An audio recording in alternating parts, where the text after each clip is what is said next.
Hello, early arrivers. Hello, Willwell. Thanks for popping by to say hello, mate. Hello, Ethan. No way Epoch switches to me. What do you mean? I streamed like 15 hours yesterday. I played last Epoch like every single update, I think. Maybe like a small mid-season thing I didn't do, but every major update I've done ever since the original Kickstarter, to my recollection. Maybe there was some like random patches in alpha or something I missed. It's good, I've been following it, and I'll tell you what, yesterday was like amazing. Yesterday was so fun. The campaign is still a bit boring, but it's over pretty quickly, and it was carried by the fact that you like skip it, and like the loot was goofy, and I was seeing new stuff, and the build was interesting to progress. So it was over before I knew it, but I do think they could improve the campaign for a fair bit still. But the endgame was immediately engaging and fun and ridiculous. I don't move my mouse or tooltip with another skill on it, so I can also read about that. Alt usually. I think it's Z on this one. It's Z on last Epoch tools. What's it in game? I'll have to have a look. What is the tooltip on in game? I'm sorry, I'm on the login screen. I can't bring it up right now. Oh. Yesterday, after playing to almost empowered miners, yes, I forgot to update the idle section of my filter. So my Heartseeker recurve chance idles were being filtered. No. No. I'm just imagining if my aftershock ones were getting filtered up. No. I don't usually hide idles until I set that up to save that. Rough. It's killing me if I press all the buttons. Look, let me log in and I'll see. I was gonna take a bathroom break. It's fine. I'll just wet myself. Hello folks, good morning. Welcome back for day 2 of Lost Epoch. Dooms of the Erased. Yesterday was so fun. Oh my god. So you know how I was like tired I was because I had 2 to 3 hours sleep max the day like before yesterday's stream.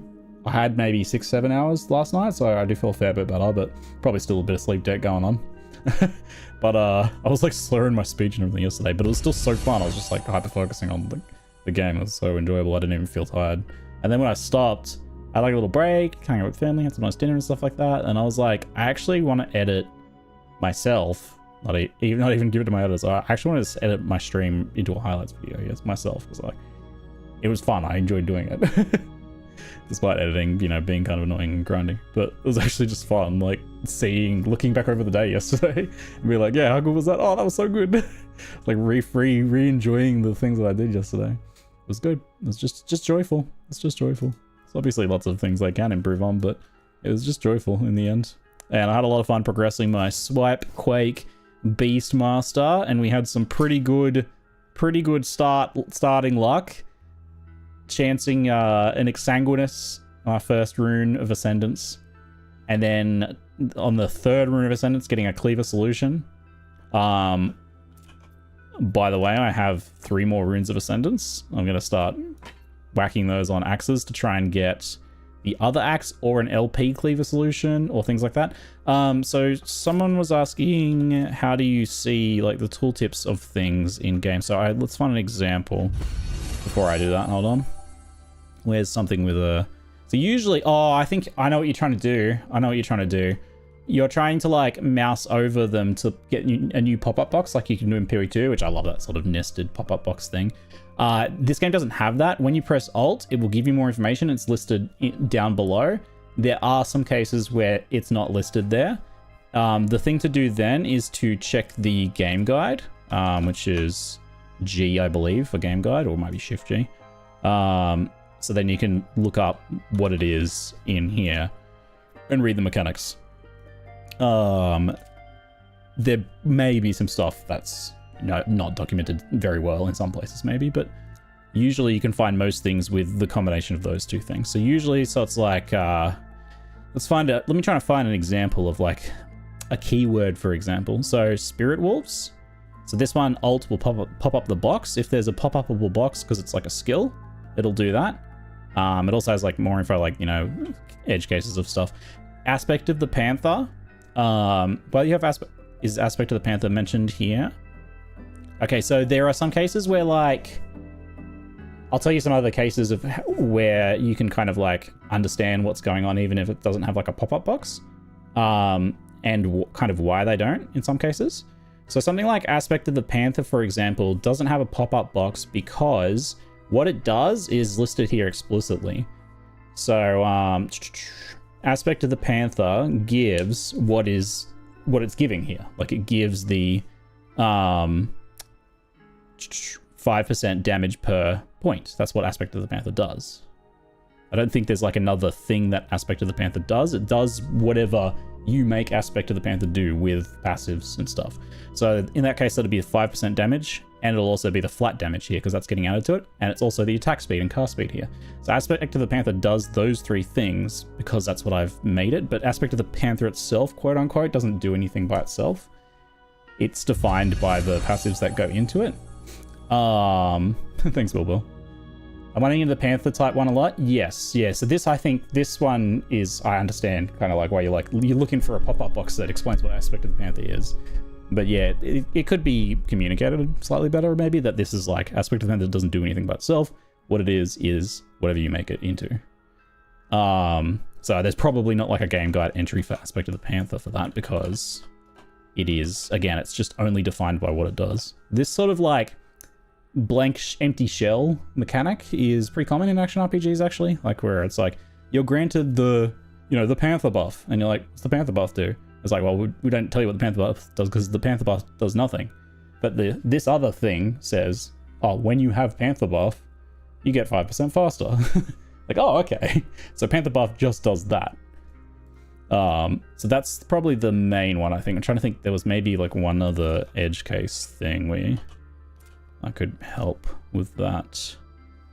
I think that's that covers most of them anyway. Let me know if there's still one that you like. You can give me the specific example if you want to have a look. Hopefully that helps. Hopefully that helps. Where you live in, Ziggy? I'm in kind of a couple hours out of Melbourne, rural Australia, Victoria. Customization. Hey, Zarth, thank you very much for the sub and the gift sub, mate. And Notrix the Berserk, I appreciate ya. And Dark Agent Ahoy, sorry, I missed all these while I was explaining things. 6 Trample with the 5 gift subs, legend.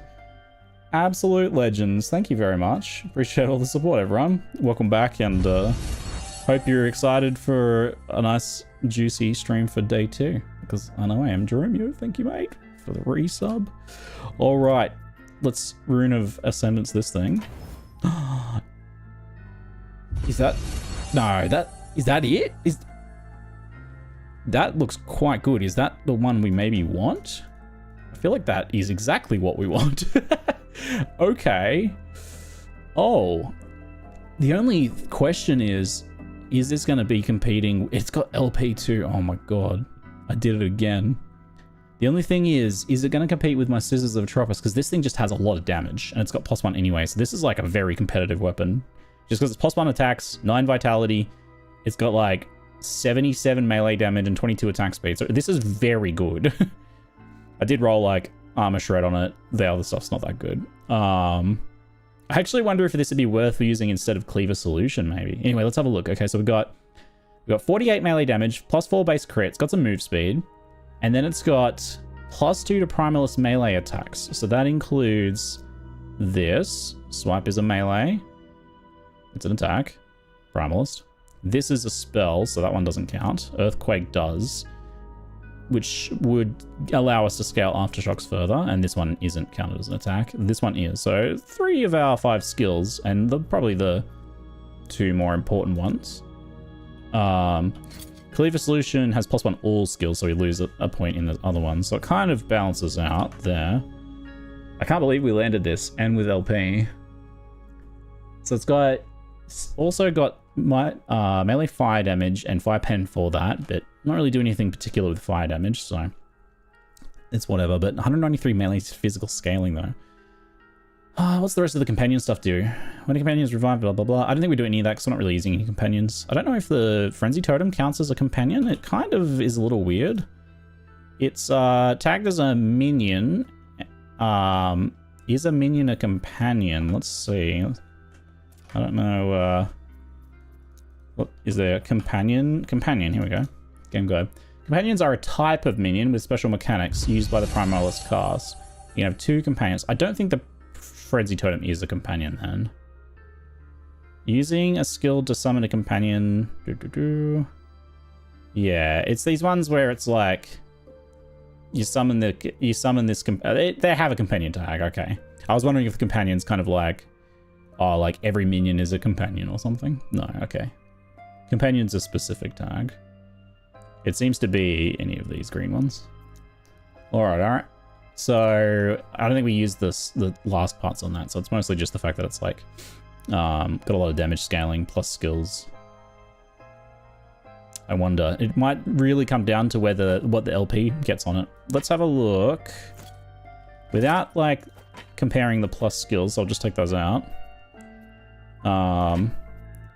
It is a lot higher DPS than Cleaver Solution. What about then the other sword? Because the other sword is very high DPS. It is actually a little higher than the other sword. That's crazy. All right, well, that makes my decision a lot easier then. Yeah, I think that probably makes my decision a fair bit easier. It's just that 200% scaling, I think it comes down to it. It's like, we lose a bit of it. What's the base attack rate? 1.05? This thing is way fast. So that's something to consider, is I will end up being a bit slower. Yeah, that is a fair bit slower, isn't it? The speed is kind of big because it does ramp our Berserk stacks a bit faster. So it might not... We have testing dummies. Oh my god, this game has testing dummies, doesn't it? Are the DPS checks good enough to see if the weapon's an upgrade? The DPS checks are pretty good for like simple comparisons of like the math of flat damage, attack speed, and like increased damage where applied relevantly. It isn't very helpful for factoring in plus skills unless you kind of do them and they're just simple additions to that math. And it doesn't factor in things like, oh, you know, well, your rage is not going to stack as quickly, etc.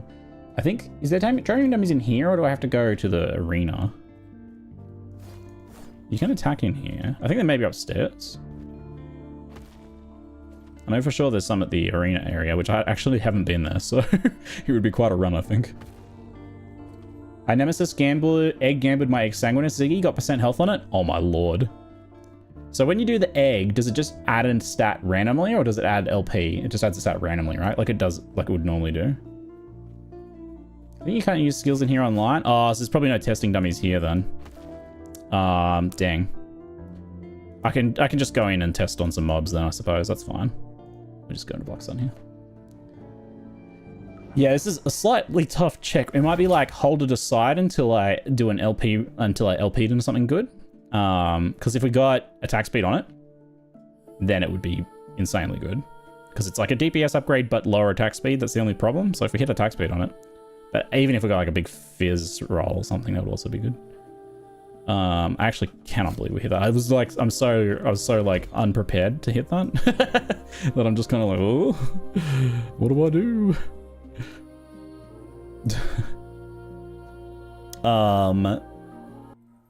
I just like the math should be roughly the same in the end. It's just about whether we get there faster. So it'll take a few more seconds to get to max stacks. Like, I don't really know what I'm looking at here, because if I pop my Warcry and reach max stacks and then compare the two weapons, it'll be the same. Like, proportionally, right? I'm pretty sure. Well, flat, I guess, is a bit better with attack speed, but proportionally, it's still gonna be the same, right? Yeah, I think so.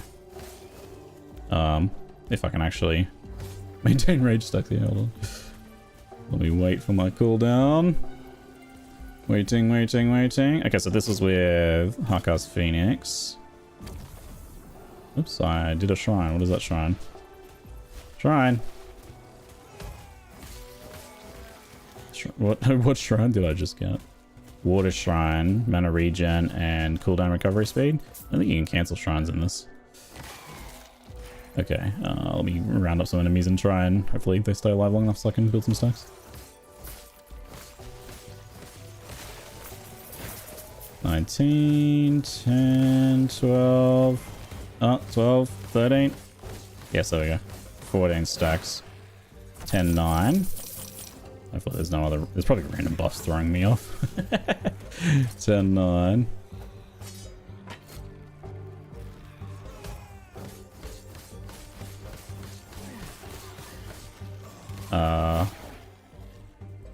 16.4. I think proportionally that's pretty similar. Yeah. So I think ultimately I probably might use the faster one just for now, for comfort, and we'll go run that and hopefully land something good on it. I'll have to see if I have any exalts for it though. It's a pretty good drop. What's the most interesting class to play in builds? That's so subjective. I don't know if I have an answer for you, right? Like, what's interesting to you versus anyone else, ultimately? I have found doing interactive proc-based stuff very interesting. So doing like cast on various conditional things with interactive skill trees. So where like the skill trees interact with each other, or like so I don't know, like I did a meteor lightning blast build before where there was a build that does lightning blast procs on create or something. I can't remember exactly. And interacting with those things, trying to like manage how do you manage the mana from that? How do you regain it? This skill tree, so the lightning blast skill tree interacting with the meteor skill tree, interacting with another skill tree. So when you get like several layers deep of like skill tree interactions, that's probably the stuff I have found the most interesting. But that can be across many different builds, and it can also be like somewhat build agnostic. It's like you like, oh, you take advantage of this in different builds in different ways. I don't know. I did get some sleep, a bit better than usual. Still probably a little bit of sleep debt going on, but I'm definitely more well-rested than I was yesterday. Maul Heart, the Pale Enforcer. Where do you come from? You just kind of jumped on me, didn't you? There's a lizard over here. One-handed sword. So much damage now anyway, this like DPS comparison in some sense is somewhat irrelevant. So I have a couple timelines to finish off. We'll see what these are when I get them. Joking my ass more. I have some more runes of creation as well, so we should try and hit some other items. Pick them up in here maybe. It's got fractured crit chance, stun chance exalted. Nah, I'm probably not going to do anything with that one. We see, I got a Elikos with legendary potential. Mate, my poor flask throw build took so long to get this and the other thing, and struggled so much. Dexterity fizz resistance. The dexterity is not super useful for me, but it's a pretty nice pair of boots though. Poison one and get rid of. I have updated my filter a fair bit at least, which helps. That has some potential to be useful for something. I need to refine some of these apparently though. Oh, I think I may be just showing exalted items in general. So I'm going to need to find some exalted axes even to mess with. Zuriel's Hunt. Lightning bow attack. So I got an Elikos, and this one is nothing I need. And a pretty good pair of boots. I have a few other items to look at here. Pick a mod to transfer when Sanctum slamming, so no RNG needed. Oh, I forgot. Tier 2 is, yeah, Tier 2 is just guaranteed now, isn't it? Oh my god, so I can literally, as long as I get it, if I just get an exalted attack speed axe, or even just a tier 5 attack speed axe, I can, on an exalted item, I can slap that sucker in there, eh? Look, I got a tomb. I'm very familiar with the build, sorry if my question's nonsense, but you're using Cleaver Solution, which lets you stack int by stacking strength, right? Do you need strength, or could you convert attributes to get int using Woven Echo Swap and use a different weapon? I do want both, yes. So the idea is to stack strength to scale damage, while just also managing to get a bunch of intelligence to scale ward retention. So we do kind of want both. You could, it's not like we need attribute requirements to equip skills or anything in this game. It's just all about the scaling. Does that answer your question? If I followed correctly? Sorry, I probably missed some stuff in chat. While I'm like pondering out all these different variables. I'm just so engaged right now. Whee! Blasting. Keep finding daggers. I need them exalted axes, but we can maybe do some Circle of Fortune to help with that. Circle of Fortune can sort me out. It's a very linear, gorge-esque tomb here. Crit Shrine. Damage. Holy damage.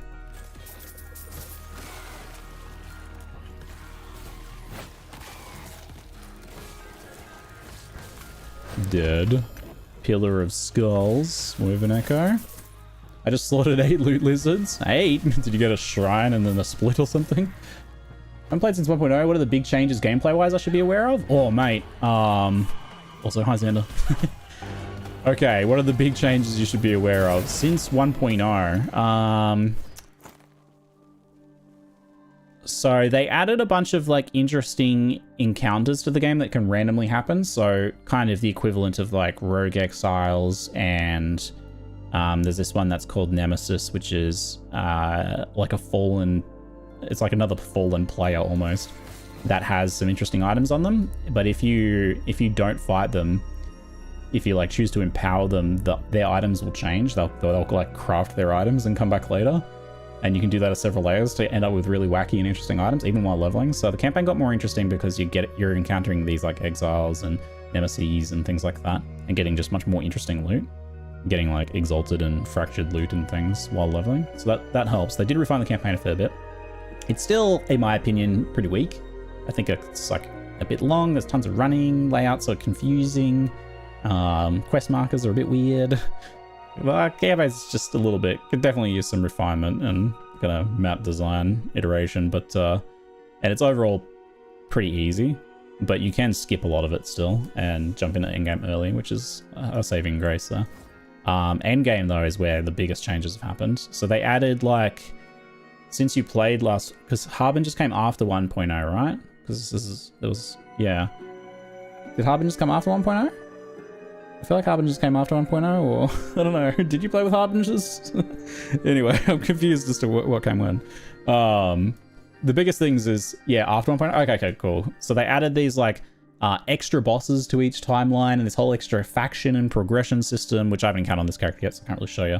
But there's this whole like extra end game. It's kind of akin to like Conquerors in Path of Exile, where you have like sub bosses that lead to a big boss at the end, Aberoth. And now there's an Uber Aberoth. So that's kind of like core endgame boss progression. Now this expansion added this new the Woven faction, which has made the process of actually doing maps, echoes, far more interesting. Because now echoes have random tombs in them, like I'm in right now. They have they added champions to the game as well, which is kind of like another random mob you can encounter that are like empowered rare monsters that drop fancy loot with unique affixes on them. Pretty cool. It's just so many like unique affixes and things now. Makes crafting and item acquisition really fun.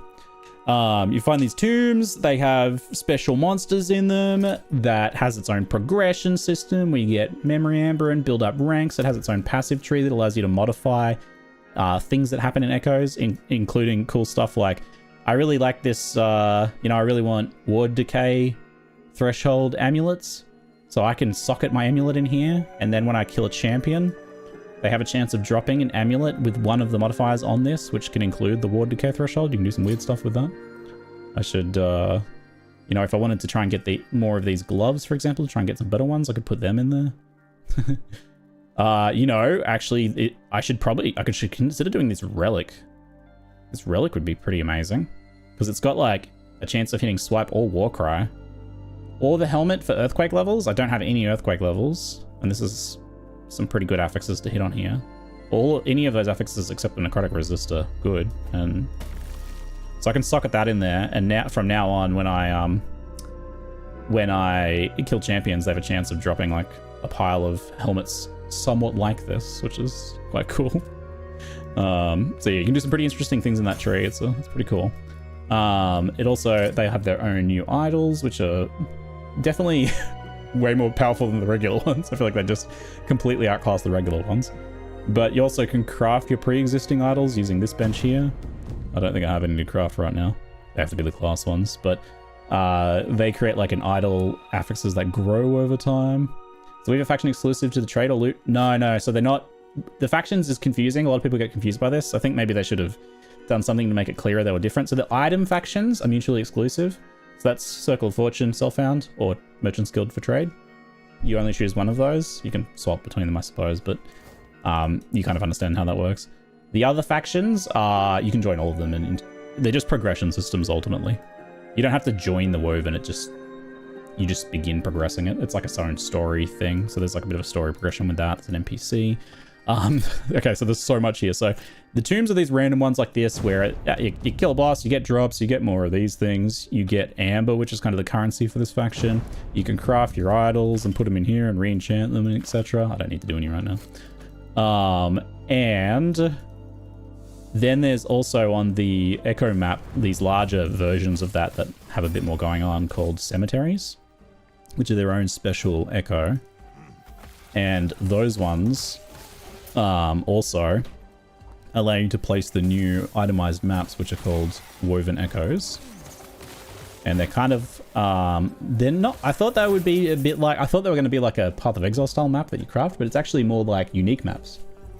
But, it's high variance unique maps with a varying level of like uniqueness. So some of them are kind of like normal echoes, but with some specific drops and extra enemies and stuff in them. And holy moly. Sanguine Horde. But I don't need the Curse of Perseverance. But some of them are much more unique. Like Pillar of Skulls, you fight like 9 champions in a row. So these maps, I can show you how they work in a second. I just have to finish this echo. I did a video that does a more detailed guide on this system I just put up today, actually. Whee! You have any skills you can start with and just use all the way through monoliths? Everything I've seen, you switch skills halfway through. It's kind of like a ways of skill progression of you like adding new skills, but there are some starter skills that you can use like from a very low level. Let me think. I mean, probably there's a build that incorporates nearly all of them, honestly. Like Summon Wolf is the first skill you start off with on a Primalist, and there are absolutely people playing with wolves, right? So that works. So you can do like a companion Beastmaster and play that the whole way through. But you could even get like natural kind of progression of like your companions are changing and growing over time. Hammer Throw is good. Yeah, Hammer Throw is excellent. It's just a top tier leveling skill actually, so you can play that all the way through. Usually people end up combining it with Javelin. Warpath is like second skill. Yep. I think honestly all of them. But yeah, Hammer Throw, Warpath, both really good. I think the overview looks interesting. I'm thinking of jumping in again. Good time too. I skipped PoE League lunch, so I'm kind of burnt out on it. Fair. This is refreshing if you were like kind of ground down by the effortfulness of Path of Exile. This game is far less effortful. There's a bit of effort in like managing your loot filter and tinkering with your class, but for lots of people those things are pretty joyful, right? +3 avalanche one. Oof. Not quite what I need. One's pretty good. What's this one? Fury Leap? Melee damage? Current one is Swipe and Warcry with some nice resists. I think we salvage that one. I'll do a Rune of Removal to try and get those. That works. Now it's a white item. Forest Garb. I probably don't need that, nor can I do anything with it, since it's Exsanguinous. Just Rune of Shattering that one. Got it, nice.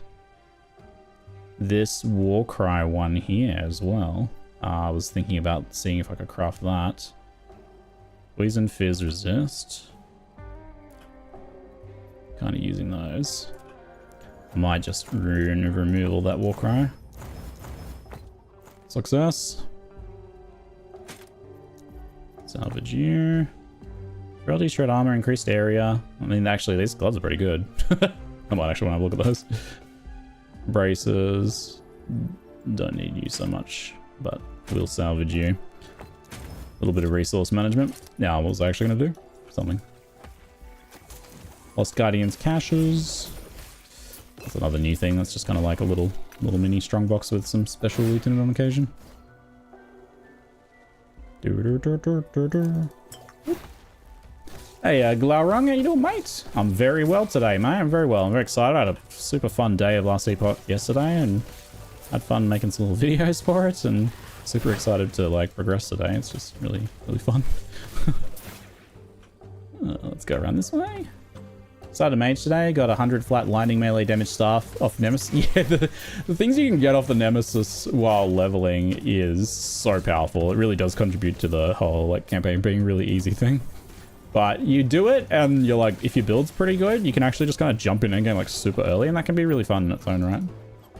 But the game's too easy. The game is too easy. It's a problem for the game. And more specifically, it's not nearly really a problem that it's easy so much as that it can be time consuming a bit to get the difficulty when you do want it. See, easy is fine if you can at any point make things harder for yourself to be fun, right? Because a lot of us do want some level of challenge.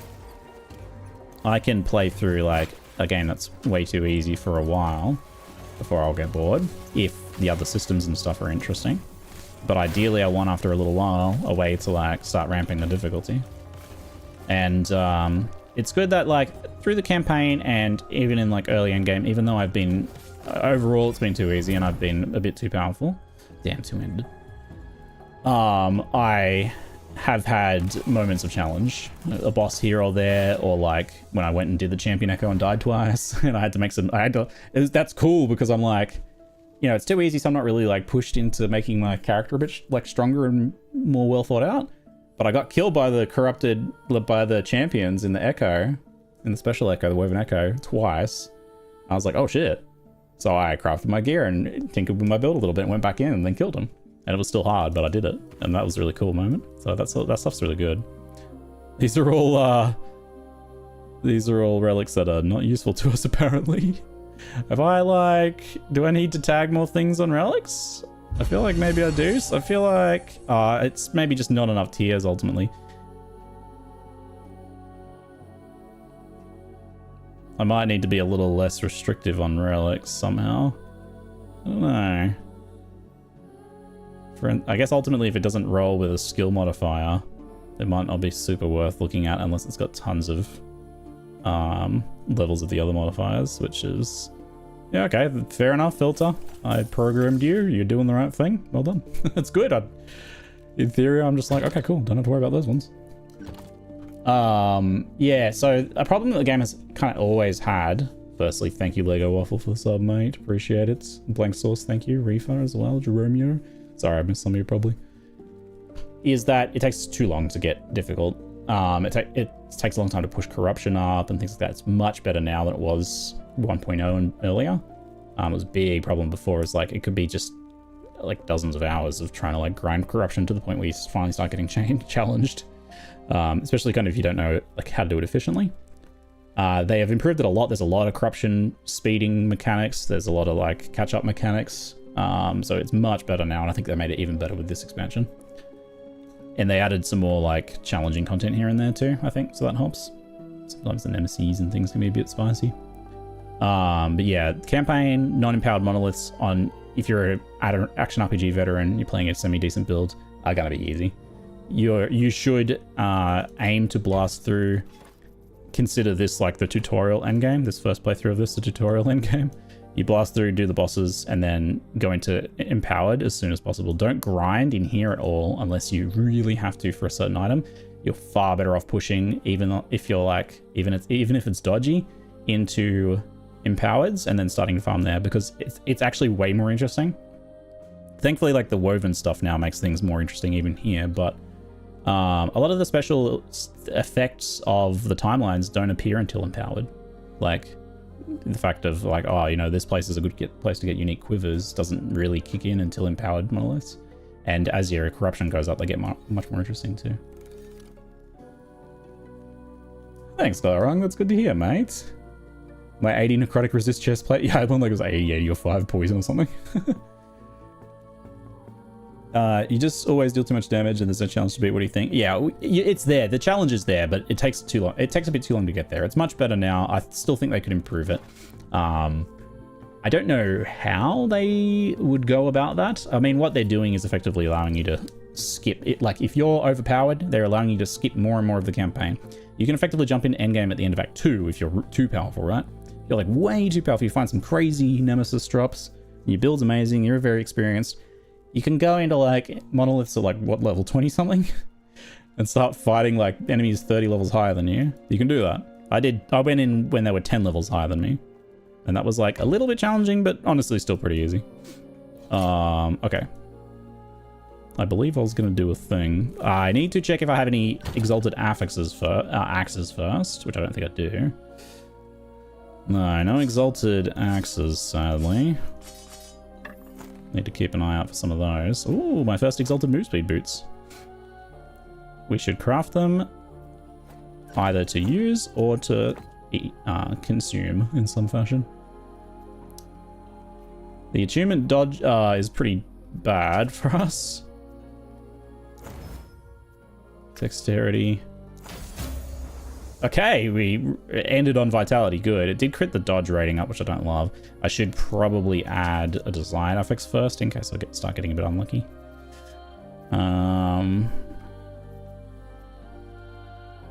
Maybe I'll do hybrid health. I don't have a ton of these, but I don't need them just yet.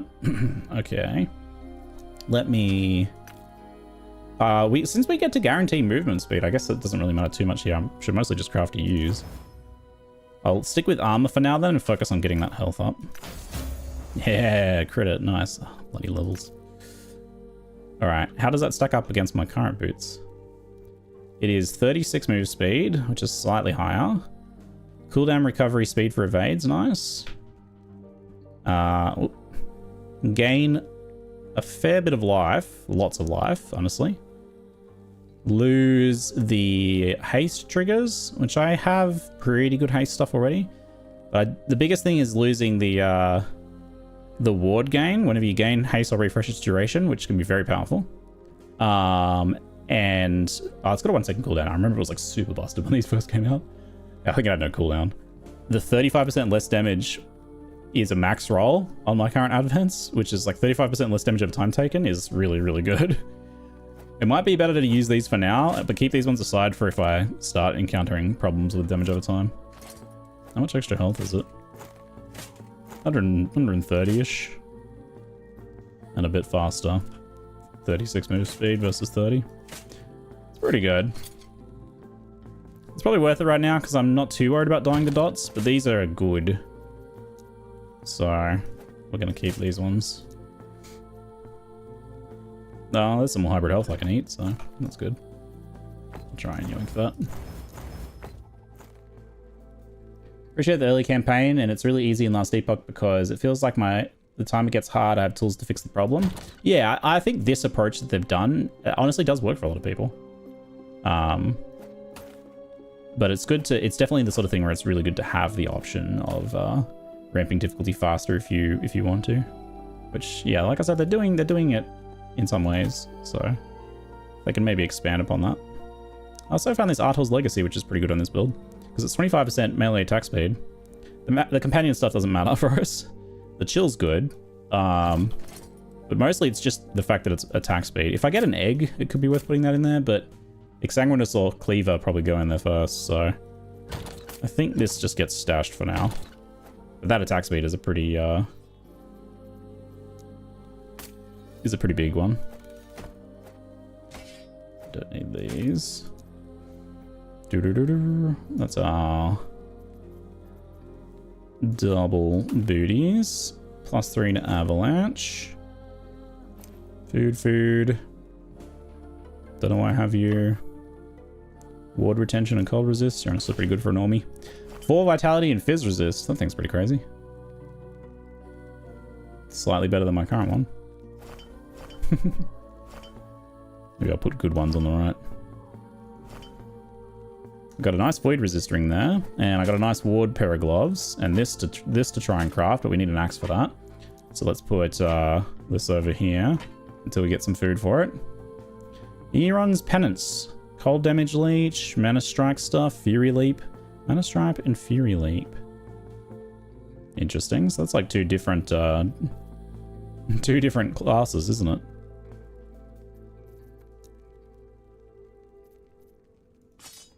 Into some axe prophecies? Yeah, that's a good idea. I think we should do that.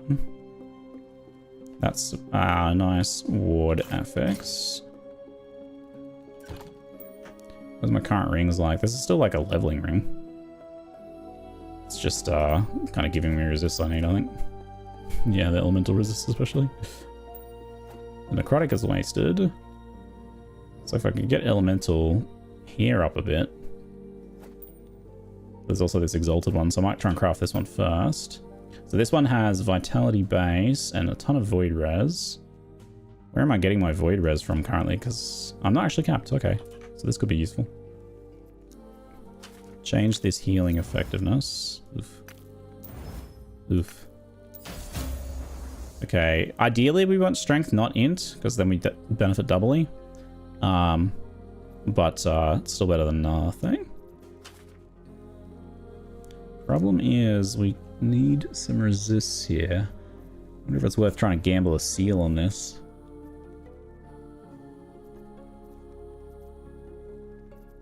So I could do the ward decay threshold, and then try and seal it and get resists.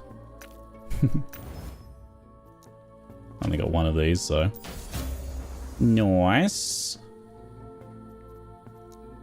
And then what resist do I need? Lightning, ideally. Maybe both. Maybe I just do elemental resist and then try and polish it up from there.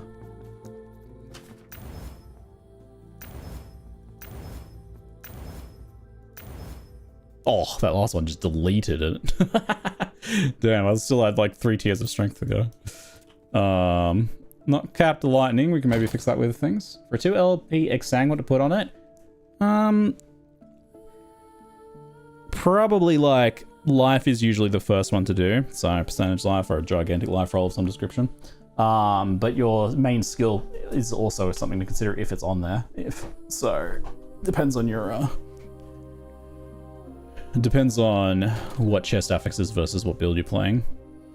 Life is like the safest thing that's going to work with any build. Lightning resist idols. All of these idols give us plenty of tools for fixing. Lightning. Lightning resist with freeze stuff. Early resist with ward gain on hit. Also good. Lightning resist mana small. Pretty high lightning res. Lightning res shock. These are all pretty good options. Okay. Elemental. That one's already lightning. Melee damage stun. Necrotic resist. My necrotic's way over, so that one's actually not any good anyway. So maybe we go... I don't have a sideways one, but I can just do this, right? Yes. That makes sense. So this one's 10 lightning with shock. Shock does... lowers lightning resist and increases stun. Stun's good. That probably works. Ward when hits pretty good too, but I think I need a bit more lightning. Ideally I need like 13 lightning, so that's not quite enough. Crit one's there. Fizz res is... probably want to cap that. I like the reduced bonus damage taken from that. Lightning res are needed. Do I just go slightly uncapped for now? Maybe.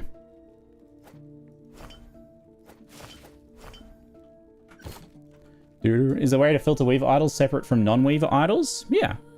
You just create a separate filter rule for that specifically. So just you would add a rule. You'd go... so it was presumably you're hiding all idols in another rule. You'd go... you don't even have to do item type. You could, but you can just do it based on the affixes. So we just go show.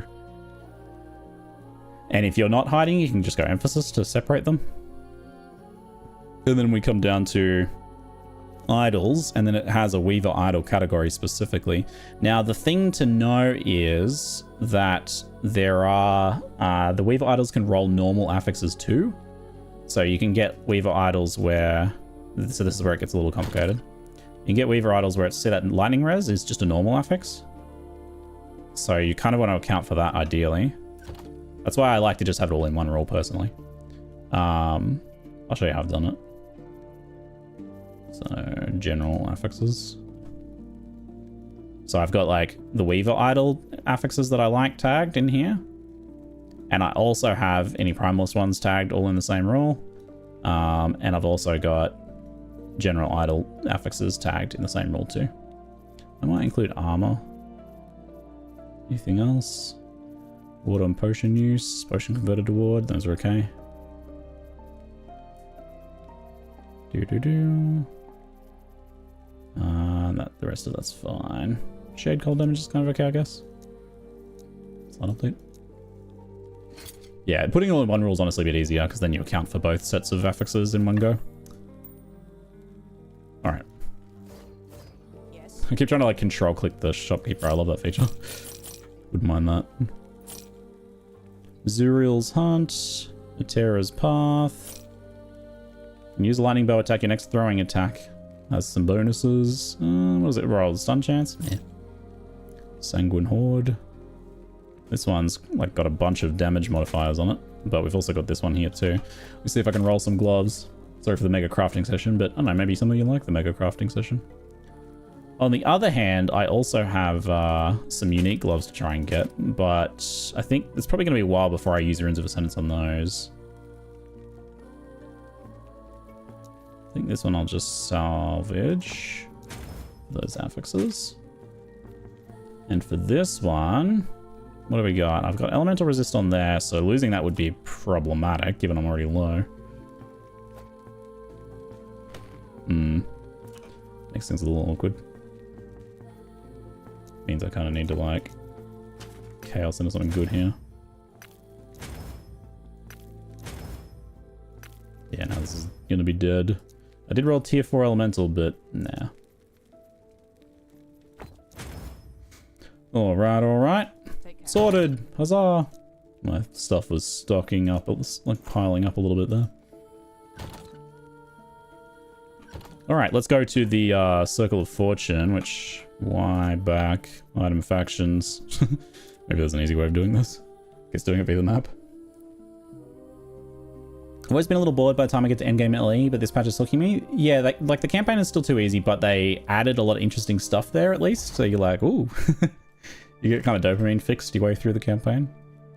I think it's pretty essential for players to know about the skips though, because of that whole problem. What is it that you seek? I have hit rank 5, nice. Double rewards, set item drops, more idle drops, those are very helpful. I'm just about to hit rank 6, so I might actually if I spend my favor here. Affixes are more likely to be exalted. Have a little bit of favor here. Oh, I just unlocked the new lens slot, that's a big deal.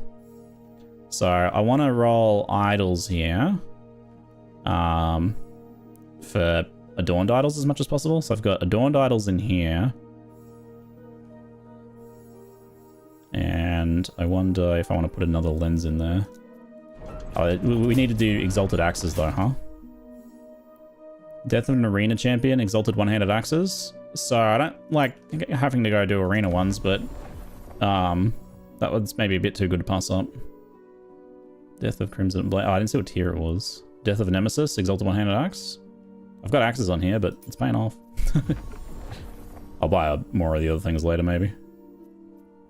Reroll again. Reroll again. The Raider. What was that actual Death Arena Champion any tier, so I can just go and do a basic one. Okay, that works. How do you get your circle with an Act 5 skip? You go to endgame, farm until you, or progress until you get a temporal key for the temporal dungeon. Then you go back there and do the temporal skip into the start of Act 9. Then you do like 1 or 2 quests. It takes like 10 minutes, and then you get your Circle of Fortune. Later you can come back and kill the final boss if you want for an extra attribute. At some point I'll get around to it, if I can be bothered. Now, where is Arena? Unless I'm missing something because you mentioned a specific skip, maybe. But that's generally the approach. I like, my first character in the league's probably going to go Act 7, then Endgame, and then come back and do that skip to start at Act 9. There are skips. Oh yeah, every dungeon skips a chunk of the campaign. You do some of them on your first playthrough to skip some bits. And I think most people skip Lagon fight by leaving the campaign at Act 7 once they get all the idle slots and passives. So if you do most of the side quests on the way to Act 7 and then finish most of Act 7, you're good to start endgame. Where is... I think it's... Is it Divine Era for the arena? Is there a hotkey for it? Imperial? No, it's not Imperial. Oh, wait, is it? No, I think it's Divine. Yeah, Champion's Gate, there we go.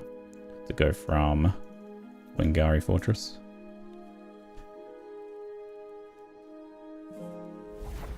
Nobody likes the Lagon fight. Nobody likes the Lagon fight.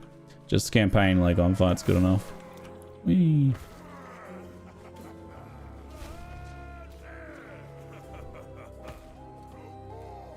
Is it this side area? Is that why I missed it before? Probably should remember to get the arena when I'm... Kolheim Pass? Yep, cool. Been learning Grim Dawn in DLC Elite with my first real character now. Amazing game. Why don't you take a break to check out Last Epoch? Grim Dawn is fantastic as well. The devs did a really good job and have been like very pro the game and pro their like the players and pro consumer. We're just like releasing tons of like major upgrades and patches even well after they kind of said they were done. Definitely Labor loving it hard.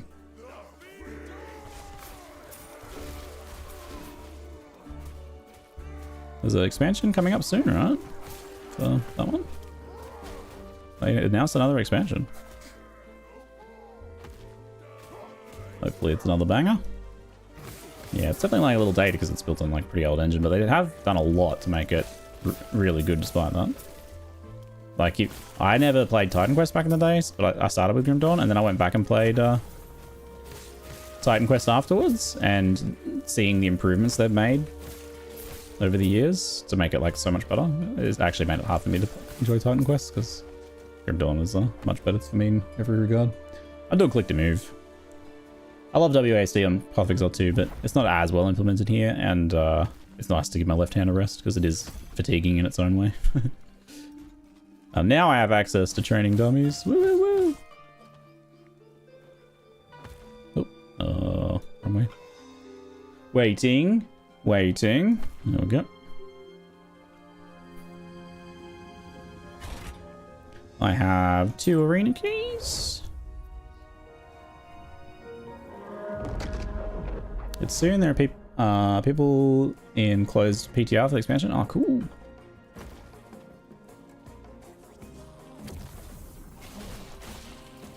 Just get all these OP shrines so they don't even need to fight anything. Look at me just taking out the pillars. The whole roof's gonna come down. Another one over here. There's like a thorns one. I am the arena champion. No one can defeat me. Yeah, Titan Quest is really cool. I did like enjoy taking a look at it and seeing where some of the cool features that it had, like items, enemies using items and things, came from. But yeah, and I like the setting for it. But it was hard to like. I didn't have the nostalgia glasses for it, and it was harder for me to enjoy because I've already played Grim Dawn, right? 10 tidal waves. This is Arena. It was so the Arena's story is that during the like alpha beta period for the game, before they had an actual end game, they just made like waves of enemy survival mode just as like a placeholder. But players kind of demanded that it stick around. Like the intention was just to delete it. It was just supposed to be a placeholder, but they ended up being like, keep it. So they ended up turning it into, at launch, a little bit more of a system. It's still side content and not something most people really want to do all that much, but there is like a leaderboard for it, and some people like to push it because you can kind of ramp your difficulty and test your build a bit. Test your build in kind of different ways to what echoes do. But there is, you do like a wave of enemies and then there's a boss as well. And then there's like an infinite mode you can do alternatively. So as we go, through the 10th wave here, we can choose a modifier, which makes things harder but gives more stuff. So exalted weapons is kind of what I want anyway. Exalted jewelry is normally what I'd go for, but exalted weapons is I'm looking for exalted axes. So this didn't used to be so obvious to me. Period 2 makes it feels like Ellie's animation is pretty bad. Yeah, Ellie's animations are pretty stiff. They've gotten a lot better. But yeah, when you're comparing like just Path of Exile 1 to Last Epoch, like Last Epoch doesn't, like animations and stuff don't look that bad. But Path of Exile 2 is pretty above and beyond in that regard. But at this point, GGG have like industry-leading talent on their staff. Really, like they've got some extremely good animation artists and effects artists and stuff. They're really like doing very well in that regard now. Like I think they outperform Blizzard in a lot of aesthetic measures. Whereas it was always seen as like back in the day, it was always like, oh, you know, Path of Exile's never going to be as good looking as a Blizzard game. Like Blizzard can't be matched. Unless you were like just specifically wanting like a darker, grittier style or something. But now I don't even think that's true. I think PoE2 looks way better than D4 and other Blizzard things I've seen. Blizzard are really good at cinematics. So. How do you get skill points idols with the campaign skip? So the typical approach is to play through to Act 7 and do all of the idle and passive point quests. You can skip a few passive point quests, but do all of those, and then by the end of Act 7-ish, you are fully done. And then you just go into Endgame, get a Temporal Bastion key, come back and unlock the Circle of Fortune after 10 echoes or something. And then you can go on and kill the boss if you want in Act 9, just for the extra attribute. So that gets you everything. Otherwise, yeah, you gotta come back and do bits to get the rest of the unlocks.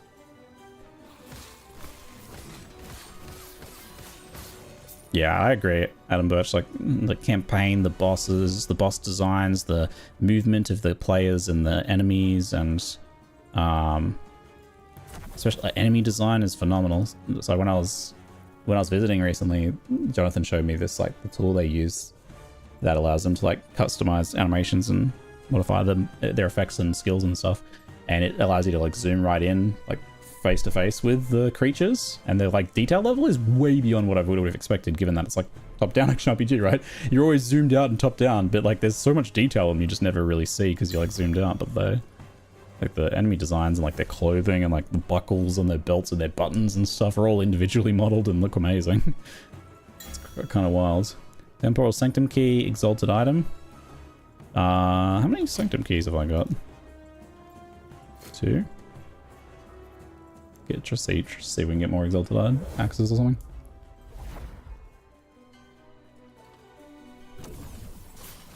But yeah, it seems that Path of Exile 2's main problem for many people right now is just in how they're tuning balance, honestly. And that is like item acquisition, crafting, difficulty, how like long they expect it for beta players to get their build online or reach certain pieces of content.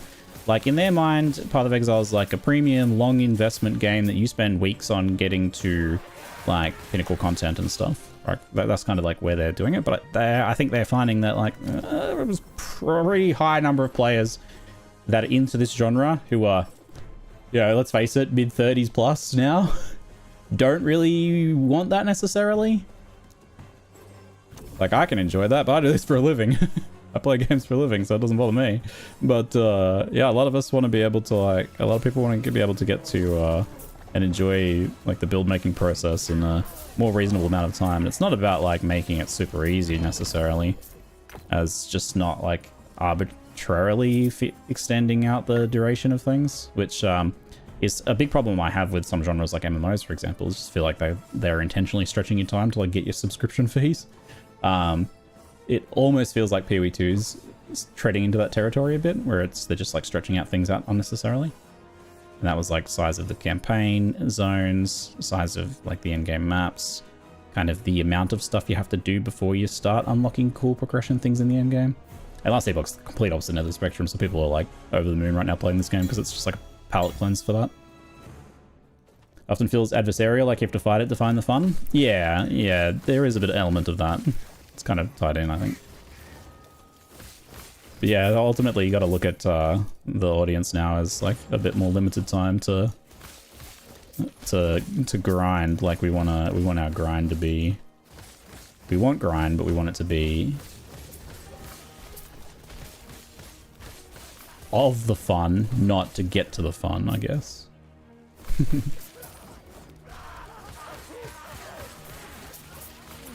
So I think 0.2 is now, after the various changes, a big step forwards for the game. But I think they're coming to terms with the fact that maybe what they're trying to do overall is tuned a bit too far off what most people want, maybe. And them kind of understanding or coming to terms with like what that means. That it doesn't necessarily mean that they have to make the game super easy, just maybe not super grindy, super long, super stretched out. If they could keep a similar level of difficulty to what they have now, you know, with some tuning up and down for certain specific things, but just like make the whole thing go a little faster. You move a little faster, the zones are a little smaller, the items, things drop a little more, you have a bit more access to crafting. Just give players a bit more tools. A bit more progression. Give them access to the fun a bit earlier. Alright. This is the guy we need. These can be pretty dangerous, but I'm not too worried. I think we're pretty strong right now. Just gotta watch the damage, because we did give them a lot of damage scaling mods. So, oh yeah. We'll back off for a sec. Till we get us stun again. You do want to kind of know some of their mechanics in this one, but I'm not very good at that. There we go. So we should have some axes in here guaranteed. Yep. Oh yeah, 140 fizz. Alright, there's something potential there. And a mace. Frailty sword. If we're just going to guarantee one affix with tier 2 anyway, it might not matter too much if the actual affixes are miss. Alright, well, I maybe got one usable one. Alright, I'm going to take a short break. I'll be back in a moment. I'll see you very soon. And then we might see about crafting my axe, possibly. See you soon.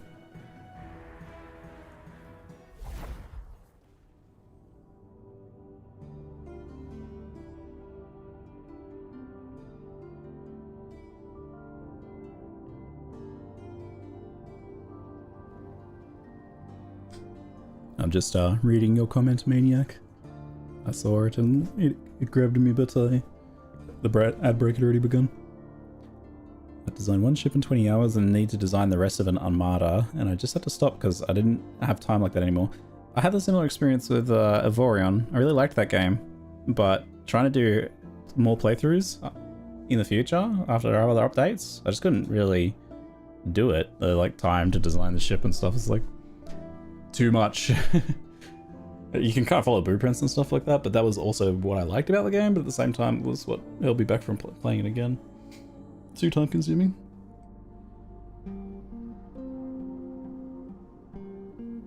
You client? I'll do a restart then.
Oops.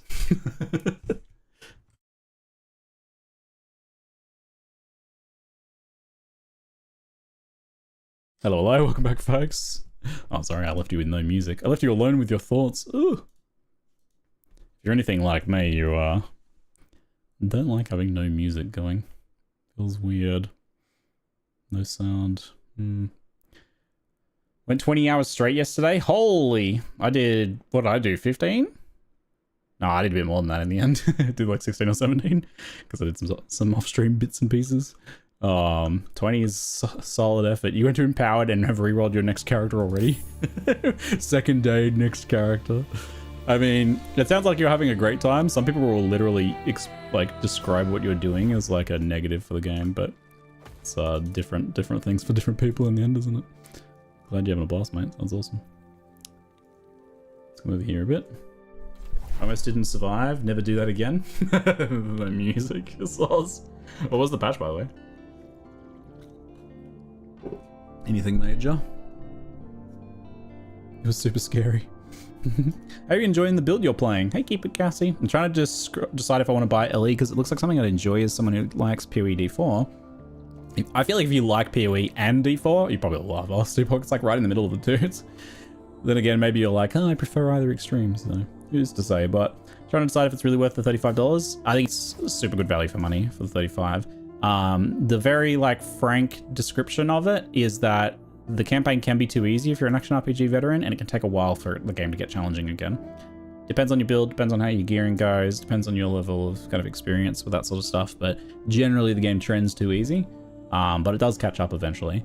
It has fantastic support for self-found itemization beyond almost any game, I think. It has accessible but deep crafting systems. It's a bit overwhelming. There's a lot thrown at you. Many unique affixes, many items, many types of crafting systems and stuff that you all have access to all at once. And even as you're tinkering with your character, you kind of need to love the process of discovering and reading skill loops and stuff, because there's an expectation that you will, for each skill, go through and read every node on each skill tree. Every skill has its own skill tree. Fantastic for customization. The skill trees are impactful. They interact with each other. So you'll have some skill triggering a thing from another skill tree, and that skill tree is affected by it. You're like, oh, if I shoot a lightning blast, it fires a fireball. That uses Fireball's skill tree. The fireball causes a tornado up here, which uses the tornado skill tree. But yeah, you gotta read all these nodes unless you're following a build guide. You gotta do a lot of reading. So there's pros and cons there. It's not for everyone, but it's super. It's Tinkerer's Paradise, very generous towards the player. A little bit physically clunky to play. He's good looking in some ways, but overall I think not super good looking compared to the competition. Ellie has combos? Certainly. You can definitely one button build it though, for sure. Do I still need to do all normal monos before powered? You don't have to do all of them. You can shortcut through. You just have to complete the final 3 bosses. So you'll need to do some on the way though. You can do about, you have to, I think you do 2/3 of them or so. I think that's, but yeah, otherwise super worth it though. And how am I liking my build was the original question I never answered. I'm loving this build. This build has been a very fun process to figure out and gear, and it's happened very rapidly, and it's overperforming my expectations. And despite being an almost true melee build, it feels really good, which is an impressive feat. These are kind of alright boots, aren't they? Increased damage per movement speed. Every 3 seconds, your next movement skill deals 37% more damage. All resin armor. That'd be pretty good with some LP. It's damage scaling. And they're kind of designed for leap slamming the things, I suppose. Do I want to go craft this axe just yet? I might. Let's see what we can do with this. So we've got tier 6 fears. The bleed is locked in place. The igniter's no good. I'll just try chaosing that, see what we get. I don't have that one to do, so... And then it's got necrotic damage. Crit strike chance. So we really want, like, tier 5 attack speed. This is the problem, isn't it? Do I, like, Rune of Removal to try and hit one of the suffixes? Maybe that works? That'll lower the overall level tier, hopefully. Okay, so now can I upgrade Chaos this again? And then it's locked. Okay, so you're dead. Melee attack. This has attack speed on it already, so we can just add something here. Anything, doesn't really matter. And then focus on attack, upgrading the attack speed. And then maybe divining the attack speed. The fact that we can like do tier 2 and just choose is like so overpowered to me, but it seems crazy, but maybe that's Pee-wee brain rot. We're like right in the middle. Glyph of Order. It's... Oh no, it's a rune, isn't it? For divining.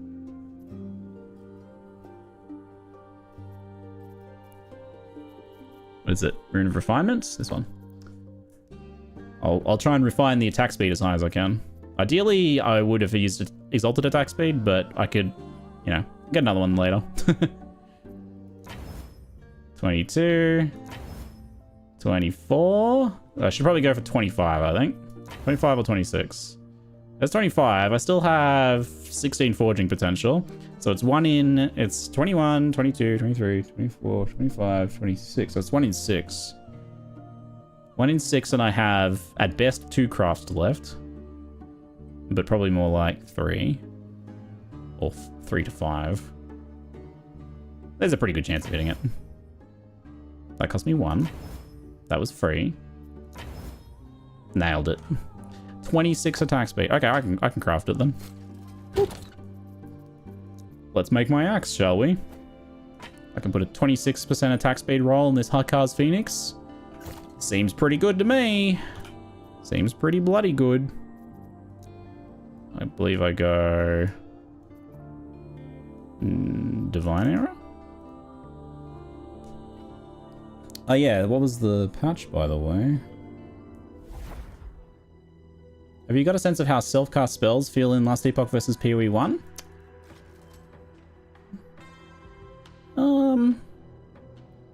I think the idea of there being kind of non-self-cast versus self-cast divide in Last Epoch is like not as much of a thing. There is like definitely builds that are proc-based. There's lots of proc-based stuff going on. But it's usually on kind of like a skill-by-skill basis, or like you're still self-casting something.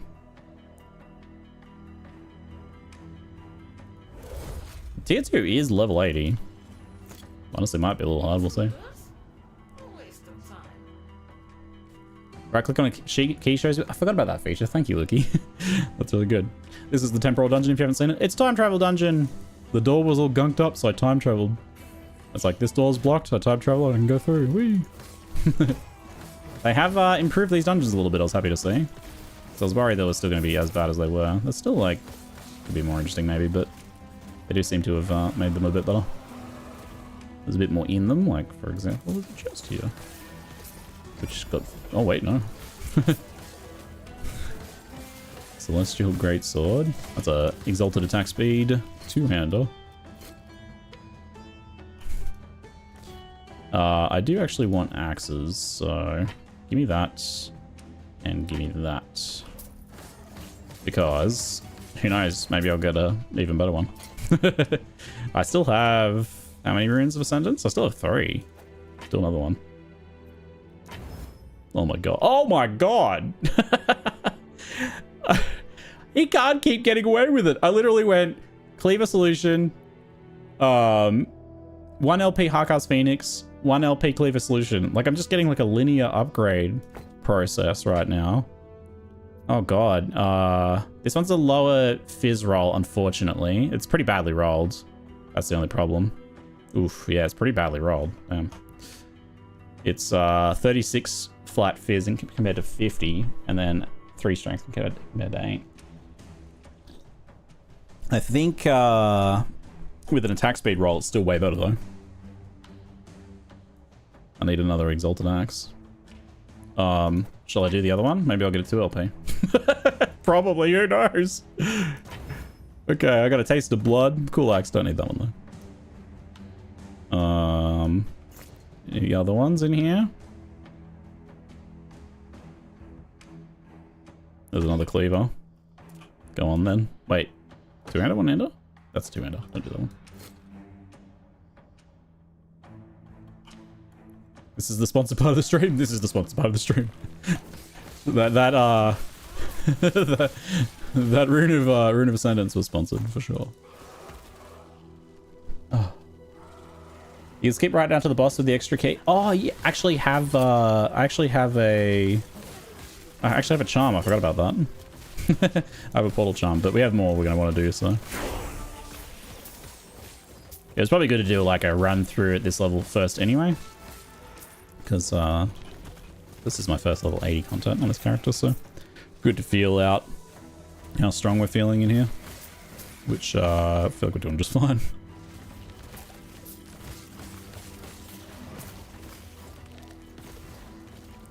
Do.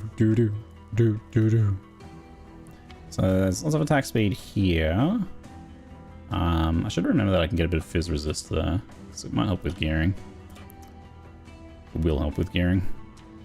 Crit chance. When you use a companion, there is this aspect of the shark on kill one. The health gain on kill I'm a little concerned about. Let's test it. It might put me out of low life when I'm clearing a bit too much. There's a fair bit of life gain. I'm already leeching a bit much.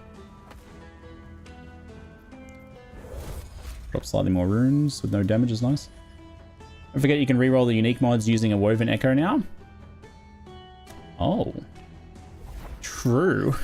See, I totally don't remember all of the crafting systems I showed in that video because there was like 18 of them. And my brain started to melt by the 7th. So, thanks for the reminder. Definitely remind me of things like that. True, so I could, I assume I can do that after I LP it. Now I actually have to decide if I want to upgrade, if I want to put the Parker's Phoenix on, or if I want to put the Scissor of Atropos on, and do the Cleaver Solution first instead. Well, it's not like I can upgrade the Cleaver Solution yet, so I might wait on that one until I get another good axe. And, you know, I could wait for Exalted Attack Speed too. Whee! I have some more Exalted Axes coming.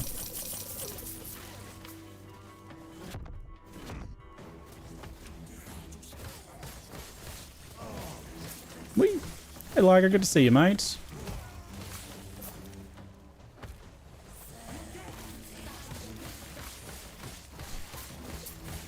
I haven't had to like dead end or backtrack as much as I usually do in these, so that's a good sign. Maybe they've done some work on the layouts.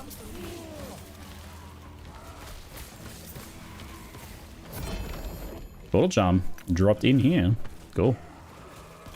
Well, I have a few portal charms then. Do you have to use a second key if you use the portal charm? It doesn't say that. I think you can trade for one that way, right? You get a good night's sleep? Somewhat, yeah. Somewhat. Had a solid 6 to 7 hours.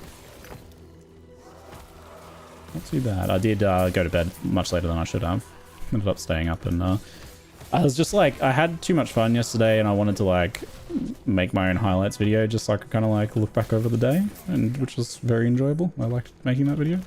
I made a half, if you didn't catch yesterday's stream, I made a 30-minute video that was like kind of just an edit down of that, but I don't know, I really liked it. I like it. It was a cozy video with good vibes. A lot of fun, and also kind of like a good little storytelling just from editing, which is good. It reminded me that I could enjoy editing when I'm just kind of like not mega grinding and just doing something that I'm enjoying. The rest of the editing I need to do can go off to my editors. I'll pay them to do the stuff that's grindy. They seem to enjoy it. Electrify on hit, smite on hit with throwing attacks. That one's really cool, eh? I got a portal, but like the door's literally right there. Yeah. When boss drops additional idols, I still need more aftershock idols. This feels like a Nintendo game after playing PoE. How am I supposed to interpret that? Nintendo, who do some things exceptionally well. Firstly, be very popular. Secondly, have like phenomenally good kind of core gameplay design. To be just so appealing and accessible, and yet still like super like offering interesting challenge and physical gameplay mechanics for players. So I feel like that's, even if you're using it as a compliment, I feel like it's somewhat inaccurate because it's not, physical gameplay is not necessarily the highlight here. Look out for shrines. You can find takes next door, just like that one.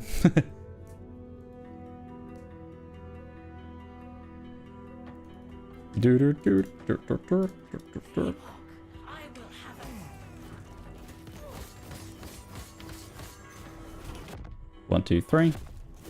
Nice, nailed it. So, just zooming back to the original timeline like that allows you to dodge the, oh, they're immune in this one. It allows you to dodge the placement of the goop on the ground. Like, she doesn't do that in that case.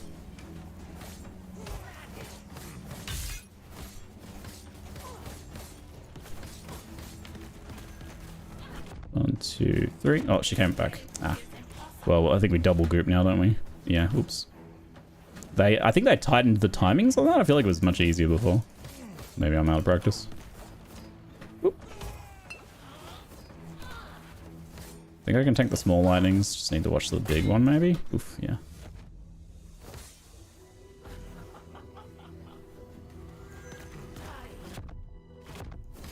Nice. Whoop. Watch the sapphire waters.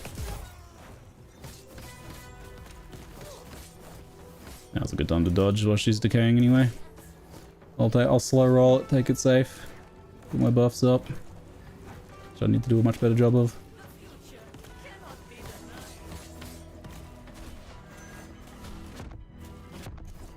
Nice. I think I was like trying to count too long. It was probably more just like a 1-2 rather than a 1-2-3. Oh no! Bloody lasers. Standing on the lasers. Killing blow, lightning. Got hit by the lightning bolt from the pillar in the end. Yeah, but I think it was only 400 damage, so I was already too low from the standing on the lasers. Oh, you can spend a key to retry now. Oh my god. Sure, I'll do that. I appreciate it's a boss retry. What? What happened? Didn't I just spend a key to retry? Did I not have the key? I thought I had 2 keys. Maybe I didn't. Maybe I didn't have one. Or it bugged. I might not have had an extra key. Oops. Oh, no, I did have a key, yeah. Something goofed. Scammed. No. Yeah, no, it still wants a key. Oh, I can do a 3-to-1 on the like the cyber keys. Yeah, I got scammed. No, I definitely had a key. And where do you do the key swap? It's at end of time, I think.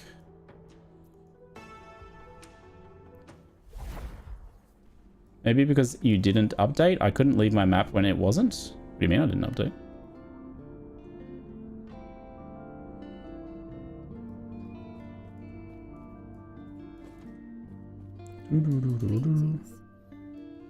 Respect blessings. Majasa? As the swap? Is there one here? I don't know if there's one here. I don't think you do it here. It's Act 9 town, okay. Ah, it's the divine arrow. Wait, Majasa? You mean here? Majorca. Majorca? This one. Here it is. Thanks. Well, the cyber keys. Do I exchange 3 dungeon keys for a portal charm? Oh, wait, no. I thought you could exchange 3 keys for another key. Oh, I'm confused. Oh, this is how you get a portal charm. So I actually just have to go get a temporal sanctum key, though. Yeah, right. Oops. Alright, can't do that yet. No! No! I mean, normally I would have been out anyway, if they didn't have the retry thing. Get 3 portal charms instead of 2 now, I think. I I got one as a drop. I think I had 2 and I got one as a drop. In the actual trial itself. Alright, well, we're gonna go farm some more keys. Bump bow. Pop these over here for now. Maybe we'll get an even better one on the way, huh? Nothing's not bad. The rest can go. I don't need this.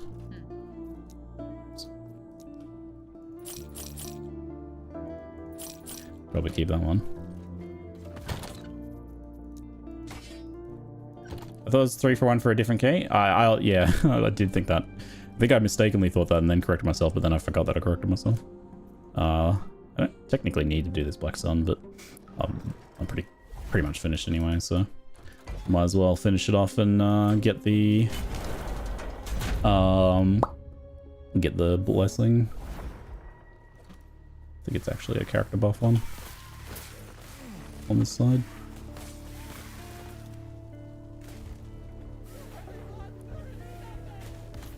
Wonder if the time mechanic messes with the retry. Not sure if you're in the starting time. Oh, possibly. If so, that's maybe just a bug that can fix it. Death Apparatus, thanks for the 2-month sub, mate. Hello, how you doing? I'm here to help you. Get out of here. Get to monos yet, Ziggy? Yep. I've been progressing kind of slow through the normal monoliths because through the unempowered timeline. Because I'm messing with the mechanics too much. getting distracted by good times and discussions. Trying to upgrade my gear when I don't really need to. I could just smash my way through the whole thing until empowered, so I'm powerful enough for it. Oop. I did just get buffed by Jura though. Little lady Jura. She's only what, 13 levels above me? Definitely could have managed that one though. Getting super distracted by cemeteries? They are very, very tempting and distracting, right? And the tombs in your regular epos as well, because those are like pretty optional, but they're also like, it's hard to say no.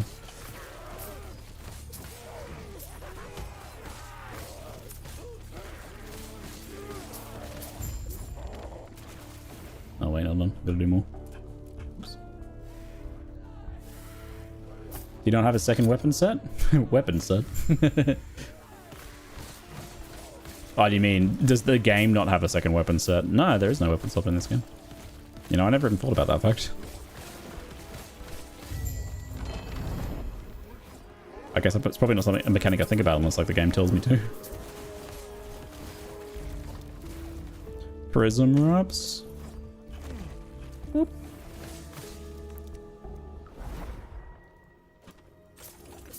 I'll be worth a quick bug report on that. How do I do that though? And can you do it offline? Yeah, in-game somehow. I feel like there was a bug button around some point, but maybe it's gone now. Can't offline bug report?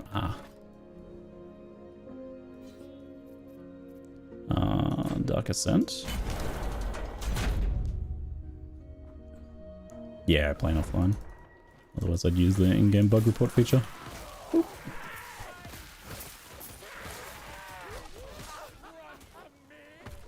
You can play like offline but still connect and then have like in-game chat and stuff.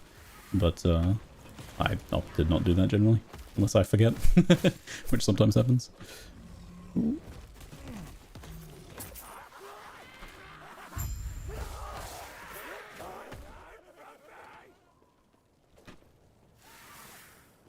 I didn't buy a capybara to not pet it. Yeah, that's the biggest downside. If you play offline mode but still connect online, can you use the MTXs? It's like I don't even have the button here. They're probably not. You probably can't, right? Yeah, because otherwise it would be like there would be a disparity between your character somewhat. So yeah, only online mode at all. Yeah.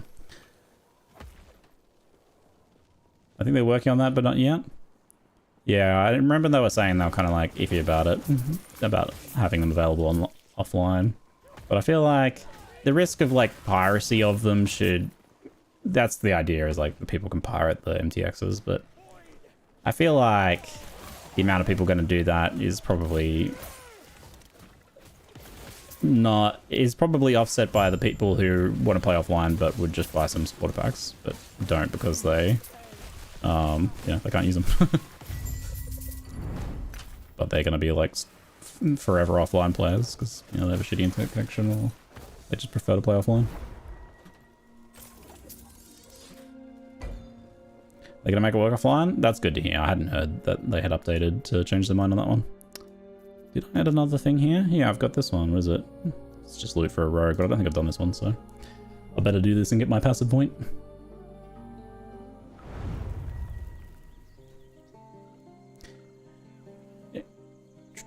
You're missing a lot of great minds talking about how awful PoE2 is in chat. My chat experience. I'm missing out on the discussions there, am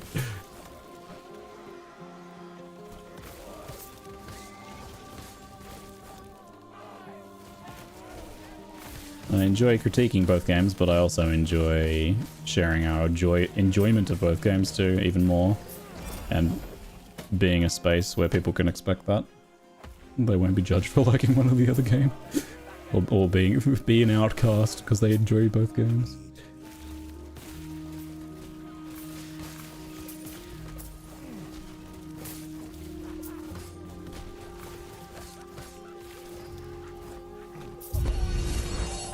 It was on the podcast during the week that they're going to do that. Oh, that's cool. Cool.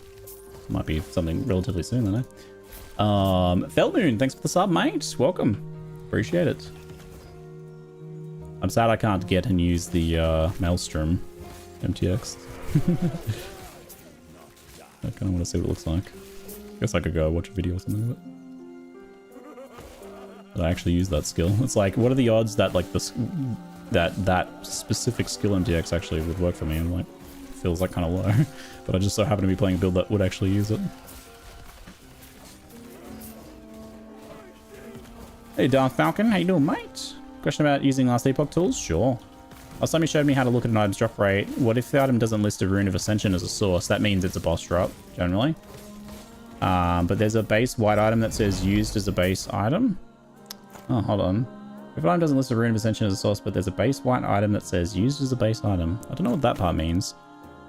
Check that it doesn't say that it drops from a specific boss, because that's usually the reason why there's no Rune of Ascendance listed. Cemetery spawn rate over here. When a boss Woven Echo drops, it has a chance to be duplicated. Woven Echoes... Boss Woven Echo sounds like it's specifically a type of Woven Echo, like the ones that give you boss fights. Or it could be an echo that drops from a boss, so I'm a bit unsure on that one. Possessed Nemesis encounter is kind of intriguing to me. I kind of want to go over and get that one if I can, maybe. Rare enemies in your tombs and cemeteries have a small chance to drop that timeline's boss specific rewards. That one's quite cool. I have got my champions up to top spawn rate there. I can get extra champions from the exiled mages. It's kind of not a big deal though. Higher chance to contain incubated silk. Incubated silk is a possessed and trapped soul. You have a chance for your echoes to spawn with memory amber as a reward type. Oh. Chances similar to exalted item rewards. That will dilute your pool somewhat though, of things you might be chasing otherwise. I think I'm gonna go and get... You can go this way and then kind of like guarantee the Rune Prison too, so that means you guarantee an extra champion. Well, not quite. Fair chance. No, I think I'm gonna go do this one. Ooh. Doing kind of like a progression tree that I'll respec later. You think it's fair to say that LE is designed to play at SSF? So it's so nice actually feeling like I can get what I'm looking for. They definitely like always had trade in mind, but or for a very long time at least. But yes, definitely at this point I would say it's designed with self-found first and foremost in mind for now. Runes of Solarum. You to get all the Loot Lizard Weaver nodes. The Loot Lizards are pretty entertaining.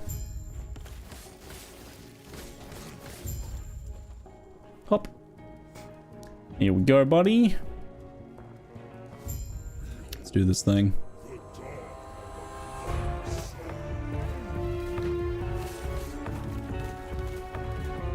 Solid initial hits there.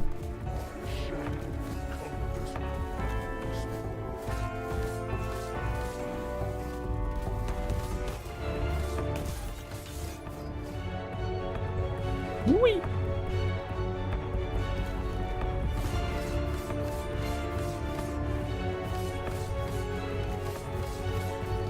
Slam, slam, slam. Down to the next tier. I'm who that system is designed for, the overshield. Bam, bam, bam.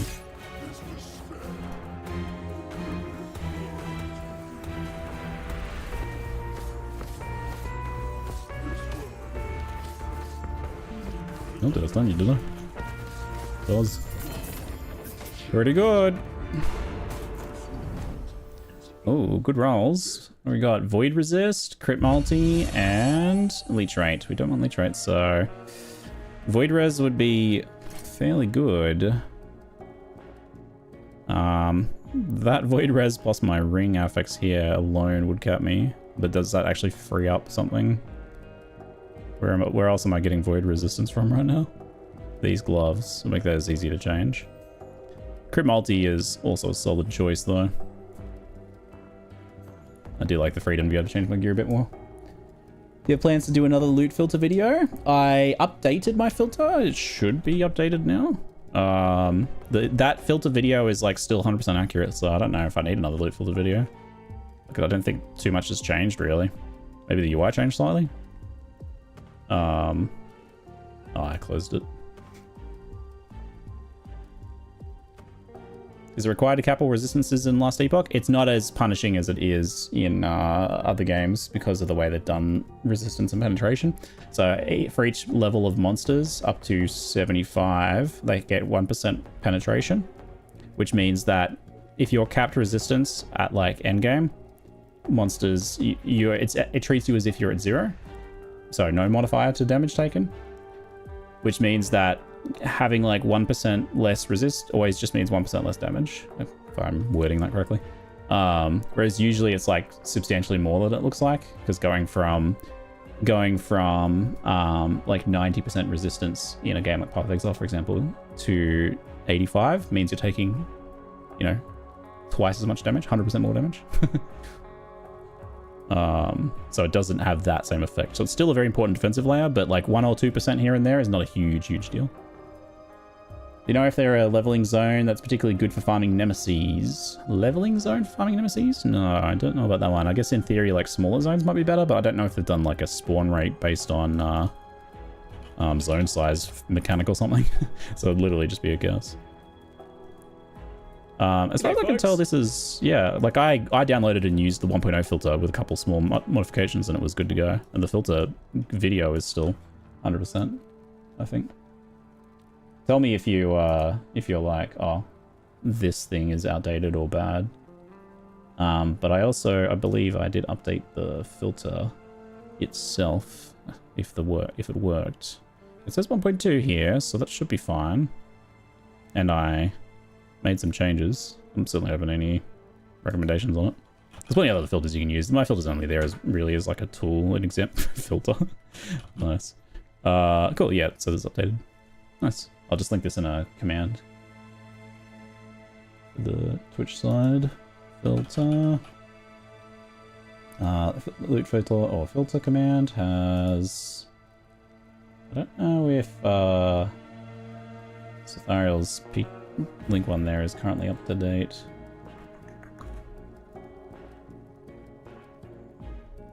I'll drop it for now.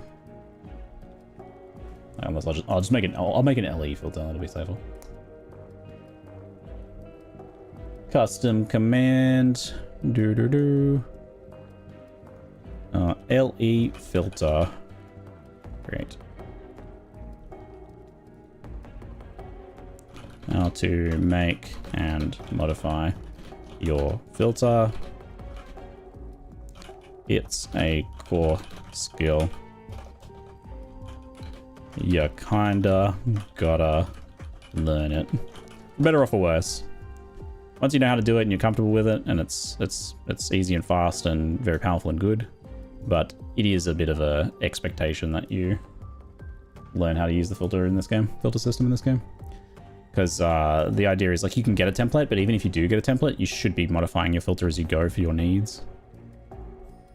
If I take this, what was it? It's giving me void res, something, gloves. If I take that off, where this certainly overcaps us. The ring is 54 itself. How good is the ring? Okay, not amazing. Go on. Get the crit multi, Ziggy. You know you want to. So you can respec these more easily now, but I'm not sure the full implications of that.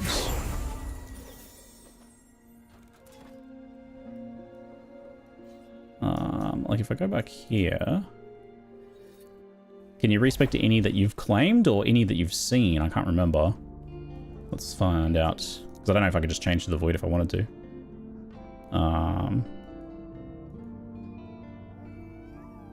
Oh, you literally can. It costs a fair whack of gold, but that's pretty reasonable. So I can actually just use that void. The decision's really not that. If I've seen it, I can use it, right? That's awesome. Right, yeah, I'm not crazy. Yeah, cool. That's awesome. Discovered blessings, leech rate, void res. Yeah, I can just swap to them if I want. That's amazing. Oh, that's really good for that, especially for that one. Because it means I can, if I need to re-gear in, I know I can get some void res there. I feel like I need notes of that though, maybe.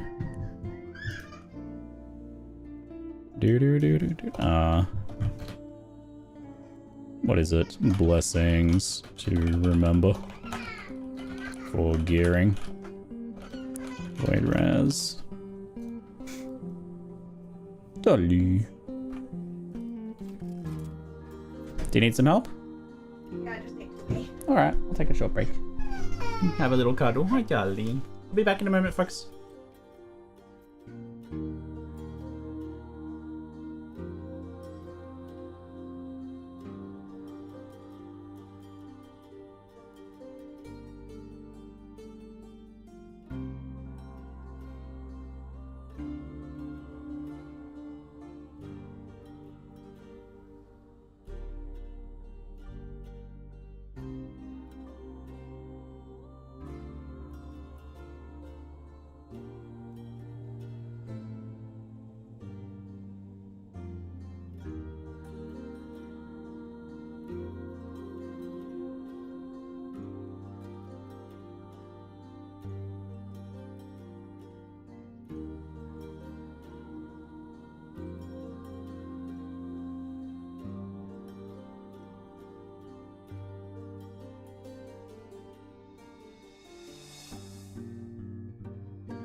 Hello. There's a bit of a casual. I'm just now getting into monoliths. The weird stuff's very fun and too distracting. Yep. I'm having that same, like, new league problem where I get too engaged in the mechanic and make zero progress. It's a good problem to have though, right? It's a good problem. Suffering from success. So we have done that one now, and I actually was pretty much done with Blood, Frost, and Death too, so we can go finish that off. Left us alone with the music this time. How was I supposed to be alone with my thoughts? You have the power to click the mute button, I guess. Yeah, little Tully's tired. Sounds like she's gone to bed now, though. She fights it, but quickly succumbs. The on-kill effects of Circle of Life also have an equal chance to trigger when you hit a rare boss or enemy. Aspect of the Shark chance on hit against rares and bosses. So 5% against rares and bosses. It's pretty amazing. I like that. Aspect of the Shark is... a buff that increases melee by 75% and melee attack speed by 10%. So this one is every 5 seconds, a buff for 3 seconds, but Aspect of the Shark itself doesn't have a cooldown. So you could maintain permanent aspect of this if you're hitting fast enough. Lit. Sounds amazing. I'm done with this? I'm done with you. Huh? Oh wait, no. It was Stolen Lance. I just gained access to that, that's all. I think I still technically haven't finished this one.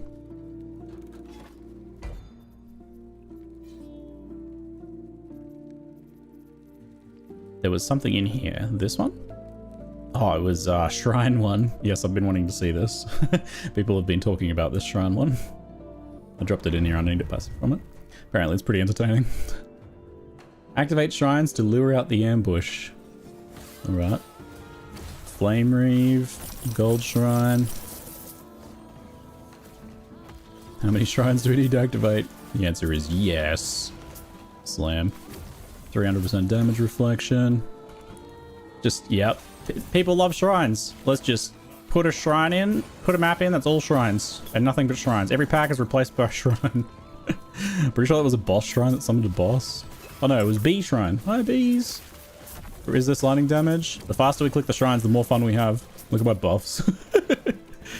Releases freezing waves. I don't even have to attack anything. Just pure fun map, right? Pure dopamine map. Amazing. Boosts everything, that shrine says. That shrine just says boosts everything. It's like, buffs equal yes. Amazing. Good fun, right? It's just fun with a capital F-U-N. The end part's important to that. Look, it just keeps going. I can keep going because we might get like loot lizard shrines or something. I mean, yeah, legit. Like, seems like a good one to get some XP and loot drops and stuff, right? Boosts everything again. Whee!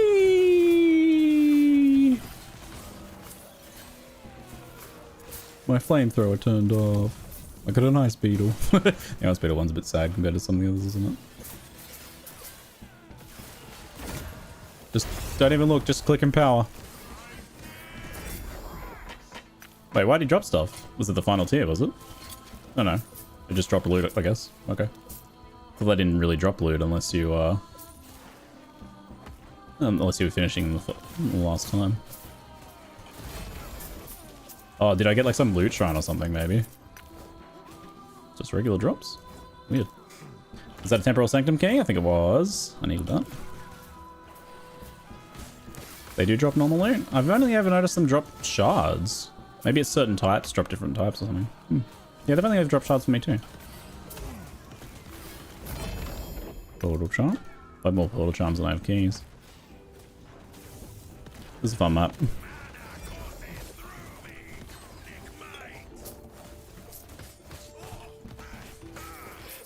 Ah, mana courses through me. I perish. Oh, no shrine buffs currently active. Meh. There's more shrines in here. You only have to do a few shrines and then the map's done, apparently. Fireball shrine, let's go. Where's my loot lizard shrine, though? Whoop.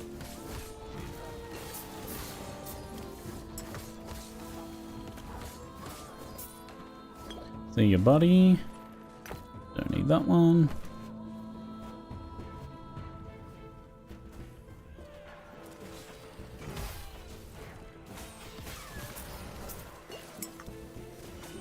Oh, there's a lot more shrines in there. Go, go, shrines. Haze shrine? Yes. Necrotic explosions erupt from within. Sounds sexy. Sorry for playing with overlay map. I hate it, you hate it. But it's very helpful for locating the shrines. Repeatedly throws flasks at enemies. I might need those.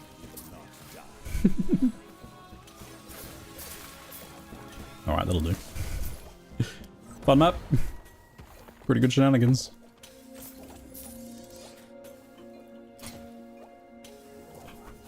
Sharon's still throwing flasks around in here. Rune of Ascendance. Oh, I did get an exalted attack speed. No way! I can't believe I got that like so soon.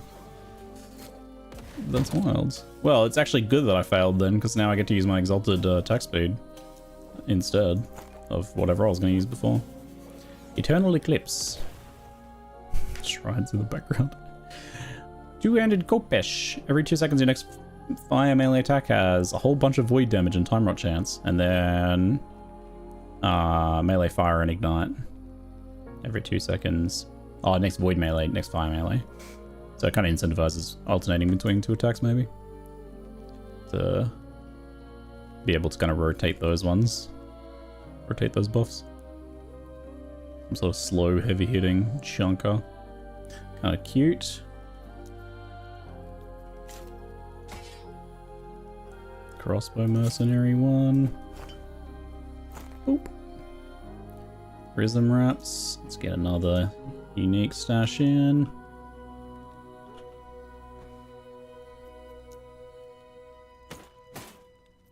I did say I was going to hoard less this time. I think I'm hoarding less, so... The less part is happening. It's still happening, but it's less. You're potentially quite good. Don't need you. Don't really need you. Check if I can craft you. You're meh. You're amazing. Mainly fire damage.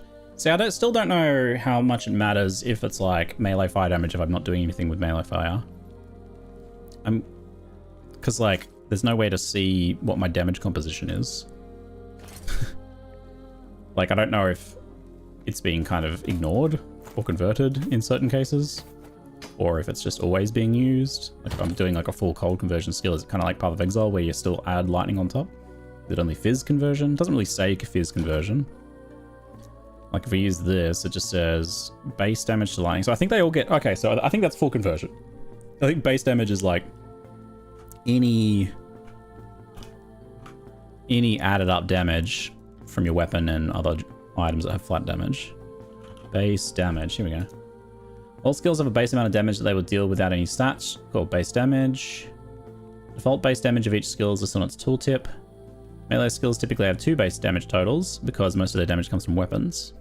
Spells and throwing attacks have much more base damage, but yada yada. Stats like +5 melee fire damage. Here, this is going to answer my exact question, isn't it? The in-game guide.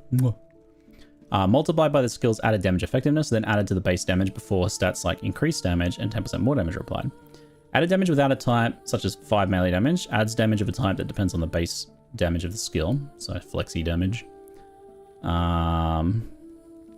Doesn't say anything about conversion, but let's see. Damage conversion. The base damage type of specific skills can be converted. For example, a physical skill could be converted to a fire skill.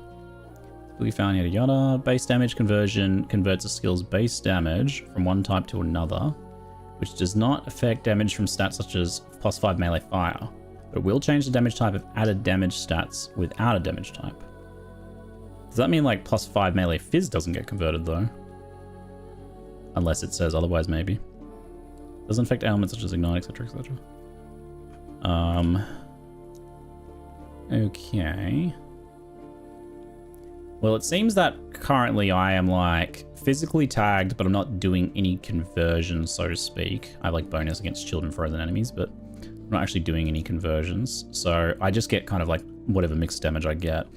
So added fire damage then is fine, but it's not ideal because it's not going to be as impacted by armor shred or fizz penetration. Armor shred will still help, but fizz penetration will not help at all. So I do have some like physical resistance shred, I believe. And I don't necessarily have fire penetration. So we probably want to prioritize physical where we can. What's your weaver tree looking like, if you don't mind? Sure. At the moment I've got like a progression weaver tree. So I went here and got champions, dropping woven echoes, and more champions. You know, I couldn't resist giving some like LP potential. The Shade of Oribus ones, just as kind of a meme. And then this one, then you can get this slot early on to try and help you with your item drops. And now I'm going over here to get Graveborn Paths. Cemeteries are more common. But more importantly, this one that adds Possessed Nemesis encounter to your cemetery. So I'm going to go and get that. Cemeteries are the big ones, so... And those are the more important ones for progression. So this is the idea is this is just to help me like build out my skill tree and then I'll respec later. It's also like see the new content as much as possible. What else have we got here? Don't need the rogue body armors. Potential on that helmet. Hold on. No, we don't want health regen. Doo-doo-doo-doo. Hey, I go to church TV. Thanks for gifting a sub, mate. Appreciate it, buddy. All right, let's go do this thing. Yo. Temporal Sanctum. I'll use the boss skip this time.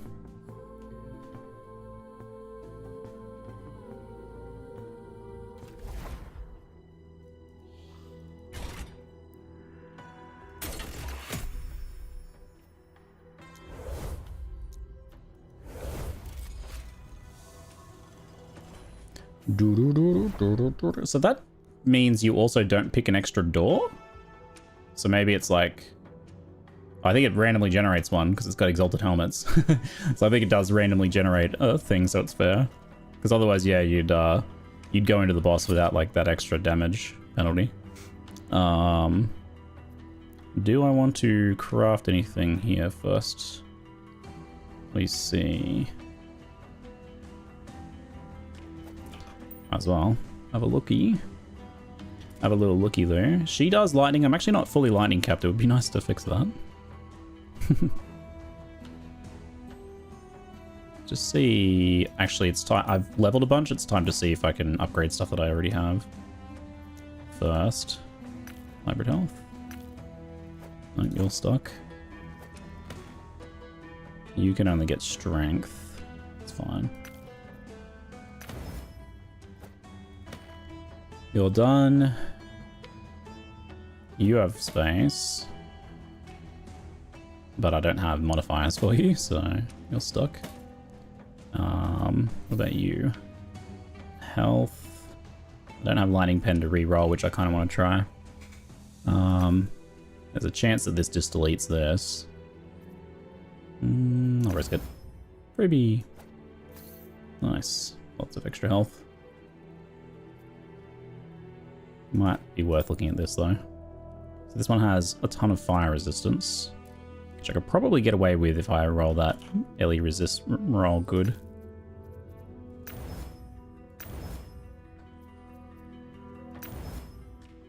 Okay, that's pretty good. Crit chance. I think it's regular attack speeds. It's only really crit chance or physical damage, eh?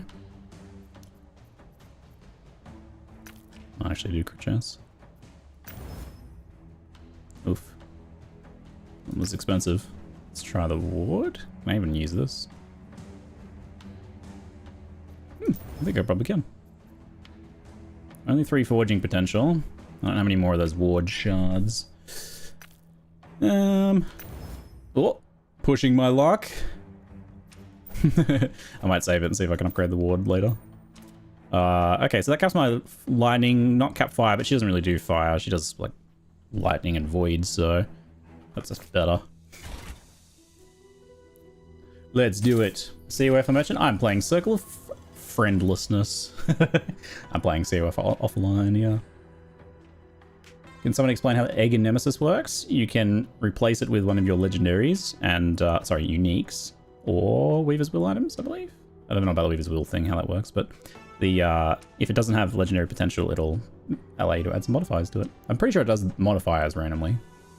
But it's a way of like, oh man, I really wish I could get some mods on this Exsanguinous. Then I'd have to take it off though. That would be rough.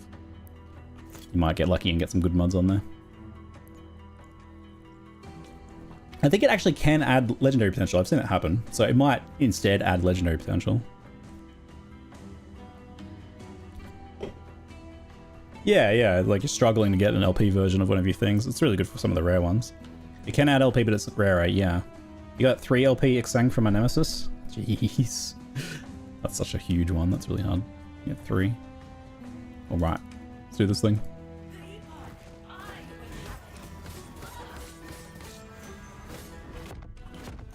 That was pretty close.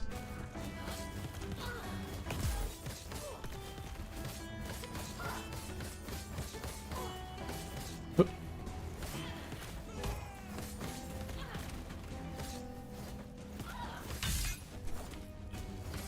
Maybe I should just go any other time and kill the towers. The towers is what finished me off last time after all. Oh! I almost pushed the wrong button. No.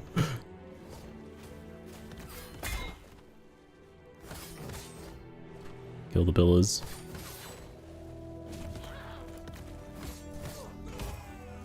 One bit of goop isn't really a problem. Probably safer to do it that way. Instead of just like flexing my explosion skipping skills. Still flexing though.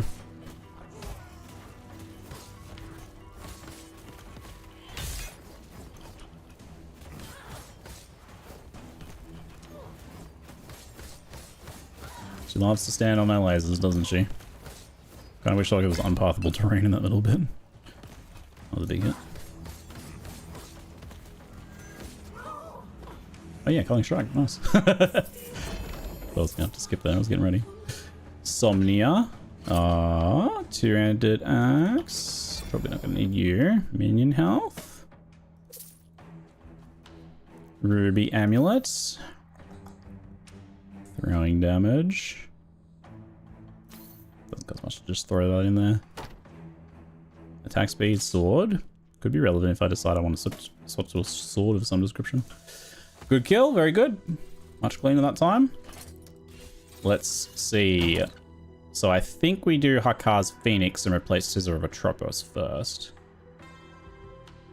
Yeah. After all the discussion about fire damage earlier, this ends up adding some and giving fire pen though, so. And we got our 40% melee attack. I have to craft this first. But since we can choose, I just need to put something on there and it's done, right? Doesn't really matter what else I do. There's no risk, yeah.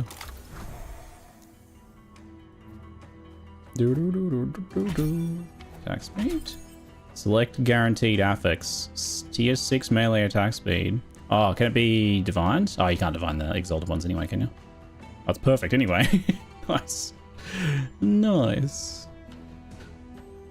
Absolute win. Oh, amazing. It's going to be a pretty solid damage increase now. 5,745 to 7,950. Good heavens. It's pretty sizable. 5,480. 9,5. It's technically more damage if I go like this. Just because of the overall speed here, I think. But we lose a fair bit of ward, right? How much? 200. You know, my strength isn't that high that it's like super big cost right now. If this is a lot more damage, then we could go that route for now. It's like 250 ward or something. 300. That's a fair bit of extra damage. Do. And we get some more armor shred and slow too, which is not factored in there. Seems pretty good. Rune Refinement can divine roll ranges in on exalted items. Good to know, thanks. I wasn't sure if you could divine the exalted affix or if they were like fractured and locked. Wasn't sure on that one. I should check those amulets. Spell crit no. Throwing damage no. LP. You're just food. You, for now, are gonna go in here. But I can maybe egg that, maybe, if I come across an egg. Egg it. Nobody wants you here. Throw eggs at it. That's what I mean, obviously. I am a dump tab. Needs some sorting at some point. Let me at least get the idols out, because it's not very useful having them in here. Lightning blast. Because when I try to search for a certain stat or something, it's not much use having them in there. Look at this mess. Ew, that's a problem for later, Ziggy. Alright, it's better. Somewhat better. Alright, mate. Mate, what can I do with you? You've got LP, you've got forging potential left. Oh, it's because I don't have lightning burn, I see. I remember now. You know they added customizable stash tab affinities? No! I did not know that. Is it called priority, is it? Prioritize moving items to this tab when conditions match. Even though this tab is not currently viewed. Oh my god. Oh my god, they did it. They are the I had no idea. They're the masters of quality of life. What the... No, yes. Amazing. So, can I go... I can go unique. Can I do legendary potential minimum? 1? Amazing. Now the LP one's going... Oh my god, yes. So good. U1. Oh, crazy. Unique. Just any unique should go in there. Since it's not LP. I'm guessing it'll probably go left to right if there is a conflict. So this could have the same priority, could it? Or will it not work?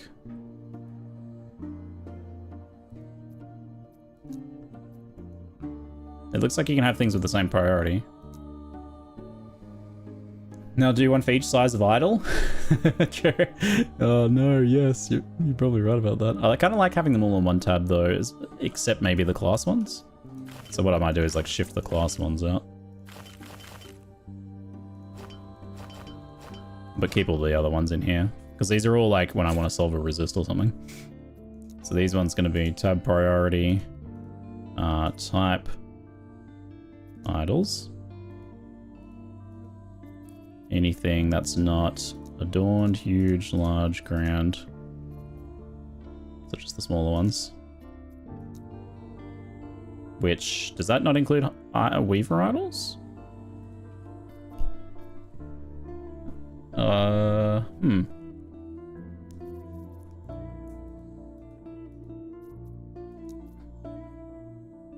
Class refinement, item faction, Circle Fortune Merchants Guild.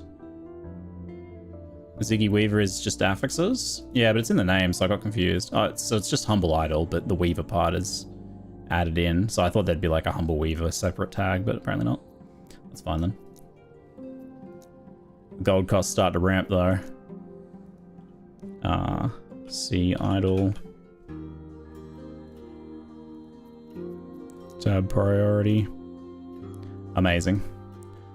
Oh, mate, this is a game changer. Good heavens. I should probably start using tabs though.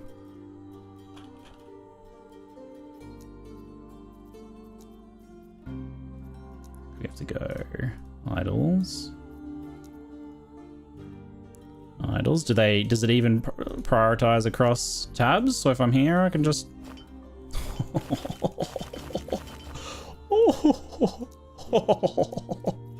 Amazing. I did not know this was a thing.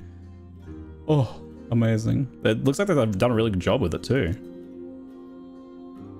So that the dump tag can just go here. So this will be... What's the hotkey combination to ignore that? You know how you like hold a hotkey modifiers to just make sure it goes in the right tab, the tab that you're looking at currently? Is there a way to do that maybe? I don't really know how to do like... Make the exalteds go in there.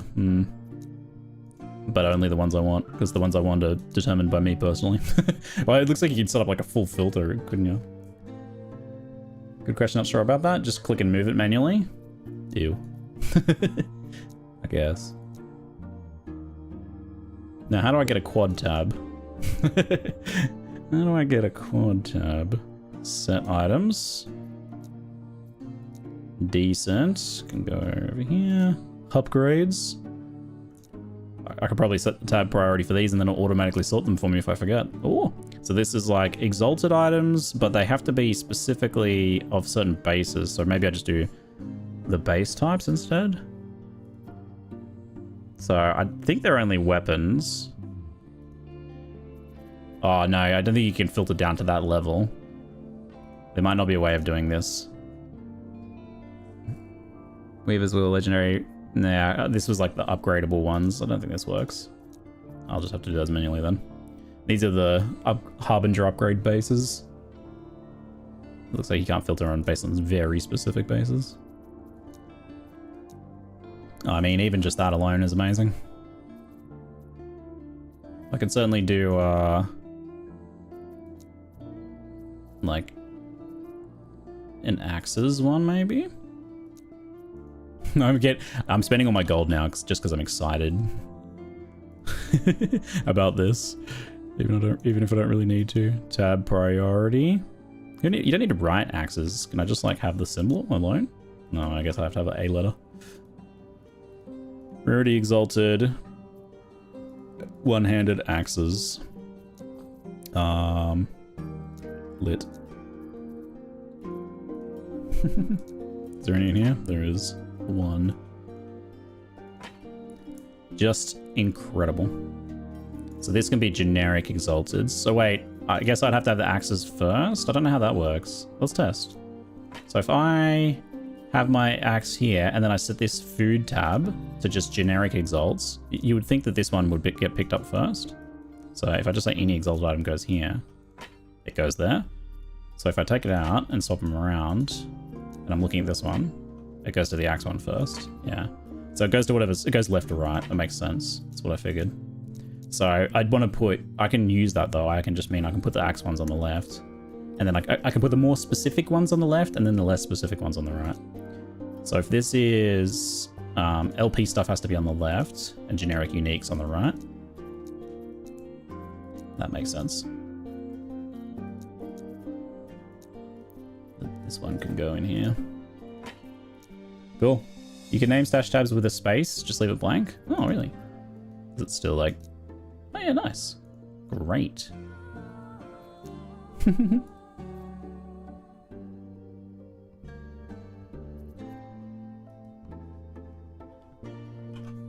gonna give this one an X for now though, because I haven't figured out more specifics.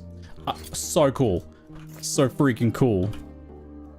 Mind exploding. Oh, I usually make folders for each category just to tidy it up a bit. Yeah, I might subdivide into folders as we go. This is not going to help me with my like anti-hoarding behavior though. So we did that one. I have already finished this. Yes? Yeah, we've got the relic drop right there. So I've done all these. So it's time to go to Blood, Frost, and Death.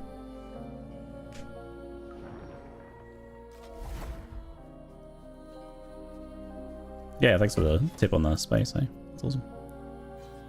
Let's go into our next what timeline, we're gonna go find one of the cemeteries, and then we're gonna blast a ton of Woven Echoes on there, and then we're just gonna instantly finish the timeline with the Woven Echoes. Maybe just doing some boss ones, for example. You can really smash through these pretty fast now. This is a nice shrine. It's like a movement skill shrine. Do I want to do these tombs? I think I can't resist.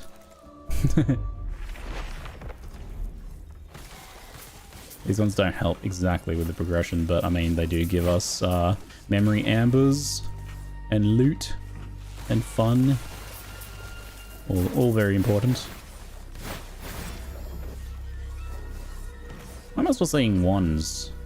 I think I have like a generic Exalt show thing that's happening. I maybe want to get rid of. Yeah, they're doing this. Dev's doing really good with quality of life. So like, obviously we've seen loot filters before, but I didn't know that they had implemented loot filters, and they've done a really good job with it. So that's awesome. If there's no modifier key to transfer to the tab you're on, that's literally the only change I'd make. It's pretty minor though. That's just a small thing. But the sliders for the UI, that was the thing that really blew me away. Because like, that's the thing I always want, and people just say, no, you can't have it. And I'm like, but I want it. No, you can't have it. And then I see it done, and it works pretty well. Even though it's tagged as experimental, it works pretty well. It's also just such a good feature as a streamer. Oh my god, like, who cares about the viewer's viewing experience? Which is weirdly rare, no offense to other streamers, except kind of offense.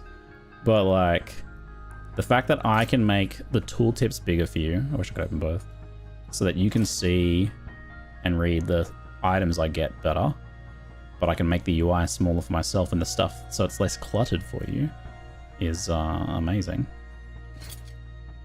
Might try just shifting it by 1 point as well. Might try go down 1 on that. I'd scaling down 1 more. I'll see if that feels too bad, maybe.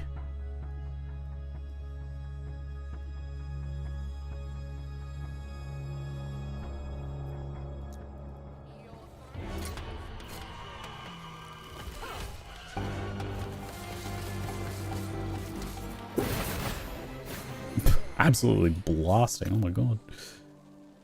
Blight of Lachesis. Skeletal mages, necrotic minions, cold minions, lightning minions. Minion. I get it. Minions. So blind. Freeze, multi, and fire res. And this one? Good, my filter's doing its work. Excellent. Yep, trust the filter. Whee! Put the hotbar to the biggest size. I mean, that would be the next step, is like having drop downs for like individual aspects, obviously, but this alone is far beyond. You want to see max size hotbar. It's not even, it looks like really console-y, but it's actually not like that terrible.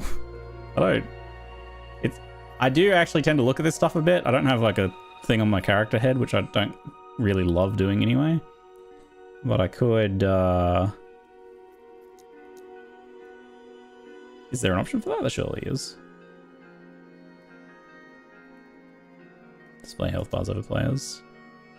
Yeah, I hate the health bar on player thing, but it would be good. It's maybe good if I do shrink down the UI. Yeah, this is, I made the buttons big enough to click, yeah. Oh, you can't even button click in this game. Oh, I can't be a degenerate button clicker.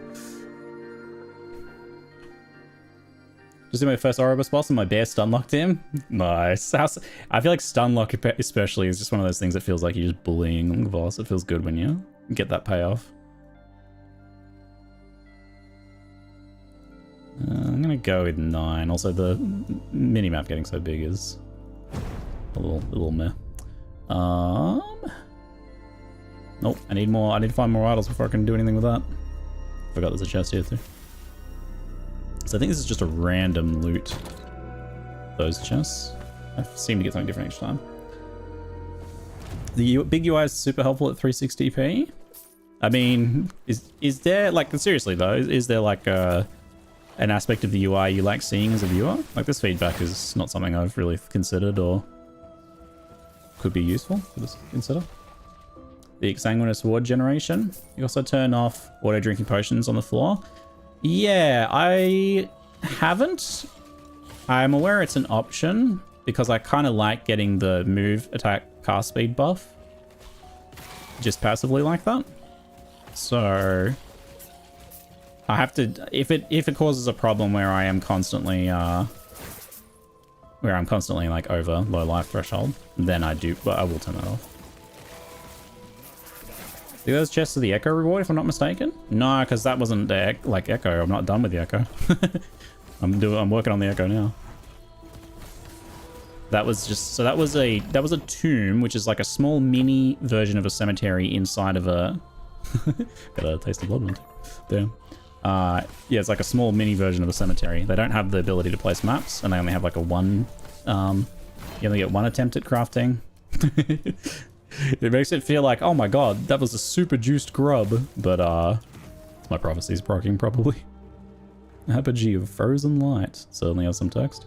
Mantle of the Pale Ox. So this is another one you can build this character with a bit, I think. +2 to strength, minion skills, strength, movement speed, health. I think I saw a similar build that used this instead and just used the boots, which I don't have the boots, so... But you can do that. You want to run a minion with that, though, I think. Yeah. The Pale Ox seems pretty good. Don't think I'll use it. I love Exsanguinous. I'm here to play Exsanguinous. Cradle of the Erased. Orb Weaver's Fang.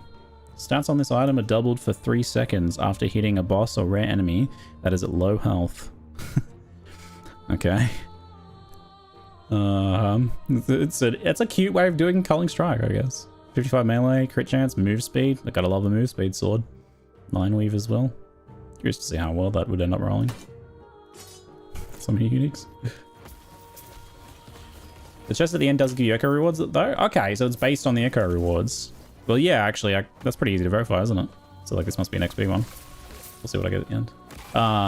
So you have those. So the tombs allow you to effectively double your Echo reward. So if you're in a particularly good one, then that might be like, oh yeah, I'll definitely do this tomb.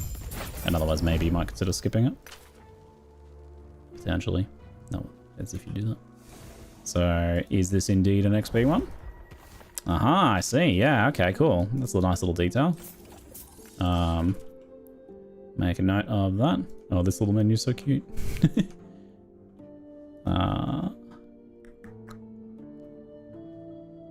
Update. That is done.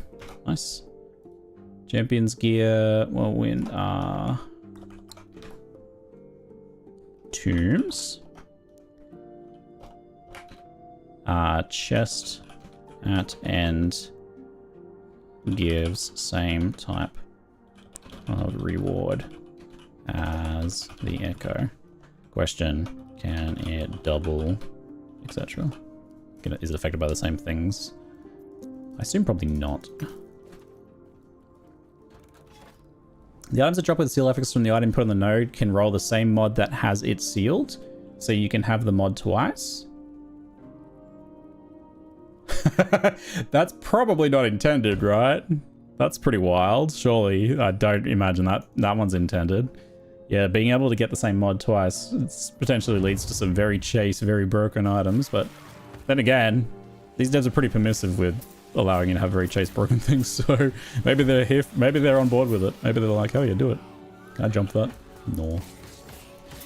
How does Beastmaster benefit this build without pets? Beastmaster just has good passives. I kind of like wish it made more sense to go for one of the other ones, but Beastmaster kind of has the best options there, it seems. Druid stuff is a lot of it's well transformed. The other thing is also Frenzy Totem is very good for scaling late game. Big old attack speed buffs and other buffs.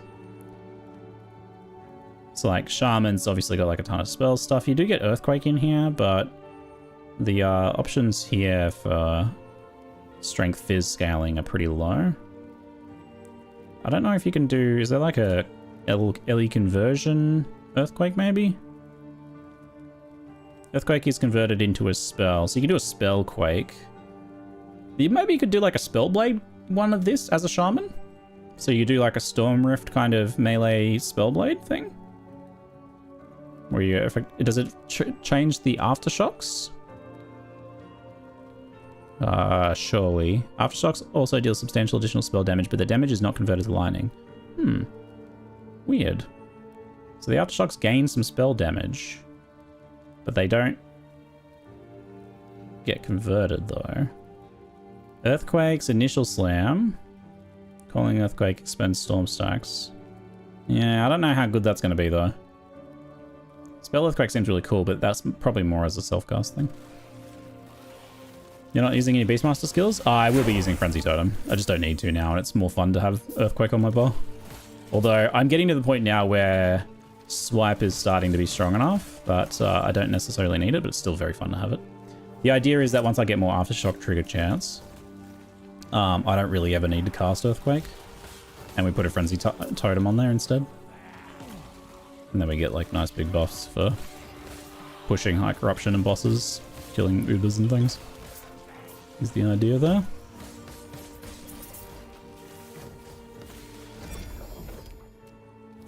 +3 static orb hat.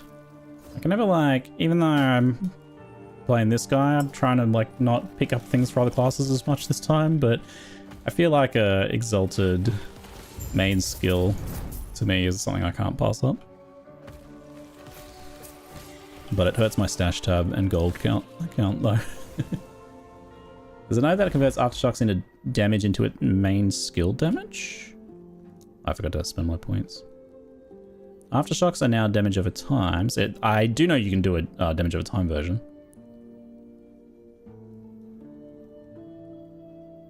Aftershocks blend enemies within their AoE.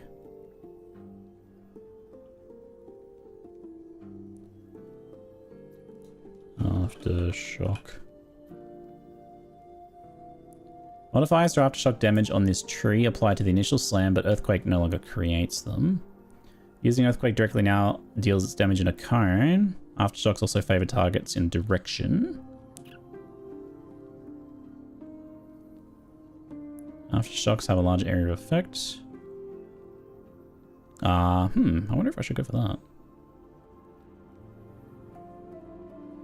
I've been maxing the damage and stun chance, which also seems like a good idea. Slows. Increased chance to stun, costs less mana, don't need that.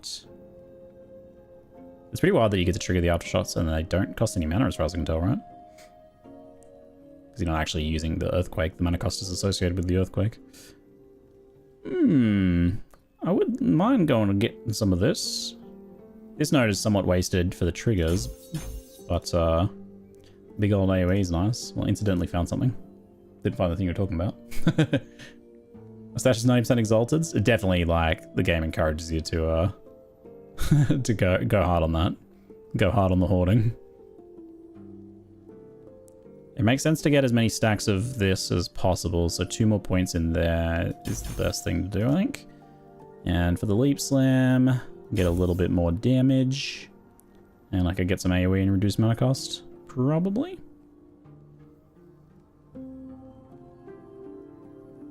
Yep, that looks good. Nice.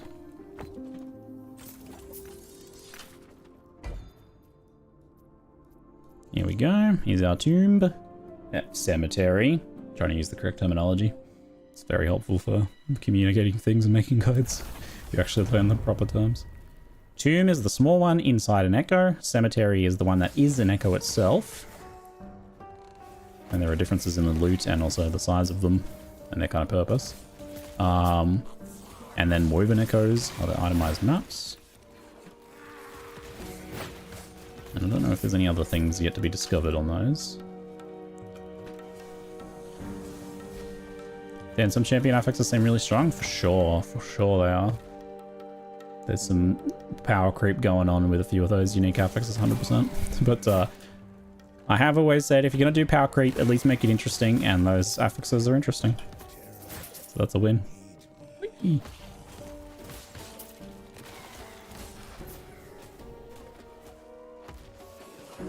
Any way to get LP on uniques apart from eggs? No, I think that's the only way to add LP to an item that doesn't have it, unless they added something with the Weaver faction. Made it to Monos today, really enjoyed the new mechanics. Yeah, no, I just like almost immediately running echoes is, I don't know, 10 times more interesting. Like, echoes were very mundane before.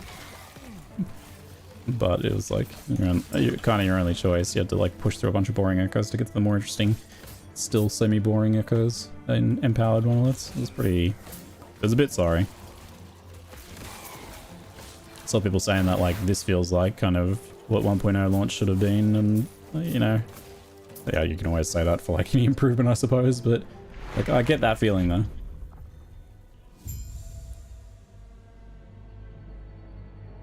My stream area elements crashing while you do this. Creatively cast Maelstrom, I like that one. So I don't think you don't think you get woven echoes by default in tombs. I feel like I haven't gotten any, but there are some modifiers on the, what's the term for it? The Weaver tree. There's some modifiers on the Weaver tree I think that can make it happen from champion kills. But I think by default, woven echoes only drop in here. Don't even look, just empower. Is there one more item than usual though? And we're just blasting, aren't we? Holy heck.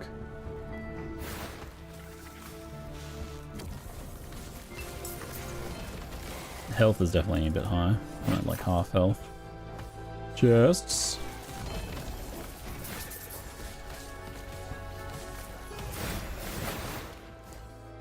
Boop. Boop. So I think these are like simulated random echo rewards. So that was probably gold, and now there's like, well, there's a Weaver idol specifically.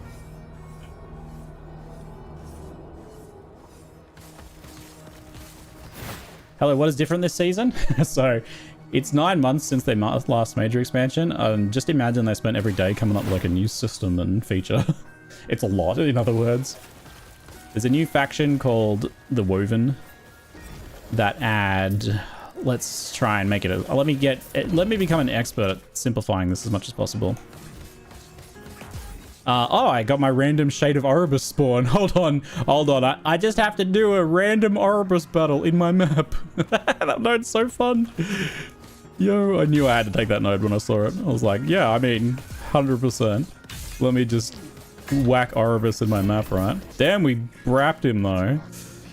Got a 1 LP Stimid Fate. Cool.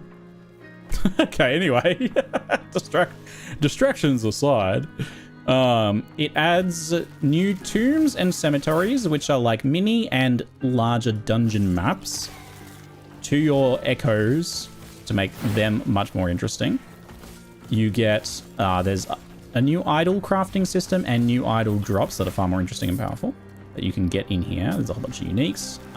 It interacts a lot with the Woven, with the Weaver's Will unique. So there's a bunch of new Weaver's Will items if you like those. There's this system of like monsters being possessed to improve their drops. There's a whole faction progression to do here. There's a tree that allows you to modify your endgame echoes and other things in fairly impactful ways, including customizing your item drops. This is not going to end up being short in the end, is it? So like I can take a picture of an item here, and now there's a chance of champions dropping an item that's based on this, and we'll copy one of its affixes. There are itemized maps that are like kind of unique maps that allow you to add new maps to your timelines with specific loot drops and rewards and types and other utilities. There's a ton of new crafting things that you can do. Oh, it's like, yeah, no, I can't. I gotta think of a more efficient way. It's just like tons of crafting, way more interesting endgame echo content, I guess we'll say, like content filling up. Yeah, they tried to make a TLDR video and it was 20 minutes long, so the TLDR is 20 minutes long. Maybe that should just be the answer.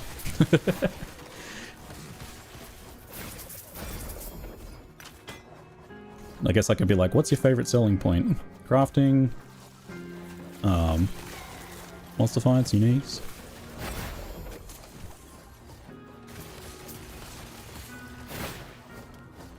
Whoop. Melee void damage 1.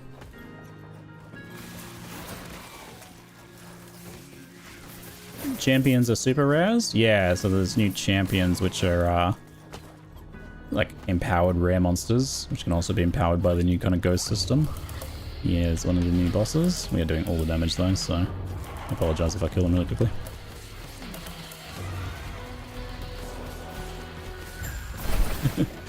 Sorry, no mechanics today. It's kind of a low roll one, isn't it? I think we need that. Crit chance, cold damage. Oh, nice crit roll. But otherwise not super good. Whoop, whoop, whoop. Do I have any class idols? No, I gotta get some more class idols. Don't need this right now. This allows you to craft your class idols with new affixes like the ones I've got there. And they grow over time too. And this allows you to place these woven echo maps. I've got a new boss one. Travel back to the ancient era and destroy whatever created the antipode rift. Always drops a unique piece of armor. Could be Exsanguinous. Slay Harrispax Orion, Seeker of the Shards, upon the summit of his war camp. Always drops a unique melee weapon. I've done that one a few times, but it's a nice quick one to do. Cemetery of Reweaving. I might want to run that because I haven't run it yet. Delve into a vast tomb of the erased and defeat the Fate Weavers to claim the echo-specific rewards of all surrounding echoes. Oh, this is the one that like sucks up the rewards from an area. Ooh, it's tempting to save that for like some better rewards though, isn't it?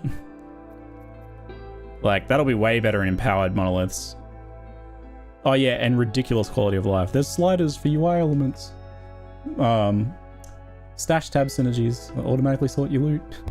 Yuffie Sparrow, thanks for 4 months sub, mate. Imprint that one. Oh, I haven't got the imprinting for that yet. That's a good idea though. So where's that? Place an armor or weapon. Place armor or jewelry. Place a woven echo. Yeah. Place a woven echo to imprint it. To have a chance to spawn you on your echo web when a new echo is generated. Ah, so it's just like a random spawn. Rarer woven echoes have a lower chance to spawn. So I don't know, like, if that one's particularly rare, it might not be a great one there, and it's just going to be spawning randomly. Still, that's pretty juicy when it happens. But maybe we might have a preferred reward type one that we want to just throw on, maybe. But right now, I'm probably not going to get that one because I don't want to do the pathing to it just yet. But this is all about, like, echo rewards, isn't it? So it's like chance for doubling echo rewards. Echoes have a new type of reward for woven echoes. I mean, that one's kind of nice, isn't it? Gain increased bonus timeline stability from killing enemies in your echoes. Okay, these are good for just general progression. I actually take it back, these are great. Bosses and rare enemies in your echoes have a chance to be possessed by souls of the erased. Additionally, some enemies in the last wave of your arena echoes have a chance to be possessed. And then here, or we can go... You have a chance for a pile of glyphs to drop when you complete an objective. Runes, so that's crafting materials. Chance for Xeric to join you for gold farming. Rare enemies have an additional chance to drop dungeon keys. Champions have a chance to appear in pairs. That's fun. Place an armor or jewelry item to imprint it in a slot to have a chance to drop a pile of similar items as an extra reward. Similar items more likely to have the same rarity, subtype, and affixes as the imprinted item. Is this different to the one I've got, though? Imprint it, make champions sometimes drop a pile of items of the same type. Always have a sealed affix. So this sealed affix one is really interesting. That's the unique thing for this. It gives you a sealed affix of one of these. So I might get sealed earthquake, for example. So juicy. Silk cocoons. Memory amber reward types. It does, that does look pretty appealing to go down around that way. So like, what am I going for at the moment is this thing, which is Possessed Nemesis Encounter. You know, what's the respec cost is like 20 memory amber? Did they change that? I thought it was 200. I think they made that cheaper. Good on them. I keep thinking I have to spend like 4 points to get through, but you only have to do the 1 point in each, don't you?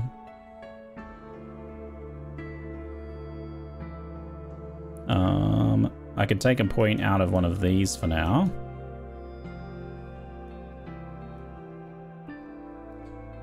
Do-do-do-do-do. It's probably worthwhile. Let's go. I'll drop that, and I could drop Oribus temporarily. It's pretty fun to have him spawn randomly though. It's good content. And then yeah. So now I don't actually have to keep this, do I? I can just pop it in there and then I'm good to go. What is a possessed Nemesis? So a Nemesis is one of the ones that upgrade your items each time you empower them, and then you fight them and then you get a bunch of upgraded items. And the possessed one is the mechanic from the Weaver. So it makes them effectively drop more loot, more powerful, and they drop memory amber. The full effects of that, I'm not entirely sure, but that's the approximate effects. But now I can run this and it's imprinted in there, I'm pretty sure. Guess we'll find out. So, from this menu, we can now place these things. So it's pretty specifically these symbols, I'm sure. But what I could probably do, because I want to get the passive point anyway, I'll just do this here. Oh, that reveals it there. I should put the other one there first, maybe. Because you could do these ones that have like reward symbols on them. Some of these do. I don't know if this Tomb of the Erased will have the ability to place more maps, which I might want. So I'm going to drop an Antipode Rift over here, maybe. And so this revealed that one unexpectedly because it claims the echoes. That's its job, so it had to do that, I guess, huh? Dead Forest is Acolyte rewards. I'm also missing that. And I wanted to do the Cemetery of Reweaving, so maybe we end on that one or something. How much do I get roughly for each of these? I'll drop that one down too. I've got plenty of them. All right. Let's go.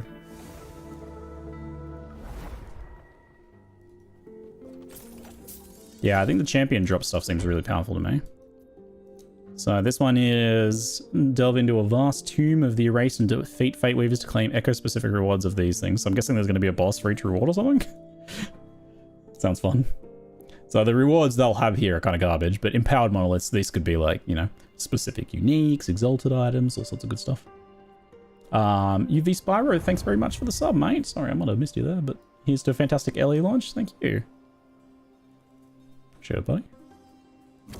75% less damage taken from distant enemies. This is a cute little beach map going on here. Tomb Guardian, possessed by an erased hunter. Wait. Quit chucking gigantic rocks at me, please. Whoa, where'd you go? Rune of Weaving. Fizz Pen with melee damage. Oh, man, that's a good one. Holy. Does Fizz Penetration go negative? I know Armor Shred can go negative. Penetration subtracts from resistances. They apply after resistances are capped and can reduce resistances to negative values. They can. Great. So there's no limit to how much of that you want. I could drop this stun one for the Fizz Pen damage one. 6 damage, it's higher.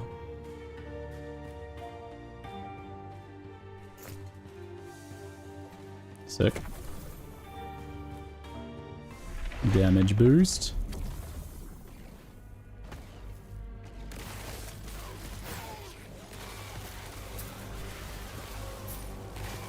We're just doing too much damage though, eh?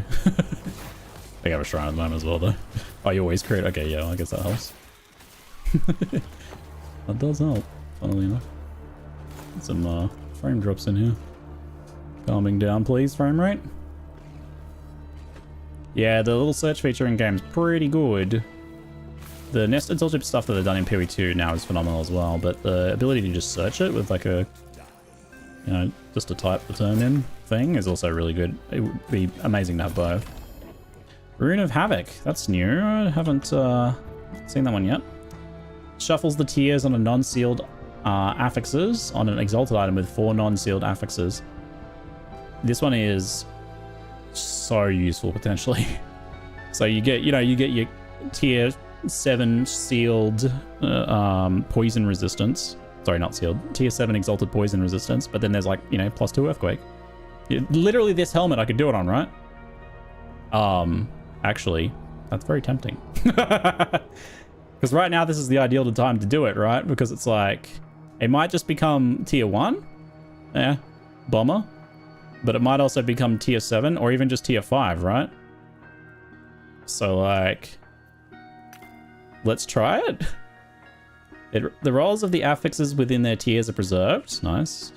Cannot result in affixes having the same tiers as before. Okay, cool. So they will never just land on their own selves. Good. I love that. Because I hate when it's like, nothing happened. Cannot be used on items where all non-sealed affixes have the same tier. So if they're all tier 5 already, or whatever, that would be kind of pointless, wouldn't it? Actually, I don't even know how that would work with exalted items. Yeah, I mean, this sounds great. Give me tier 7 earthquake, let's go. Oh my god, could you imagine if I get tier 7 earthquake? Oh, I literally, I can't. The anticipation hurts me. It rolled into tier 5, I'll take it. I didn't have those shards. What'd I get? Tier 7 vitality instead of cold res?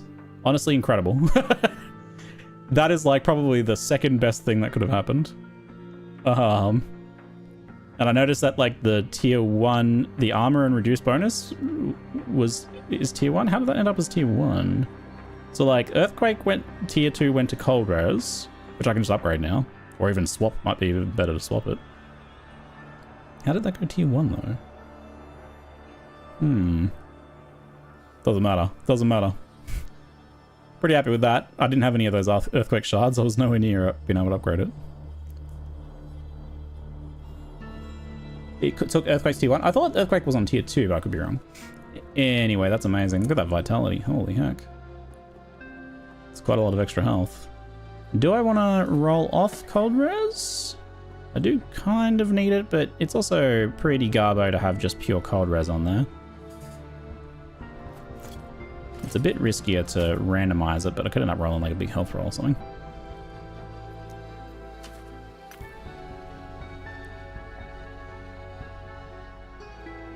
Wait, if it cannot be the same, then you can force tier 7 swaps? It might be that only all of them can't stay the same. Yeah. It only used 1 forging potential too. Hilarious. The armor and crit was tier 1 the whole time. Yeah, so I'm thinking it didn't swap. I'm thinking this one stayed where it was and all the rest, the other 3 swapped around. Which I didn't know is what could happen, but that seems like what happened. Let's gamble. Endurance I actually don't want, unfortunately. Fizz resist is better, but I will have to drop it from somewhere else. I was probably pretty greedy with that move. Can do that one. I got the Fizz resist vitality one here. I probably have some like cold res that I can go get from idols. We'll fix that soon then. I might leave this as it is for now, especially it's only got 2 forging potential left. This is a good helmet. Pretty great helmet, honestly. Almost don't even, like, it would potentially be good legendary food, but I don't think I even want to consume it. I think it's too good. The base is good with the base crit and everything, eh? Raptor helmet's pretty solid. At least for now. Crazy. I went into one room in here and, like, that happened. My power groweth further. Oh yeah, hold on. I've got like a bunch of skill points to spend, don't I?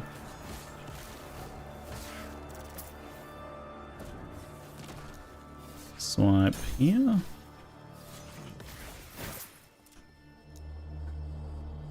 Did you lose a tier from somewhere? Berserk duration. I do want to keep that.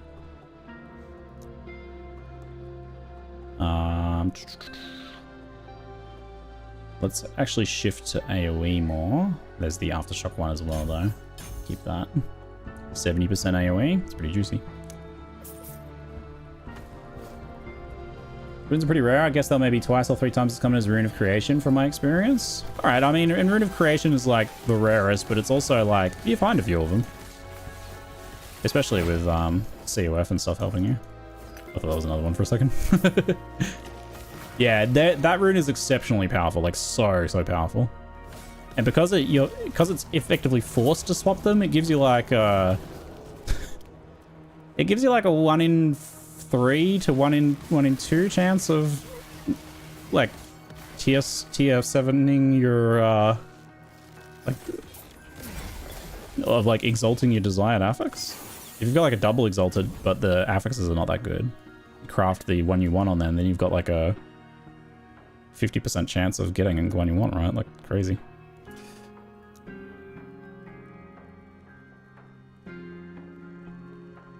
I think I want to go more points on this first, the auto cast. The damage probably makes sense, but I got enough damage. I want AoE. Clear. Give me the clear. Max berserk duration. Nice. Nice. Very nice. AoE's maxed. What do we get now? Create storm bolts while you're leaping. Is a lightning spell. Cute. Damage per meter traveled. Health. Vine. I feel like the vine's slow or something, but maybe that's something you have to have in the tree. Or damage, multiplicative, and yeah, leech a portion of the damage deal. I don't want that. Hit damage against enemies at a full health. I might just get that one. Otherwise, there's like stun chance, stun duration. Just get the damage. Does the same thing in the end. Playing WSD? Nah, don't click to move. You know, almost guaranteed improves items every time. Yeah, it's exceptionally powerful. It'd be extremely rare not to improve. Yeah. It's gonna hurt when you do get a miss then. Unless you're YOLOing a garbage item with 1 decent start, yeah. Like that was like a huge upgrade for that one. And that item was kind of like locked. I couldn't really do anything with it as well, so it was a kind of a perfect use case as well.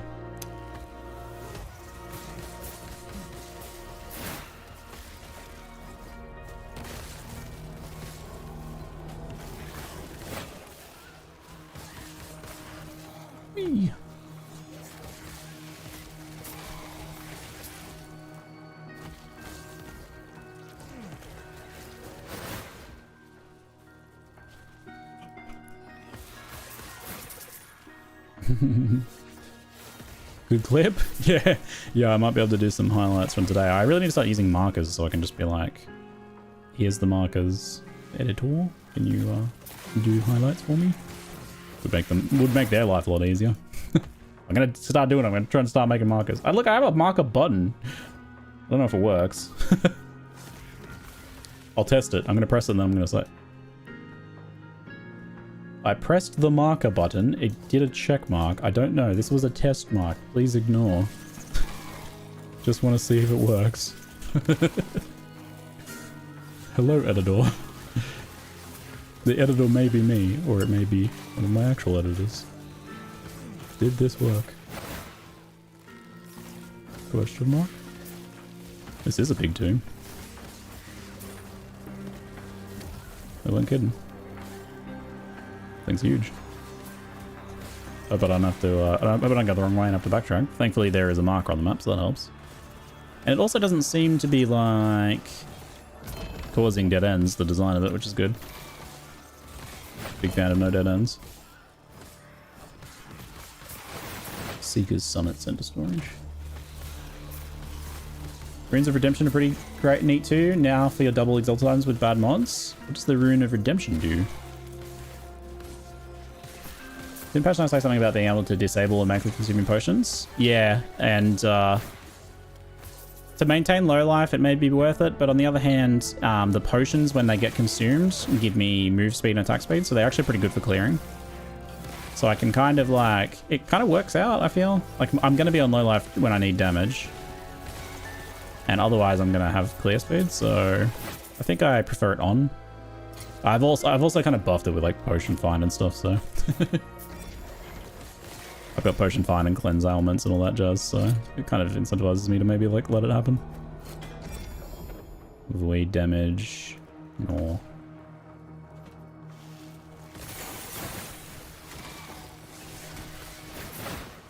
Something in here? There's a little tiny dead end. Maybe we should make a crafting video at some point highlighting all the stupid, I mean really cool and ethical crafting you've done so far. Yeah, I could do... I mean, I'll do some probably more highlights because I quite like putting that one out yesterday. But it could also be used as footage for a guide too. Because it might, if I tried to sit down and make a crafting guide at a random time, I may not have the resources all at once, you know?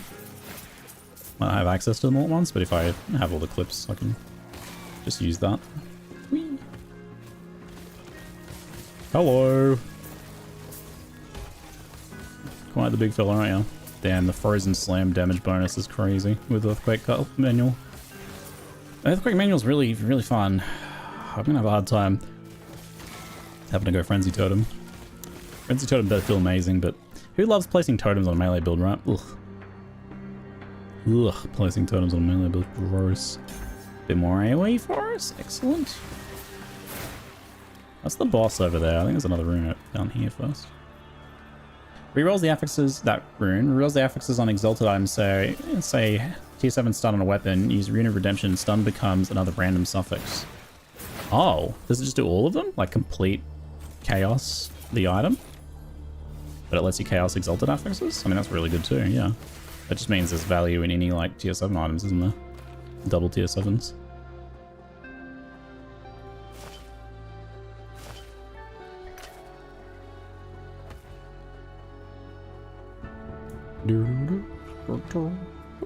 Hop.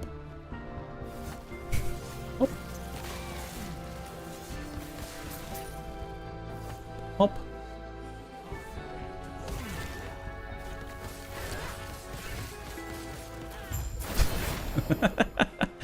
Oh man.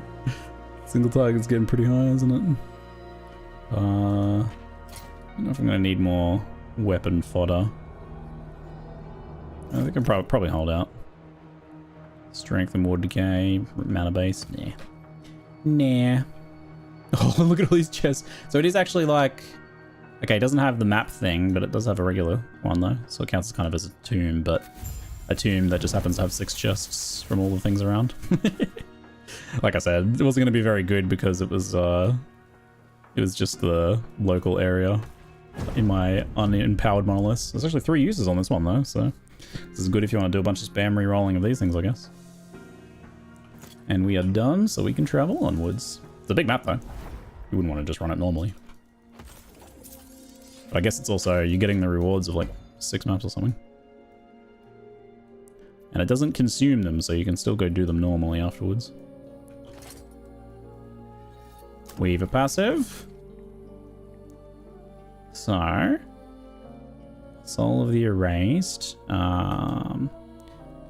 You gain increased stability bonus from killing enemies in your echoes. Your echoes have a chance to spawn with Woven Echo reward type. I don't know what like the base. Chances similar to exalted item rewards. 100% increased chance. The chance is equal to exalted item types. Item reward type. What?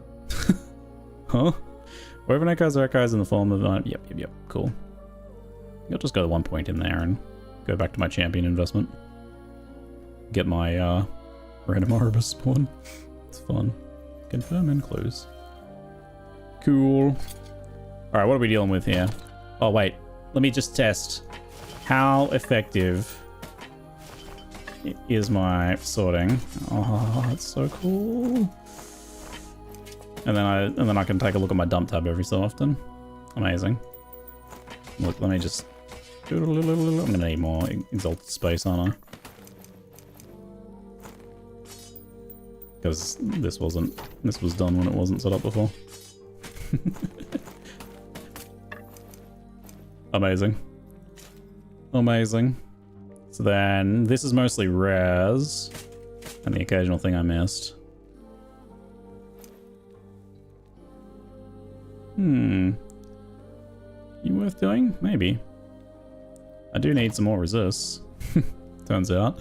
I want to check what I have in terms of idols, but could also craft this. If you have a 100% increased chance on that, it will spawn them as often as it would an echo with an exalted or item type reward. That sounds very common later on then. And I have no shortage of them, I suppose. Poison resistant health, so poison res is not the highest priority. I could chaos that one, or I could try and seal it. If I actually sealing it would be good here. I don't have any though. Chaos it is. I've chosen the path of chaos. I definitely don't want health regen. Well, that's unfortunate. You know what? Shatter it. Shatter it. Okay, here's my idle tab. It's beautiful. Oh, it's so beautiful. All right, so I need fire and cold resistance primarily. Cold. Armor elemental. That does a bit of both. There's a high cold with ward one. That's pretty good. That's not as good. 23 cold res, 4% health. That one's actually sick. Might use that. Shock, lightning res. My lightning is overcapped. Yeah, okay. Well, hold on. We can do gigantic cold res there. Uh-huh. These things are so much better than the normal ones. Like, what purpose do the normal ones serve now? I feel like no one's going to ever use them, right? There's also a crit one there. What's this one? Good. 4% health or versus crit? Yeah, I'll go the health. Okay, so we probably don't need any more cold res ones. Those are pretty good. And fire. Fire, water, and potion use. That's the elemental one. Freeze. 5% health. Health gain on kill is somewhat concerning. 2 ward gain on freeze. I don't like that one. Slightly off, slightly low on Ellie, but I can maybe fix that with this. How's my fizz? Fizz is way over cap. Get rid of that one. That looks pretty good. Perfectly capped on that. Amazing. Do I have a better lightning one here? I Nemesis egged my Exsanguinous and landed tier 5 vitality and health. Oh, thanks for the item. My pleasure, mate. I'm glad you're enjoying it. It makes me very happy. What was I looking at just now? Oh, because I was going to take off something. This one and find another one maybe if I can. There's a better one maybe.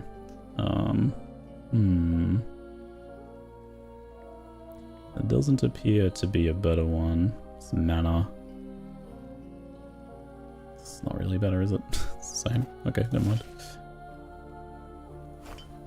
Awesome. Very handy. Alright, so we've got our fancy echoes back here. Let's head on over. You're gonna farm the boss for the health degen boots? That's the idea, yeah. It's a big boost to our overall health.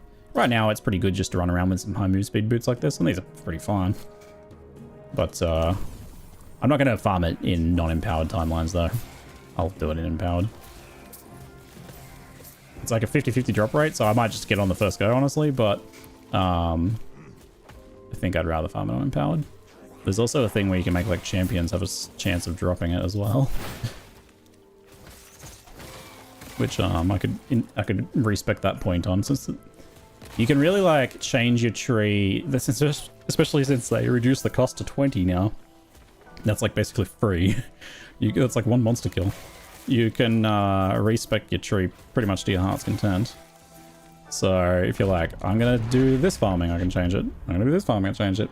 I bet at some point they will add tree loadouts. It happened to Path of Exile, it'll probably happen here too. The tree design and the nature of like shifting around between different farming strategies does benefit. 2700 water at level 81, easily my best start ever. Amazing. Wow. I just hit empowered monoliths, and holy, they did a lot. What do you mean, like, there's a lot of interesting stuff going on in empowered monoliths? Because, like, normal monoliths were so boring before, and they got way more interesting here. I figured, like, empowered would be mostly, like, all of this stuff, but just a bit spicier. But if there's, like, even more new stuff going on, that's very cool.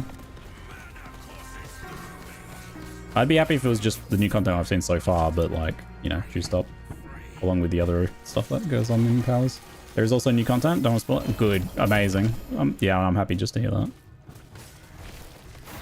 Hollow Finger. Ghostmaker is a cool item. That's for your Necrotic Fisher build. Ghostmaker automates Dread Shade casting.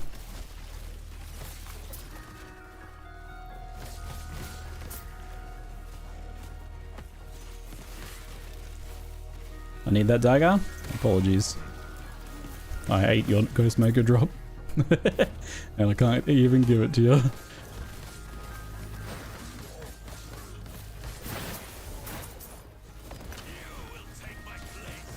Greedy offline SSF player. Hoarding all the drops. You know all that content you just got done with? Another one! I order you to have fun, player. But I'm having too much fun already. No! I don't want to hear it. You will have more fun. The fun will continue until morale improves. Someone said you're so crack me up. The fun will continue until morale... No! Does it go back in the... Oh, yes. Amazing. Thank you, devs. I thought that was gonna... I was worried that was gonna put me back in at the entrance. Oh, look. It's alright. This was garbage anyway. Trust the filter. I need class idols. Never mind. It was bad anyway. That's why I'm getting a tomb in every map. Lift of Despair? Yeah, gimme. Isn't that something I wanted to seal? Ah, it broke that item. Killed it. Oh, that was something. That's always something dropping, isn't there? Get out of here. The Fang, the Claw. Whee. That means the fun will end very quickly then? Oh, you're right. The fun will continue until morale improves. Morale is improving constantly. Oh, alright then. No more fun. I didn't consider that angle. Oh, cursed. I do love the, like, freeze enemies with Warcry, Earthquake for mega damage combos. Pretty satisfying.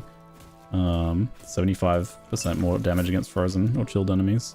We can activate that just with chilled as well though, so... It really work on chilled too. Crazy.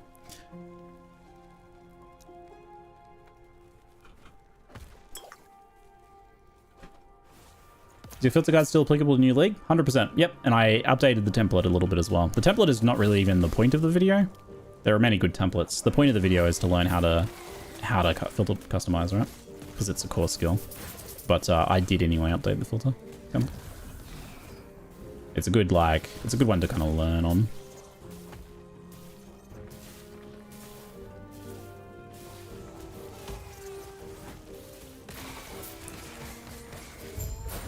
Dirge. Spell damage one. I love that there's some like trigger ones like this, like chance to cast lightning block. Well, no, that's not chance to cast its chain, but that's still pretty cool.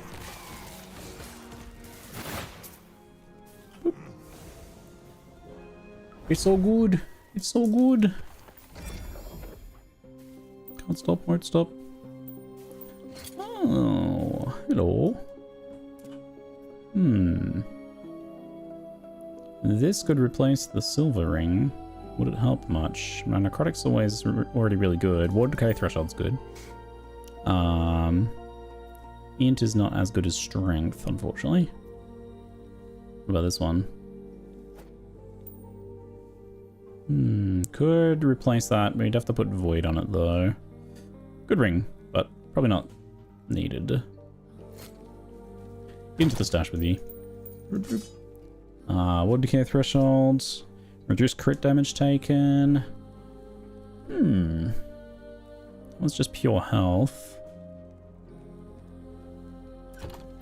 See if we can chaos the this and the learning res into something useful. Extra potion slot and potion health. Minion health? Nah. Nah. I have some Runes of Ascendance. I should use those on something. Do I do more axes? I still do. I have the 1 LP cleaver, but it's a poorly rolled one and not currently super competitive. I could try for more Exsanguinous, or I could go for some gloves. There are some gloves we can do things with. Maybe I'll try a pair of gloves. Can I do it again? Stormhide paws? Not what I need. Can you just redo the unique? Out of laziness? No.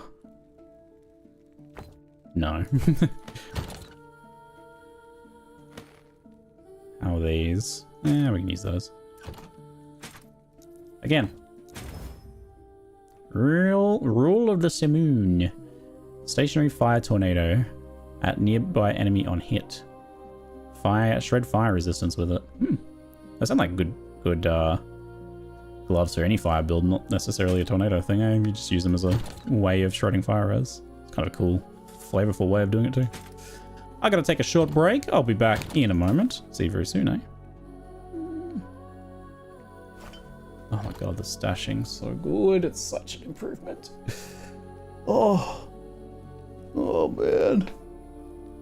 Save it for the attribute. Oh yeah, the attribute swap. I gotta remember the attribute swap as an option. You could really redeem some items.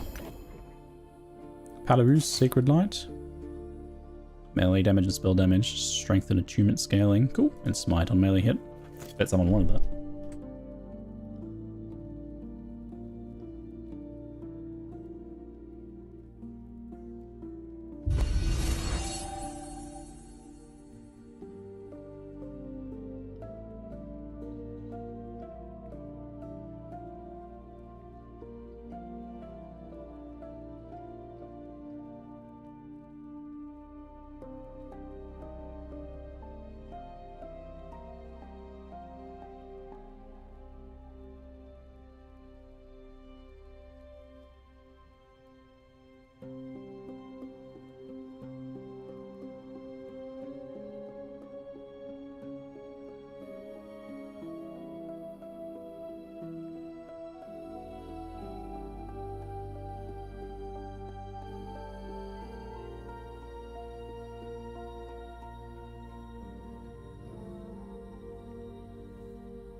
Hello, hello, welcome back, folks. Welcome back. What's the general sentiment in this channel on PoE2? I think you'll get a mixture of answers even here, but I think a lot of me and my audience tend to try to find the fun in things and be unafraid to share our enjoyment of stuff, even if it's like not the if it's a bit of an unpopular opinion at times. Anyway, what am I actually wanting to say? I feel quite positive on Path of Exile 2 overall in terms of the future, in terms of the current state of Dawn of the Hunt now after the changes. The launch was very rough. I understand a lot of people's frustrations with it. Still a lot of improvements to be made. Some things frustrate me a lot, but I still had a lot of fun with it. I wanted Last Epoch to come out weeks later because I was still really enjoying my character and wanted to do a lot more there. But now that I'm playing Last Epoch, I'm very happy. I think like I don't regret it coming out now ultimately. But you know, if it wasn't out, I would still be happily playing PoE2 personally. But yeah, they're just we've talked a bit about today about the idea of like a lot of the target market for Path of Exile 2, mid-30s, Diablo 2, grew up playing gamers, don't have as much time to want to do what they're pushing for in terms of what they see the game as having into... Let me start again. My language is so crangled right now. They view Path of Exile as like a very premium game that you will want to spend weeks of your life pushing towards a big goal. And the game does a really good job of capturing that. Path of Exile 1 did, and Path of Exile 2 is doing that as well.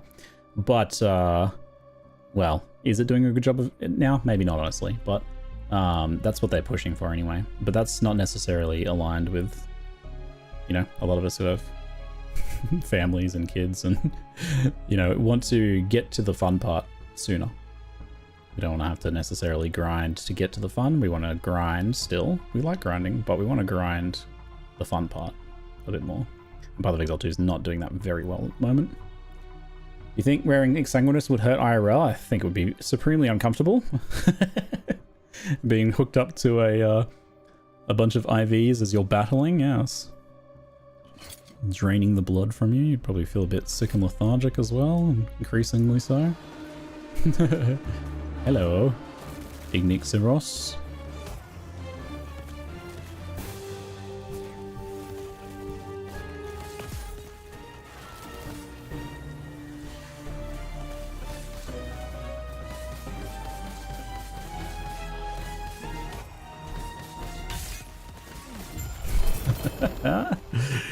Damn. Love the belt. Howl of the West Wind. Chance for wolves to retaliate with lightning strike when hit. Your wolves can be stunned. Minion movement speed. Shock on melee hit. This was like the chase one before Herald of the Scurry came out, right? Melee lightning. Chance on hit with lightning skills to grant your wolves additional melee lightning. Pretty cool item. Dominance of the Tundra. I feel like these are a pair of items here. Evade casts Glacier along its path. Fun. Strength, int, armor. Reduce bonus damage taken from critical strikes. Evade distance. Honestly, if I didn't have this helmet that we kind of crafted so good right now, I could see using that. It's pretty good, right? It's a lot of armor. It's a huge amount of armor. And the evade thing sounds lit. The evade thing's that's awesome. That's a fun helmet. That's such a cool helmet.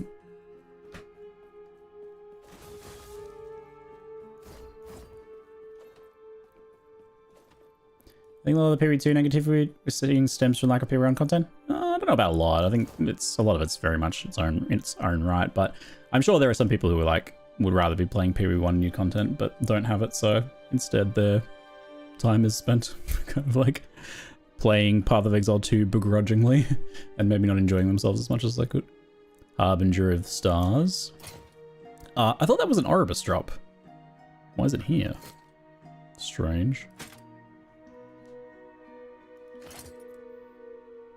That's a fun hat. And pretty solid. It'd be amazing with LP, eh? I want to keep my... I don't know, like I almost want to run that. I almost want to run it. No. I like my Earthquake points. Oh. nor... hold on, I'll do it this way.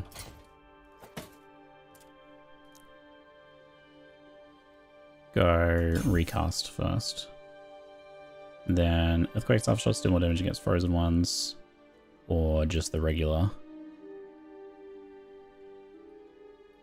So it's another 20% versus... yeah, that sounds better.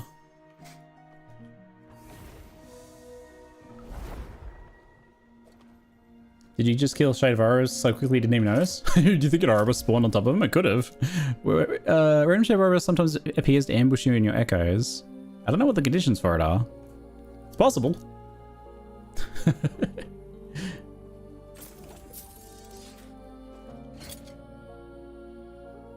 I'm sure that's an Ouroboros drop.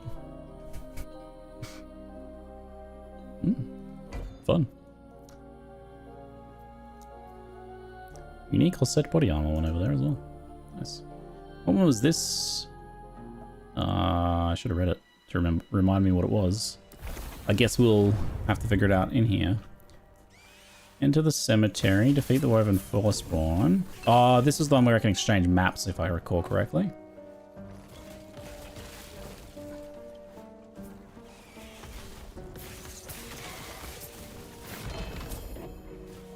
Nice. The Great Bridge. I don't believe I've done that one. I got a few new ones, it looks like. Nice. I found multiple of those from Nemesis, so maybe it's not an Ouroboros drop anymore. Maybe it's a Nemesis drop. Or maybe we're mistaken. I don't know if Last Epoch Tools is fully up to date on these things. Hop. Holy. Rune Warden. So I think the Rune Wardens, when you kill them, they spawn the Exiled Mage thing. It must be specifically they. Kind of like sounds like something they'd do based on their name, huh? Holy heck. Oop. There's another one. Well, I guess we'll see here, eh? Rune guards, rune prisons. Yep. So, man, you could get a lot of exile mages if you end up with a few of those going on, and then you get the ones that spawn champions and stuff as well. Wood decay. That's not bad looking.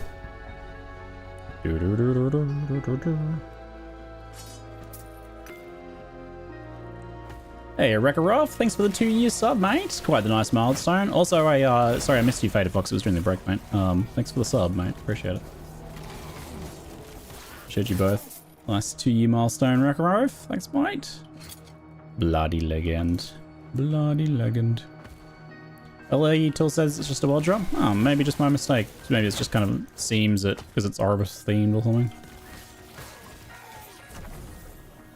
Those are playing a throwing build. Is that I've been using the same level 25 dagger for 30 levels? They're almost spell builds, so it's kind of like your stat stick, isn't it? They did make the throwing builds a little bit different, didn't they? How they emphasize certain affixes and stuff. They do seem a bit more like a... It kind of makes sense that you're not throwing your actual weapon, but rather, I don't know. You have like a separate pouch of throwing daggers or something, I guess.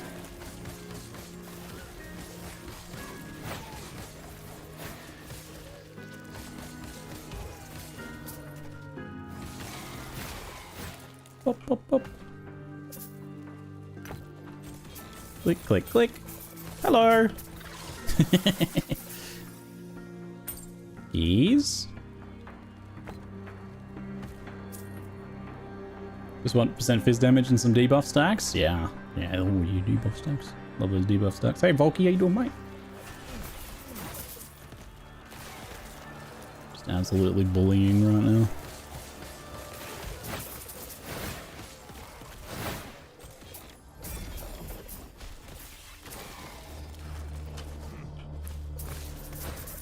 These things are so stacked. Oh my god. What's Empowered Monolith going to be like then in terms of loot drops, right? Like, crazy. Already get so much loot down here.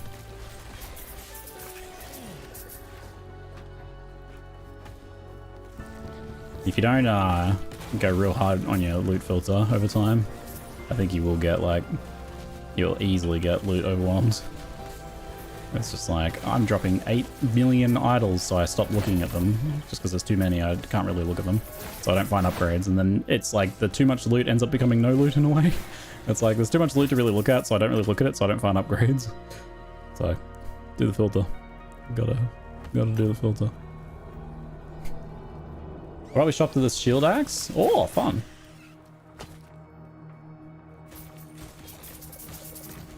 That's cool.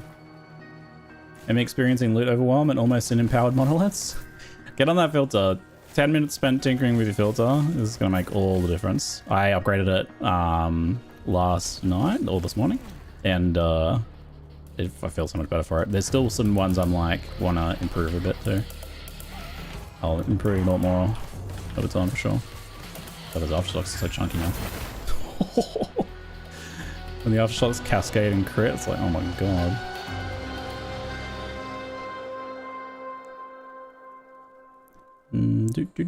I'll check those for good rolls or like really high Weaver's Will. It's a pretty common drop. It's easy to farm the sword up.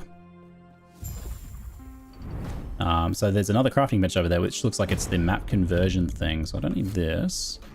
This actually does have a map placer in it too. So this one, exchange woven echoes. Exchange 3 unwanted woven echoes in return for a new random one. There's a lot of spaces here though. Does it have to only be 3? So this one is acolytes. Can I do like another set of 3? The shrine one's very fun. I don't want to exchange those. What's this one? Pillar of Skulls. I kind of like that one, but I want to test if I can do multiple at a time. Can I do a mixture as well would be a question perhaps. So maybe I'll try that. So this one's Rogue. That one, and I'll do one of those. Can I do 6 at a time? Oh, okay, cool. Wait, can I do more?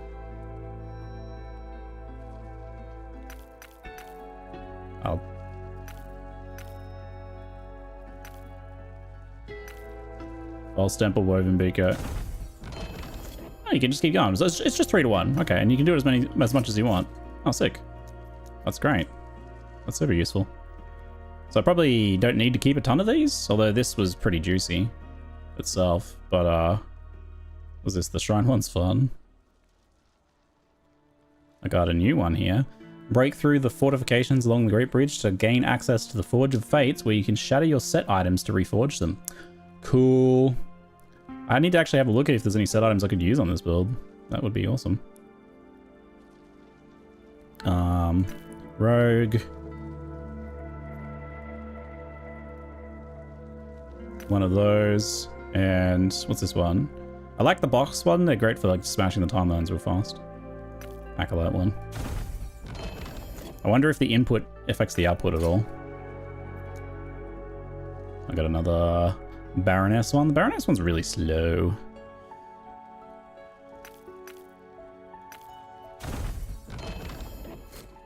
Frostfire Caverns.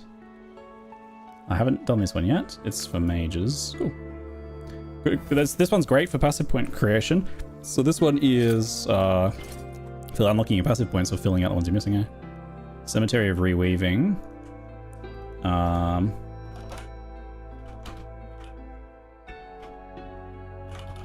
Cemetery of Reweaving. 3, 2, 1. Any woven echoes. Great for filling out missing passives or recycling last ones, etc. Awesome. That's dope. So I have one more here, which was Dread Forest, which is not going to get me to the boss. So I could do that. I could get the, what is this reward? A unique item.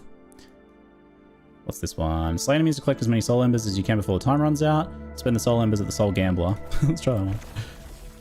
So this will be like there. That'll probably be the boss then. So I won't put too many more down. So cool. Ziggy, that one is up to 3 shatters, but what I didn't realize is it's any number of items in the shatter. Like you can fill up the window. That's good to know. That is good to know. That one, it seems unlimited. I did say any number of woven echoes. Works with mixed or same. Yeah, we'll want to note the other one's limited, but yeah, filling up the window. The filling up the window doesn't matter for the map one though. 2 unspent points. Did I forget one? Cool. I'll get that Echoed Legends back again. When you open a rune prison, there's a chance for a champion to appear. I was going to go and have a look at the possessed Nemesis, because I quite like the Nemesis. Can I see what other Nemesis things are there, if any? Looks like those are the only Nemesis nodes, and I do like the Nemesis. Going around to get these imprints also seems pretty good. Champions have a chance to appear twinned, also great. And then it's what? Bosses and champions have a chance to drop additional pile of gold and have an additional chance to drop a unique item. They always drop additional gold. Alternatively, Tombs of the Erased have increased pack size. Arena Echoes pack size. Arena Echoes drop a memory amber. Completing Tomb of the Erased or killing a Shade of Oribus in your Echoes has a chance to drop Confluence of Oblivion. It's a woven echo that is guarded by a Gauntlet of Shades. Is that required for a passive point? Because we might have to do that. Confluence of Oblivion. Yes. So we might... That seems like you might actually have to mandatorily get that for a while. I might want to get it out to get it to try anyway. I like this one. Don't love that one that much. This one looks good. Killing Shades of Oribus no longer grants corruption in your timelines. I guess that's like a tool for stopping that if you want to. How much progression is shared between characters? You obviously have access to all your stash and everything, but is it still completely separate, like timelines and stuff like that? I think it is, but there are items that can help you kind of catch up faster for secondary characters now, if I recall correctly. It's the set item one, yeah? Yeah. Lizard and champion nodes are my favorite ones. What do the lizard ones do? Loot lizards spawn more often. Opening a cache has a chance for loot lizard. Loot lizards shrines are more common. Loot lizards and the echoes always drop a unique item and have double the chance to drop their tail. What the hell? They can drop their tail? What does that mean? What? Is it like a specific unique or something? The lizard tail? I'm guessing it is. Champions have a chance to be accompanied by blue or green loot lizards. Nice. Wait, 5% loot lizard chance per champion? Okay, that's gonna be a lot, isn't it? Loot lizards in your echoes have a chance to drop a pile of exalted items. Lit. Beacons can be replaced by super beacons. Super beacon, reveal echoes further, but are guarded by more dangerous enemies. Actually sounds good. Echoes you discover in your echo web that would have a glyph reward have a different random reward instead. At a certain point, you have all the glyphs you need, I guess. Except despairs, I'll never have enough of those. Okay. That lets you kind of cull rewards you don't like. When a Nemesis escapes through a portal after being empowered, it drops exalted weapons that can be upgraded if you kill a Harbinger. Nemesis encounters are more common in your echoes.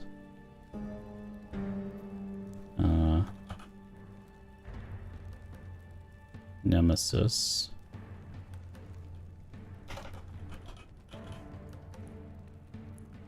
Dev said save them. Save your lizard tails. What? I went straight for some loot lizards, and champs can spawn loot lizards. Plan is to have as many champs as possible. I like it. I like the champions. How do you remove an item from the Weaver tree? You can just replace it with another one, but I don't know if you can actually just remove it. Doesn't seem like it. I guess you just replace it with another one. Maybe unspec the node does it. LE filter for the LE filter. Separate command, sorry. Alright, I'm gonna go with this route, maybe. Although the Rune Prison champion thing seems a good way to get champions too, honestly. Boss Woven Echo, chance to be duplicated. Although, yeah, maybe I'll get this one first, because it seems like we might want to get this to be able to happen. Alright, next one. Getting distracted. Couldn't replace mine? It has to be the right type to be able to replace it, maybe. So you might be trying to use the wrong thing, possibly. Companions. Companion stuff. Aspect of the shark is more effective and lasts longer. Seems like a good one. We want more points in this too. I might get 1 point in this. Aspect of the shark can now stack up to 10 times, but it's significantly less effective. I don't know if I love that one. Like, the total ends up being bigger, but... it's too much math. That's the problem. It's too much math. The attack speed there's good, and the aspect of the shark on kill. That's only on kill, so it doesn't help with the bosses. But the duration does help. Okay, hold on. Let me do some math here. Watch out. I'm doing math. Everyone stand back. Okay, every 5 seconds, your next melee attack grants aspect of the shark for 3 seconds. If I want to get that to 5 seconds, I need... How much duration? Let's find out. There's probably a better way to do this, but I'm going to do it the scuffed way. Oh, watch out, he's in scientific mode. That's too much. That's too fancy.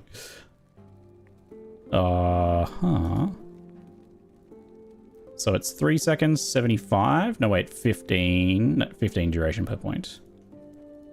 Don't tell me, don't tell me. 3 times 1.15 gives me 345. And that'll be like additive with each other, so there's a way to do this in reverse. That's smarter, isn't it? So I need 15, 30. I'm just roughing it. 30. I need about 60. You said 66? Damn, that's accurate, isn't it? 3 times 1.66. How do you do that? That's like slightly shy, it looks like, but that's fine. So I guess you go 5 divided by... No. There's probably a way... Oh, 5 over 3. Oh, yeah. That's like the most basic fraction math, isn't it? You literally just do 5 over 3. Oh my god, I'm such an idiot. Oh, it's so funny.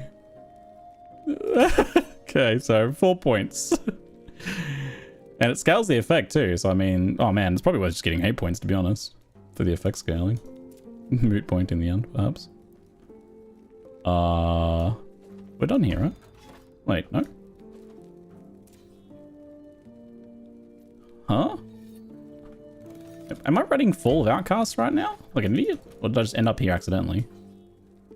I think I just ended up here. How are you so good at actual game, but so bad at math? Well, the actual game part's debatable too, but... yeah.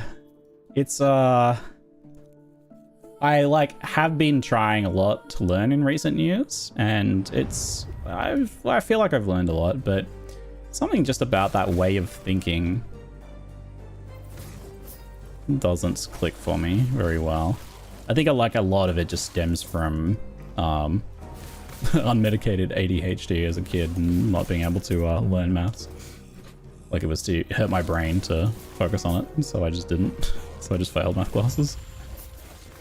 Did the bare minimum to be able to like get through. But it is actually like certain aspects of math are very handy in gaming, but also just in general. Like I do think like anything to do with like multiplicative, scaling, and fractional stuff, so fractions and multiplications, that stuff is very helpful. And just knowing to go about, like, how to go about that. You can use AI and stuff to help you a fair bit now, but it's still very helpful to have that kind of like a handle on that, just that process.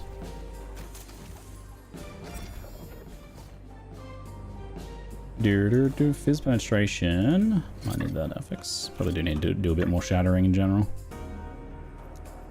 Just the process of it is like a bit slightly annoying.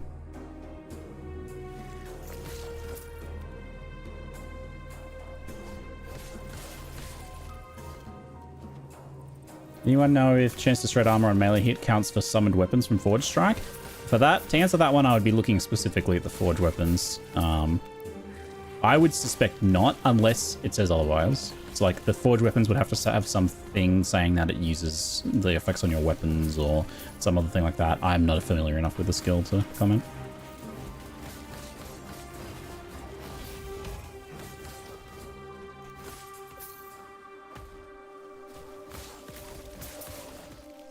I think it does if you're using Rive. There you go, Trotsky's got a suggestion for you. Whee! Leftmost tab in the stash takes priority if there are multiple with identical priorities. Oh, this is for the synergies. Yeah, we were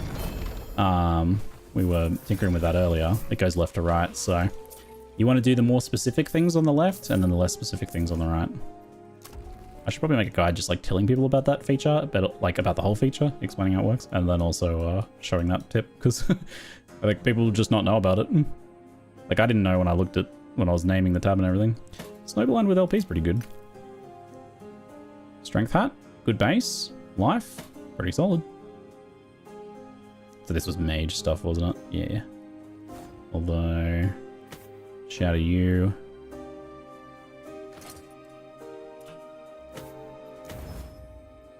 Do do do do. Shadow.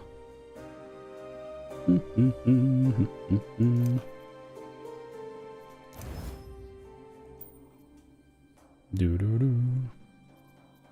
I mean, yeah. Weavers will need to have LP as well if you want to separate those. Does the Weaver's will count as LP? Is that how that works? I haven't separated LP, I just put them in unique tabs, but let's experiment. I'll make a Weaver tab. I don't see a symbol that looks like a web or anything, eh? This. I can do a W.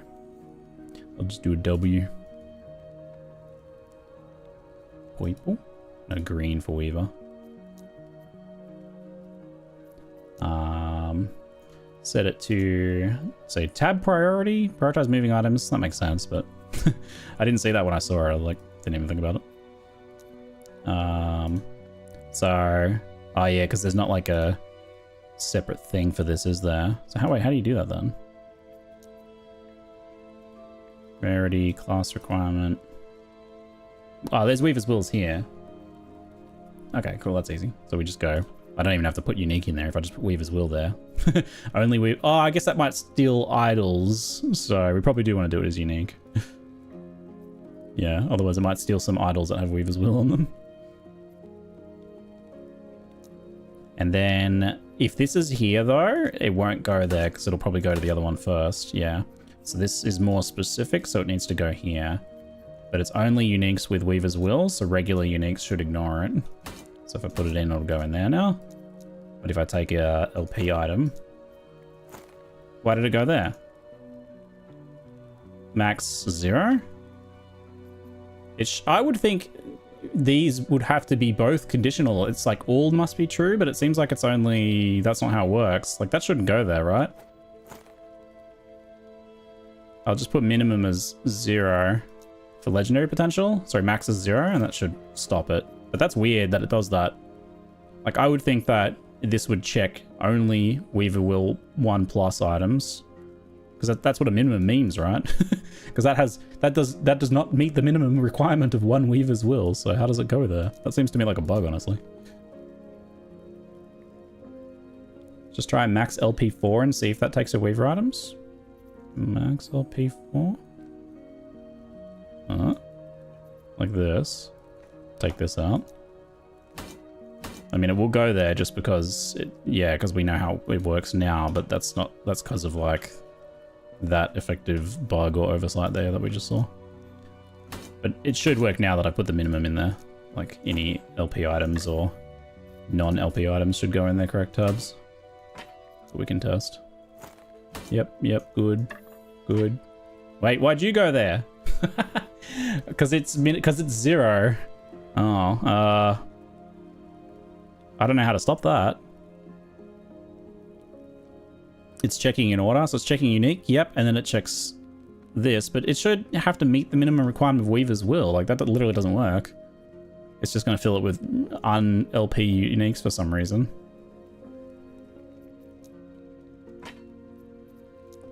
So if I put basic uniques on the left, though, then all the LP items are going to go there. Unless... Okay, there might be a solution here. So if I say... No, because there's no way to, like, restrict non-LP items, which should be happening by default by putting a minimum or maximum or whatever. It's any or all? It's any instead of all? Yeah, any instead of all sort like this doesn't make sense. Select type without idle. That won't help. Can you set minimum to 1 and max to 0? That would... Wait, that wouldn't make sense. If I go on this one here, on the W one.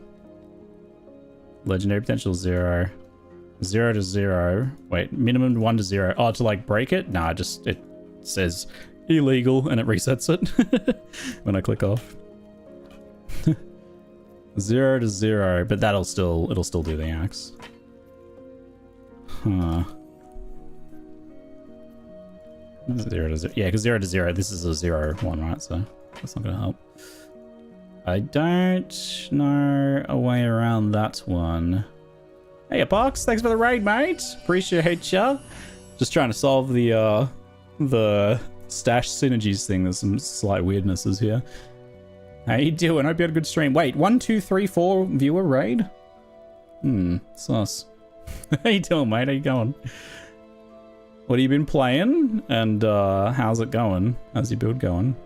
Turn off unique, set WW to level requirement. So if we turn off unique, alright, hold on. You reckon set it to level requirement? How does that? I don't know what the base level requirement for the lowest Weaver's Will item is. It might be 18 or something. Basically Righteous Fire, but does damage Lameo. Oh, that sounds of that. Yo, you found your Righteous Fire build here then, did you? Oh, so good. Because I know there's like the Fire Aura on crit stuff that you can get, but is this that or something else? Judgment Pally, pretty great. Hope you have a good night, friend. Thanks so much, mate. Thanks for the raid. I am playing... We'll try and figure this one out later. We'll figure this one out later. Let me stash my things for now. Oh, I got a Fractured Earthquake drop from the passive node. That's cool. That's from my my snapshotted item over here. Dropped a Fractured Earthquake hat. Is it any good? No, but it's still handy because I can shatter it. Bam. It's a good thing to have Fractured though. There's another one. There's another one. Crit avoidance. Also not so good. Wait, did we get more? No, but that one's handy. Alright, let me give you a rundown on what we're playing, eh, folks?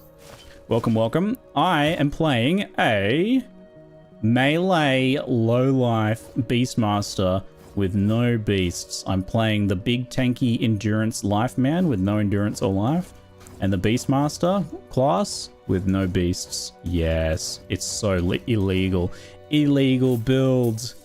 Illegal. It's going very well. I'm using Exsanguinous, a cool item designed by a cool person. And I've had just like a ridiculous string of like Runes of Ascendance giving me the exact items I wanted. So we got Hakar's Phoenix and put some attack speed on there. I do have a Cleaver solution, but I don't need to run it just yet. And it's not super well rolled. I don't have a great axe to put in there, so I'm holding off on that for the moment as we do some progression. Let's go through the unique one here. And the damage for the build is done via triggering aftershocks from Earthquake, but doing it with swipe predominantly. I do use Earthquake manually a bit at the moment because it's fun, but we use these idols. I need more of them. Chance to create an aftershock under a nearby enemy on melee attack. So we go ahead and we swipe them and it creates aftershocks under them, and the aftershocks cascade and explode and do all sorts of fun things. So there's like stones that kind of pop out of the ground. If I can make it trigger. Does it actually trigger on them? I don't know if it actually triggers on the eggs. But also we can Earthquake away as well, which is very fun. Ziggy used Give Up. Yeah, I'll come back to the I'll come back to the filter thing. It does seem like there's a little bit of a bug on oversight there.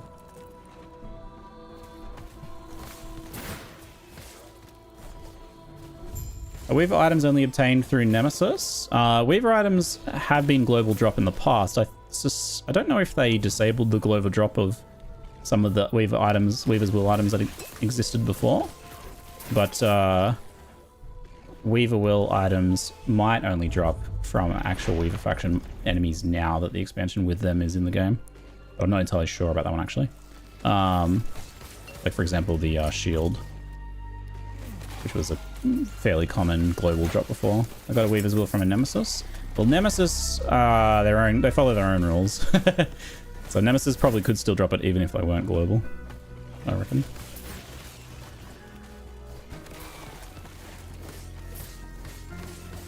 So set the rarity to none, LP max 0, and Weaver's Will min 1, and then set type as everything other than idols. Oh, I see. So you're basically making it illegal to put almost anything in there, and then the Weaver's Will rule overrides just Weaver's Will items. That's a really clever workaround. Also super jank. But that's a good one. Hold on, let me copy your note here, Dirk. Thanks, mate. I can tinker with that afterwards. Sounds like that might be a solution. Until that gets fixed, maybe. Temporal Sanctum key. I need some of those. Whoop. Very fun build. I've been immensely enjoying the new expansion. Campaign was like a bit better. Still way too easy and kind of, you know, a bit meh overall, but carried by the fact you can skip a lot of it and the fact that there's a lot of interesting things dropping and interesting enemies spawning in the campaign now. Your Nemesis, your champions, your exiled mages. Those kind of like, you know, grab your attention every so often. And I did have a couple challenging fights here and there, which were good. So better than it has been, that's for sure. But then immediately upon getting to endgame, I was like, oh my lord, this is so fun. And then today I discovered that the stash tab synergies, I didn't even notice that yesterday. Because yesterday I discovered that there's the menu scaling, so we can do the, hold on. Let me make the menu slightly bigger. I can do gigantic HUD or tiny HUD and whatnot. But, I didn't know about the synergies as well. It's awesome. Dead. How's EQ Aftershock man going now? Oh, Dread. I mean, maybe that'll answer your question. Very well. Very well. Actually, I'm not using my... I did get a Cleaver solution, and I have one with LP too, but it's badly rolled, but I might be able to fix that later. But I'm actually using it at the moment. But I did get a Hakar's Phoenix with 1 LP today. I used the second floor to put a tier 6 attack speed on it, so that's pretty good. But Scissors of Atropos is very legit. It's just super high DPS. So it's working quite well now. I just don't have as much, you know, I don't have the int for ward, but I barely need that at this point. Having trouble finding these guys. I need to go hit more of the idle reward things up, I think. So that might be my next next port of call. Yeah, scissors look cool. It'd be fun to do an actual attack build with them. So like so having 2 of these means that you get double benefit, right? Like if you dual wield this, you're gonna get 8 throwing crit, you're gonna get 16 throwing crit and 16 damage per stack, right? Seems mental. So like on and on throwing build they're really good, but a throwing build seems like it could be pretty fun with them. Scissors should be used together, right? Kind of makes sense. Text piece, I get it. It's only get a little fast, but yeah, no, I appreciate you helping me with the build decision of what to play, mate. It's been it was good because you know, I did not have time to figure it out, and I'm glad that I ended up going for this one on your suggestion. Good suggestion. I like it a lot. How you going, Dread? How's your build going, mate? How's your push going? Your stream was going nuts yesterday. I saw you put up a video. I haven't had a chance to watch, see you build that. I saw you did your 0 to hero day 1. Like 12 hours in, you just did your 0 to hero video. Absolute mad lad. Which one is this? This is our slay enemies, collect as many soul embers as you can and spend them at the soul gambler. Cool. Let's give this one a lookie. You can actually turn off rewards in the Weaver tree, like runes, experience tomes, etc. Make there be more idle rewards. Yeah. Well, I was just looking at those nodes, and you can imprint a woven beacon to show more echoes. Ah, I just got 900C. Jesus. I'm doing a bit of his farming, Abby farming. Okay, wow. Has the Uber race finished yet or anything? I haven't been following that. I'm wondering like how long it takes people to get to and do Uber. If you're at 900 corruption now, what's the corruption for Uber? Surely not. Surely you don't need to be 900 for Uber Aberoth. Not even close to Uber? It's like, really? Like, when is Uber Aberoth then? The regular Aberoth is like, what, 300? Or 500? I guess maybe I'm not remembering the numbers correctly. Ziz reckon it'll take 2 to 3 weeks? Holy, that's pretty serious. You need more help with target farming idols? I can show you how to set up your Weaver tree if you want. Cool. I've set my Weaver tree for progression right now. I saw that they like lowered the cost of respecking, so it feels like respecking is basically free. All right, hold on. I'm supposed to be paying attention to what I'm doing. Okay, hold on. Getting distracted. Okay. So this is like Soulfire Bastion, but without the floor crap going on. And it seems like we just want to collect as many embers as quickly as we can. We don't have to spend them by doing the swap thing. It said there was a timer? I don't see or hear a timer that I can notice. Bonus stability increases over time. You'll be transported once it's full. Oh, the stability bar is the timer. Okay. Oh, so you just go ham, kill as fast as you can for like a minute. It's like 2 seconds per stability or something. Cool. Awesome. Was loot dropping in that? I like when that sort of mechanic doesn't have loot drops. I got 340 soul embers. This is way better than doing the dungeon. This is way better than doing the dungeon. Wait, you can just do it this. You never have to set foot in that dungeon. Unless, of course, you want the boss drops. So I guess you could get your Burning Avarice gloves from here. Oh, man. What do I want to do? I could try gloves for mine, or I could try for LP Exsanguinous. Even another non-LP Exsanguinous would be useful because it would give me something to egg if I get an egg.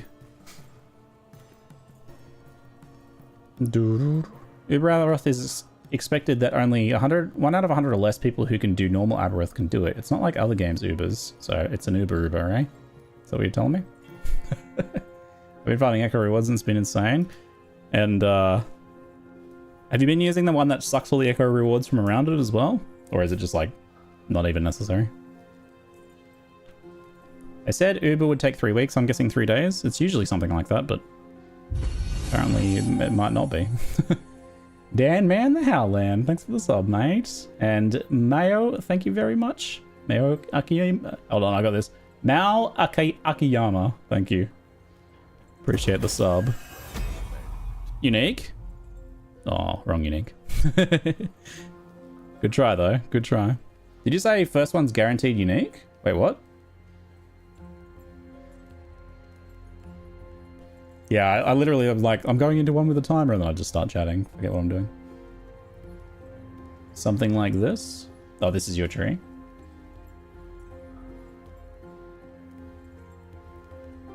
So turn off everything.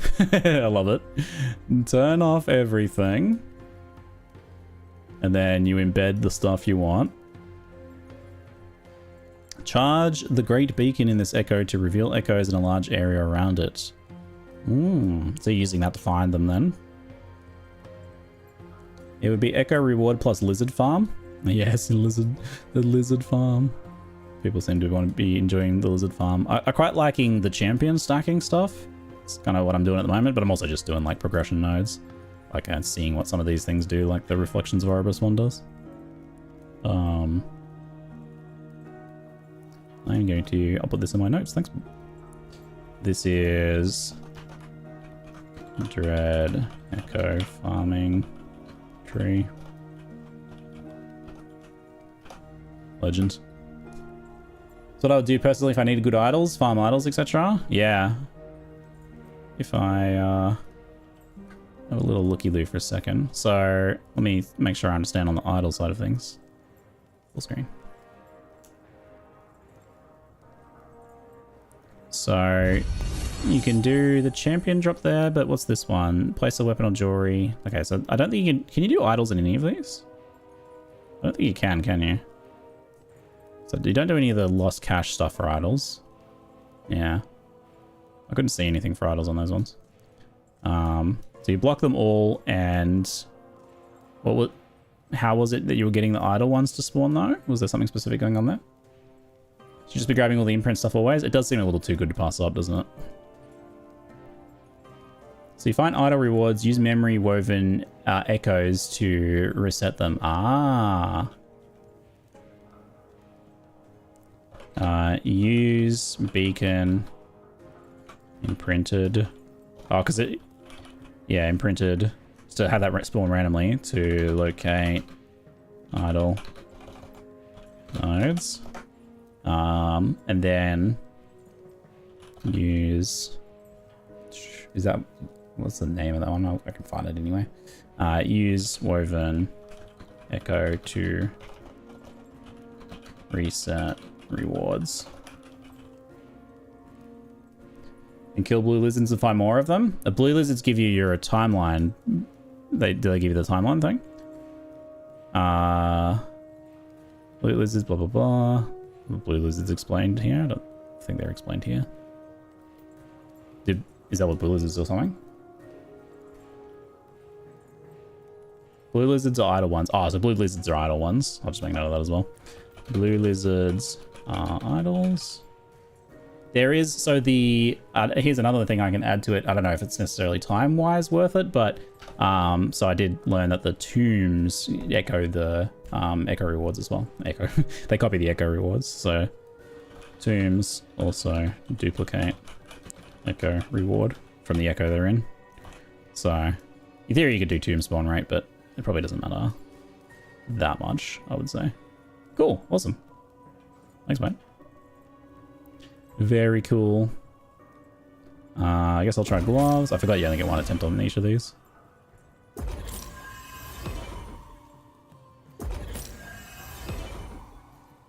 Can't do boots. How much juice have I got left? 60? There's no axes. Thing. What are these guys? 195. Alright, just give me a relic then. Rare item. I feel like they buffed this better than I remember. And don't need you guys. Don't need you. Don't need you. Got my Weaver passive. Passives apparently. I got a couple here. Completing Tomb of the Erased or killing Shade of Arbus and Echo has a chance to drop Confluence of Oblivion. It's an Echo that's guarded by a Gauntlet of Shades. I'll allocate that for a bit and we'll have a see what that does and if it's worth doing, but we need it for a passive one anyway. So we can just do it for a bit. You're having trouble finding idols? So it's if you want one specific idol affix, it can be a little tricky for the class ones. So if your build is built around them, for example. So I want Aftershock ones and like, look, I've got like spell damage with totems and health regen while transformed. So like those are garbage. Also, this second one's only 19%, which is terrible. This first one's good roll, but it's a bad suffix. So like, ideally I want like, you know, 3 35%ers would be ideal. 3 33%ers would be pretty good too, with a good suffix. I'm not Steam. If you want a refund from Steam, you need to use the Steam refund process. I don't have any help for you on that one. Sorry, you don't like the game, mate. Everyone's got their preferences. All right, we are good to go on the boss here.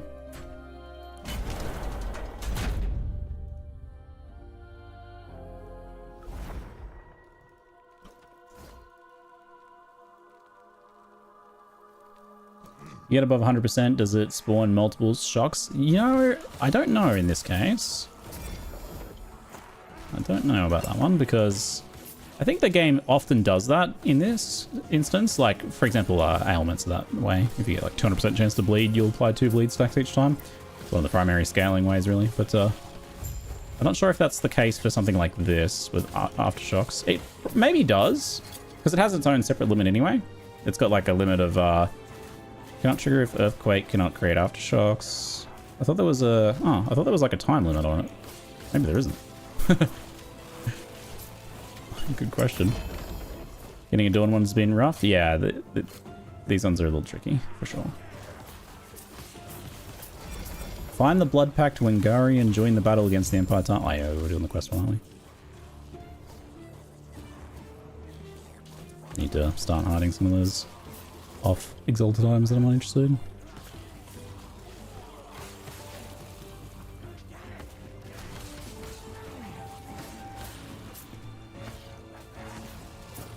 As far as I know, the only things that don't get more benefit above 100% explicitly say so.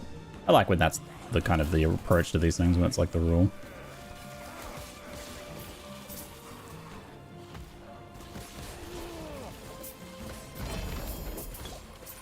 Scale charm. Got a few of those things. Wonder how good the lizard farm is on the on the dungeons.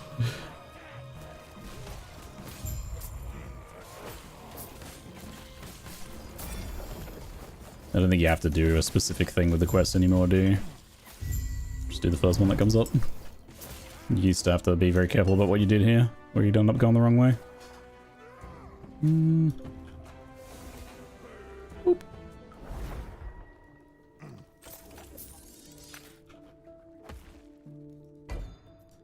Alright, next one. Let's go. Don't forget your auto prophecies. I do keep forgetting my auto prophecies. Thank you. At least I know that it's not like, you know, the favor is building up at least. But yes, I could be like getting those prophecies as I go. I got it's like 7k. That could be like 5-ish prophecies maybe. Should maybe invest in another lens to help it.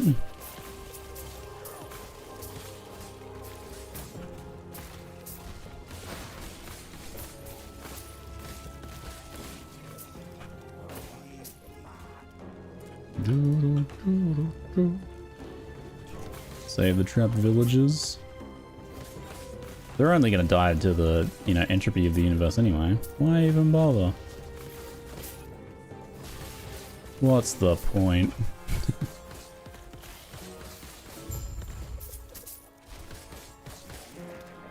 Since getting double tail proc is most of my lizards are dropping uniques now. What is the tail thing? I don't understand. What's the tail? Maybe like lizards drop their tail. What's that about? Is the tail an item?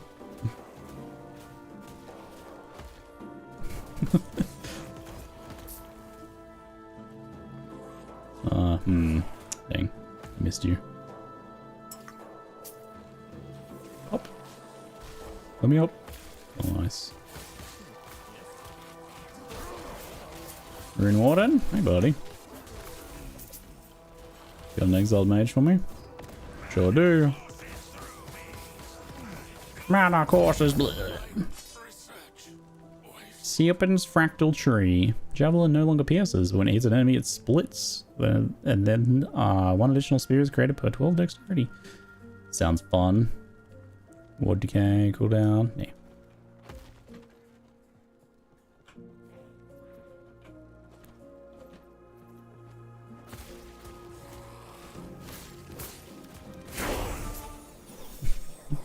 Love the level up sound in this game.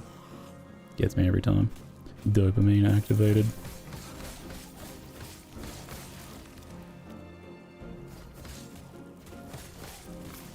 Blue lizard, give me them idols. Adorned Aerate, aspect of the shark, aspect of the boar. Yeah. Don't know about that one. Minor Ligonian. Yeah. How's 12% chance working for a boss drop? I did it already 10 times and it didn't drop. You're probably still within expected, like, deviance there, or whatever it's called. It's a bit unlucky, but it's not possibly enough of a sample size. I mean, I'm not saying it's working or not, I don't know, but it should be. Yeah, still 10 times with a 12% drop rate is like, I'd start to get worried about 15, 16 times maybe. Standard deviation, that's the one. Mastery respec 500k. Oh, so that goes up based on level or something then, because it was much cheaper when I looked at it before. Kind of makes sense, that one's a little bit pricey. 500 gold's a bit of a chunker though. What level are you? I'm guessing it's just based on level.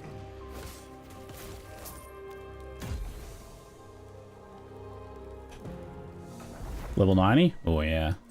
Alright. Imagine a level 100, probably. You reckon a million? Maybe a million would be low.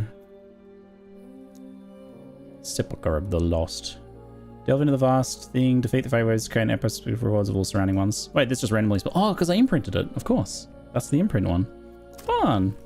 I didn't even expect to see it anytime soon because because they're kind of rare, right? It was a bit of a juice of that thing. It really depends on what's around it, but I'm guessing when I get to it, it'll show me what's around it. Or maybe it'll just be a surprise. Activate shrines to lure out the ambush. Wait. Did I put this here? I'm doing a shrine one? Or is this just like a normal echo quest that can occur? Yeah, there's not like a billion shrines here, so this is just a normal echo then. Wait, no, there's weaver stuff in here.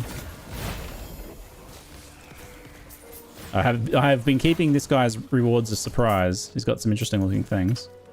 I have no idea what they are. I'm gonna challenge and drop them and see what they are. We got a Crest of Unity, which is Elemental Nova. Always try Elemental one. I feel like I did something with that one time. Increased health regeneration. It's a pretty bad one to get on that. Maruna Hat with Bleed. Forest Cow with Fizz Resist. Food. Outcast Gloves with reduced damage from crits. Is that fractured, is it? Sealed even. And then Void Res, Shred Armor, Melee Attack Speed. Those are good gloves. Dang. Those gloves are quite good. I might need those ones. Oop. Yeah, I feel like when I looked at it, it was like 20k or something. But that was like when I first got my mastery.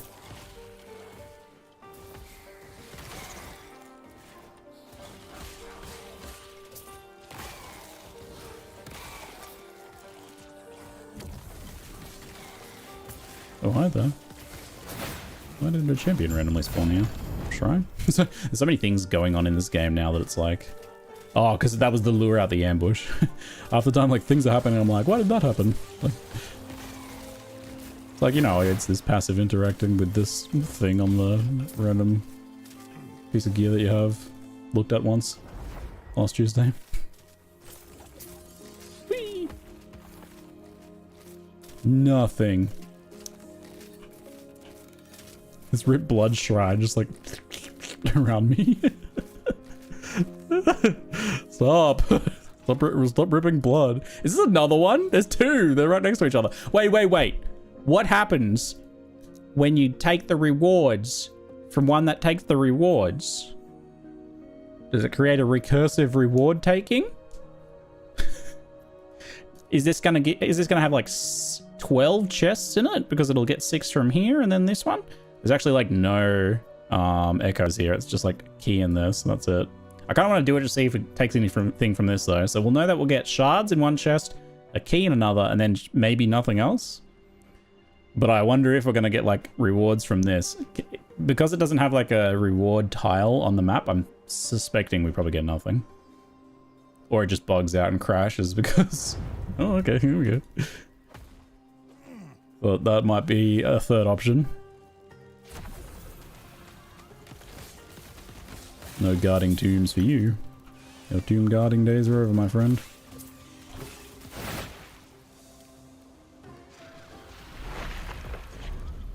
Dramatic sounds.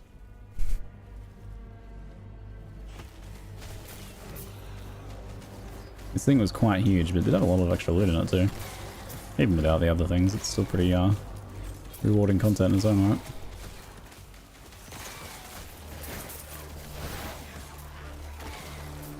Definitely not full clearing. We'll just run into whatever we run into. Nothing in here.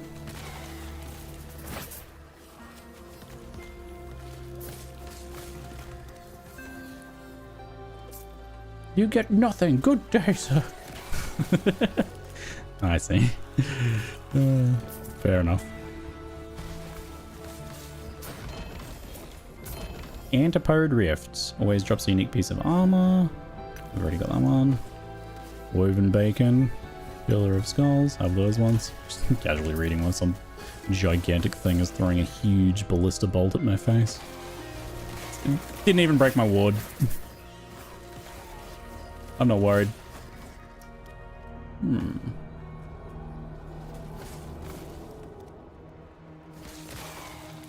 Champion here. Possessed champion. Titan Claw with, what is that? Fire damage over time. Increased. Stop. Increased fire damage over time. 100% of bleed converted to ignite. I feel like it was a unique that we were looking at that does that earlier. Build enabling things, eh? Yeah, there was a weapon I think that we were looking at, like Ruby Fang or something.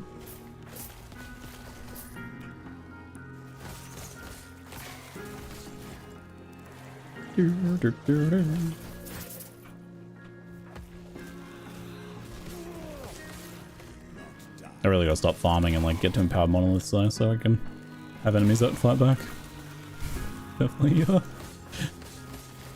progressing too slowly. Getting too excited about all these things.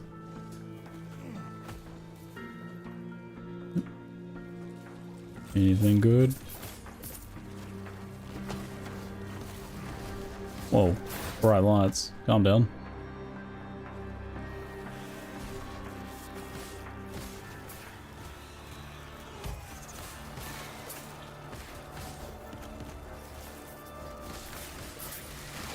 Anything in the game similar to Essence Drain Bane? Big fan of dots? Yeah, for sure. Like your Acolyte class is what you're looking at probably most likely for that. They have some of those things that are very much like cursing enemies. They take damage over time. There's like a bunch of curse things, and there's some like haunting enemies, and it like bounces between them. Pretty much exactly like that sort of contagion sort of gameplay there. You can do Lich Form stuff or otherwise, yeah. If I recall correctly. It's been a minute, but that was a build I played quite a long time ago. It's been a pretty established archetype for quite some time. And then yeah, there's a lot of dots on Warlock as well. So you got a bunch of choices for dots, but it's all on the Acolyte for you. Wait, Warlock's an Acolyte? Yeah. There's a bunch of options there for you to do dots. Acolyte's all about dots.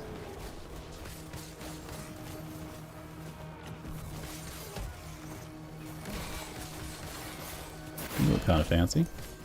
But it took some damage.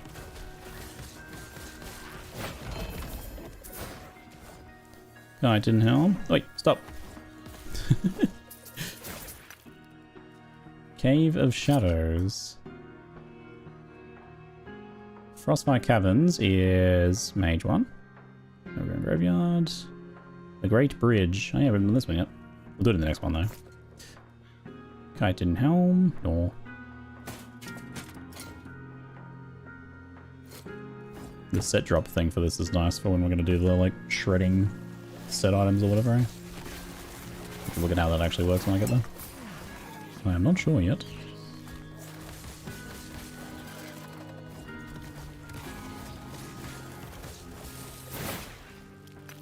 Humble, just a humble weaver idol. I don't know why the name's cracking me up there. Whoa, that hurt. Okay. Calm down. Alright. Soulless Husk. Wait, you're not even the boss, are you? Oh, you are the boss, but you're a boss I haven't seen yet because you're from this thing specifically. Frailty is not one that you really need exalted, but we know that there's ways to do fancy swapping now, isn't there? Lightning Res 1. Spriggan Seed, +2 swipe? You don't say. Where'd you go? There you are. I think what I might do is give this a rune of removal action. Nice. Can I... What is this? Level of Warcry, level of Swipe. I'd have to get exceptionally lucky to hit this tier 5 on this, but, you know, we'll give it a go. I didn't get exceptionally lucky, but I got some more damage, so... That's a win, I guess.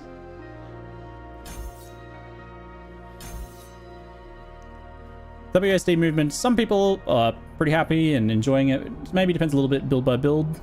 Some awkward movement for some things, some issues with left click, but it's experimental implementation, so pretty good, all things considered. Gonna take a short break. I'll be back. Oh, save the loot till after, sorry. Oh, next time on Dragon Ball Z.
Hello, hello, welcome back.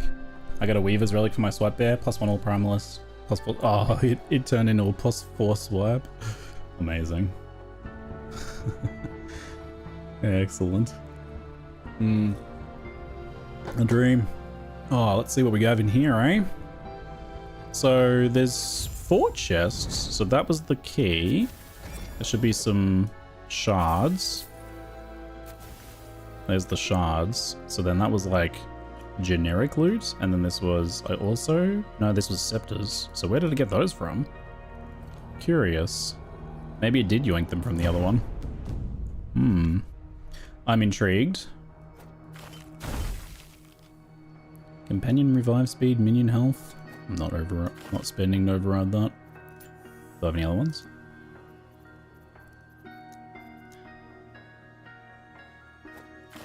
Might as well do the free enchants on everything, eh? Frenzy effect, melee damage while you have frenzy. It's kind of a good one. Wait, you can do these ones too. Why are they? Oh, it's because I have lightning written. Okay. Wait, I can stash from here.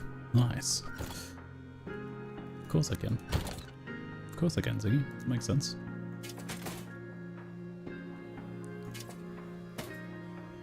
Do. Spam. Spam. You didn't go into any unique tab. There's space, so that's maybe because like it's a legendary and I haven't set up a rule for that yet. We're done here and we're ready to fight the actual boss of the timeline too, aren't we? So I don't know where it pulled those other rewards from. Maybe this one had one of them and then maybe just did a generic loot from this. That would probably make sense. Let's go get the Frostlich Formosus. I think this is the guy who can drop my boots, right? Pretty sure. Bam, and the dirt is gone. He's literally doing it. Spam and the dirt is gone. Did I say that, did I? Bam. Hey, Frostlich Formo. How you doing, buddy?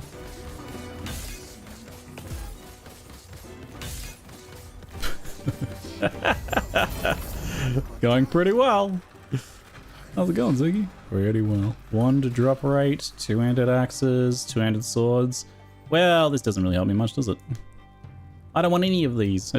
It just, if you've ever worried about this, it doesn't like, increasing 1 drop rate doesn't mean I get less of other things, it just means I get more ones. Which I'm not even gonna, I'm just gonna filter them out, but, you know. It'll happen, I guess. I got amulet, no boots. Did drop LP amulet. Not what I need, though. Too bad. It's alright, don't really need them yet. And we're done. So I can go get some like resists or various things over there, but maybe we just beeline into empowered instead. This way? Hello?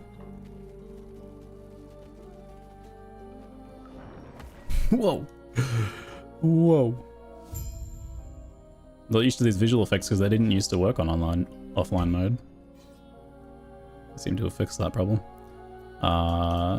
Where are we? We're at full of Empire. So we can do full of Empire and then go straight into Reign of Dragons, jump ahead 5 levels, which might be, maybe they'll start being a little bit more spicy, huh? Wait. Okay, I keep forgetting. Let's not forget for a second and go and do this. Visit Observatory. Go. Let me get some idle things going, although it might help to check this first. How can I help you? Set items. I don't know if I want to do these ones that screw things. I don't like the idea of just looking at one of those.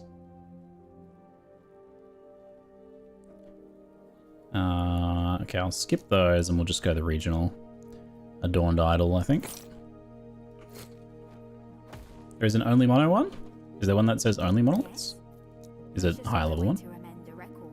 How can I help you? Reduced chance monolith. Reduced chance prophecies that are not monolith. Oh, I can do that one. Yes. Boom. Wait, no. It was that one. I was on the right one already.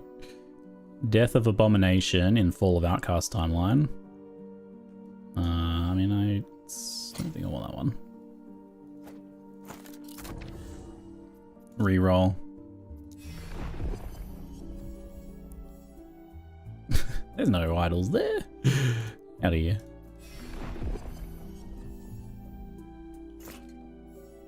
What do we got? Rune of Shattering, Rune of Removal. Should probably check what the runes are, I suppose. All the glyphs. Just to see that they're not spicy ones.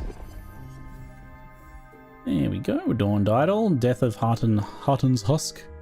8 Adorned Idols in the Fall of Empire timeline. I think we... Oh, I should have checked the other one first. Death of Mortal Eyes. That one's a good one for us. Death of Herot. It has to be 160 Corruption. That's an ornate idol anyway. Adorned. That's what I want, right? Yes. Large Idol. Adorned. Death of Lagon. 12 Corruption.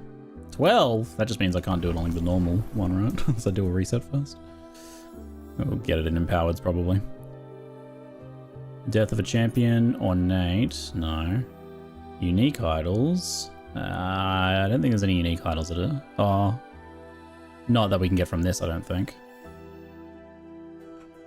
I don't know if this is in this planner, but... Nah. Not even. Ornate. Reroll. Glyphs. Glyph of Hope. Runes of Ascendance. It's a single Rune of Ascendance, but it happens 3 times. It's a bit pricey, but it can help us get some of our other things that we want. Rune of Ascendance. Husk of Elder Gasper. That's just gonna say they're doing nothing for ages. Reroll again. Large, minor, grand. No. Idols. So just any idols. Death of any boss. 50 Corruption. Ba -ba -ba -ba. Try again. Idols. Adorned Idols. Or Emperor of Corpses. Oh, I don't think we've done them yet. At any time. That's a good one. Abomination. And we are pretty full. Movement speed shards. Nice. Alright, we got some spending done there. And we hit rank 5 as well. Chance for double rewards from Monolith Echoes. Nice. And I am very close to the next one, which is more Exalteds. Yes? Yeah, you can have this back, I suppose. How can I help you? I could just spend some favor to like rank up. Ready? Did it work? Yay. You get. I would have done it just by killing stuff too. It was unnecessary waste. I'm in a situation where I'm stuck. Meant to reroll build once I got gear, but now I'm in Empowered's unable to clear because I can't afford respecs. I mean, the answer is only really then to drop down to the content level where you can. Because it's that or start a new character, I suppose, but the new character is further behind than the one who has to go back to low tier maps for a little bit to get some gold. Yeah, that's a little rough. That's a little rough. I had a similar problem in PoE for a bit there, whereas people would go farm chests. There might be some things like that you can do that don't really require you to be strong.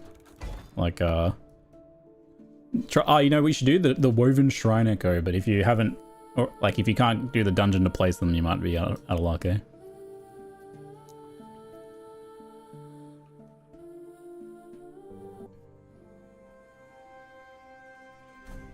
How does Sentinel feel? I don't know what to play. I've heard good things so far from people who have been doing some Sentinels, and Dread I think is doing a Sentinel build now.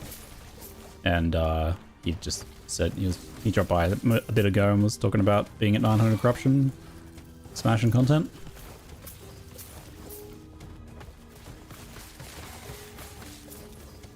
Whee. Slap. Yoink.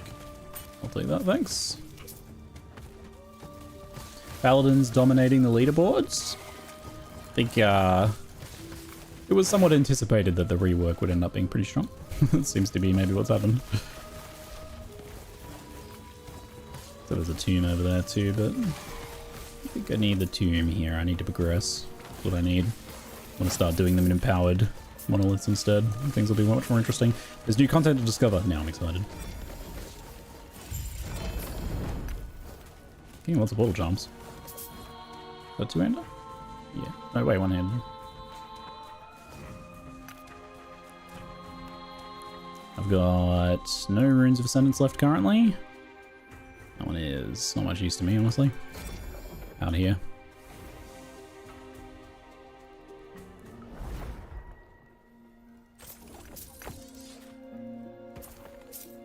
Gold. No tomb yet. Alright then. Into the next one.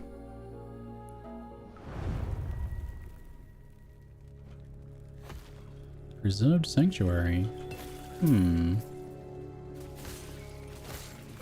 must have added some new echoes at some point. I feel like I don't recognize this. Let's toss it.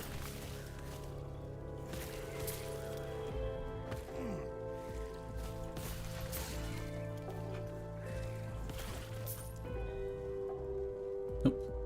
That's not sound. Wrong slider.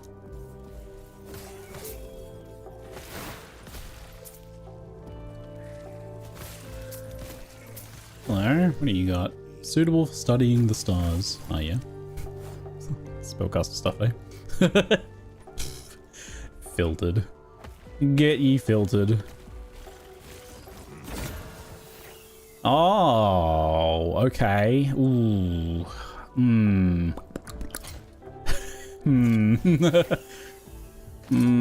Do I drop my Exsanguinous in there and then don't have it for a while? I feel like I could probably get away with just being a life build for a while, I suppose. What do you reckon? Do we egg the Exsanguinous? Or do I... do I drop my good cleaver in there? Because I had another cleaver. That's actually maybe an easy one to do until I get a second Exsanguinous. So I've got this well-rolled one here. So I can put that in there. Seems a little too easy. Yeah, right now I'm in lower level content. That is too easy for me. The game does have a bit of a problem with being a bit easy until you kind of push it a bit higher level. I'm like, my character's too powerful. It's not that I've over leveled or anything. It's just that I need to prioritize pushing to add difficulty content, which I'm starting to do now. You reckon Exsanguinous? It does say Exsanguinous. Have any welcome Scrubsy if you have any questions or anything. Does it get more difficult? Oh yeah, much more difficult. There's this whole like empowered monoliths thing and then corruption difficulty scaling that happens, but there's a bit of an issue that it can take a little while to get to if you don't prioritize it. So I'm starting to do that now. Use the Nemesis Woven Echo. You can just fight a few in a row and get it right back. I'll have to go get a dungeon for that anyway. What can I use in the meantime? Do I even have a random chest to equip here? I had like an okay unique, if I recall correctly. This thing. This doesn't really help me much though. What is it? Strength, movement speed. What else have I got?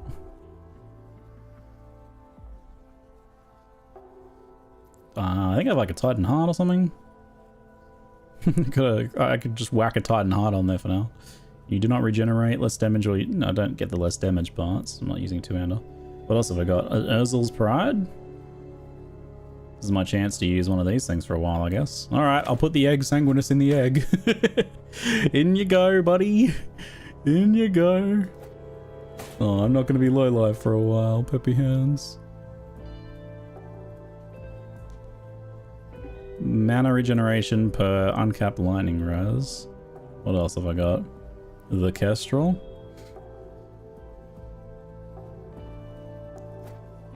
What's my health here? 1900 with this guy. 2300. Want a cup of tea? That sounds great. Do. Anything else? Any other options? Not really, just mantle, which is not a big help. Alright. In you go. You will not get this item back until you challenge and defeat the Nemesis. Empowering will not grant you the item back until you challenge it next time. You may be without this item for an extended period of time. It's nerve-wracking, isn't it? I'll see you soon, hopefully, mate. Oh, I got another Rune of Redemption. Score. Being rewarded for my sacrifice, aren't I? I put my Exsanguinous in there. No, I'm not a low life build anymore. See, I'm still generating a bit of water at least. I lose my 75% more damage modifier. What do you reckon? Am I going to be pathetically weak now? What do you reckon? The Uncornered Beast. What's the recommended faction? Between Circle of Fortune and Merchant's Guild? That's the only one you have to choose between. The other factions are just progression mechanics. You can do all of them. But I recommend Circle of Fortune for like 90% plus players. If you have a very specific build with rare items in mind that you want to do, then trade is definitely more powerful. But and trade can be more powerful in general, but I think it's way more fun doing Circle of Fortune. That said, Merchant's Guild did get access to a lot more deterministic options now than they had in the past. So before it was like trade literally just had trade and they couldn't do anything else.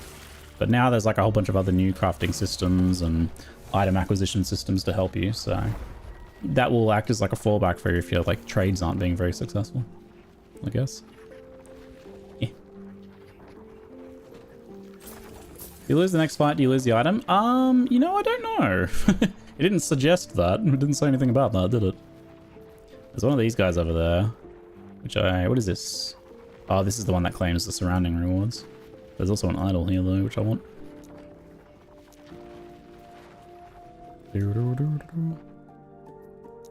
All modifiers last for 2 echoes. If it rolls an egg, you can replace the egg, or it becomes a random unique if you don't replace it. Yeah, so if you don't have anything you want to put in there, it just becomes a random unique. If you have something, you can put it in the egg, and then when you empower it, it'll upgrade your item. So if, let's say, Exsanguinous is a key item for your build, it's quite rare, and it's difficult to get legendary potential on. So if you're stuck with a no legendary potential Exsanguinous on your builds, then you can put it in an egg at some point and get some, you have a small chance of getting legendary potential back. That's like the best outcome. But the more likely outcome is you'll get some random extra affixes. So if we get lucky, we'll get life or some bow skills or something useful. Life, strength, both really good. Any of the life ones, strength's really good. Hey, Shade of or baby. I don't have quite as much damage as I did last time we met, but seems like I'm still doing alright. Thank you, buddy. Oop. Any reason for offline? Oh, I don't have a reason to be online, so that's kind of the main reason. I don't have to deal with any potential server issues or any of that jazz.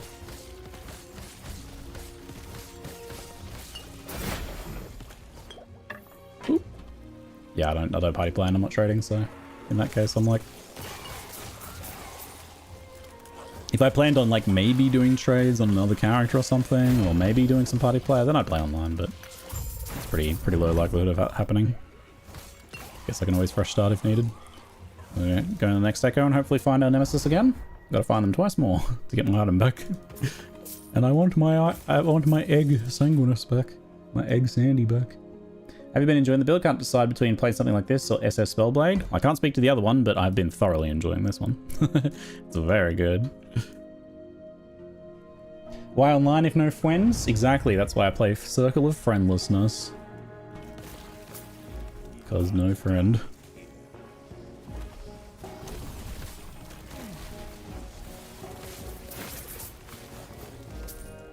Whee! Slay enemies to locate the Inquisitor. Whoop. Aren't still limited to play online? No, you can play offline.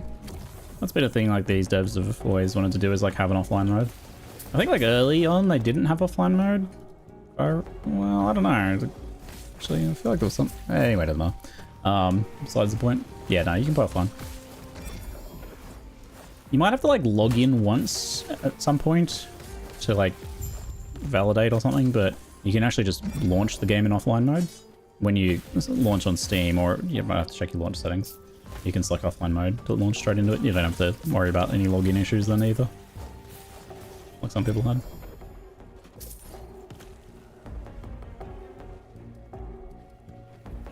early on, little snow on that. That's what I was remembering. Yeah, same with 1.0. I thought so. Apart from like the very early versions that like demos, pre-alpha demo. I remember. I think was just like it wasn't online either. It was just a gameplay install, which makes sense. Inquisitor. Any Nemesis? Nemesis! Chance of one in each zone, I believe so. Probably better to just go straight to the next one anyway.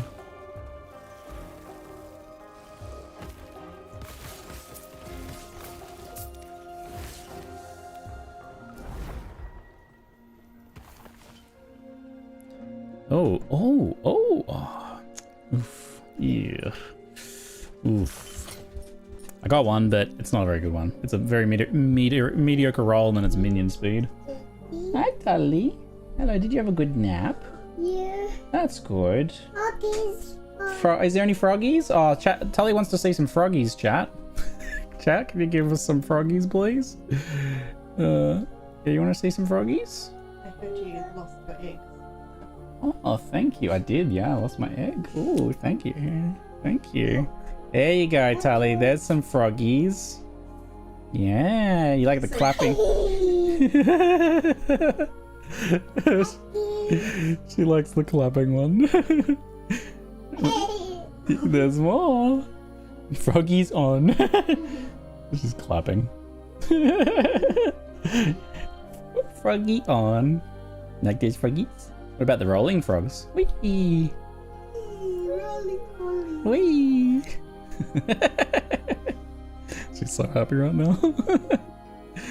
Froggy on. Clap, clap, clap, clap. You like the clapping froggy. Aren't they so happy? Yeah, Tully likes the clapping frog. What about this one getting booped on the nose? Boop, boop. Oh, yeah, the spinning one. Oh, you like how we're spinning, don't you? The spinning frogs. Hey, I'll put it on the main monitor for you. Here you go. I'll do just the Twitch one, so I don't get banned on whatever. Ooh, more froggies. There you go. You see them? Yeah, do you see more froggies? They're over here. Over here, look at the spinny one.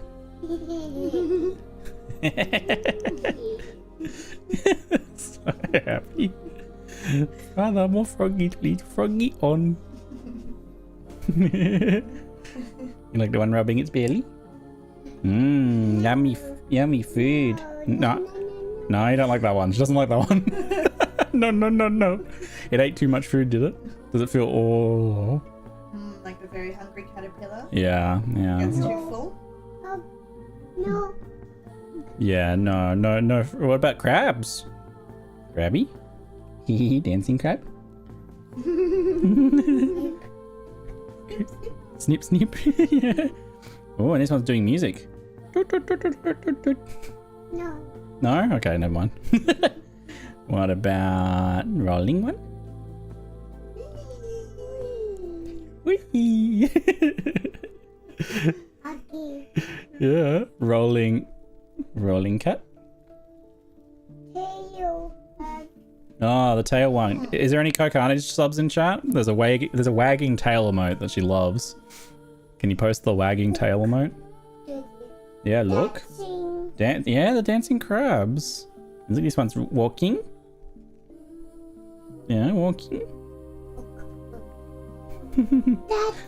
Hey, Tully, look. There's some co-subs here for you. Tail. Tails. Quack. You love the tails, don't you? That one's a little mink turning its tail around too. Oh, hi, Mink. Dancing. Yeah, dancing, that's Dancing right. Parrot. Okay, I have to get back to work now, Tully, okay? Thanks for visiting. Bye-bye, Daddy. We say bye-bye to the froggies. Bye. Bye. Goodbyes, Tully. Bye. Thanks, chat. She's just over 2. Couple months over 2 now. She's so cute. She's so good at saying goodbye. I expect her to, like, you know, be like, no, I don't want to leave. I want to keep looking at the cute things. She's like, okay, bye. She's in a good mood after a nap. So cute. Oh, I adore her, chat. I adore her, in case you couldn't tell. Is this the normal one? So this is the one that grabs the rewards, and then this is the normal one here. Let's go do the normal one because it will let us start putting some of the fancy maps down. Baby wants frog and everyone here made it a priority. Yes, it's so nice. Thanks, chat. That was very special. Froggy on. Tail whack. I'm obsessed with the way that she says things. Well, it turns 2 in a week in a couple days. Congrats, beer cat. Phenomenal, mate. Here it is. Oh, I don't even want to look at it. I want to keep it as a surprise. What do you reckon? Do I keep it as a surprise? I'm not even going to look at it. I'm just going to empower it. Surprise. This is like the last Epoch version of I don't want to know the gender of the baby. No. I'm gonna have a Exsanguinous reveal party in the next map, okay? I remember when she liked the crab a while ago, figured she'd like another try. She does like little crabbies. Froggies are probably her favorite. Definitely loves a bunny. Puppies. Not a big fan of cats, but occasionally. She does like to pretend to be a cat sometimes, because she likes climbing.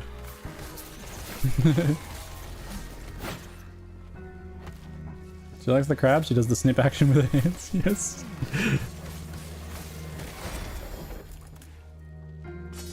Melee damage sword. Got myself 2 passives. What? Okay. I need 4 on this. That gives me 5 seconds aspect of the shark duration. And 60% aspect of the shark effect. It's a hefty extra hit. Whenever that procs, eh?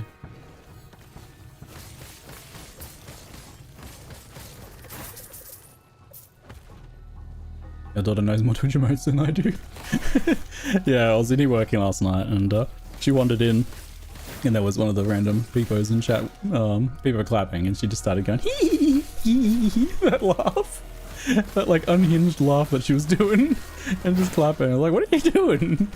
So let's just looking at that. So I started showing her some different emotes and I have a bunch of the co-emotes. So she, the tail wag center.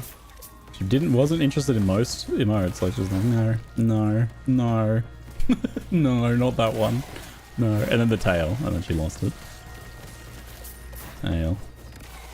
She didn't want to leave last night, I'll tell you that.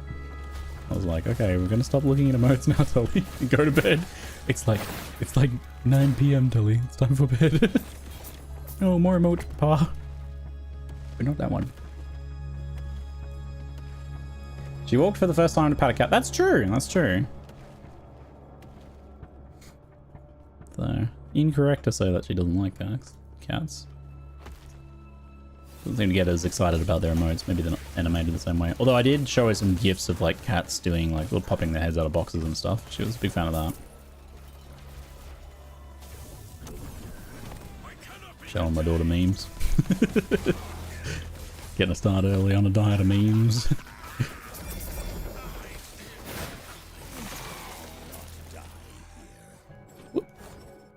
Mm-hmm. 2 bees summoned on potion news. I have to collect the bee items if I see them. Alright. The only way to be. Whereas like the cat butt wiggle before it pounds? Yeah.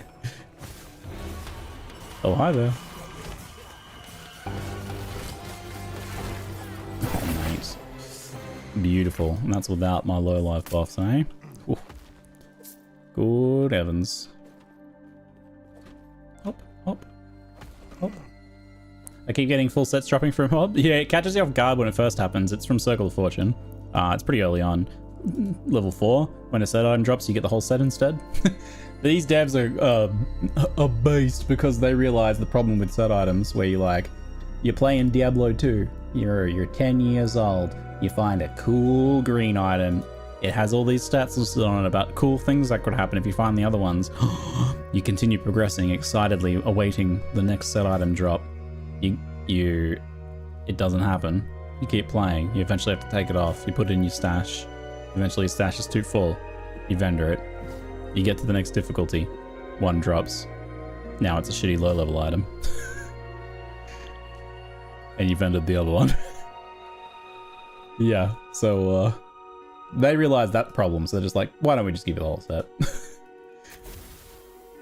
We'll just give you the whole thing.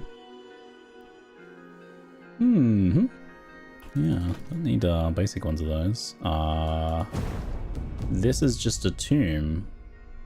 Right, okay. I'm in a tomb. Wait, I found one of these though. I might as well do this. So yeah, I found this aftershock one, but 24%. I guess it's better than this one. I don't think I would replace some of my regular idols with this, because it's a bit too low, but it's better than this one, I suppose. This one rolled like Fizz Res and Crit though, which is nice, but maybe we can roll something even better on this one. 1 armor while transformed, rage gain while transformed. Lame. Can't re-roll in this one, only get one attempt here.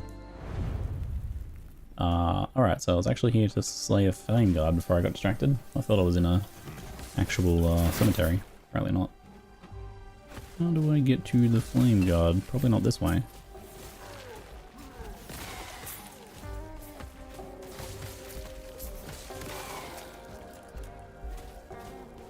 I'm gonna try a controller. Seems to be a game made for it. I've heard control's pretty good here. Apparently the like lead producer plays on a controller and is a champion for it. Speaking of, oh no, you're a rune warden.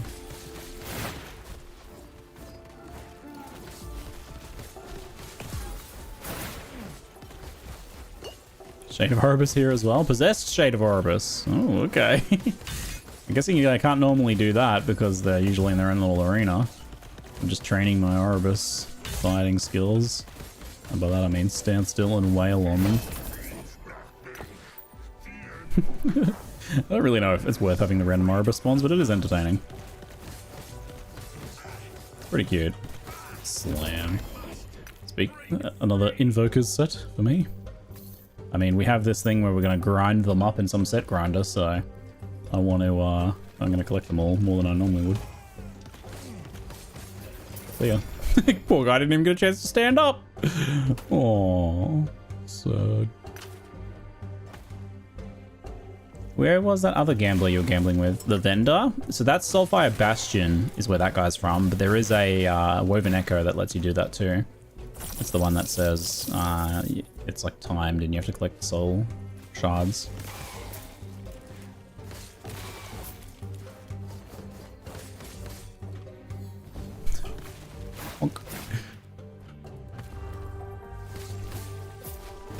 A few skills that if you're targeting with controller, I'd imagine sometimes it's hard to compete with like precise mouse targeting all the time. But there's more of a game skill issue than targeting. Javelin Rain auto targets monsters, but they move towards you so it whiffs. Yeah, there's lots of skills. Any skill where you need to lead a target or something like that. It's not going to work well on a controller, is it?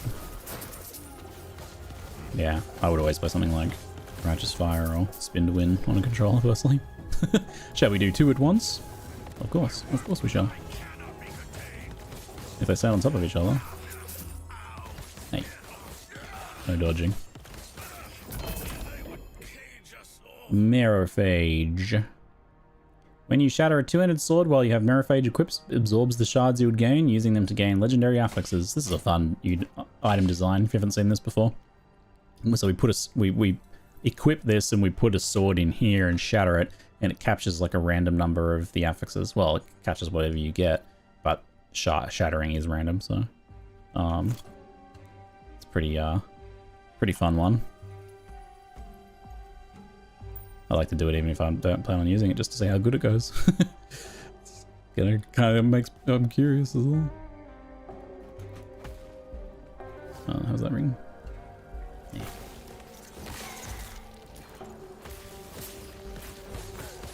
so many rune wardens in here. What the hell? We have a billion rune wardens in here.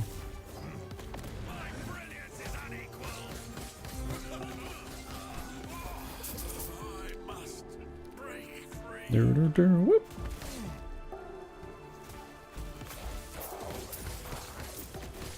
Yeah.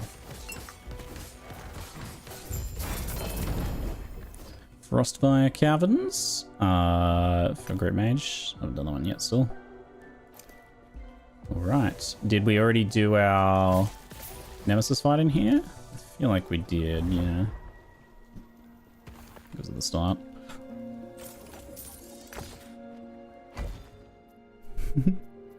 Man, these things are... I thought this would be really uncommon, but apparently it's super common. Just spawning everywhere.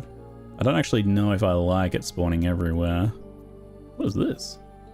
Wrecked Fleet. I think they just got kind of new icon art, but it's quite cute. If I don't like that one, then maybe I could do one of the other ones. Huh? Oh, here it is. Woven Echoes. Mage. What is this one? Completing this echo permanently adds the Void Nemesis to the pool of nemesis you may encounter. I did this? Enter into the Eastern Fortress. Disturb the remains of its defenders, confront the Void Nemesis, and destroy it. Is that the one that gives you pool of nemesis you may encounter and improves the chance for rare and exalted item affixes to become exalted when empowering a nemesis? So it sounds like I already did that. I don't remember doing it, but apparently I did. The Great Bridge. Place of the altar of the Waver, blah blah. The Forge of Fates, where you can shatter your set items and reforge them. Probably don't need that there. Unique piece of armor.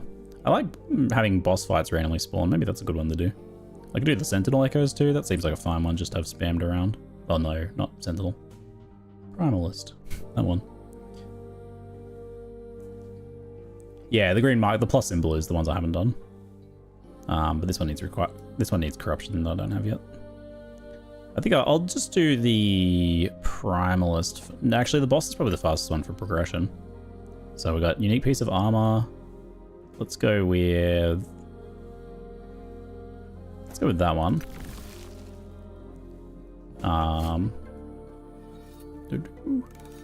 Because that is nice and fast.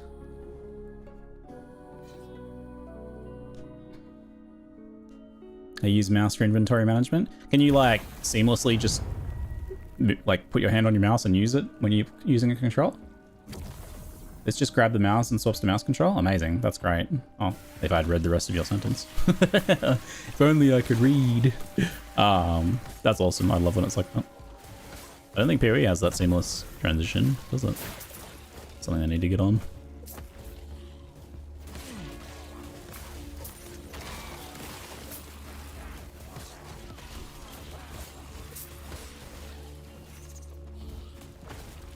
If only you could read, but you're a PoE player, so it's to be expected. Yeah, so I don't have time to read. I'm too busy looking, having to put 130% focus on the gameplay, or my 1 DPS level 2 character will die to a zombie.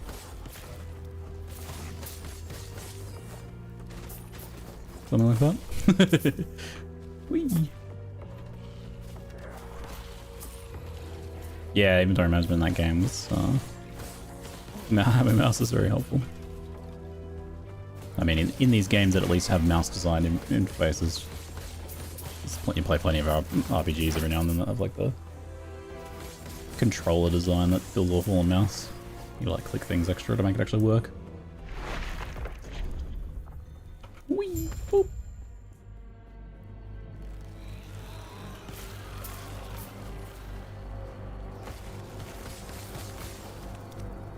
Oh, Amy, and the tea. Amy came in, look, I totally forgot about the tea. Amy came in to give me tea that she made. Thank you, Amy. I totally forgot about that part. But because like Tully was being so cute. That became my full attention. Argo, skipped it a sub to Dread. You've gifted 81 subs in the channel, mate. 81, thank you. It's very kind of you. Oh French Earl Grey. Very nice. Did you enjoy your egg? Wait, you gave me an egg before and I lost it? I thought you were joking. Wait, so did you give me an egg at some point and then Tully stole it without me knowing? I didn't even know I had one, let alone Tully stole it. Is that why it's partially peeled? No, I haven't eaten it yet. I was saving it.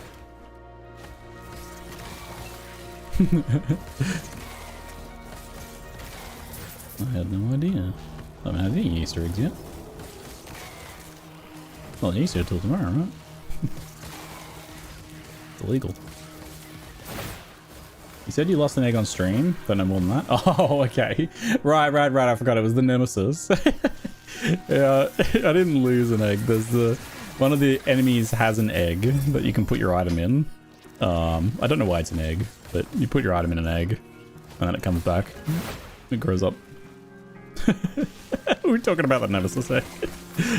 Okay. That's quite funny.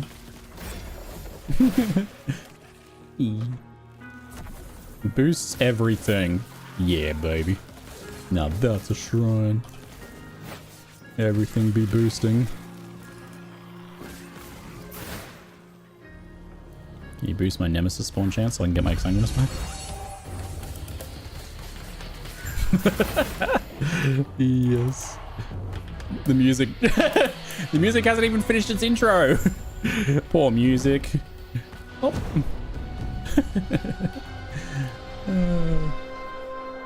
I realized you couldn't portal back to get an egg to put in the unique. Oh, Hanunga, there's a button. You can just click and it opens your stash. You don't have to portal. You can just click on the stash button. There's a stash icon next to it. So you click replace and then there's a stash icon on the left. If you portal, you end. It's like one portal game. That's even worse. It's worse that you know now. Sorry. But it's very good though, because you can stash or do whatever you need to do from there.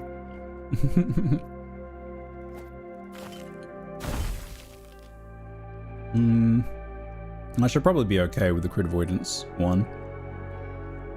Yeah. Let's put this on then. It's slightly more aftershock trigger rate, and we'll see what it unveils with the weavers. You playing W stick? Nah, I click to move. I haven't really tried it, no. Sorry, Hanunga. It's like this little button here, same thing. Aspect of the shark duration, spell damage if you have a totem, well these large ones. Thorn totem, bleed duration, viper effect, health, aspect of the shark effect. It's like, I guess it's okay, but it's probably not really worth the space. Frostbite duration. I'm making them all green. I'll put you in there. I think I can do without that. Is this a sword? This is a sword. Should I try and craft it to make my other thing? This is completely unnecessary, but I'm gonna do it anyway. Other melee, it's pretty good for some builds. So probably want attack speed mostly.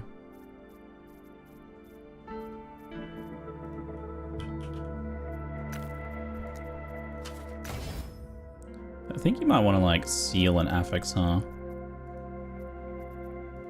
So we do a suffix now. Something that's like frailty or something maybe? Or maybe like area for melee skills. A crit. That's gonna make it slightly harder to seal. Nice.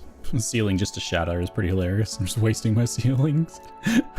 I'm going big. I'm going big though. I'm pushing hard. And then I'll do armor shred. And then I'll focus this. Crit. Man, this sword craft is going well. Holy. Can I actually craft fully, or am I going to level cap? Stupid level cap. I'm not waiting. Screw it. So now I made this amazing sword, and I'm just going to destroy it for this thing. Just for funsies. This is even well rolled. No,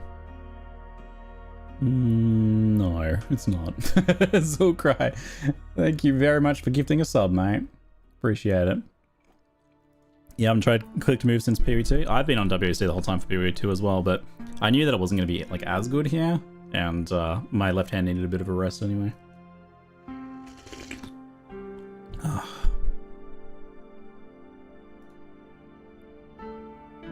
Alright, let's shatter it. When you shatter a two-handed sword while you have Merophage equipped, it absorbs the shards you would gain, using them to gain legendary affixes or replace its existing ones. Oh, I guess there's also the replacing part, right? What is it? Oh, because you can keep overriding the same one, I think, can't you? How did we do? We didn't hit the... Oh, we did hit the area. How many tiers of the others did we get? We got 4 of 5 tiers of crit multi, 3 of 5 for attack speed. I didn't hit the armor shred at all. It was only like 1 tier or 2 tiers or something. I got all 2 tiers of the AoE and 5 tiers of melee health on hit. Honestly, did pretty well. This sword has no base damage though, so maybe you'd want base damage on this. More than crit multi, probably. It's a fairly spicy Merophage though. I have no particular stake in this, since I don't actually need it.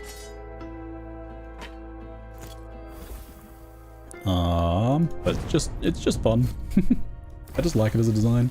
What all did you change update with your new filter attached to your video? I did. No, this one.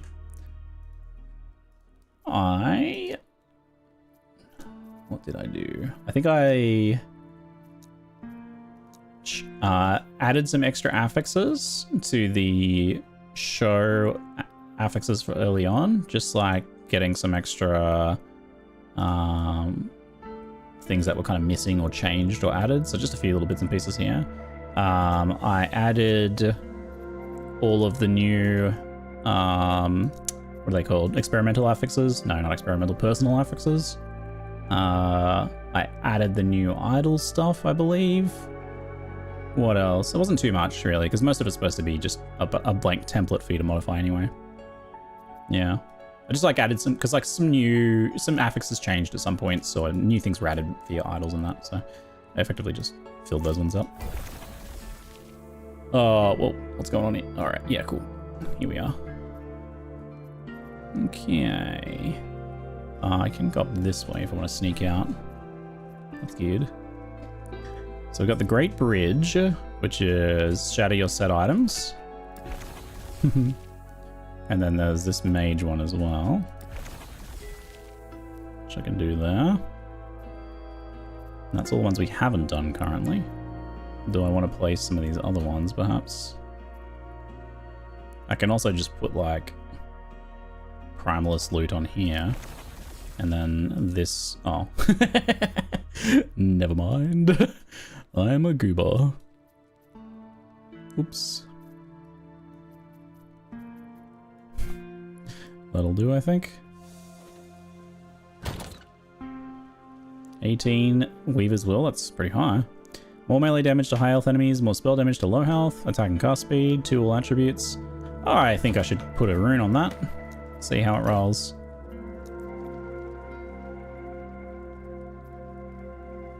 Wait, so hold on. Randomly changes the exalted affix on item to different affixes. Does not change the tiers of the affixes. Oh no, this is the other rune. It's not even the one I had before. So I got 2 of these runes of redemption. Cool. I have to think about this because this really like opens up another option, doesn't it? Like, so if I have an otherwise amazing item, but the exalted affix on it is garbage, then we maybe use that. We got minion area armor. Minion's kind of garbage. I'll do another one. See what the rest is. Yeah, minion and area. Minion and armor. It's probably not going to do it, I don't think.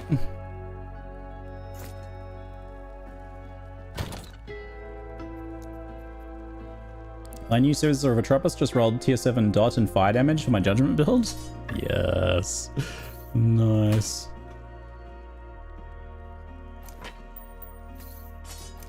Stash, stash, stash. What's that axe? The crate. This one. Frailty. Alright. Get out of here. Hey, here we go. Welcome. How do you get your corruption up? Are you just supposed to grind one timeline as high as possible?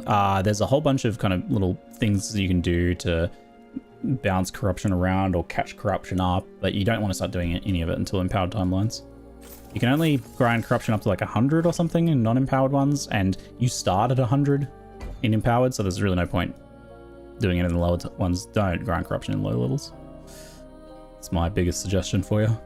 But if you are in your empowered ones now, then it's been a bit too long for me to play to remember the names of the things. There's various bits and pieces. Some stuff was added with like the harbingers, so it's a bit more recent. I kind of don't quite remember. There was like an item that lets you like catch up one of the zones. So once you grind, I remember I had a strategy. You grind like really high corruption. You grind like high corruption in one, and then you kind of like bounce back and forth a bit, and it catches them up. I haven't even looked. I'm not looking. Challenge. It's coming back to me. Exsang. The time is now. Rejoin me. Put yourself back on my body. Stormsteel Nemesis. Give me what is rightfully mine. Give me what is mine. Oh. That's the worst. That's the worst. That is the worst possible outcome. What? It's actually worse now. It got worse. It gave me tier 5 health regen. It's actually the worst possible affix. Okay, if you don't know, the whole thing of Exsanguinous is it drains your health and you get your health as low as possible so that you generate more wood. Health regen is the direct counter to the mechanic. So I have 50 health regen when I'd normally have 24, so more than doubled my health regen. So instead of like settling in at like 50 health, I'll settle in at, you know, some higher amount and get less ward as a result. So I probably lost like 100 ward or something. Well, God, I think it might be worse than I think actually. Because like 50 regen's a lot. Yeah, I think I lost like 200-300 ward. No! Yes, if I had looked earlier, I would have been able to challenge and take it earlier before it like leveled up the health regen further, because it was probably like tier 2 health regen or something before it got leveled up again. Oh my God, I should have looked. I should have looked. This is my comeuppance for me. Just, oh yeah, my health was like at 50 before. Ew. This is my comeuppance for all my unethical stream RNG. This is the balancing of the scales right now. Ruined my only Exsanguinous. Watch me never get another one. I'm stuck with this meme Exsanguinous. Oh, I can't believe it. I'm so excited to get that. Like, I didn't even consider that possibility. Never for a second did I think that would be the outcome. I should have looked. I'll learn my lesson for the future from that one. Help, I can't breathe. Yes, I love Ziggy, but his luck in last Epoch is off the charts. Wow. You feel this is fair, huh? The balancing. Meme Sanguinous. My meme Sanguinous. My poor Exsanguinous. It's such a beautiful item and I ruined it. I designed it and I can ruin it, I suppose. I have that right. Oh. You're a tanky little phoenix there. Oof. Okay. Ouchie. Game's gonna give me something amazing to make up for that. Surely, right? Surely. Yes. I'll have to tell Dread what happened about that one. Anonymous gifted, thank you for gifting a sub to Karma. Okay. I see what's going on here.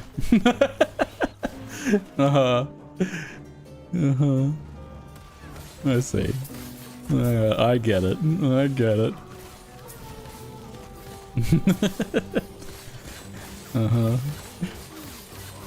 Very good. Mate, my health is like filling up worse than ever. Because it's actually harder to keep me. I'm not even. Oh man, I'm actually like not even keeping myself below my low life threshold now. What's going on with my health? It's going nuts. Oof. I'm actually like not. It's not even effectively keeping me on low life anymore. Did I?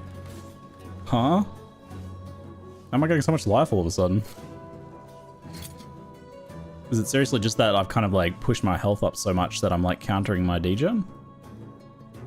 I got rid of like my sources of leech outside of swipe, which you can't get rid of. But I think it's just that like I'm counteracting so much of the degen now.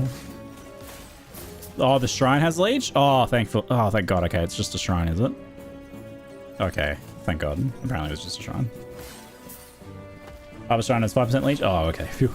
Get a bit worried there. It's still looking not ideal. What's 35% of 1800? So be 364, 520. Oof, I'm like bouncing around that. Oh man, yeah. Yeah, I'm definitely going over that pretty regularly. Not ideal.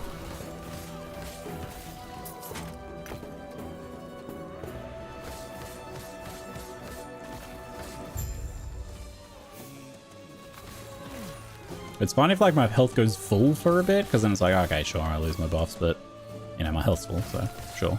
But if I sit like at 600 like that, that's really bad. It's like my life is at the minimum. That's still not low life though. It's like, make me as weak as possible, please.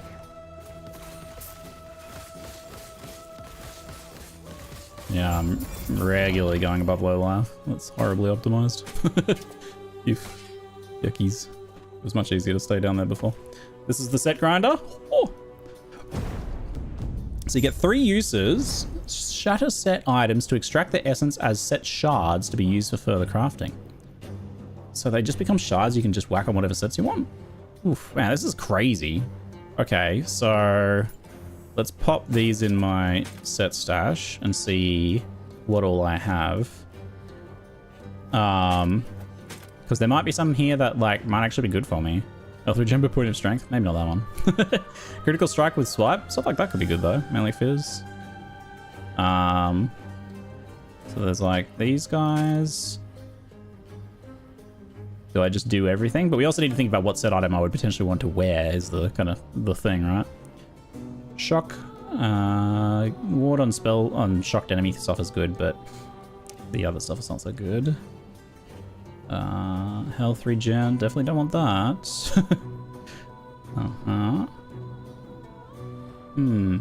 Strength. Fizz damage, leech does health. Nope. We want something that we could wear that could feasibly become good with upgrades.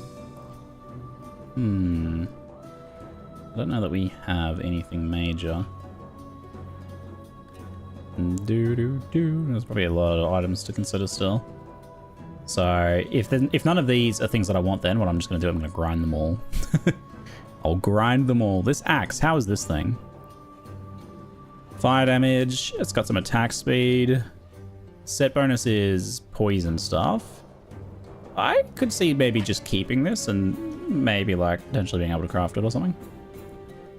How does it work? Like, did I have forging potential or what?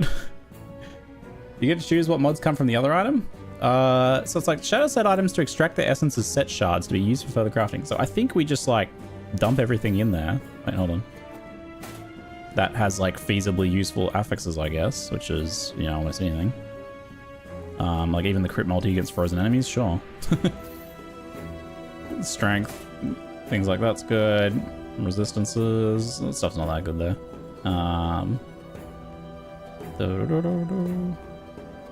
Not so much good stuff there. What is on here?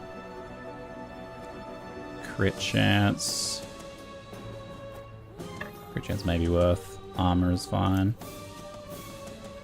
I don't know what the rules are for this. Gain haste when you kill an enemy with a spell, mana efficiency. Shock on spell. The ward on shocked enemy, I'm going to try and grab that. That's kind of a cool affix. I don't really know how it works yet, but we'll see what happens, eh? Ward on shocked enemy.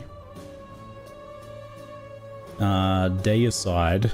Deicide grants movement speed and damage and does not stack when you kill a rare boss. I mean, that's a fun one.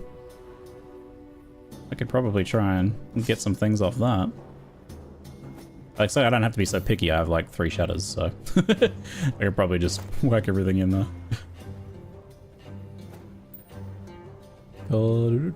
Shred armor and spell here. Blah, blah, blah. Let's just fill her up. Fill her up. All right, shatter it. Oh my god. I cannot, like, this is crazy to me. This is crazy. Adds endurance, fizz damage, leeches health. The last bear's scorn reforged. Set shard. Augments an item to grant it a new property. Can you just put them on anything? Only one set affix may be crafted on an item. So you can choose one to add on a set item. Okay. I figured there had to be some limits there. 33 shards. Go on, let's fill it up, but I'll keep like an item to look at maybe. I don't know what. Go on. Just whack them all in there. Give me all the shards. Maybe I'll look at that, see if I can craft it. Just see what sort of stuff I can put in there. There you go. Whack them all in there. Finally, a way to clear up my random collection of too many set items. Oh, puppy. Thanks, love. So, wait, can I just take one of these and have a look now? You're not using these on other set items? They're for exalted crafts, like any other shard? Wait, what? I thought the whole thing was like you were able to craft on the set items. It's the other way around. You can put them on rares. Oh, so you can steal the set affixes. Okay, hold on. Twitch is cutting me off. I'll be back in a minute, and then we'll figure out what's going on there.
Here's one of the few chairs I don't like. Oh, what do you got against the Vault Boy? Or just the style of chair? I want to get like another chair at some point.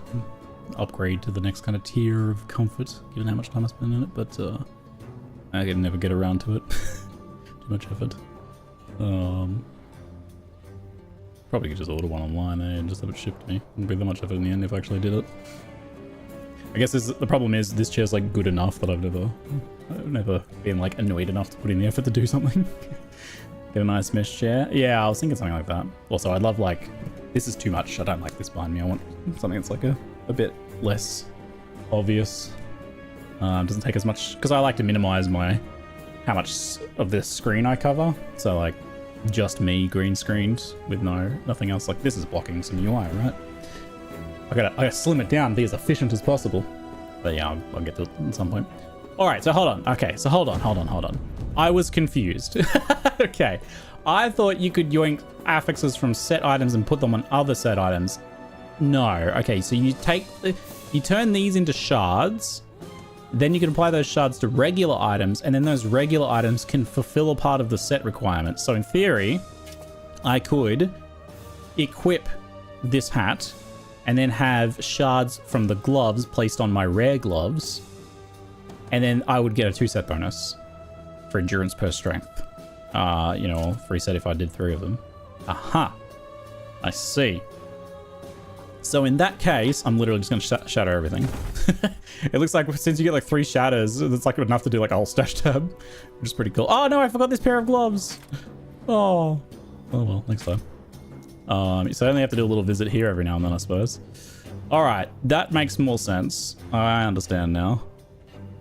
I don't know if I have an item to like test it on right now, but I guess I can just take a look at some gloves or something.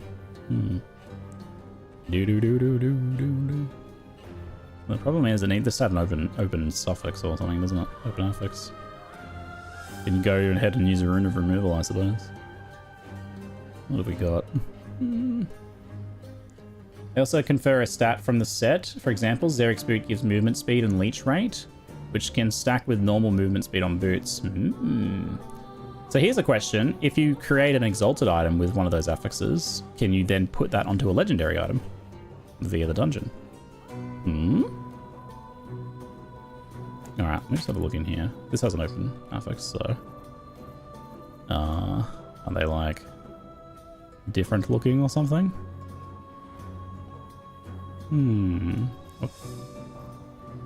Or can they only be placed on exalted? No, it says you can't. Ah, okay. I figured that would be a little bit busted. Legendary's been able to fulfill the set slots. They're meant to be the set equivalent of a legendary. Makes sense. It's kind of like making a legendary out of a rare plus a set item that you've ground into dust. That's really cool. But why don't I see any of them here, though? Is it just that maybe I only have suffix, incidentally? Here it is.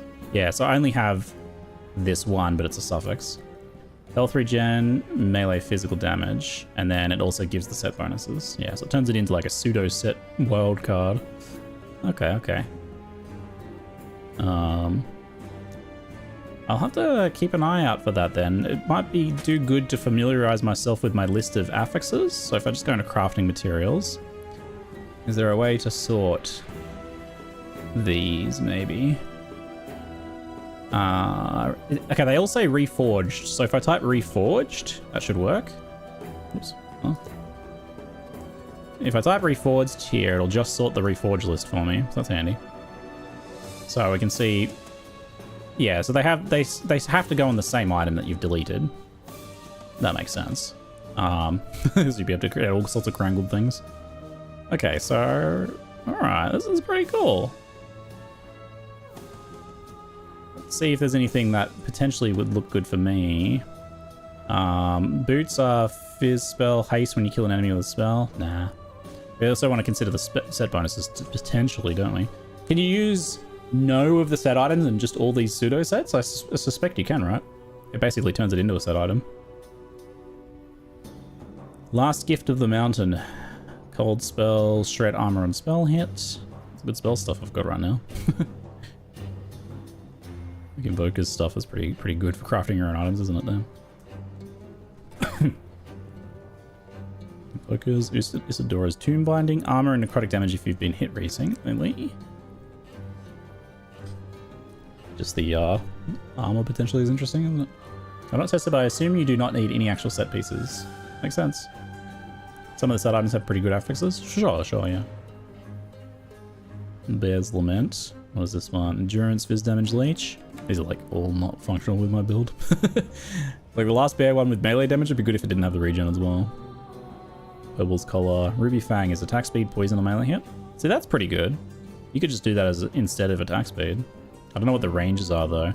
And I guess you want like 5 of them eventually so that you can upgrade it to tier 5. But like something like this could work on a one-handed axe. So Ruby Fang, Cleaver, we could potentially do. The 2-set bonus is melee poison chance though, so unless I want to pivot into some sort of poison damage build, probably not going to help me much. So it's not really much of a reason to use it. I just in theory could. All right, I'm going to be looking at all the set items with fresh eyes now, which is kind of cool. That's a good system when it makes you do that. When it's like, okay, all these items that I just, you know, I'd kind of written off at this point. I'm going to be looking and have another look at these. It's an armor or jewelry item to imprint it in this slot to have a chance to drop a pile of similar items as an extra reward when you receive echo items. Has to be armor or jewelry. What does it mean by similar there? Same rarity, subtype, and affixes as the imprinted. When imprinting a unique item, similar items also have an increased chance of being the exact same unique. What? Huh? Oh, I have to confirm it first. This has got me before. Exsanguinous. Hopefully it doesn't drop Exsanguinous with health regen. That would be the, like, perfect taunting, wouldn't it? It's like, yes, yes, we can give you more like that. More like that, huh? We can do that for you.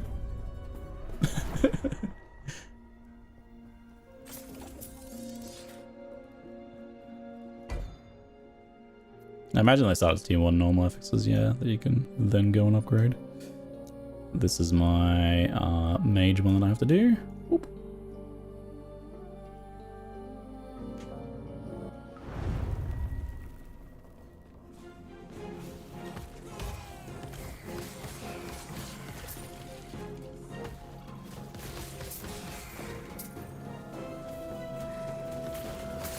You can put an item you're wearing into those. Yeah, it doesn't actually take the item, which is what I thought initially. I thought you had to like kind of sacrifice the item to do it, which would kind of make sense.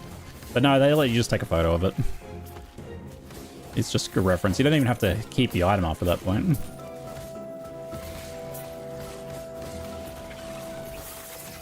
As far as yeah, no, I don't think so. Boop. I said boop.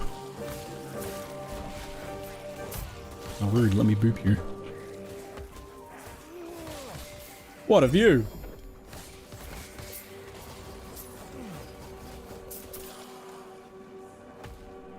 Trade for a Giga item from your friend, snapshot and give it back? Oh my god, I wonder if you can do that. And I wonder if you can, if they considered that. Oh my lord, does that actually work?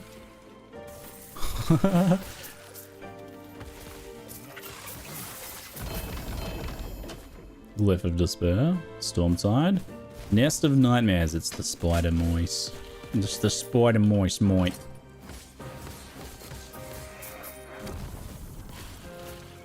Slam.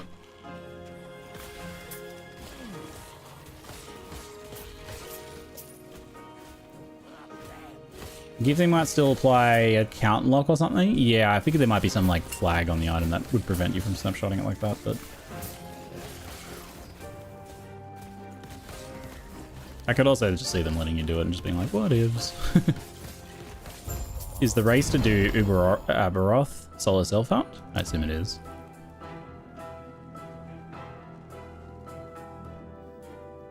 Bosses and champions drop an additional pile of gold and an additional unique chance. But yeah.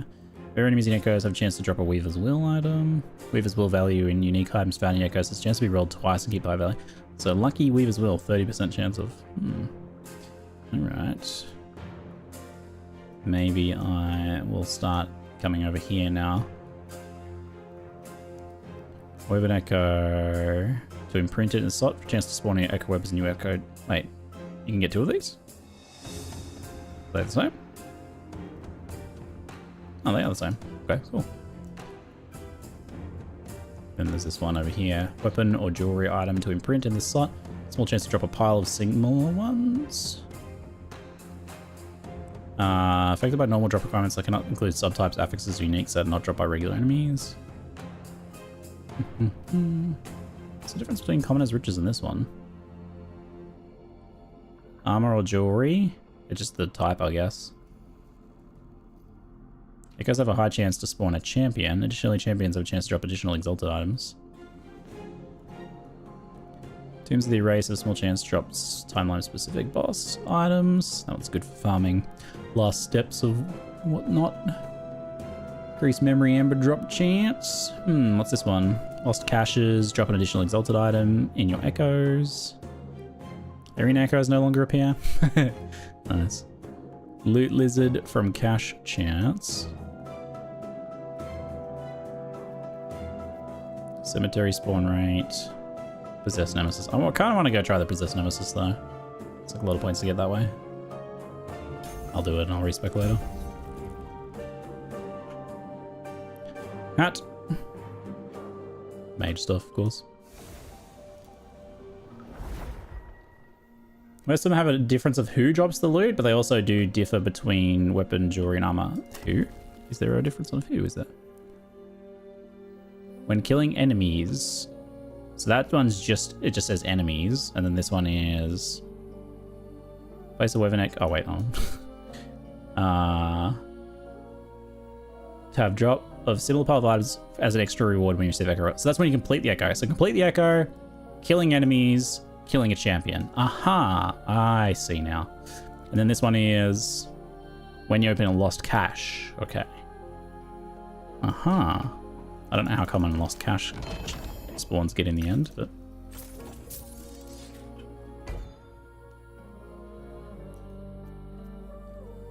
Doo-doo-doo. Okay, we can... What are you capturing? XP... Not too much, but... What's this one? Primalist loot thing there. Oh yeah, I was trying to get it in the AoE there, wasn't I? Like an absolute goober. Demon, thanks for the 57-month sub, mate. Are you liking the new season? I'm thoroughly liking it. Campaign was like a little decent chunk better. I still think it's not super amazing, but a decent chunk better. Really been enjoying like my build and the items, the affixes in the game, the crafting systems in the game. The end game is just like immediately like bam, bam, here's all these things. Which is good because normal timelines before you got to Empowered were pretty mundane, right? It was like you have to pay the boring tax before you can go do content. It's still too easy, but in some ways I guess easier now because our gear is stronger. But it's far more interesting. So yeah, I'm like smashing stuff, but at the same time I'm like seeing all these cool items and seeing all these cool crafting systems and unlocking passives. So you got a lot of stuff to keep you busy. Maybe a little too busy, but pretty awesome. It's joyful, it's generous, it's fun, right?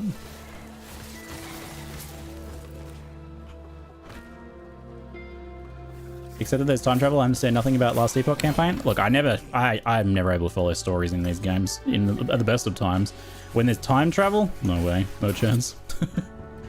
There's no chance.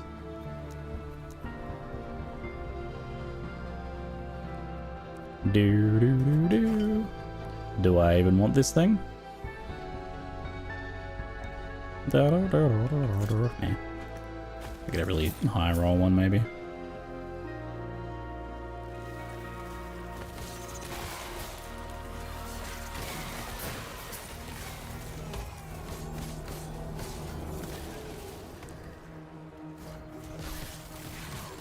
I think I need to prioritize getting the gloves. My Leech is just meaning I'm getting my low life bonuses. It's like, why be low life build if I'm never actually low life?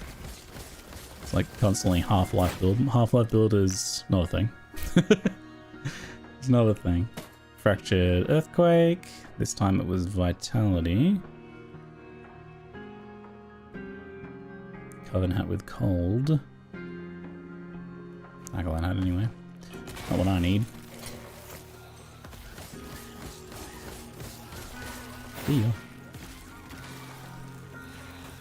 You're a hero who discovers the ability to travel through time to different eras of the world of Eterra. Across these eras, a dark force called the Void is corrupting reality, threatening to destroy all timelines.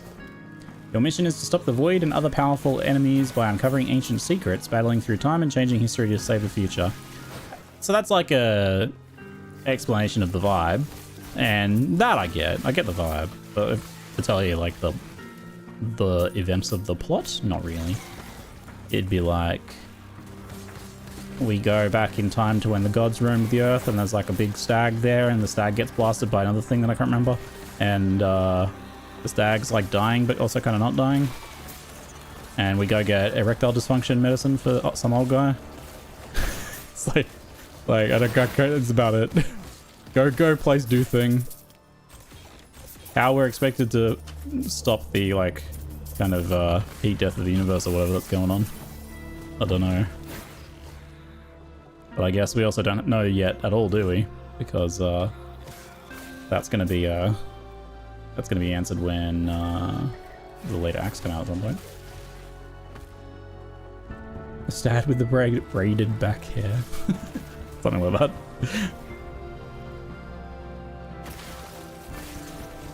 All remembers dinosaur, big octopus, snake people. I'm beginning to forget big octopus because I skipped that act. Rhino's sun god is trying to torch the world to be his realm, and the snake queen is pursuing power with the void. So that's a bit like Adsiri trying to commune with the beast or something, eh? Blowing everything up.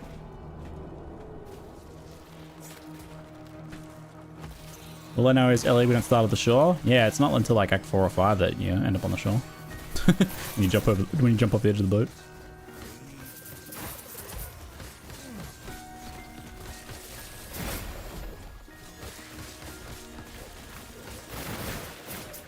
Boop. Mine weave rider. Boop. Alright, Ziggy, here's the plot. I ran out of space. Sounds about right. Is there an optimal level range to level within echoes? I'm 69 nice, would be doing an 85 area Monolith Hinder XP game. I don't think there's any penalties for going up, and if there is, it's like outweighed by the extra you're getting. It's always suggested to push high difficulty if you can in this game, for many reasons. Any way to see if you have a completed Woven's Echo that the vendor sells without buying them? Yeah, if you just mouse over them, it says down the bottom. It says like you could get a point here, or you've already got the point here. The words are written there, kind of like a slightly grayed out text. There's these gods, right? There's 4 of them. Also like another god, but it's an older god and they're gone. In the present, one of the gods wants to kill all the other gods by grabbing the last epoch. I see. I've heard that name before. Ooh, this is promising. And you're here to grab them before he does, but then the druid is like, actually, let me go in the future, and you follow it in the future, it's the end of the world, or something messed up. So you grab the shards of the last epoch again. I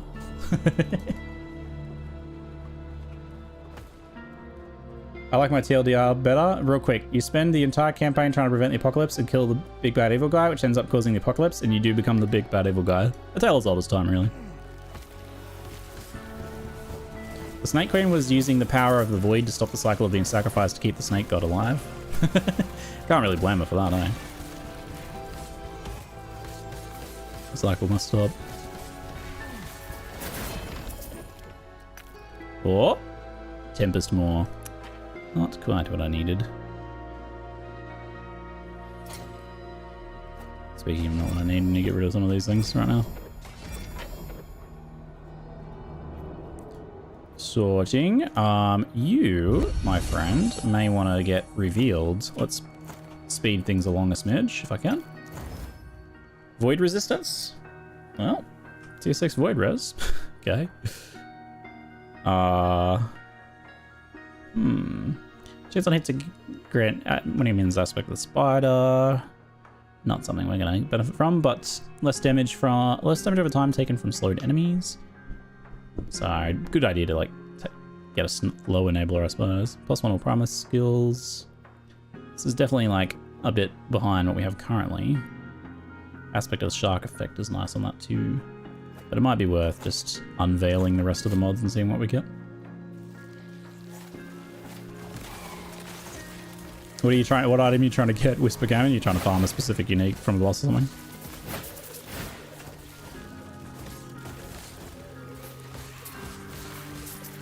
Everything is Hero's Journey.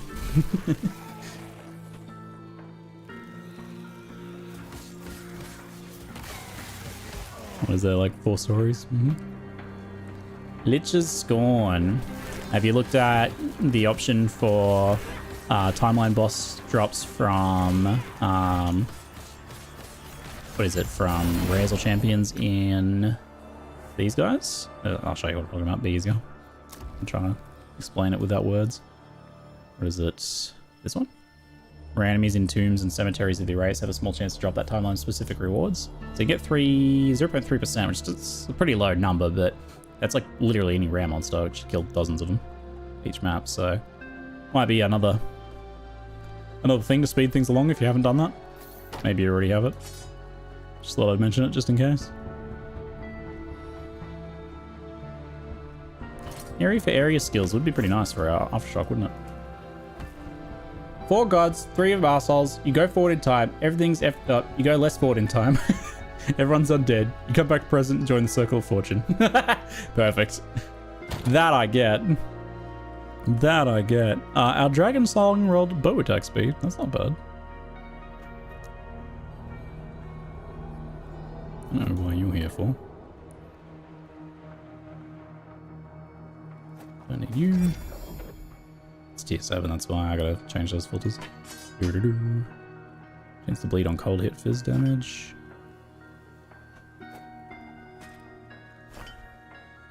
Defiance of the Weed Knight. I'm just having a look at these and being like, I wonder if these are useful for us, huh? Attack speed, gain haste on hit. Depending on what you get from that. I wonder if you can get like prefix or suffix. Like, are the affixes you get always the same affixes, or there may be a variety? I might be able to answer that just by looking at my craft menu. Reforged. So like, do I have multiple of any one type of unique? Halvar's Stand, Halvar's Pledge. As far as I can tell, it's always just the name plus Reforged, so I don't think there's a variety. Pebbles Bite Marked, Sash, Pebbles Collar. So I think there's only 1 shard per item. It seems. This tab is full. Oh yes, this one is full. You can go in here though.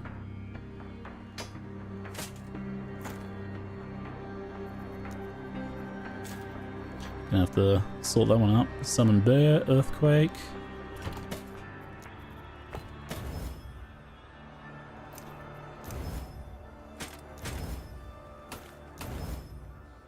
Area skills 1 is potentially interesting.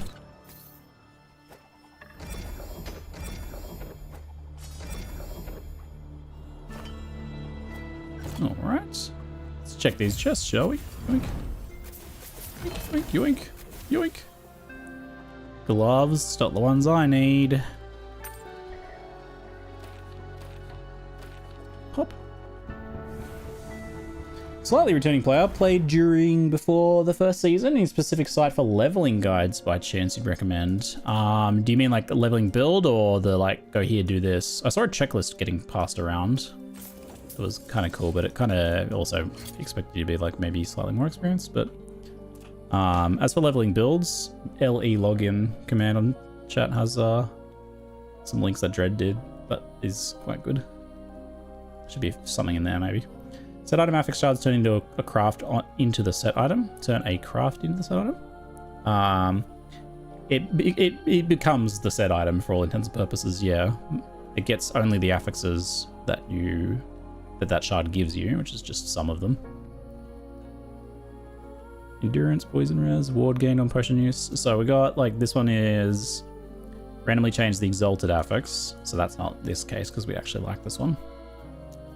There's the shuffle one. Yeah. Also not a thing we want. Okay. What's this one? Mana regen one, necrotic resist. This one needs like all rerolls all day. So it's got it's a bit of a long shot on this one. Oh, I crit the potion one up, which is quite meh. This seems like it could be used for feeding a legendary though. Hybrid health. A lot better than I expected. Alright, that's legendary food. Because I'm pretty sure with that I have no resist. Apparently my fizz is a bit dodgy right now. Oh, because I'm leveling this thing. That's acceptable then. It's like this thing's getting a bit full. Time to get rid of some of this crap.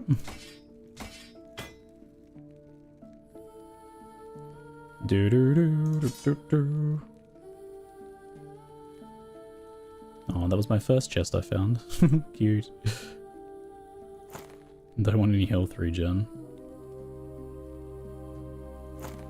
I need that, all that. Rogue relic. Also probably not that. Yes. Take care. Yeah, you can go in there. Very good. You can click the crafting materials button at top left to get a quick glance overview of the runes, glyphs. That's what I was Just looking at there, you can type reforged and then you can do this one. Unless you're talking about another one. Crafting materials button top left to get a quick glance overview. I'm guessing you mean this room, this menu. I'd ruined my stash for this one item. Okay, next map, here's 12 loot lizards. Yeah, you can't let yourself get too snowed in. If you're starting to feel loot filter issues, it's you're already too late. You're doomed. Doomed.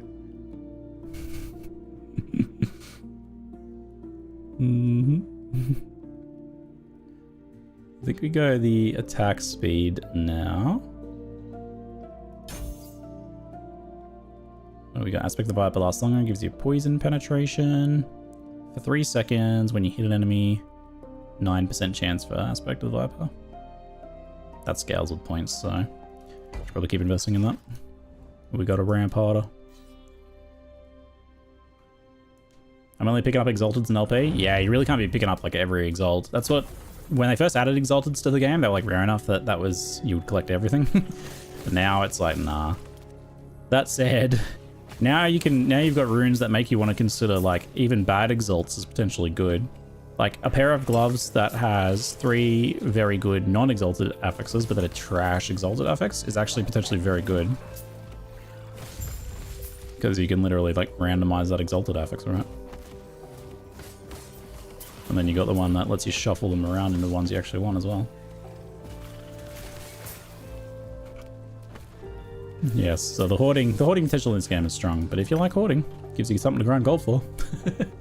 Struggle's real. Yeah, I want to start getting a bit more merciless. Like right now, I think I'm just showing every exalted item. I'm going to stop that.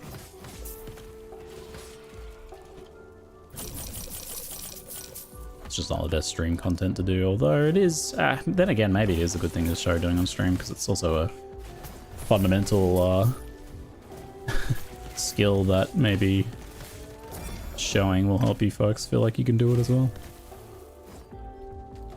I keep saying these bloody homunculus blood ones or these ones for the other class. It's just taunting me because the affix would actually be nice, but well, no, it's ward. Necrotic skills, not even. Stream bots YouTube quota has been exceeded. That's so rude. How long has it been? It's only been 6 hours. Boo. Well, I'll pop out the YouTube chat instead then. There you go. My YouTube chat. I got you. I got you, babies. Where am I going to put you? Over here? There you go. I see you. I see you. It's the first character of the league. This is my first character of the league, yeah.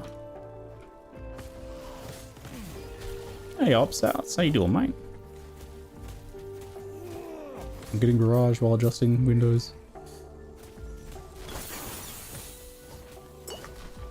How's my thingy doing? It's just only doing the void res. And I'll look at this one. Yeah, what is it? Frostbite duration, chance of frostbite, crit strike avoidance, and rolled okay. You could limit exalted items to tier 7 only. I definitely want some tier 6 of the right affixes, but I could be restricting some things that are like secondary, not so good affixes to tier 7s for sure. Nemesis. Oh, it's got Vial of Volatile Ice. Cute.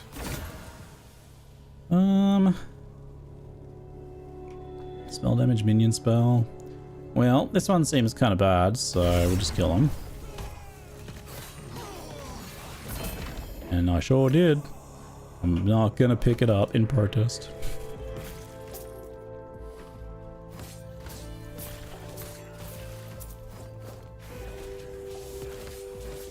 I don't want 3 shades of basic colors in my filter. I want some variety. Yeah, there could be a little bit more colors, and sounds would be a big one. I think they said they were working on that though. Oh, actually, no. I don't know what the state of sounds thing. I think they were concerned about people doing gachi filters. Which people would do gachi filters, but it's a weird thing to be concerned about. Like what people do on there. Maybe they worry about like streamers having gachi filters, but I mean, honestly, it's an old meme at this point. I don't really even see gachi filters all that much these days. Kind of like, it's not that funny anymore. You know? Well, it was funny 10 years ago. Yeah, symbols are a good one to be able to customize. They could add more customization. It's a very powerful filter. Could have a bit more done. So let's go recolor and highlight all tier 7 affixes. Recolor and highlight all items with more than one tier 6 affix. Optional recolor, highlight exalted affixes I want with at least one. Nothing is tagged in here currently. But this would be a good one to tag my specific primalist ones though.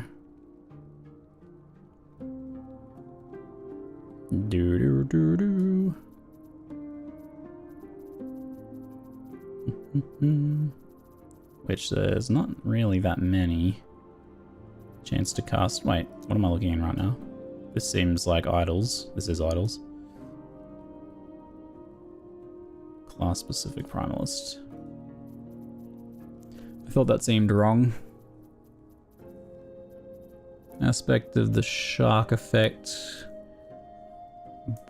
I'll grab all of those for now. Change my mind later, maybe. Upheaval, attack and cast speed for vines, rampage, no. Swipe level, fury leap, maybe.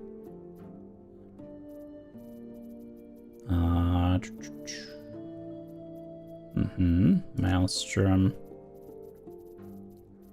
Earthquake, war cry. Where's Frenzy Totem? There it is. Shared, I think it's like a shared melee damage, there it is.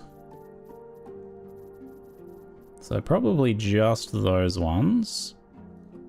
But it might also be a good idea to do a couple of the best like melee affixes, possibly. So let's go attack speed for sure, melee damage, maybe AoE? Melee physical. Don't know about crit. Yeah, crit. I'll allow it. General affixes.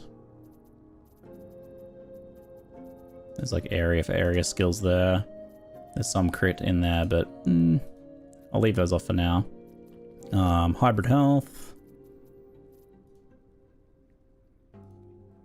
Resistances and armor. Maybe leave those. Ward. If those come up, I guess we'll see if we get those. We'll highlight those ones. Crit strike. I want reduced bonus damage, I think. And that one too. Move speed. Ailment. Don't usually care too much about these. Maybe armor shred, because that actually does stack infinitely, so maybe armor shred. Chance to shred armor. And then I think that's good. So what I can probably do then is more than one tier 6, more than one 7. Oh, all I need to do is just hide Exalted. That's what I haven't done yet. Okay.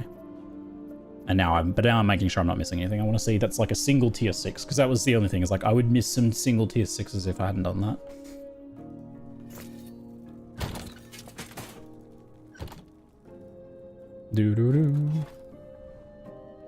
How goes the murdering, Mr. Gilbert to me?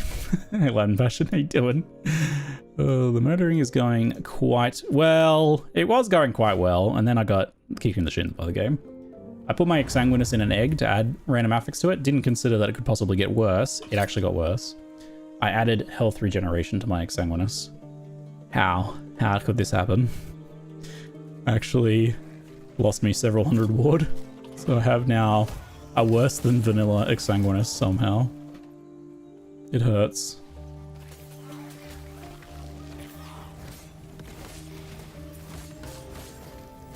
Sure is a lot of flamethrower spiders in here.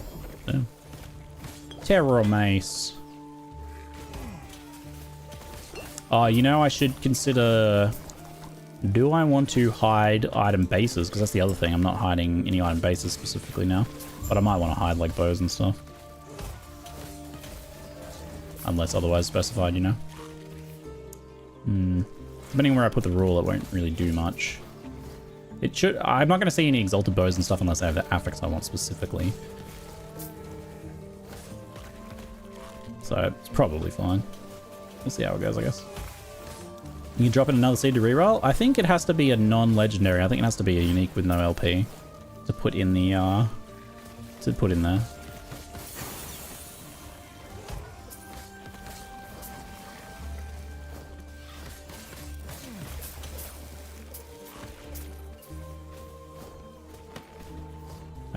I need to figure out how I want to filter these two, because I keep seeing like multi-shot gloves and stuff, which I don't care about. The problem is, like, they have specific Avex names and I can't find them in the list because I need to know what champion drops them. It's like, there's nothing on here says what champion drops that. So probably need to go to like Last Epoch tools for that. I don't know that I like them doing it in a way where you can't tell in game what the modifier is. Guess the egg wasn't sponsored? Yeah, that was during one of my non-sponsored minutes of the stream. Oh no, that was bad timing, wasn't it? You've weaved your Exsanguinous, so now you're gonna have plenty of them soon? Yeah, that's maybe the idea, right? I sacrificed it to the Weaver. So it may be worth. I don't think I need Miramas. Let's be picky.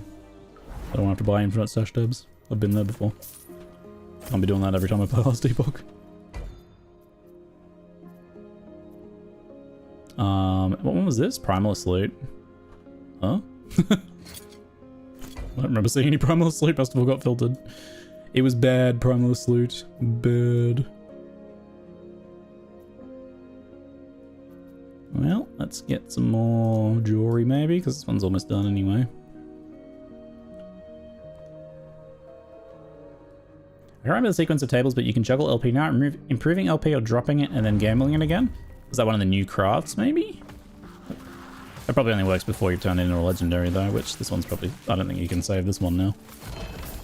It's ruined.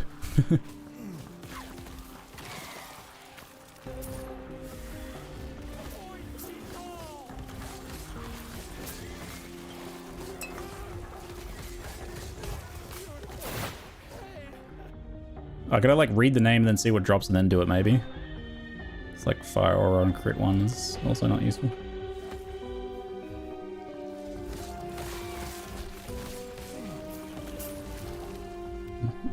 Whoop.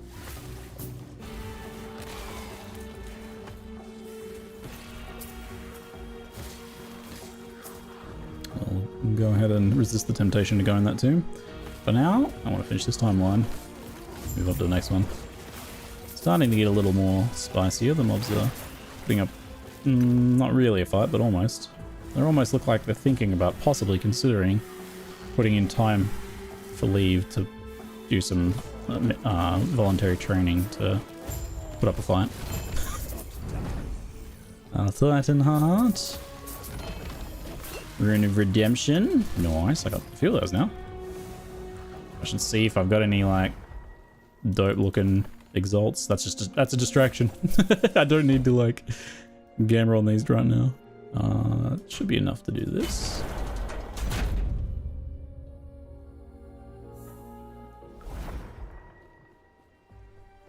If you use the old egg and the new mechanic to juggle LP. Okay. So there's like an interaction there. That's cool. Speak with Yulia. Sorry, I just started blasting. Anyway, I started blasting. Yeah, enjoy those bats. You'll be alright, surely.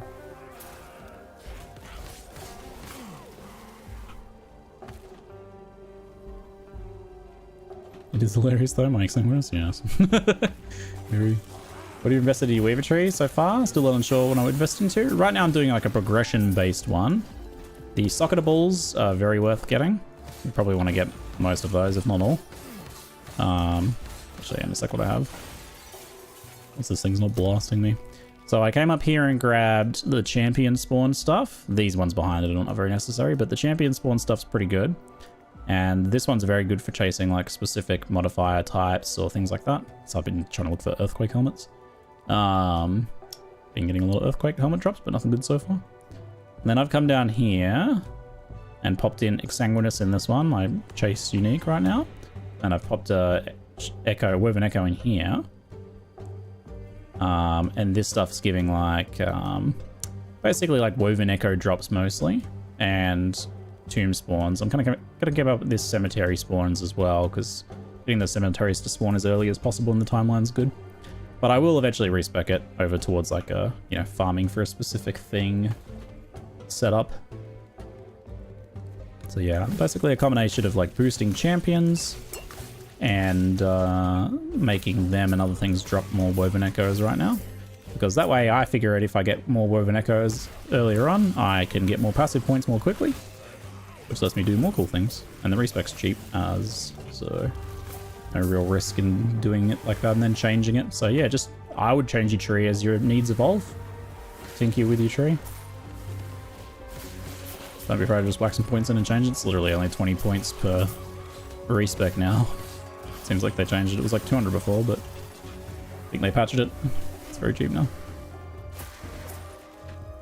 But otherwise, you just, if you're still not sure what to do, go bottom right and get lizards. Nice. Exalted items getting filtered. The beam tells me it's working. Cost of respec doesn't say, not that I've seen. If I want to respec, it seems to be 20 amber. See, it's the spacing even like has a gap there where the extra 0 used to be. They haven't like fixed the spacing, or they accidentally put another space there. It's pretty funny. It was 200. You better loop around, buddy. Oh, you better loop. Just go down. We'll just turn down already. Don't do this to me. Turn down. Good. If lizards count as rares, you should be able to double up on the COF farm in them as well. Yeah, potentially. I don't know. They might trigger some things.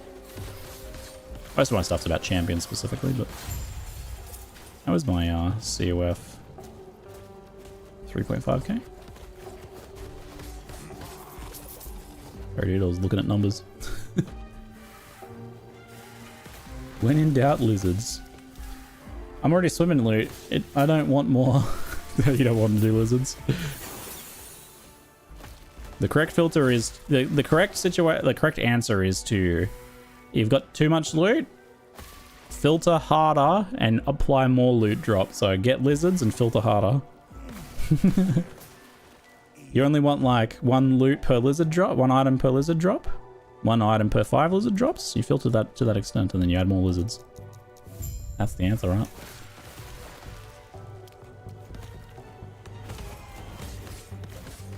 Yulia, you betrayed me. How could you?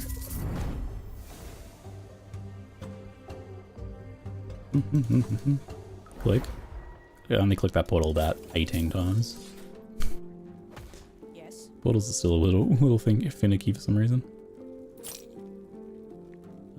It's a giga attack speed one, but small chance I'd want to use a 2-ender at some point, maybe.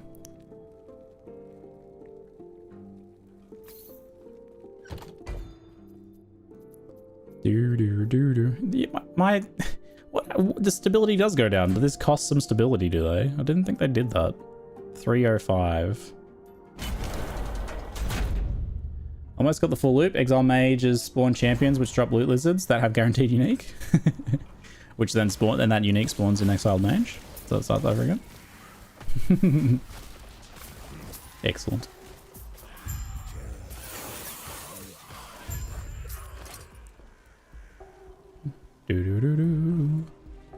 Crit strike chance, mana resistance, endurance, void res.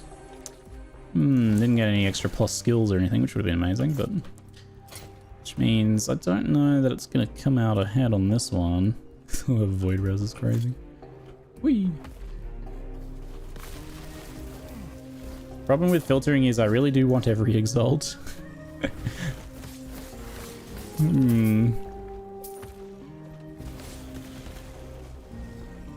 You do need a certain amount of fuel for the forges. Gotta be an answer though. Do you think Endgame's in a good spot now? Oh, okay, ask me when I get further, I guess. I think it's like a lot of fun and there's a lot of stuff going on. There's plenty to keep you entertained as you make the kind of progression through normal monoliths. I would say though that the fundamental issue of like being stuck crawling your way through super easy content for too long is still an issue though. This like is a pretty effective bandage for this problem because it's filled that stuff with more interesting content, so you get to see lots of cool stuff while you're like exploiting monsters instantly. But it's probably stays for a bit too long. You spent a bit too many hours like exploiting monsters instantly. I've been all day today. I've been trying to progress that, and I've just been like mega overpowered this whole time. I don't have a button I can press to make it more hard all of a sudden. You know, I think the game needs that a bit more. They've made it better over time, but it's still what's going on? We're just supposed to kill more void? Yeah, it would be nice to be able to like, okay, you think you're ready? Then do this Giga dungeon or do this Giga Echo and prove yourself. And then you're like, oh, okay, well, we'll let you skip it then. Oh, shit. Take off your weapons. Yeah, it's like I can nerf my character, I suppose, but I feel like it's probably just a mental thing, I guess. In theory, that does make things harder. In theory, that's a solution. Doesn't feel like a good one, does it? Double exalted, but stun's good. Poison, probably not for us. Don't think so. I got 34 stash tabs up with exalts. Anyone got more? Heinous. Record, thanks for the sub, mate. Appreciate it, buddy. And Lord Shadowbar, thank you for the 3-month resub. Guess I'll come down here and do this one. It does drop every time you do one of the quest echoes. That's weird. Yeah, I could go try and get some veterans boots, eh? Try forcing a bad build instead of a good one. Yeah. Then you feel like you've been punished for being like good at putting your character together, right? Or lucky, I suppose. Good to see you, mate. Welcome, welcome. Thanks so much. But yes, I'm trying to tune the difficulty right now by like not doing extra crafts even though I want to, right? Which is kind of a problem because I want to be encouraged to engage with the system by getting, you know, my booty beat. Whoop. I wish that like hard mode was actually just like an options menu thing instead of a pair of boots you had to equip, because it limits you to like your gearing options by just saying, oh, you can't equip other boots if you want to do this thing. I know they're kind of just a meme item, so it's not really that serious, but it would be like fun for a challenge mode if you didn't have to like not wear any other boots ever. Unless there's a solution I don't know about for that.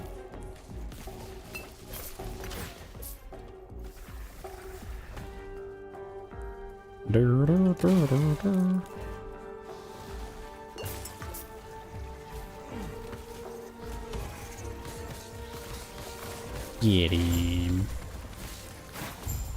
See ya. Huge Nomad Idol. Minion crit, please. Fizz damage? No. Whee. Oh, we're done. So Zig, is this your only character so far this season? Yep. I mean, it's only day 2. I feel like if I had re-rolled at this point, it's probably because my character was so awful that like, I felt compelled to.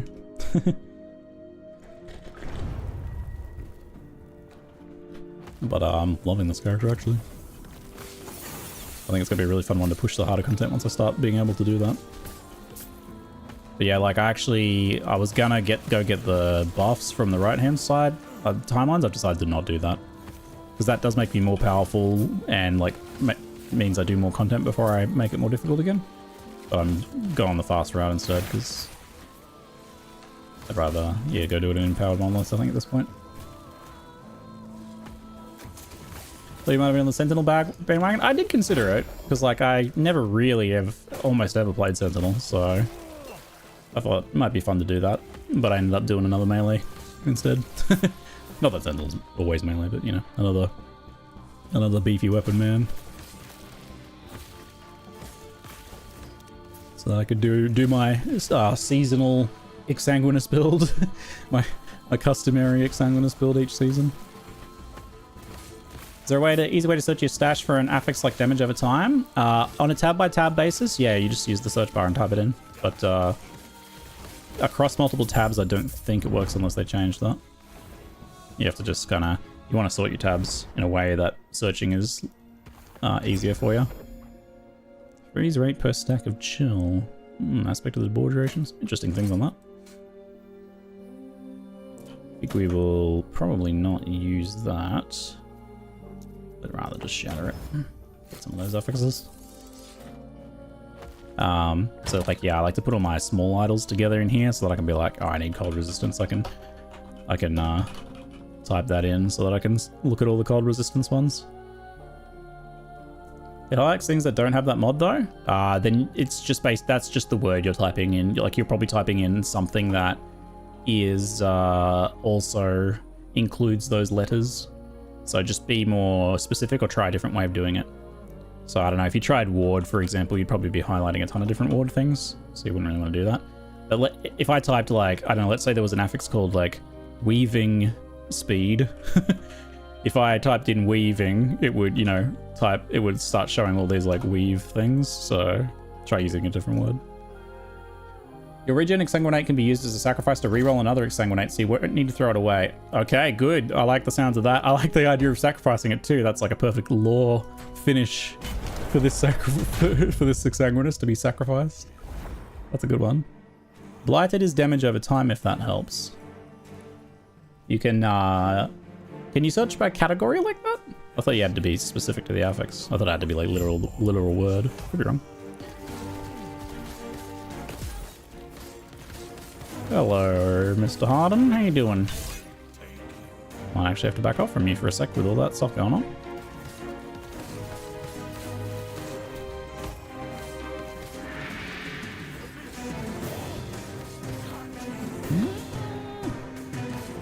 My void res is capped. Overcapped.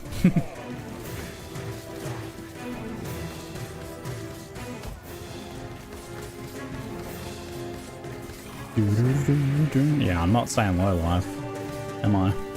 Unfortunately. Because I'll let him hurt me a bit. Hurt me, Harden, hurt me! Let me go low life again.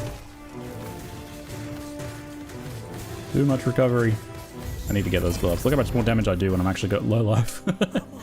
Max roll, two-handed spears, amulet shards, two-handed staff shards. Guess I'll take amulets. So dramatic. Bulwark of the Last Abyss. If you're on high health, lose 25% of your current health and gain the Apocalypse buff. That would help me lower my life somewhat, I guess. Void damage during Apocalypse, melee crit multi during Apocalypse. Armor block chance. Don't think I'd be using that one. Look at all these adorned idols that aren't good for me. Oh man. Yep. Good job, loot filter. Good job. Damn. He's leveling. Aspect of Viper lasts longer. You and your companions crit steal more damage, and now also Aspect of Links also grants critical strike. Oh. Your companions have increased chance to crit. When you use the companion ability, you gain Aspect of the Links. I don't think I have another way of getting that. Oh, I do actually. I do. I get it here in swipe. When you attack with the swipe and hit at least one enemy, you gain a stack of Aspect of the Panther. Lasts 4 seconds. Yeah. Sick. So I can absolutely take advantage of that. I do need this to get that. So we get 10 crit multi per, and then crit multi. So I get 20 crit multi per point. That's absolutely worth getting. What's behind? Damage leech? No, not that. And we'll want this node at the end too. Vitality. We're going to want more points of this as well. I think I want the attack speed first though. Okay, that's Fall of Empire done. Now we can go into Reign of Dragons. Over we go.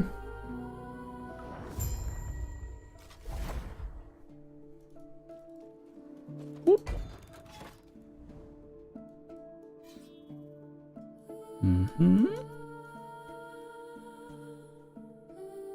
You turn off health potions as a stopgap? I don't think it's health potions that's doing it. So when I'm just standing there and wailing on the boss and leeching with just my swipes like doing too much leech damage. Damage and leeching. It's fine. I'm fine if like I go out of low life when I'm clearing, because it means I'm getting the attack speed buffs from the potions. So that's okay, I think. The video coming up on YouTube made me realize season 2 is out and get back in. The game feels much better now. Oh, man, I'm glad I helped you not miss it. Oh, yeah. Did you really pause it ad when you're at the perfect stopping point? I literally did. That's hardcore Last Epoch addiction. How did you know? Does it give you like a heads up that an ad's coming, does it? And you saw me delay it. Wait, do you guys see me delay the ads? That's embarrassing. Wait, how do you know? Answer. Tell me. Explain. Aftershock, aspect of the ball. Oh, finally a good one! My first good one. The roll's low, but it's the first one I've seen that's got actual 2 modifiers. Aspect of the bore effect is a few things. I assume it applies to all effects associated with it. But it is 15% reduced damage taken, which alone is good. It says it also grants fizz damage and bleed, which is good, so also that. Fizz penetration with bleed, a bit optionally behind there. This is a 24, so it's also a slight upgrade over that. Get it on there. Now we've got to go enchant it, eh? You look to your left when you're checking the Twitch dashboard. You've come to know me too well, I guess, huh? Oh no. Yeah, I see the yellow on the corner of my eye that's saying like, that starts in 4 minutes and 44 seconds. And I'm like, press the button. If I see snooze button, I press.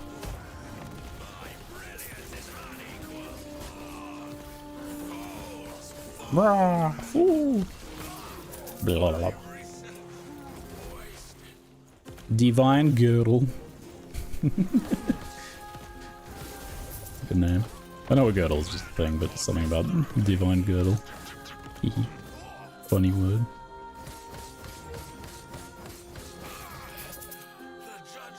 Harm mitigation to damage over time.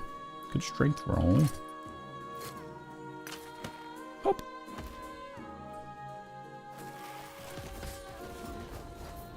Whoa, whoa, whoa, whoa.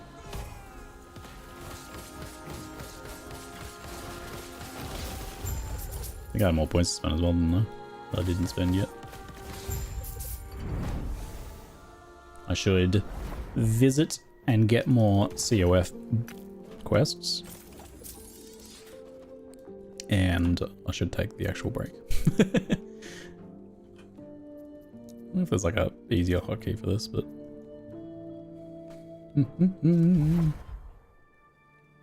Whoop. Yes? I was just on my way to amend the record. Still want to farm more of those, I suspect. And there's this Black Sun, Timeline 130 Corruption, Stout Ligonians. No. Keep re-rolling. Death of a Boss, large. No. Ascendance. Frostlich Formosus can do 3 times. I'm possibly going to end up farming that guy anyway, so. Smaller Terran. Despair. 6 Glyphs of Despair for defeating Elder Gaspar in 140 Corruption. That one's probably going to take a while to do, but it's there.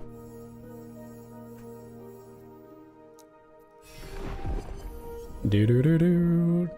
Huge idol. Huge idol. Re-rolling.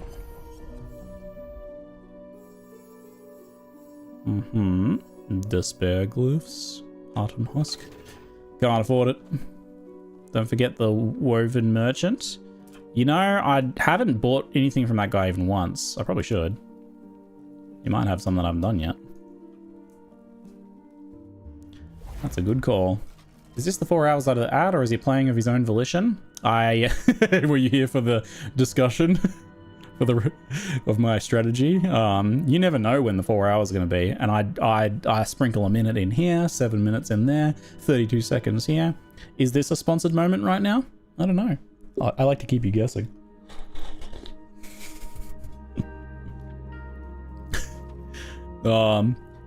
If you just said it, if you would like to believe that the first 4 hours of the stream is sponsored, then it was over 2.5 hours ago, and it's no longer sponsored. But you know, it's all kind of memes, really, isn't it? So it says, see this one says 1 Weaver Tree point already earned down the bottom there. This one doesn't have that. It's got place the altar, and it says complete echo to earn 1 Weaver. So that's one we know we need to do. Confront multiple Nemesis to scale the tower. Oh yeah. Oh, so you can just buy as many of these as you want. Okay. We now have access to these. So have I done all of these ones? Yeah, looks like I've done all the common ones. Just hadn't done the Conquered Tower though. Cool. Hiya, dude. Whenever Ziggy has good RNG, it's sponsored. Yeah. Do you reckon when my Exsanguinous got murdered, it was sponsored? That was not a sponsored moment, was it? The green plus shows your point. It doesn't show the green plus on the vendor, I don't think, does it? That was why I was kind of explaining it. Stun duration, aspect of the Viper. I wouldn't use that for that. We'll likely try and get another one of these, but our overall gear will need to be a bit... Okay, hold on. I was gonna keep playing. I'll be back in 3 minutes, and then I can play more. See you soon.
Hello, hello, welcome back. Can you chill enemies if your weapon has chill? Yes, you don't have to have cold damage or anything.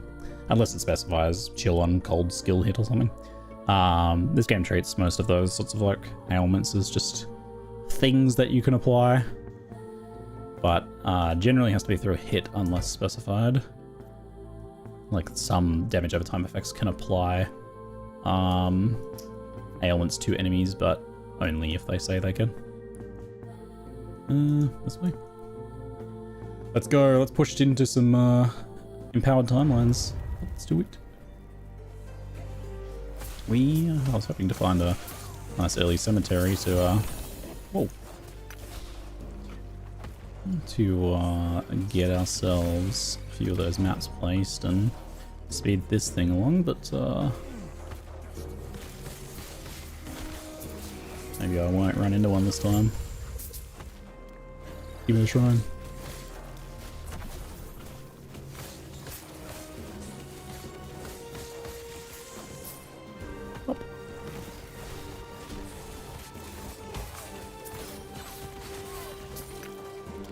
How many, I got one Rune of Ascendance? Let's get myself a pair of gloves, maybe. Oh, I gotta start looking at their names. New Nemesis? Have you done Conquered Tower? It has a Nemesis on every floor? No, I think I just got one of those. I'm gonna do that as soon as I can.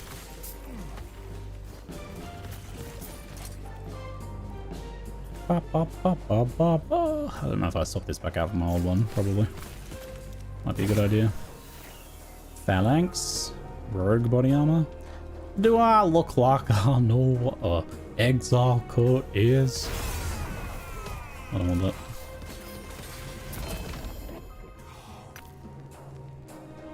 Oop. That's me getting away from that rogue body armor. Sleeping. Whee!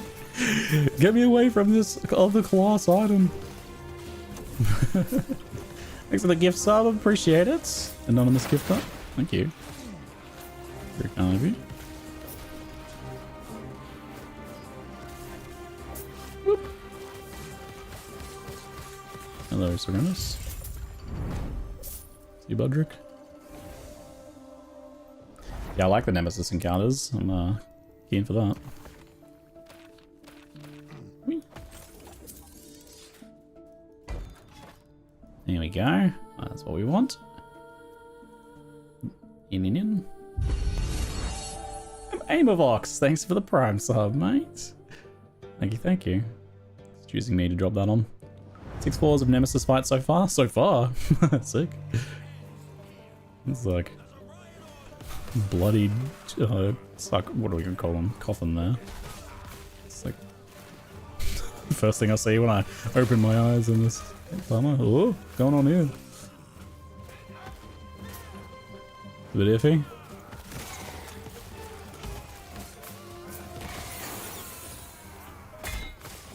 Clunk. Me getting crit right now. Excuse me. Rude. Clunk again.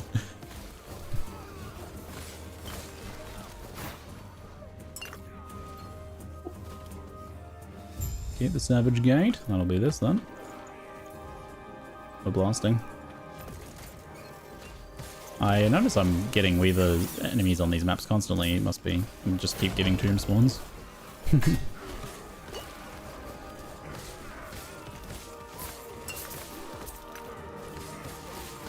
bam, bam, bam. I could go tune my thing, but I mean, we're gonna do one anyway in a second, so I hardly need to do the tomb. We'll just go do the extra cemetery.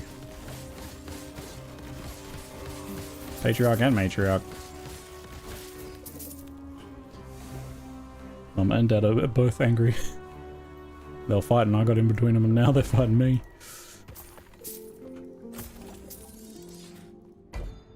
In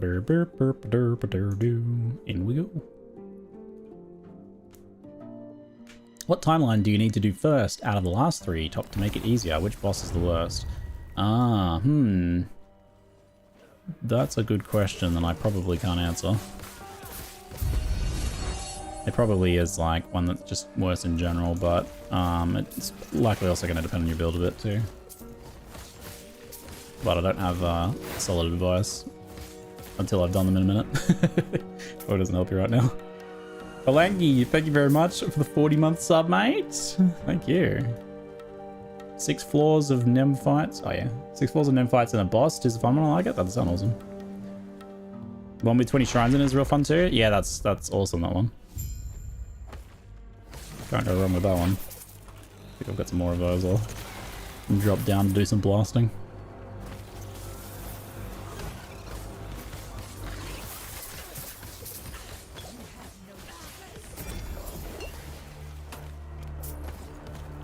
Amulet, spell damage.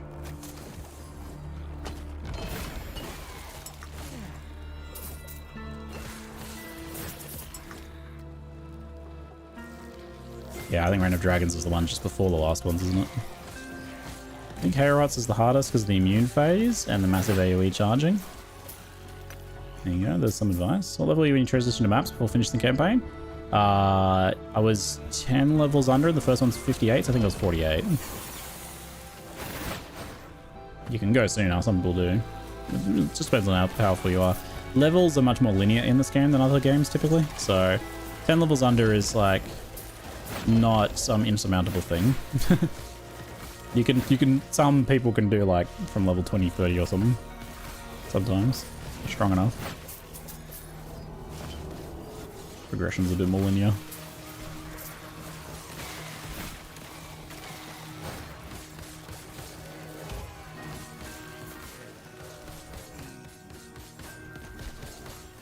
Ooh. Taking some damage. Ow. Blasting me. Still not reading those names, so I keep telling myself to do it. Not doing it at all. Is there anything I can do with my memory amber other than buying echoes, re-rolling idols, and respecking? No, yeah, no, I don't think so. Unless it's like, there might be some more like crafting multiple times later, but I don't think so. The other one that had the 3 attempts was the set one that didn't cost anything. So unless some of the later crafts do. Besides, spending it's good, it just advances you through the ranks faster anyway. You get more passives. I say spend it. You can always get more later. It's not a finite resource. Whoop. Hey, nice. Thanks for the prime sub, mate. Appreciate it. Thanks for the support. Whoop. Still giga brapping. This is going down real fast. Use penetration void res. Pillar roll on. Slap. You able to get COF before then? You have to go to Act 9 for COF, but you do it after Temporal Sanctum dungeon skip. Fizz resist bleed duration. That's solid. Do I want to gamble a reattempt on that? I do actually need the fizz resist, so pretty badly. So no, I won't gamble. We'll keep that one.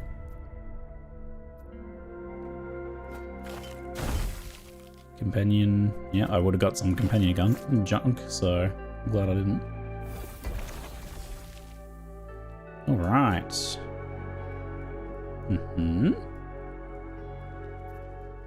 So there is another one of these down here, but we can just come out this way. What's this? This is my Primalist ones, eh? If I see one that's just random, it'll be Primalist. Confront multiple Nemesis. Good. Is that the only one I can get a point from right now? Yeah, because I can't do that. So, we might do some boss ones, because they're nice and fast. The shrine one's pretty fun and fast. I can go through this and do that. So we can come out there and then go boss. Antipode might be good to do. Oh wait, this one. Corrupted Tower. Confront multiple Nemesis. Oh yeah, right. Wait, oh no, I just put it down, didn't I? Yes. I'm a goober. Hello, PoE 1 player here. Never played PoE 2. Would you recommend LE over PoE 2 at the moment? Not necessarily, but also not necessarily either way. That's really going to come down to what it is that your preferences and priorities are. You being a Path of Exile 1 player could go either way. If you like faster, more loot, more crafting, then and think that would be like not having that in Path of Exile 2 would be the greatest like drawback to you, then I would go Last Epoch.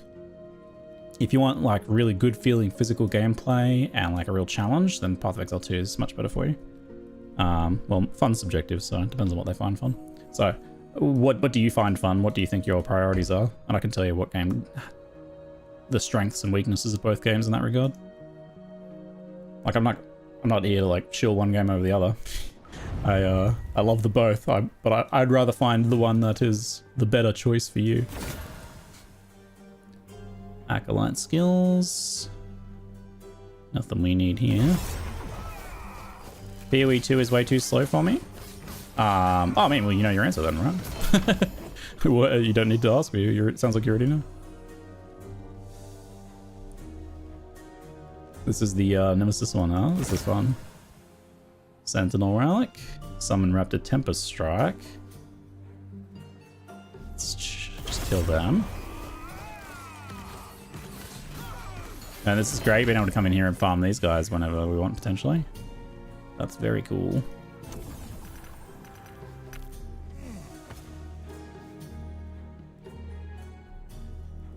I like this map. Thorn Shell. Crab Shield. Crab Shield. I'm just gonna keep challenging until I see an item that's potentially useful for me, and then I'm gonna try and upgrade it. Here, Crab Shield.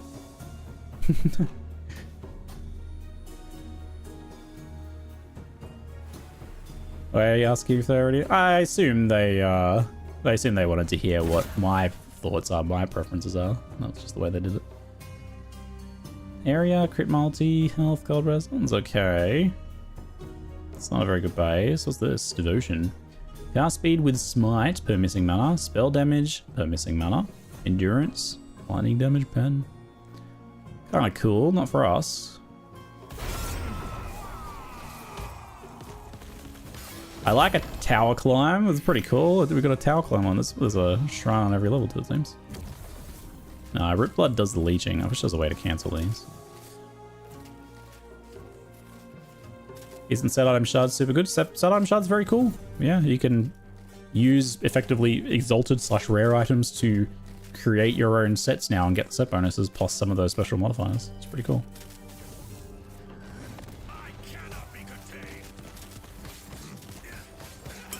See, mate. Egg. Okay, what are we going to put in the egg? I could do the well-rolled cleaver since I can't put the Exsanguinous in there, right? Because it's already been done and killed. Surely it won't go that badly again, right? So I think the cleaver is the one. I got a well-rolled cleaver solution here. I think that goes in there and we try our luck. Hey mods, how you doing, mate? Thanks for the raid. Welcome, folks. Welcome. Hope you've been enjoying yourself. What have you been playing? Have you been enjoying yourself? Have a good stream, sir. Thanks so much. Oh, welcome. We're playing Swipe Earthquake Primalist. I'm the big, healthy endurance guy, but I have no health and endurance because I'm a low-life Exsanguinous build. And I'm playing a Beastmaster, but I have no beasts. I am the beast. I'm loving this build. It's been very fun so far. So I just found a Nemesis egg, which is a pretty big deal. I'm playing Circle of Fortune offline, so it's full solo self-found. And this is a big opportunity for us. I had the worst thing happen with this earlier today, though, so it doesn't always work out. I put my Exsanguinous in one of these eggs earlier today, and I got actually the worst possible modifier in existence. It actually makes it worse. It's the only time I've upgraded Legendary, and it became worse after the fact like this. Exsanguinous, if you don't know, generates ward based on the amount of missing health that you have. So doubling your regen is very bad.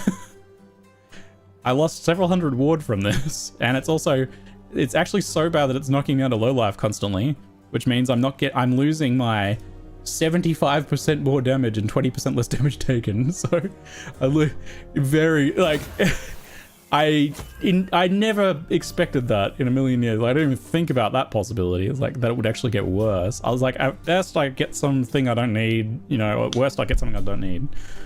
It actually got worse, and it's my only one. It's pretty rare. It's like 3%. I got it at level 30 with my first Rune of Ascendance, so I got super lucky. So this was the scales balancing, I think. I've been extremely lucky this run, getting everything that I needed whenever I needed it. So that was the scale tipping the other way, I think. Anyway, I'm hoping to tip that scale back in my favor with this one. So if you don't know these guys, these are the Nemesis. They will give you random selection items, and then they'll say you can take the items, or you can empower them, and then the items will be modified in some way, made better, in theory. Not always, as it turns out. So I'm hoping to get my Cleaver Solution, which is a big item for this build because, yeah, it's got skills and damage and stuff, but it's got your int is equal to your strength. So the problem with playing a ward build on a prom list is that you want to stack strength, not int. But this makes me stronger by flexing my muscles. It's perfect. So we're going to empower this now. Kill this guy. Go, and we're in a map right now that is all Nemesis as well, so we can go straight and do it right away. We don't have to delay our gratification, which is amazing. I'm not going to look at it, I'm just going to empower and go again.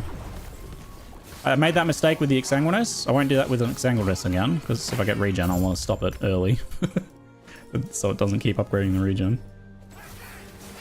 Oh, I have to wait another map to do to get my cleaver back. There's no more Nemesis left. These got all filtered out. That's good, my filter's working. This is oh wait, these are Harbinger items though. These are Harbinger upgrades. Oh, there's actually rings too. That's cool. But no, it's not a ring, it's a catalyst. Int, mana gain on potion use, chance to upgrade when you slay a Harbinger. Cast speed, crit chance. Yeah, okay. Cast speed's not useful for us, but I'm curious to see what that upgrades into. So there's these weird Harbinger upgrade items. I want to see what they do, eh?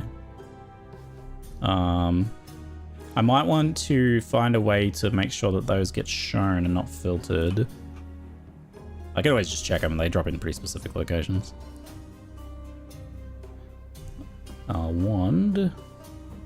Cavalry sword. I might grab that one. Oh, so even these non-exalted ones are them too, huh? That's pretty cool. Interesting. Is there anything else good here? Any axes? Dagger. Chill on hit dagger. No axes for us. Alright. Cool. That's a fun little map. I want to do that whenever I can. Okay. Where are we headed up this way to get our cemeteries and possessed Nemesis encounter? That's what I'm going for. Oop. Having real trouble right now filtering idols. Are idol filters broken due to Weaver stuff, or is it a skill issue? No, filters are working fine for me for idols, so it might be just something about the way you're going about with your rules. Like maybe you've got a show after a hider or something like that, you know? Is it... What are you trying to do, or what's not working, I guess? It might give me a clue.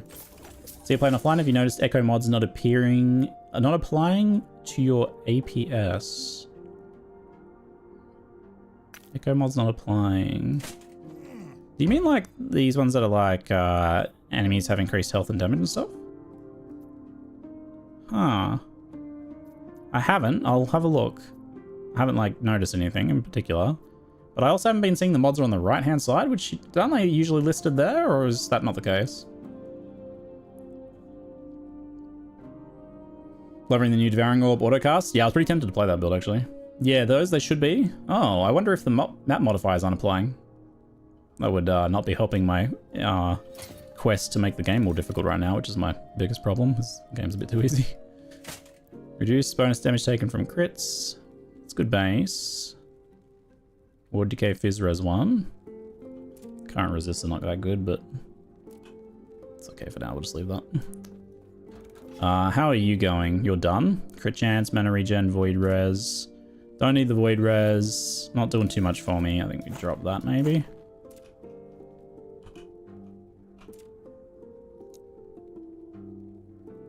What are we missing here? AoE. Earthquake. Multicast. The raw damage first. Warcry. Berserk durations. Very nice to have. Leap Slam. Reset. That rarely ever triggers though. Damage. And that's one. Okay, good. Is there any way to see detailed stats on a skill? No, unfortunately. It's been something that, like, they said a long time ago they wanted to get done, but never ended up kind of being a thing. They've got amazing quality of life, but the doing good and accurate tooltips is difficult, and they haven't managed to get that one happening, unfortunately. So I'm just literally trying to hide all idols right now. I have all other rules disabled and hide all idols, and it's not even working. Oh, okay. No, I definitely... Yeah, it's been working for me. If you literally have all your other rules disabled, then I'm not sure what's going on with that one. So I've just got like hide idols here as well. I've just hidden everything. Just down the bottom, or just right at the bottom. That's all I've done is like hide, item type, select all idols. That simple. So not sure why it wouldn't be working then. Might be a bug report situation if that's the case. I think it's an offline bug only because I saw a few other people in the Discord mentioning a problem. On one hand, easy mono progression, on the other hand, no rarity boosts. Yeah, no, that's a bummer. I don't want that to be the case. I clicked on one that was stacks of debuffs on hit and I never got debuffed. Oh,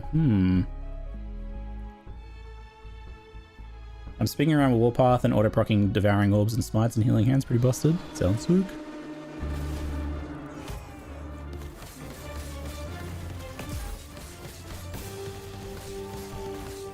I wonder if I play offline mode but connect, do you think that'll make a difference?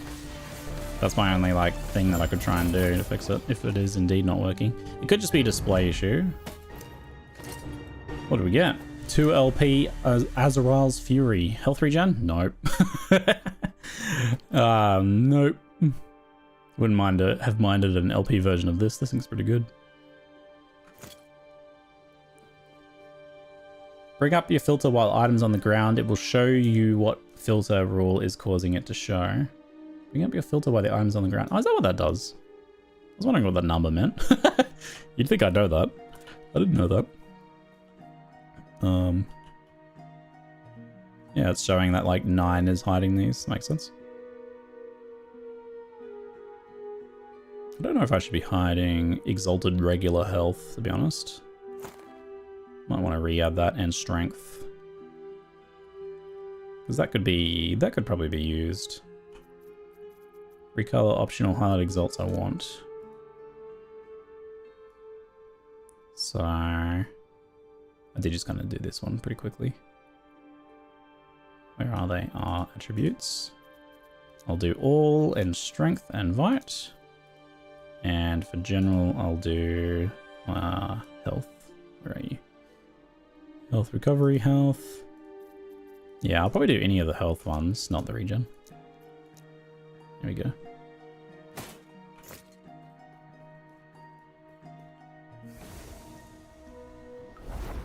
Temporal Sanctum is the slam dungeon? That's right. I'm doing a lot less Temporal Sanctum than I normally would nowadays though. Since we've got like all these other things feeding us items. Yeah, that filtering rule thing's awesome.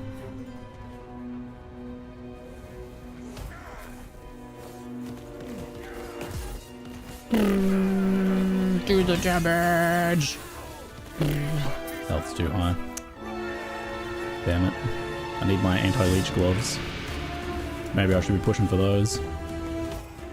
Solve that leech problem once and for all.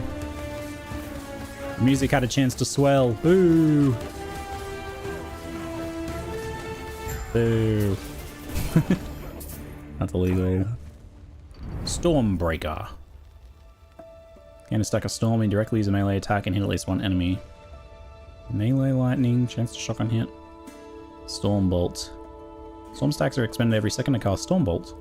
It's reduced by 2% for each stack you have. Cute.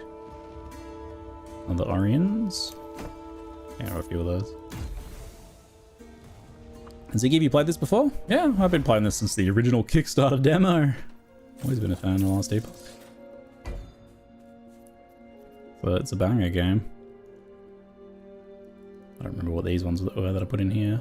Shrine one, maybe?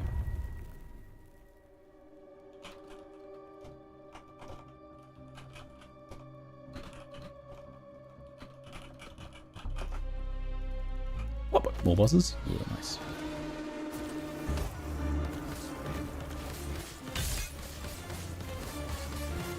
Get him. Get him.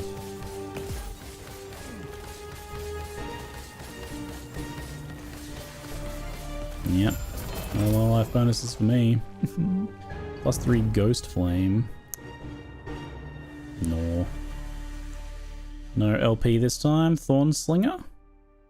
Thorn Slinger's not a bad one for LP. Whoop. Maybe you could skip the campaign in this. Do you need to do it at least once? No, you can skip parts of the campaign on your first character. How much you can skip and how easily is going to depend on how strong your character is and what you know about doing the skips. that can be a thing. Okay, so it was a skill issue and somehow rarity filter had snuck its way into the idol filter. Sorry and thank you. All good. Nice. So you were trying to filter like rare idols or something. That makes sense. That explains it. Yeah, so the way you skip sections of the campaign are by completing the dungeons. Out the back of the dungeons, you can walk out the door and then you like end up in a later difficulty, like a later act. So the most common one is to go to Act 7, get all of your idle and passive point bonus quests done, so that you're like kind of maxed out, and then you just go do endgame. At any point from Act 2 onwards, you can do endgame. So you just go do endgame until you get a Temporal Sanctum key. You come back to Act 9, you use the Temporal Sanctum key, beat that, then that puts you out at the beginning-ish of Act 9. Then you do like a couple quests in Act 9 that'll unlock your Circle of Fortune or Merchant's Guild. And then you can just go back to endgame if you want, which is what I've done. Or you can press on and finish Act 9 for a bonus attribute point.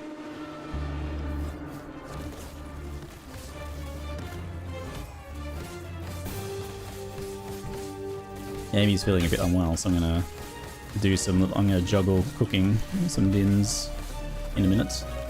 But I'll maybe keep going and I'll just cook some chicken schnitties. Make us some wraps. It's pretty easy to do. I'll just be up and down for a minute while I cook some schnitties. Bone Clemmer Barbute. Ward per uncapped necrotic resistance. I remember using this before. It's a pretty lit helmet.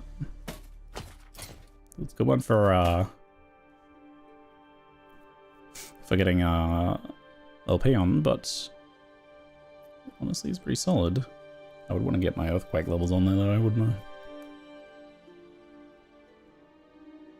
It's not like too big a deal. If I want a bunch of defenses, I can definitely do that. Wonder how much that gives me now. Probably not a ton. I don't really have like much overcap. Yeah, pretty small amount right now. I've used that before in a build though. La la la la la. This one. And this one. Oh, so I am getting slow from Aftershock. Guaranteed. Nice.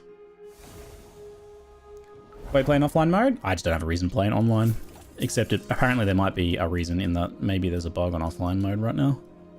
Where our map modifiers aren't applying, so we don't get as much like juicing of maps or as much difficulty scaling. Which is potentially a bummer. I don't know if that this is a new solution there. I gotta take a little break and get some dins going. I'll be back in a moment.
Alrighty, folks. Thanks very much for your patience. I am back. I'm making some chicken schnittles. That's right. Making some schnittles. Got some easy schnittles cooking in the oven, which is very good for the convenience factor there.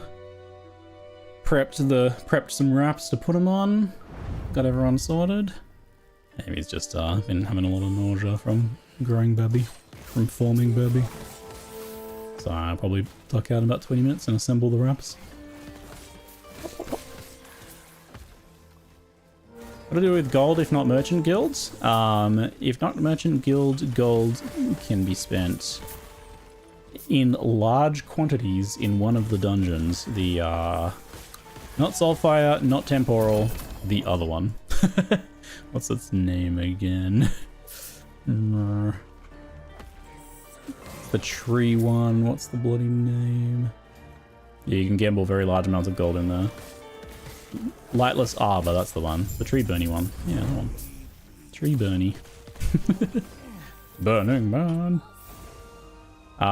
Is there much else in terms of gold sinks? I mean, they buy like runes of shattering and stuff like that, but after a certain point you don't really need to. I don't know if there's too much else to sink gold on otherwise. Stash tabs. Stash tab costs ramp pretty hard if you like to hoard. Ooh. Juicing. Yeah, tree burnies, where it's at. Set item. What was this one? There's our primalist items. Could do a reveal over there, but let's do the primalist items. Got a new folks helping each other out in chat there as well. Oh wait, this is boss? Oh yeah, no, that's... Wait, hold on, did I put this on, did I? I mean, I think that's a good choice, I like that. I like just going in and doing a quick boss fight. Nice pacing change from running the echoes. Just endless running in Last Epoch sometimes it feels like, so... It's nice to have to do a thing where you don't have to run around. Yeah, now I'm like starting to... Oh no, I'm feeling really bummed that the map modifiers might not be working. It might just be a display issue, but I am suspecting that it's not. I'm suspecting it's a deeper issue. I got a Herald of the Scurry, the squirrel hat. This one turns your wolves into squirrels. Let's see who's made that item. It's the gloves, Storm Tide.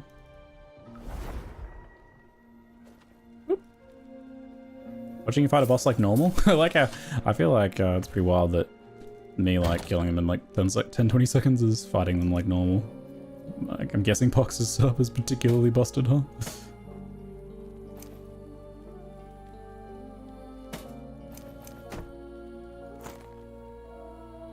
Oh! Where did this come from? Oh, did anyone notice this? Huh? Where did you come? When did I even get this? What? Huh? I do not remember picking you up. What the hell? I thought you knew it was there. No, it's been there for an hour. My inventory is so scuffed and so such a mess. I didn't even know I had a LP Exsanguinous in my inventory. What the hell? Huh? It's even got better attack speed roll. Nice. Wow, okay. Sick. I guess I'll go do some, gotta do a run of that now. Let's craft an item for it, maybe. I had no idea. No, I did not know that was there. Why did no one tell me? I have no idea when I picked that up. I'm just like magicking. Yes, when I went on my ad break and swiped my credit card, that's when it happened to teleport into my inventory. Like, just, I don't even have to, see, I don't even have to, this game's too easy, I don't even have to play it, I just, the items I need just show up in my inventory.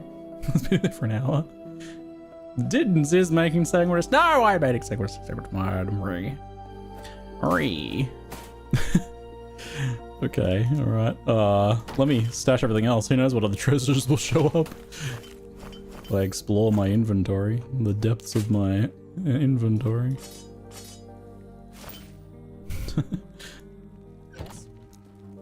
That's very funny. Okay.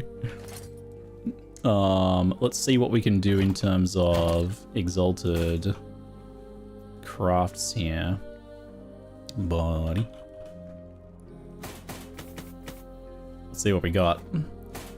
We can obviously guarantee a single affix, so we just have to think about what that affix wants to be. So we have a tier 6 strength, which is pretty good. That could be refined. So that's like pretty good.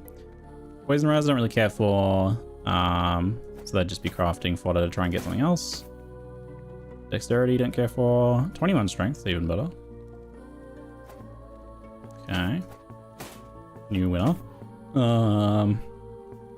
Draining Maelstrom, elemental resistances. No. I think we don't want strength. I think we want health, honestly, but strength's still pretty good.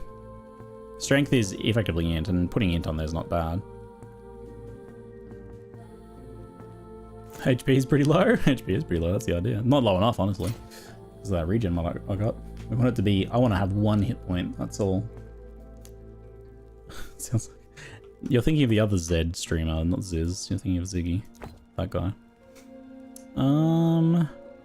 I could... What skills on here? So Earthquake's on the hat, Swipe and Warcry here, so I guess it's only like Maelstrom on the chest, so I don't really need plus skills on the chest as far as I can tell. We can double check, but I think it's like Summon Raptor that I have at least. Yeah, I think it's just Maelstrom. Maybe Leaf Slammer's there or something. Probably not, it's probably on the other class thing. Frenzy Totem. Yeah, I mean, if it's not Earthquake or Swipe, then... And they're there, so it pretty much just wants to be health then, doesn't it? Health or the big strength roll. That is a tier 7, can be rolled up to 24. 24 strength versus a tier 5 health roll. Since I don't have exalted health, I'm tempted to go the strength. It's kind of on brand for my character, being like an illegal, low life, kind of energy shield, strength cast thing. Actually do at least two on dungeon? Yep, we'll do. I think we do this. Let's just divine it to make it as good as we can.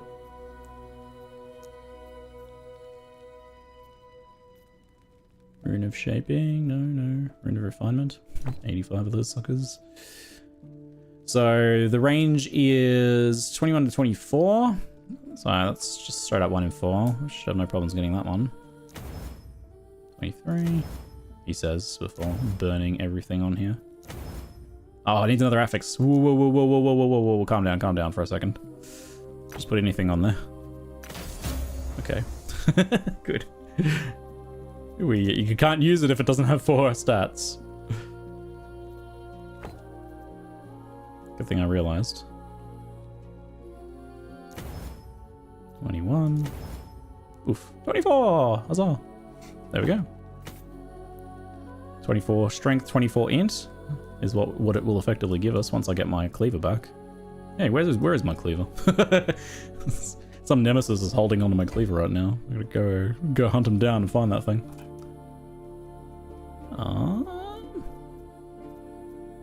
Alright, I can just click the key, can't I? I only have 1 key. Hope I don't fail. Do I have to complete tier 1 Sanctum to unlock tier 2? I think you do. Yeah. I'll use my Skippy portal, because why wouldn't I? I could do tier 3, but there's probably not much reason to do that. They drop it. Yeah, I think we don't want to risk it on this one. I only have 1 key. If I had more keys, maybe. Oh. More rats come to gnaw at the edges of my sanctum. What happened to my portal skip? Huh? I swear, there's some stuff not working, right? Like, I used the charm, yeah? You guys saw me put the charm in there. And we had something else go wrong with it earlier today, didn't we? What happened? Oh, I tried to use a key to retry and it consumed the key but did nothing. Did you wait for the portal to spawn? Wait, is there like a portal shop there? Did I just miss the portal today? Like an idiot. Oh, okay. Well, I guess I'll run it then.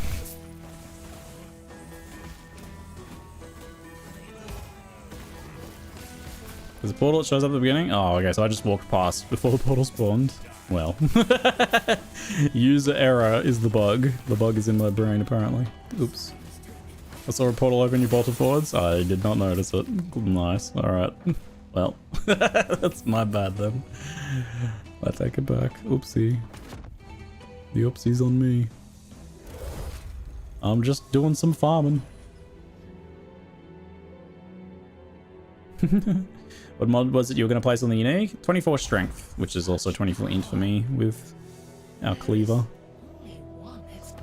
Normally I probably would go for an exalted life if I had one, but health even, but I don't have one, so strength is my best current option. And I'm not a big fan of just like holding onto something and like praying that someday you'll be able to use it. I'd rather use it now and then find another one later. 24 strength is pretty good, honestly. Like, I've seen people put int on Exsanguinous, and 24 int would be pretty solid. 24 strength, 24 int is even better. Gotta kill the champion. The modifiers here are working, so it's a Echo specific bug if there is one. Bye, portal. Yeah, I just like seeing charms get used. I didn't actually plan on taking the portal at any point. Just, you know, I thought it might be fun. Finally, I will have its power.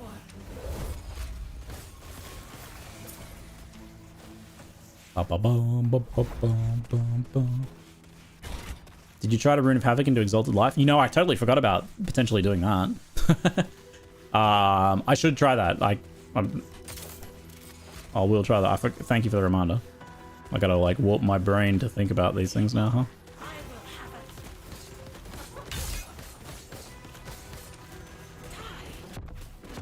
Oh, she followed me real quick though. Awkward.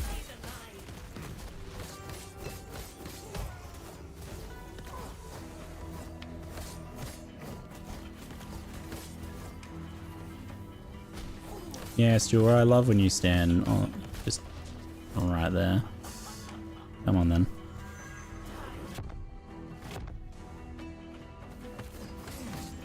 Maybe I should go in the other timeline, honestly. This one's a bit scuffed right now.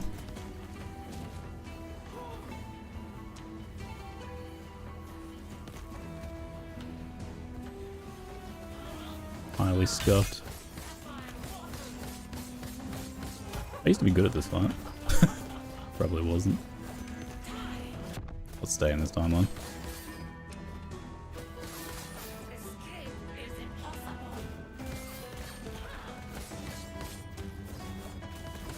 Much better. Can I tank the lightning? Oof. Oh, don't tank that though.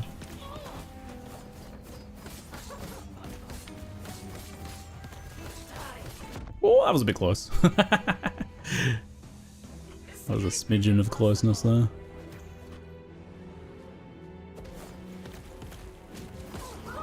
There we go. See ya. Another Rune of Redemption. Well, there you go. That might even help us, huh? Whee! Yes. Okay, so let's consider that. Is there any tier 7s here? The thing is... Okay, I don't think I have another tier 7. This is my only tier 7. I can mess with the other affixes to see if we get anything worth swapping. Do I have anything that's already kind of part of the way there? Not really. So I'd have to go to a tier 6. And it looks like it would probably be like Vitality. What's this dex? Tier 6.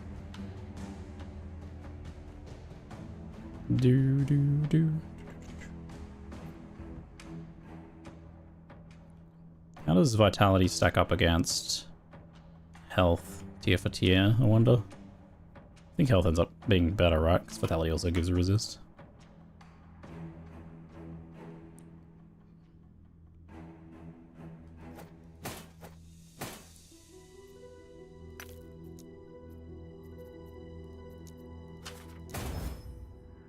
Just chaos this. There's health. Regular flat health.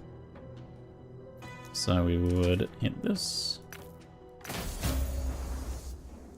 And then We use our... Oh, I don't actually have the swappy one. Oh, okay. So that doesn't... I can't do that one. But I do have a lot of the other rune for some reason. So what I can do is I can take this like dodge rating one and just try and convert it. Armor and reduced bonus damage from crits. See, I mean, it's not bad, right? This is the one we do then, eh?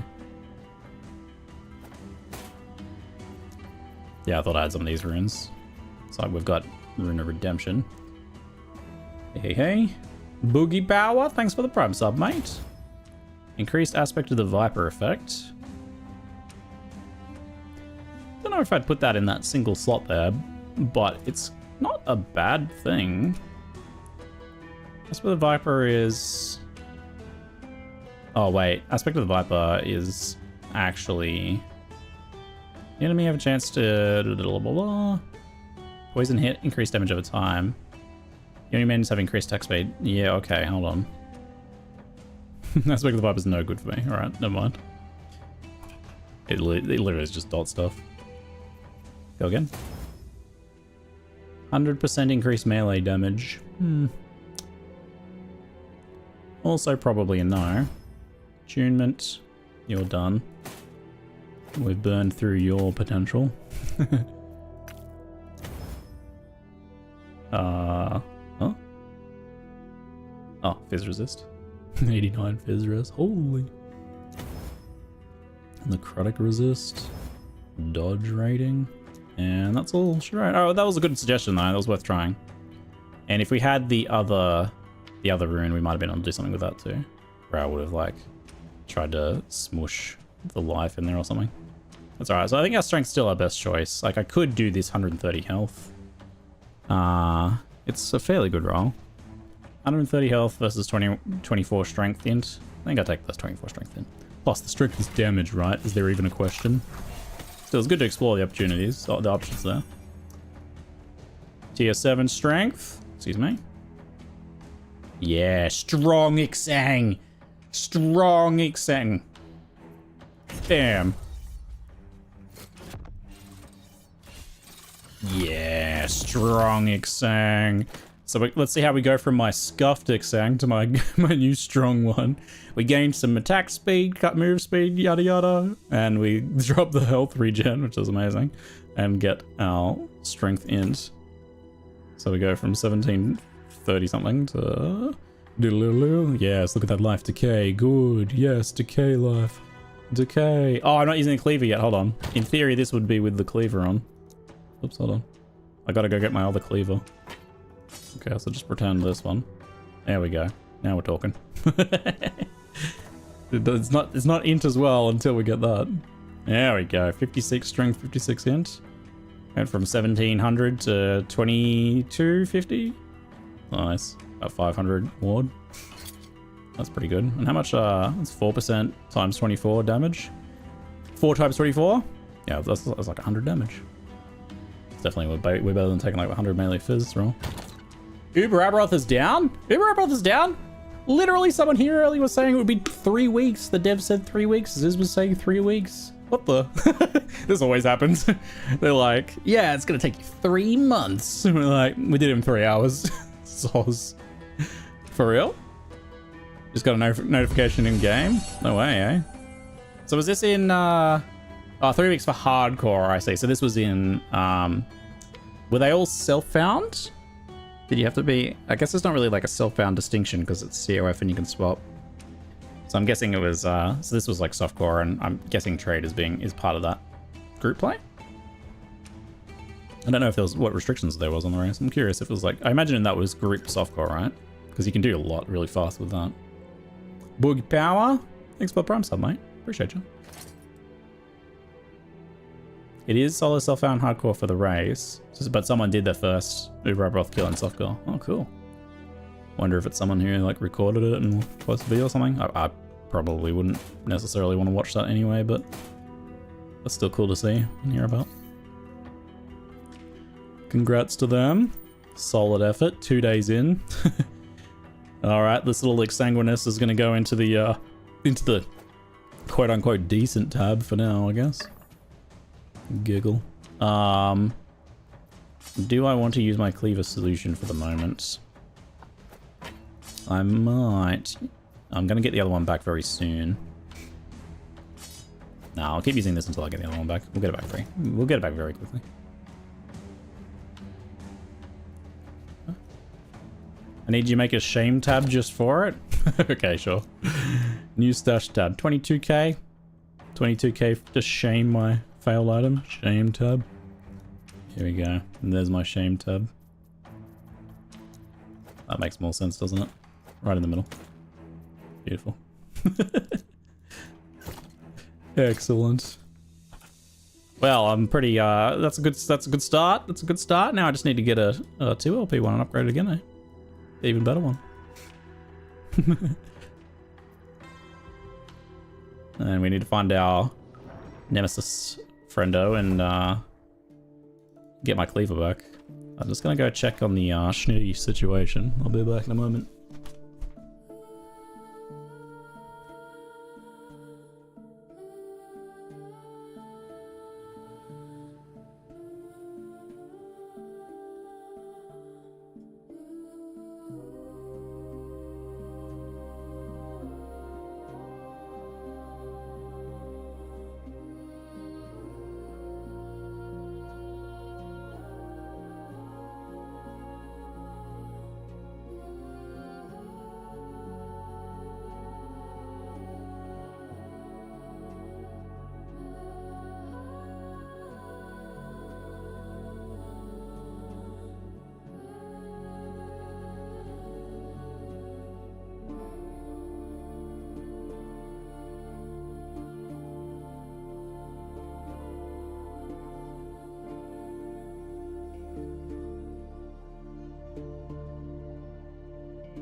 Hello, folks. Thanks again for your patience. I just had to serve up some dinner to my very nauseous partner and my wee baby.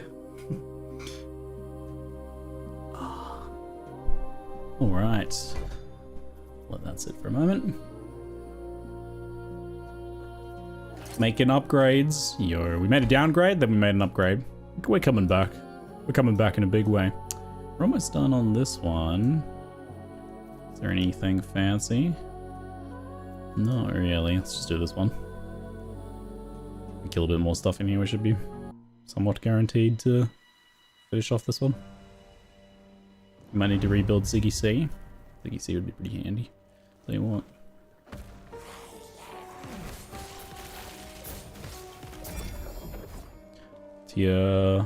Double tier 6. Elemental damage over time. Chill on hit. Yeah. My filter hides dungeon keys. I can't seem to find a setting to fix. Really? I didn't even think that's possible. I don't think you can hide shards and keys and stuff, can you? Surely not. So, no, I don't know how to fix that, because I didn't even think you could do that.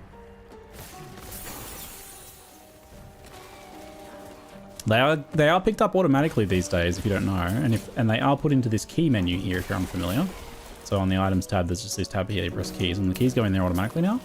So maybe you've been looking for them in your inventory and wondering like, oh, I'm not getting any keys, they must be filtered.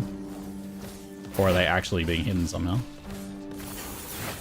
I would suspect maybe that's what's going on instead.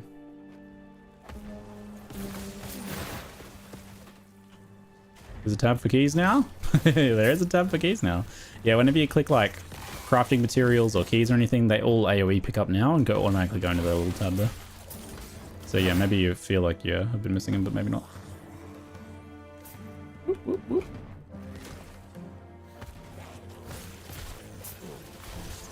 They stack in the tab? They do.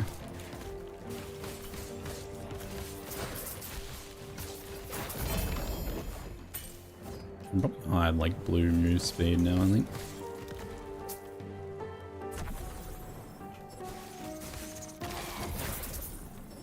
Burr, burr, burr, burr. Let's go this way.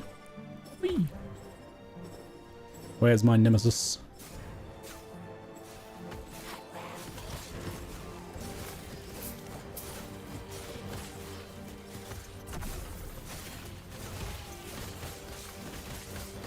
Hey, good beaming. Good beaming me.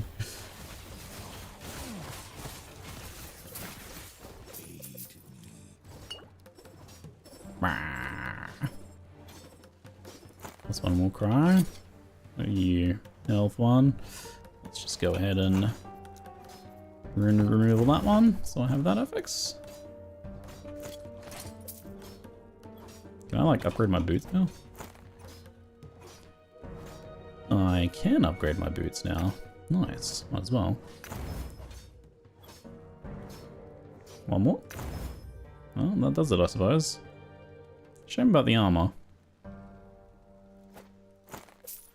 Might have been better to callus that, but armor does have an impact still. What have I got? 24% armor currently. Here's a question. Do you get bonus stability if you go in here and kill stuff? Or does the bar go away? Bar's still there.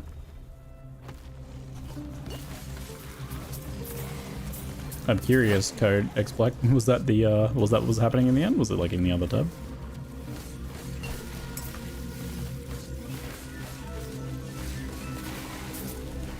Guess if you're kind of wanting to fill up the stability bar anyway, coming in here is a better way to do it than usual.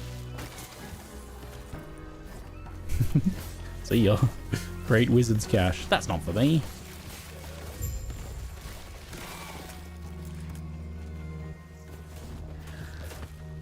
And why is this being highlighted here? What is this? Aura that slows and does stuff? Okay, I haven't seen that one before.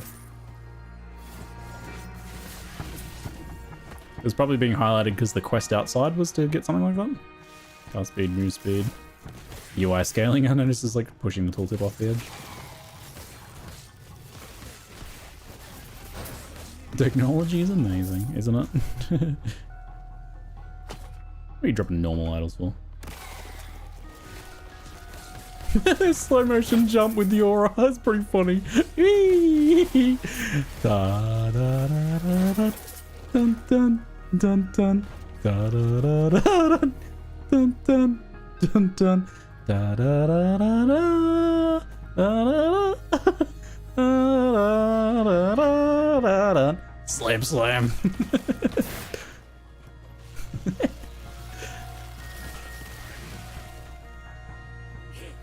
Good aura. I like that. Hello. Dead. Oh, they're not guaranteed to drop the unique then. Maybe I was just getting lucky before. Thought they were guaranteed. High poison resist one. What a performance. Thank you, thank you. Should I look for a map mod with noticeable effects so you can test if there's a display bug or mods not working? Yeah, I can do that. I never noticed because like map mods in normal maps are kind of not really noticeable. Here's an interesting thing. So like I can't equip this because it's Sentinel body armor. So I just couldn't even use this set. But if does it have to go back onto a Sentinel body armor or can I just put it on one of my own ones? So I wonder if like I could take advantage of these modifiers then. Don't know if I'd want to, but it's interesting, interesting idea. To shred those down sometime and try then. Liath's Machinations, Fireball Gloves, Lightning Conversion Fireball Gloves, Ignite Chance Convert to Shock. So we know it's like 50% conversion. The tree must have the other half or something. Heal Gloves. Oh, another Exsanguinous. Another Exsanguinous. Uh-huh. Is that, what do we got? A few sacrificial Exsanguini here. To put in eggs at some point, maybe? Douche, doo-doo. Oh, I got flat melee damage on that one. Oh, nice. That's great.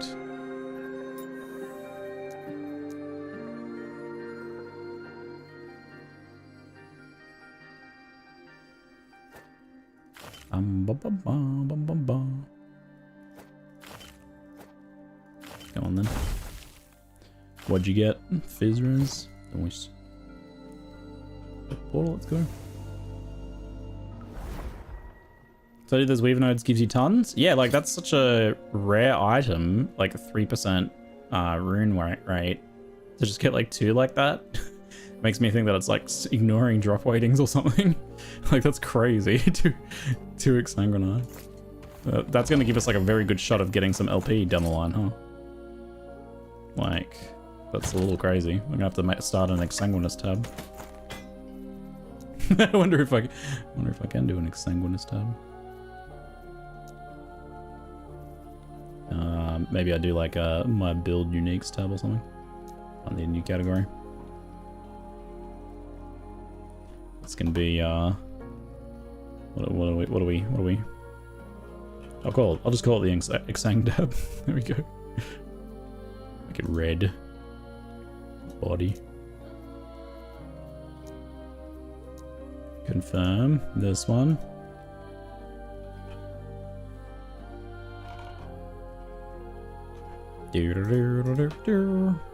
Red. I don't know if I have. I don't know if you can. Oh, hold on. I can't put a priority on that. Why can't I do that? Seems strange. Maybe it's probably on a tab by tab basis or something. No. I don't go in there. Why can't I prioritize? Oh, there it goes. I had to swap to refresh it or something, I guess. Can I do an exact name? Last requirement. No, that doesn't work.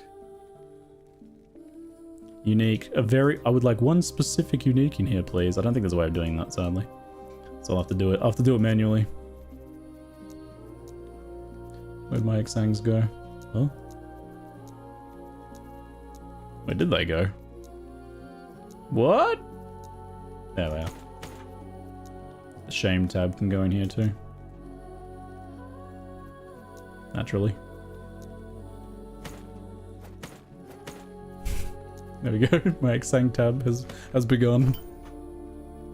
How do you guys compare the graphics on this to PoE 2? I mean, you have your eyes. You can make that decision for yourself.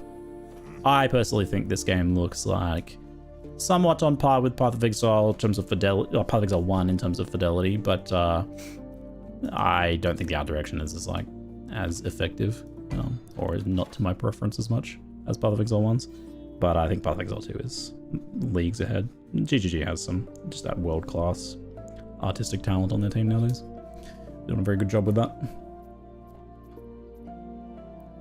I think you can sacrifice uniques now to do something, reroll LP or something. So those ones might be sacrificial maybe, or I can put them in eggs at some point.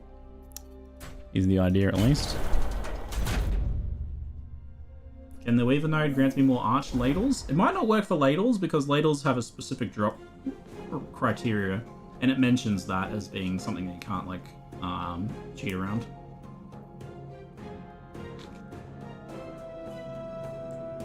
Can I play one-handed while I eat a wrap? Find out. Yes. Each hair is grace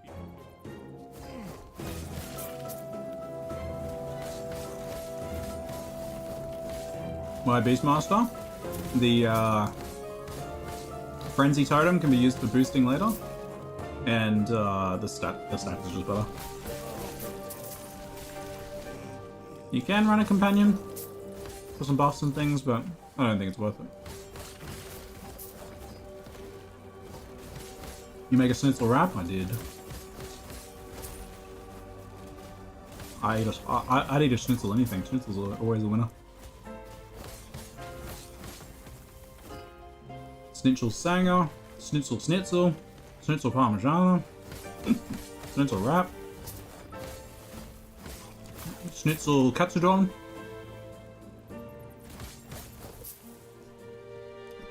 Surely Druid's better since you're going swipe, but I understand now. Yeah, I'm not doing shapeshift swipes. Swipe's just kind of like a... Swipe's like a conduit for aftershock triggers, right? It's just there for buffs and things.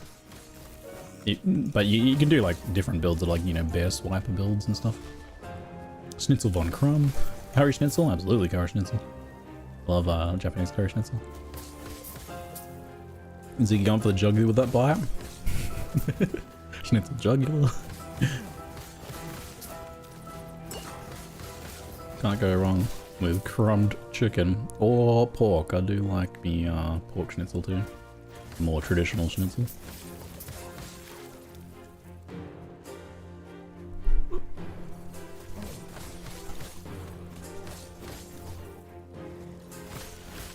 I don't have beef schnitzel very often. I don't eat beef much in general. I don't know if I've ever had a beef schnitzel. No, I probably have.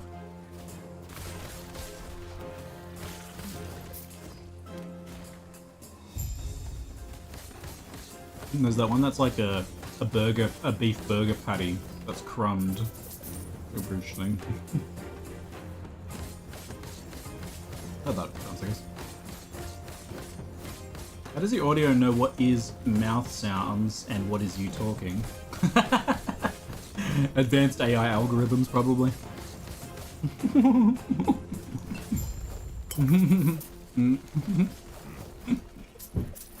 I find that very funny for some reason, that idea. It's, the real answer is noise gate.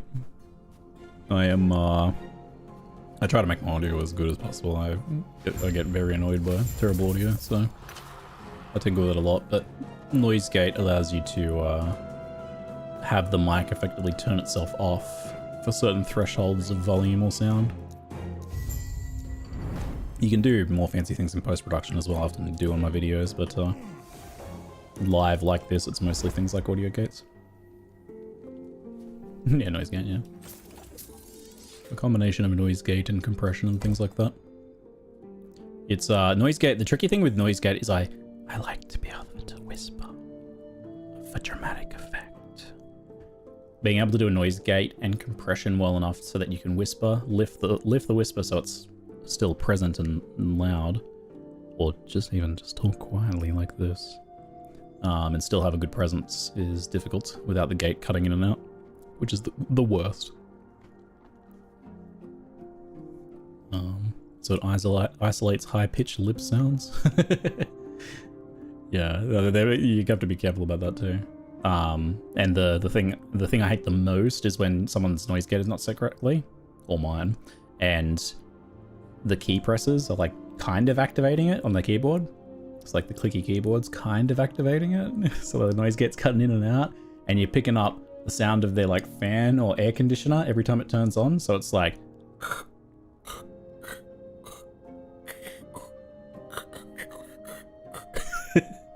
oh, worst. So I have linear silent switches on my keyboard so that you can't really hear the button presses unless I'm actively talking. If I'm talking and I'm mashing, you will hear it probably like this, maybe. But if I'm not talking, noise gets out. You shouldn't hear anything. Ideally. But yes, it also means no mouth noises. As long as if I eat next to my mic, you will get mouth noises. Only a little bit.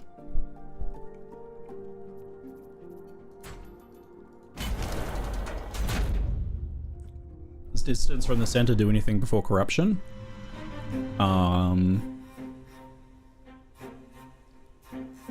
You know, that's a good question actually, because it primarily does like scale your corruption gains and things, doesn't it? I don't know if it inherently has some bonuses outside of that.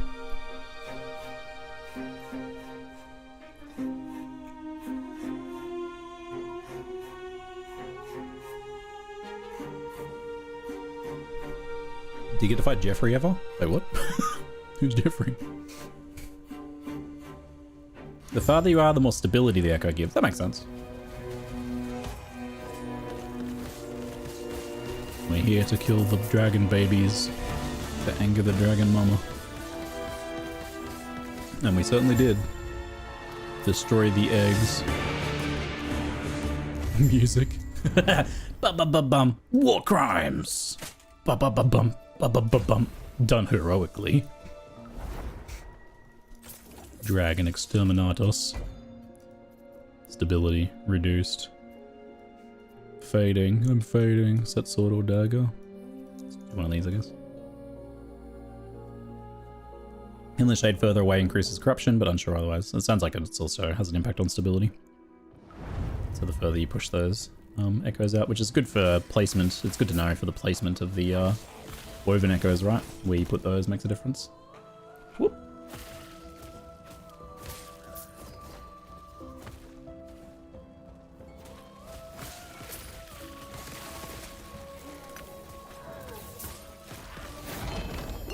There's our set.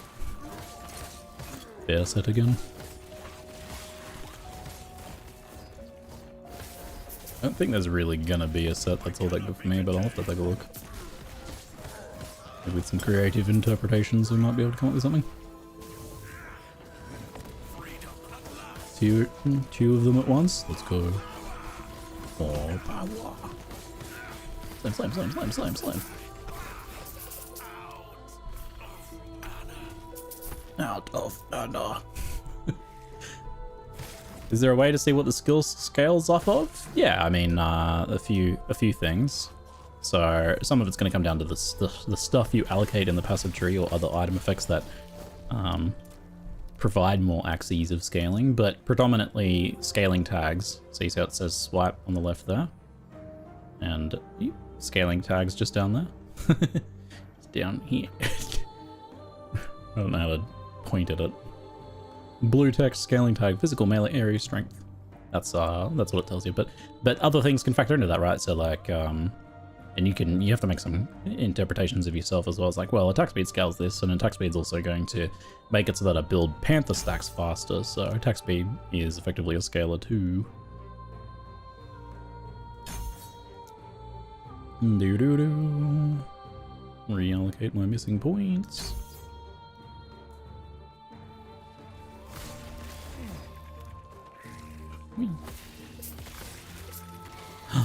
Is this my cleaver? Is it done? I don't know if it's fully cooked yet. Let's find out. Oh, it's fully cooked. I'm not looking at it until I get it. No spoilers. Oh, what do we got here?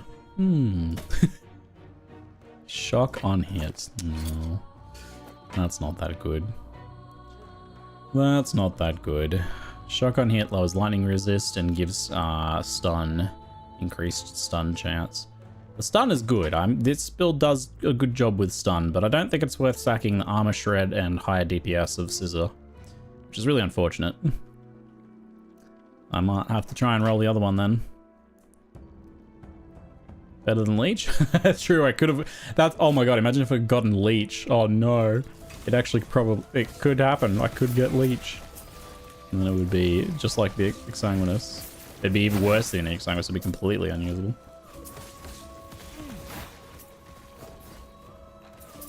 There's no mana leech in this game. No. Mana is solved through a combination of increasing the mana efficiency on certain skills, having some skills generate mana for you, and that can be done through the skill trees themselves and often passives from your class trees. It's a good idea to look in the other class trees too, like spending points in the start of each of the class trees is not unusual. And then another way is mana regen.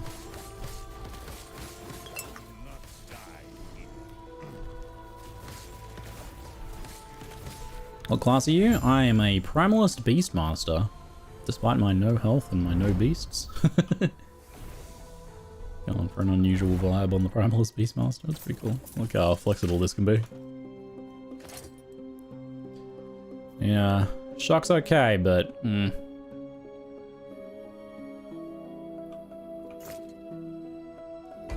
Some nodes give sub-skills? Yeah, and you want to check the scaling for any graded sub-skills as well.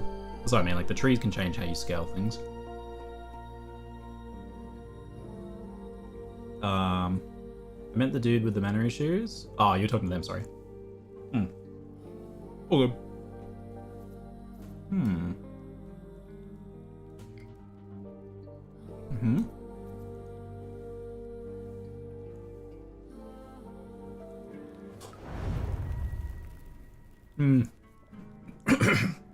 Excuse me, sorry.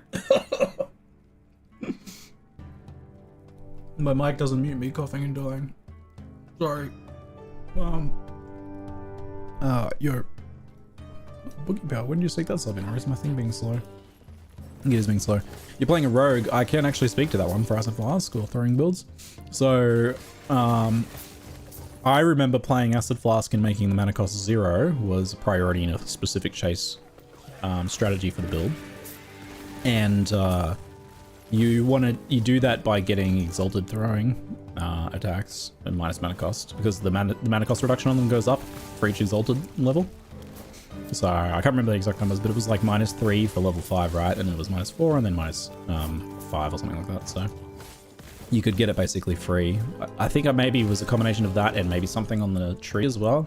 Sometimes you're taking things that increase the mana cost, so you have to scale back on that potentially. But yeah, I think I remember making the floss free in the end, because I was able to do stuff with that. 13 Weaver's Will one here. So this will increase the Weaver's Will, which is pretty worth doing. How are you? This Echo is supposed to be faster enemies. They seem any faster. That's a tough one to judge, isn't it? Yeah, I'll have to look at those affixes. They seem normal to me, eh? I don't think it's working. Which is a real bummer. I hope that gets fixed.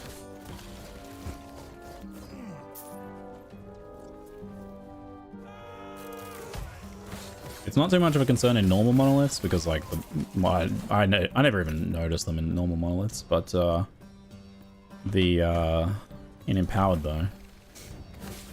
You online or full offline? I am full offline currently. I can reboot in the other mode and see if that helps.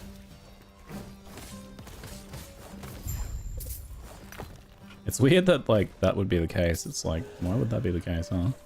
Like the map modifiers server side or something?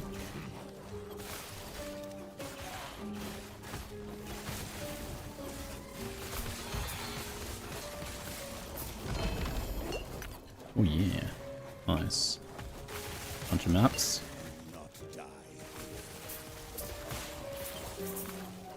I think Last Epoch does a decent job of tackling the mana issue and making it more interesting than usual. But mana is... not being able to use your skills is inherently unfun, so...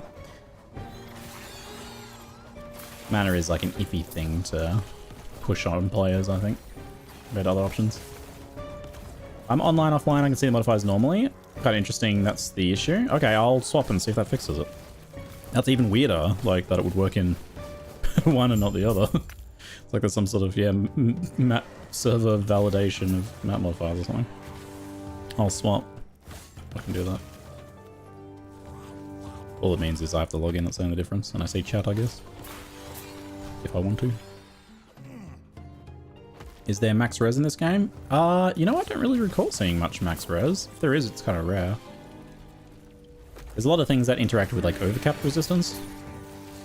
And if there was max res, it wouldn't also be necessarily as powerful, right? Or am I thinking about the math wrong? It's always hard to say.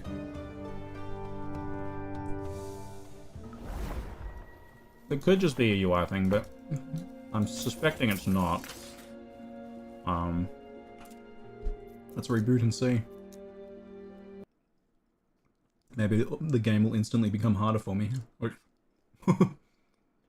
It also gives rarity and stuff too, so. Yeah, I'll log in this time. I'll challenge the Epoch full stability. The quest's on the side. You need a much larger percent of max res to have similar impact. That's what I figured, yeah. Do you have a basic beginner loot filter? I do, and a video on how, or more importantly, a video how to tinker on the filters yourself, because that's pretty important. You need to be able to say, oh, I need to highlight this affix because I need it as you're playing.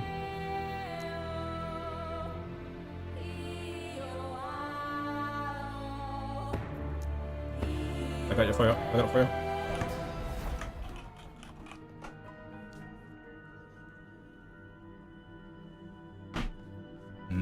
Shitties.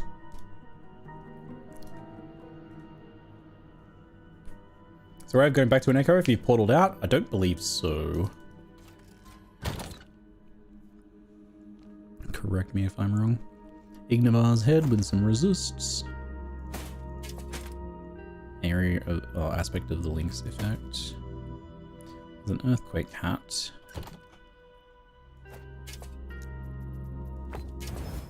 Nice. We're visiting you, are we? Do I want to buy anything? Stop talking to me. I'm just trying to trade. Quit it. Nemesis ones cost 2k. Give me more of those. Those are awesome. Let's see if the map modifiers work now.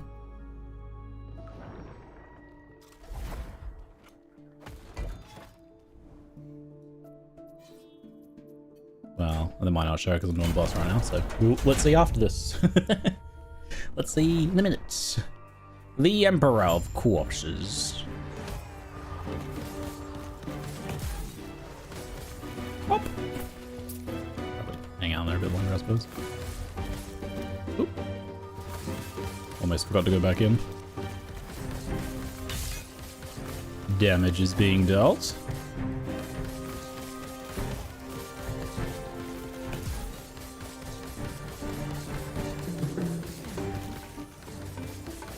Quack, quack, quack, quack, quack, quack. Whoop.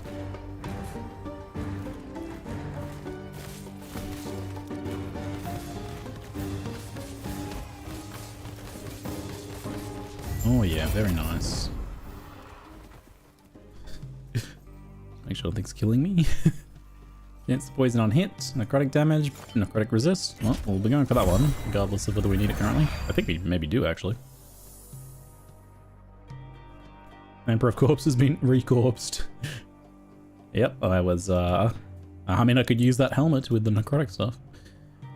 Aftershock, health regen while transformed. It's a bad one, unfortunately. I don't know if there's much reason to pick up bad ones. Swaddling of the Erased. Symbol of Demise. Ward retention, ward on kill. Your ward gets consumed, giving you stacks of demise to give bleed chance to do things. All right. Whoa. Epic. Do.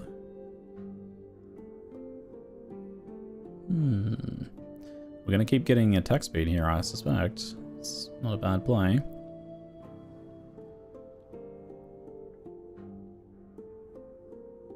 Don't need the Viper duration stuff. The Viper stuff doesn't really matter. More attack speed, more faster. Yes. And the skills. Look at all those skill levels. Oh, mate. What am I getting now? No, we want that to be as low as possible, but you need it to get like culling and AoE, unfortunately. You can turn it off at some point. Each stack of Aspect of the Panther lasts longer and grants increased health regen? No, thanks. No, thanks. Cooldown? No. Chance to summon a claw totem? Summons a totem that attacks with swipe. It only scales with totem and minion stats, but it's affected by your swipe tree. So imagine that doesn't help all that much. What does this do? Avatar of Stone. When you swipe and hit at least one enemy, all your totems gain 1 melee damage and 1 spell damage. Buffs last until the totems expire. Okay, I could imagine it with enough attack speed that could do something. Stormclaw, cooldown, reset on totem summon.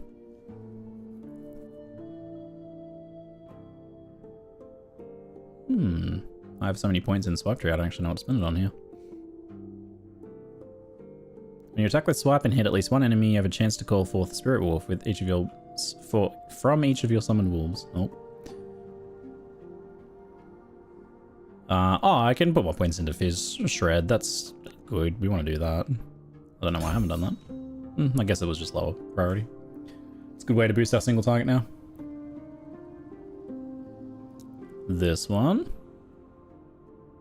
Autocast, please. Earthquakes. And probably our damage against shield or frozen enemies, I suspect. That's a good one. Warcry. Crit scaling. Yeah, crit scaling. Frostbite is damage over time and chance to be frozen. Warcry area doesn't matter too much. Warcry applies 1 stack of frailty for 2 seconds. They're kind of stunned for half that time anyway. While Warcry's on cooldown, your critical strikes have a chance to use Warcry. Oh yeah, I was going to use this, wasn't I? I'll totally get that. Bonus Warcry on crit chance. Let's take that. That's fun. And we might eventually drop out of this leap, but probably not until Empowered Monoliths. For now, what's this? More damage.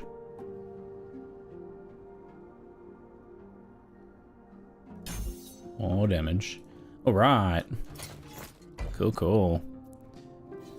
We're done here. Let's go to the next one. Oh, I think we have to run for this one. What do you mean? I'm not good at understanding damage gain, but what are chat's thoughts between 80% increased fire damage or shredding fire res? Depending on how much you hit and how much fire res you're shredding. Fire res shred is likely better, but it's also a kind of a ramping effect. So the 80% increased fire damage is a fair bit. If you don't have a lot of increases already, that might be more. To answer the question, like, mathematically is difficult. That one. That's the example of the sort of thing that's pretty hard to calculate without doing some spreadsheeting. Do you get disenchanting of set items later on? No, it's pretty early. I did some recently. I did some about halfway through. What's this? Woven Echo drops. Cool. Sick. That's the first time I've seen that one. Spirits of Fire. Okay, so this has... Enemies have 25 all res. I'll see if it's displayed on screen. It's pretty hard to judge if it's actually working. It might have just been a display bug, but it might have also been an actual bug. I still don't see it here, so someone else said it was working for them, but not for me. Because it's normally just there, yeah? There's not like an options setting or something to change it, yeah?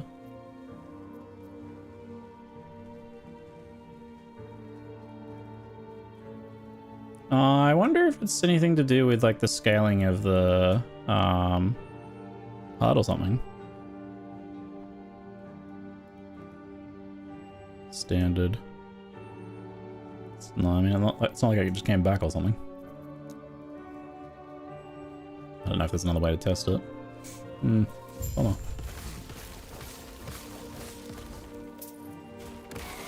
Beastmaster isn't a summoning class, so you're disturbing like a beast? Normally is. A lot of the class is geared towards summoning beasts and having a companion, or companions.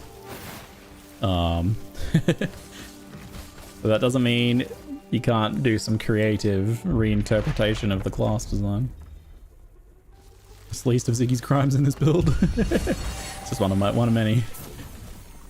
Hey, Namalumi, thank you very much for gifting a sub, mate. Appreciate ya. Portal charm.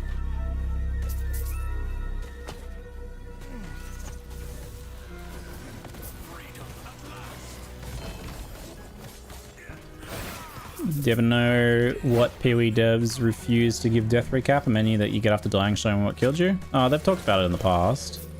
I think they've like been kind of open to the idea, but also concerned about it like it being misleading. I don't know if they've reevaluated their stance since then. Nemesis. Morning Frost dodge. I don't know if that went up. Presumably it did.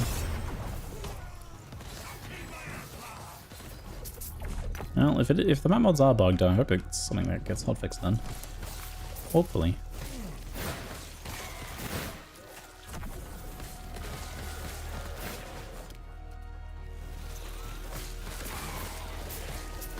What happened to the beasts? Are they safe? No, I just left them at home. That's all. They're fine. I left them at home in my refrigerator. Nice, delicious cuts waiting to be barbecued. I've got some raptor steaks, some bear flank. Does Ellie not have enemy resistance indicators? No, not to my knowledge. I like that little PoE2 icon resistance thing, is good. Ha! Oh baby, damage. 881 stun avoidance. Holy. A lot of stun avoidance. Doubt I'm gonna have that many stun issues, but we'll see. Maybe I'll change my tune later. Tombs and Cemeteries of the Rays have a chance to have possessed Nemesis encounters. Yeah. Probably gonna max that one. Whee.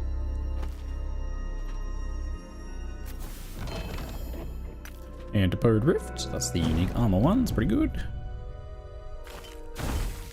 And damage over time, endurance.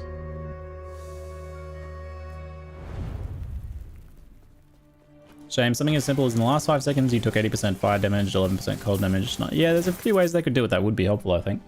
There's also like...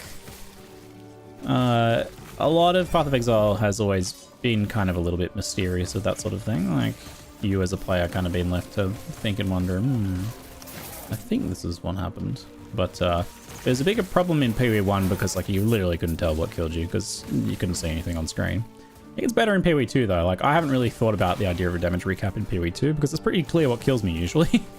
Like I don't think I almost never am like, what killed me? And when it does happen, it's usually because of some other issue like the fact that you can't see through the walls and there's like volatiles underneath your feet. Which that's just something they need to fix, right? Blood catcher. That is... That's Ramos one. What is it? Health regen? Get out of here. Actually, I can salvage it.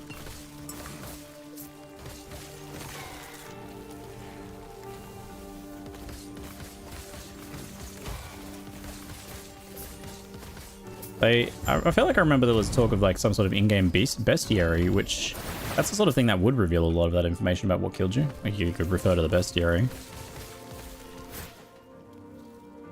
to like look up the monsters and see what you've learned about them. I think that would be really cool to have that, but I also would be surprised to see it. I don't feel like that's something GGG would ever make, but they were the ones who brought it up, so.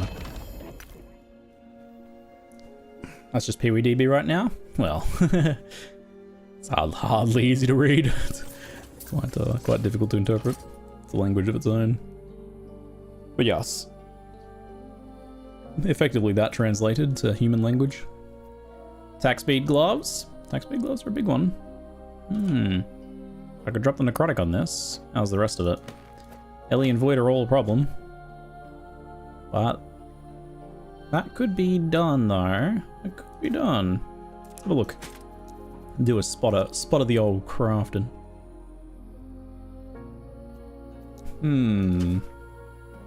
I think we want to like seal the reduced bonus maybe? Or seal the fire res, just leave that on. Let me have a look. We're gonna do like elemental. I could leave void off because I have another solution for that. So I could just do elemental, which means re-roll this first. Oh mate, that's amazing. I'll take that. Hybrid health, thank you. Sealed the armor and reduced crits. Nice, nice. And then we add on elemental. And how much elemental do we need? Well, like 19, so that's like a tier 5 roll. So it's a little iffy. There's this minion damage that we just have to hope rolls into something useful. I think I'll try and do it now. Throwing attack speed. Well, it didn't cost us anything, I suppose. Crit the hybrid health up. Love it. Oh, mate, the crits are just going wild on these gloves. I can't finish it because this stupid level thing, but they were pretty close. Nice. We get some mana for spamming Earthquake a bit more. We get some Giga attack speed. We lose a little bit of ward, but pff, it's barely significant. The only thing is right now Void is uncapped, but we can fix that with a quick respec. Which we have to travel for that one.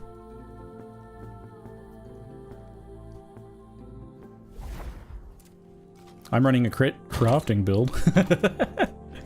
How about those crits though? That's amazing. Being able to respec these blessings is amazing. Oh my god, it makes such a difference. So I believe it was... What was it? Oh, it was the melee critical multiplier. So we drop a little bit of damage for Void Res.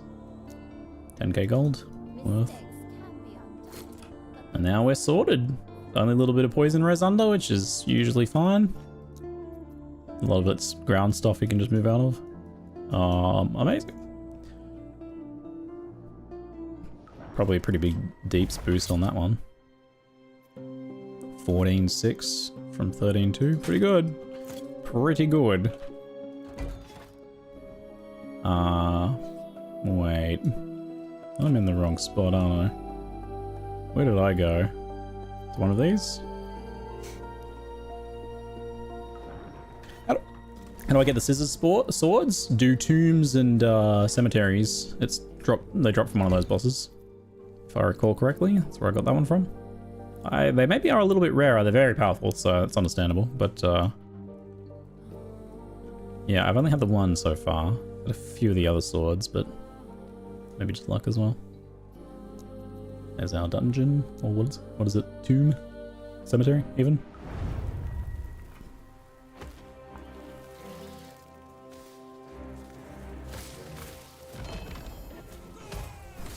You dropping over here for me? Frozen ire. Whoop. They are. I've got like 2 to 3 of the staff and needle saws, but 0 scissors. Pretty rare then, eh?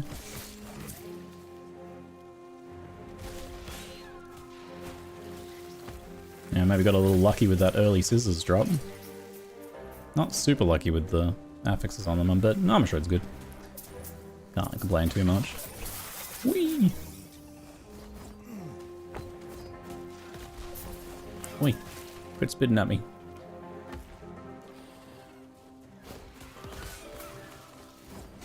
I should do a snapshot of my character on Last Epoch tools at some point, maybe. Maybe I'll do that for tomorrow's stream. See, it's fairly easy to do, I believe, to like export your character to snapshot.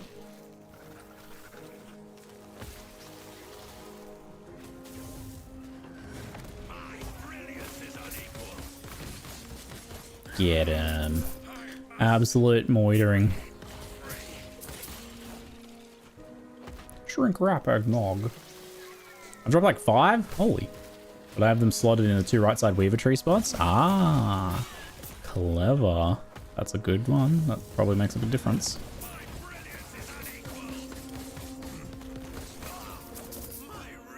My attack speed now feels like my attack speed with full rage stacks, just as my regular attack speed.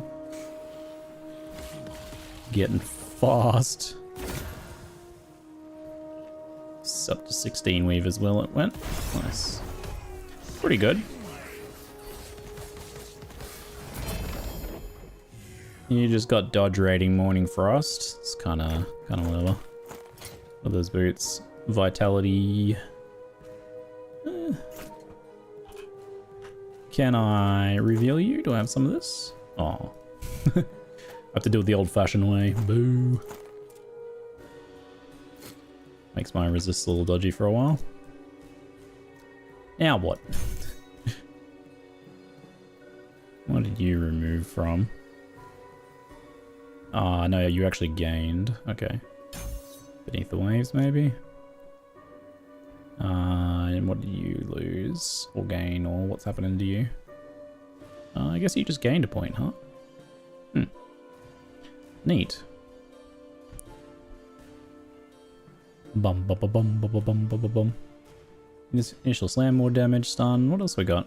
Maximum possible aftershocks. Slow's good. Minimum aftershocks. Initial slam damage. Huh. I'm actually like kind of kept out on the aftershock stuff here. Avalanche boulder. Physical cold spell. Nah. Slows caused by earthquake last longer. I mean, we're just constantly spamming them anyway. It's hardly need the duration for that.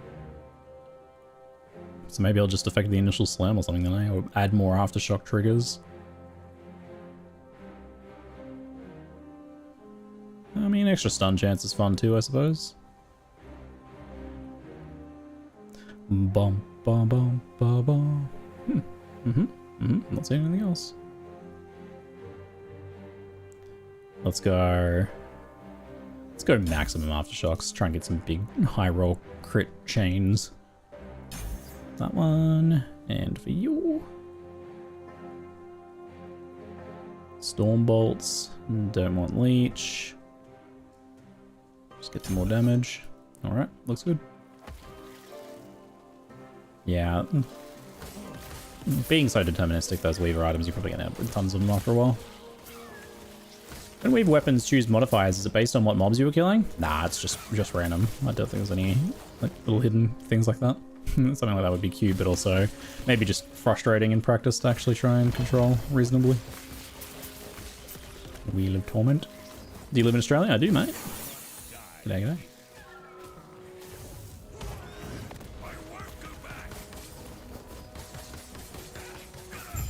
Giga stunned. Nice.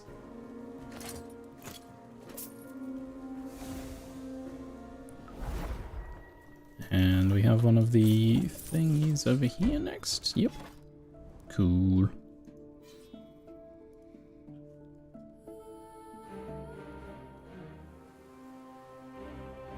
Dee.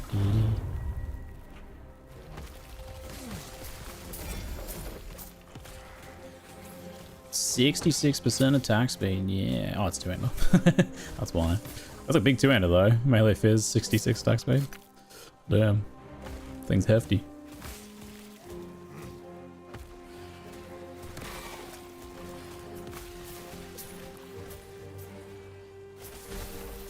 I was equipping mine just to kill void mobs and it got double void modifiers. I wasn't sure. Ooh. You never know. Maybe you discovered a secret. Boots. Intelligence and strength.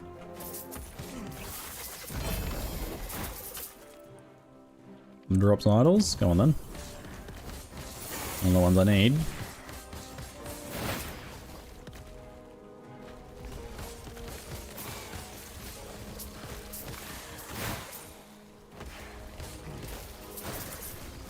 After PoE2, LE2, LE feels too easy. I don't know.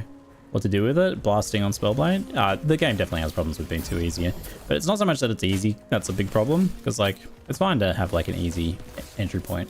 It's that it takes too long to scale your difficulty up.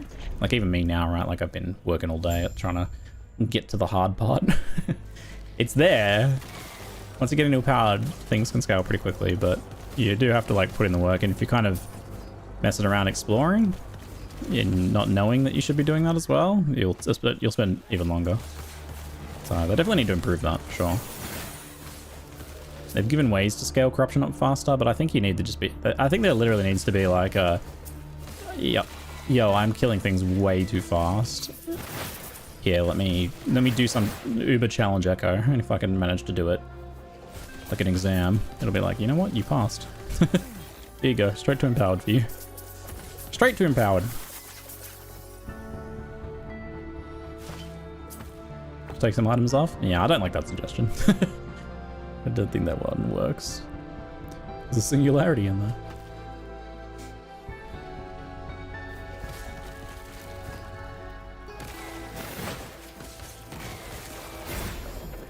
Maruna +3 earthquake. Ooh. Ooh, I see.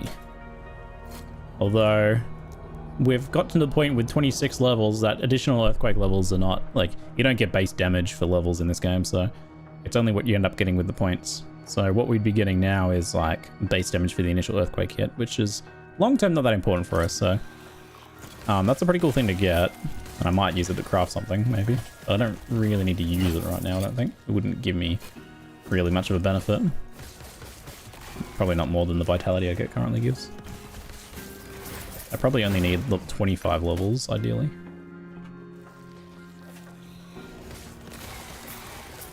Ziggy is playing easy maps, so his thoughts on difficulty should have a bit of salt applied. But do you mean because of the map modifier bug that's maybe going on? Yeah, that might be making things a bit easier for me, but... It's also like the map modifiers in normal monoliths are really minor anyway. You rarely even notice them. Font of the Erased. Mana spent gained as ward, health and mana. Ward gained on hit per 10 missing mana. If your current ward is lower than your missing health. If your current ward is lower than your missing health. Oh yeah, that's... Yeah, okay. That seems like it might be usable. I have one of these. Int and cold res. Holy cold res. Tier 7 cold res. Jeez. It's a lot of cold res.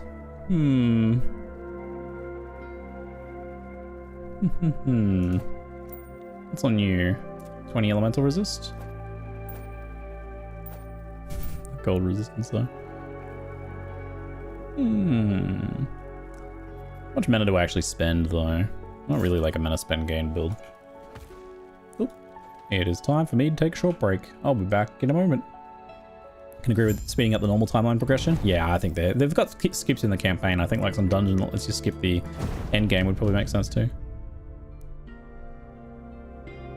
Those are pretty good. Alright, we'll do our maps a bit when I get back. See you soon!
hello. Yeah, welcome back, welcome back.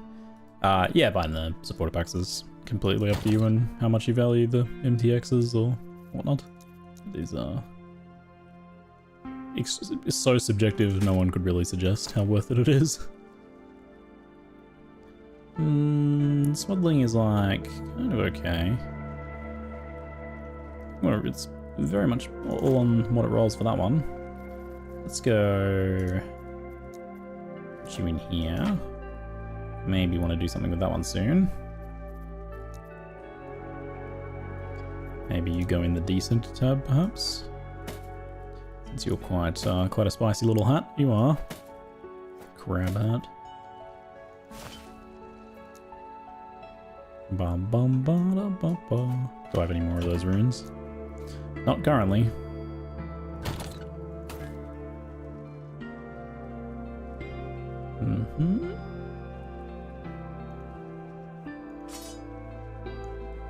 Gigantic stun avoidance. Health regen, get out of here. Oh, no, wrong rune. Wrong rune. I just got these like Giga glove upgrades, but I'm wondering if I'm trying to get those no leech gloves. Or I could do more axes, that's also an option. This one has potential. Alright, use your portable travel onwards.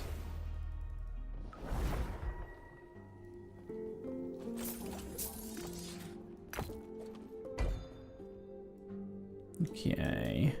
Wait, oh, I didn't do the map mods. No, go back, go back. No, I forgot to do the maps. Oh, oh well, there's another one right there. Silly. I forgot to do my woven echoes in there. Meh.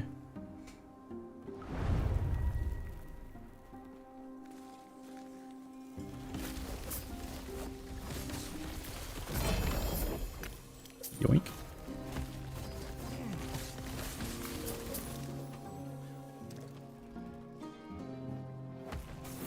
Hello, chest. The tooltips are a little sticky, aren't they? Because they're getting stuck on screen.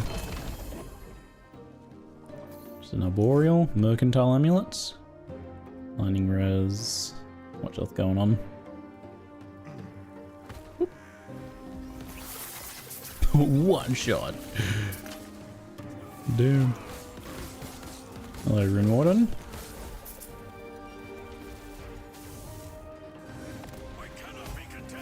You guys gonna start dropping me some exalted experimental items? So I can do some Legio crafts with them, maybe? Got guaranteed crits on your swipe bear? Satisfying. You do some fun things with the guaranteed crit, can't you? Usually damage is the fun thing, but... That's a fun thing. I'm too suggestible. I really want to roll a Maelstrom Primalist now. Oh, what was the suggestion on the Maelstrom Primalist? Did you see some footage? Or are you just like looking at it and thinking about it? Experimental just seems bad now? No, there's a bunch of really good experimental modifiers, but the competition definitely has increased, doesn't it? And on gloves in particular, there's like the mini Exsanguinous effect too, so it's always worth considering. But there are a few like competing effects that we could use instead. There's like ward gain on kill and stuff. Slamming.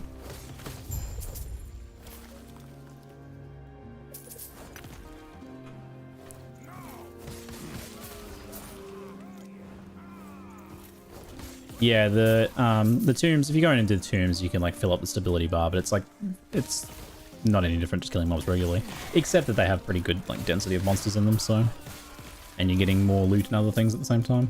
So they're like fairly worth doing if you are looking to fill up the stability bar anyway. Better off killing things in there than you are elsewhere.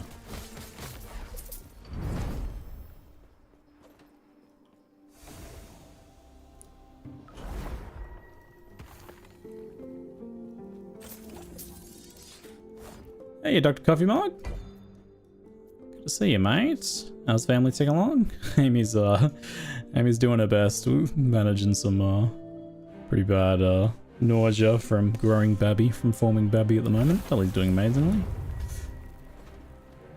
So I went and took a bit of a break earlier to go out and make some dinners for them. So she can have a little lay down. They're doing great though. Looking forward to doing an Easter egg hunt tomorrow morning. Siren's Fractal.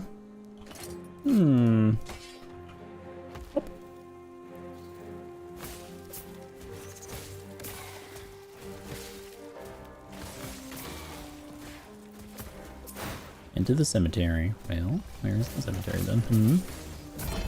I'm going. Oink.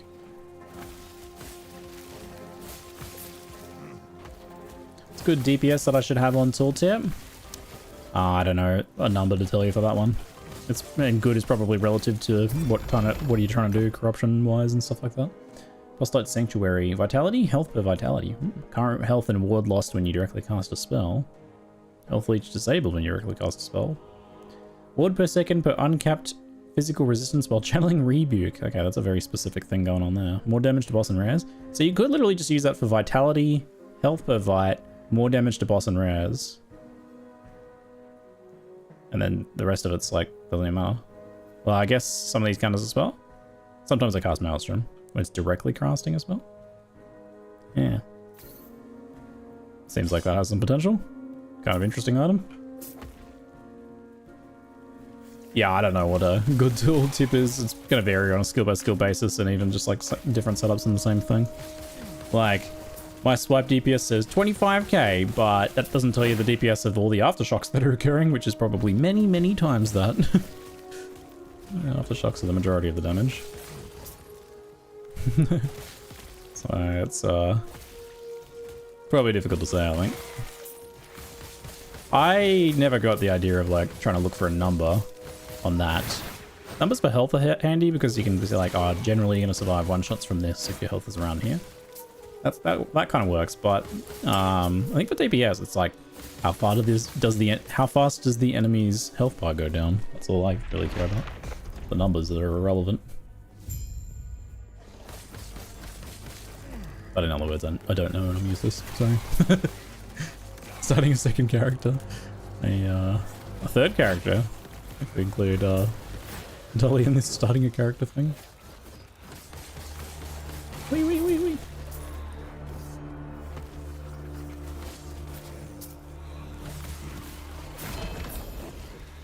Handbird Rift. Let me actually go place these this time.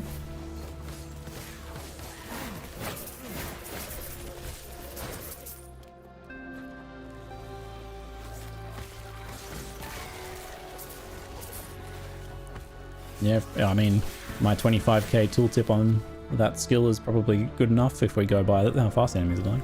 But I killed like a boss in 10 seconds and then someone was like, huh, pretty low DPS compared to Pox's Righteous Fire. I'm like, whoa, okay. You must be just insta-killing things, huh? Probably. The balance on this game has always been a little bit wild. Launch was just kind of the same. Don't worry too much about other builds in this game. One-handed mace, another nest of spiders. Low roll one, we don't need that. Oh, doop.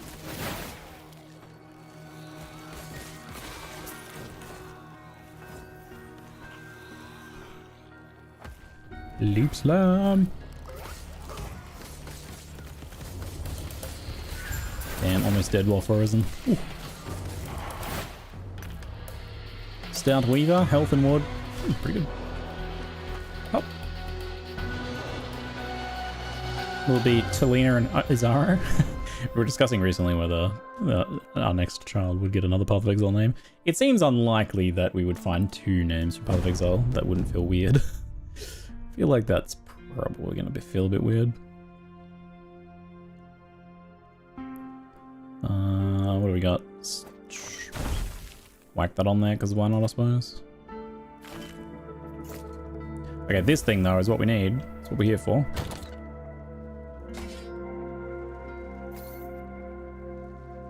I maybe want to reveal you. How's this one going? Minion health, elemental damage over time.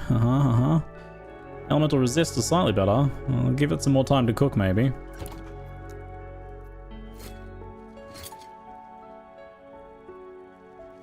Screw it, I'm gonna put this in here. I feel like Rune of Ascendancing. Bam! Pact Severance. Melee necrotic, minion necrotic. Sacrifice things. It's about sacrificing your minions, eh? Cute.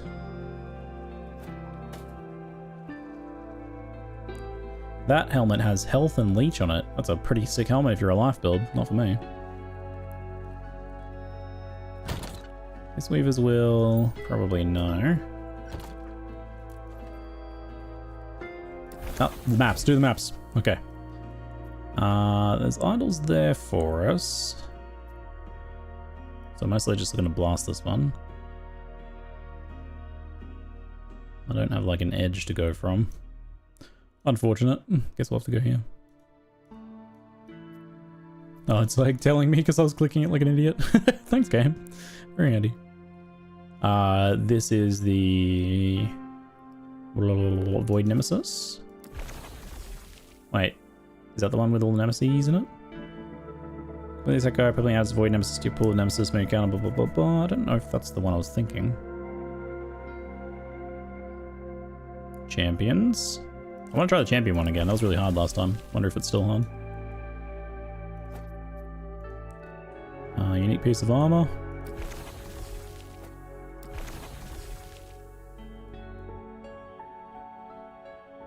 How many are we gonna need? More. Give me more. All the way out. Let's go.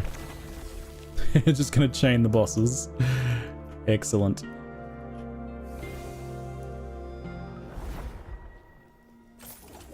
Vindari. It'd be Vinny for short. It's kind of cute. So decad it is. Decad. Be Decky for short, I guess. Baby Bog Witch, is that the name we're gonna go for? It's the name, I guess. Is it though?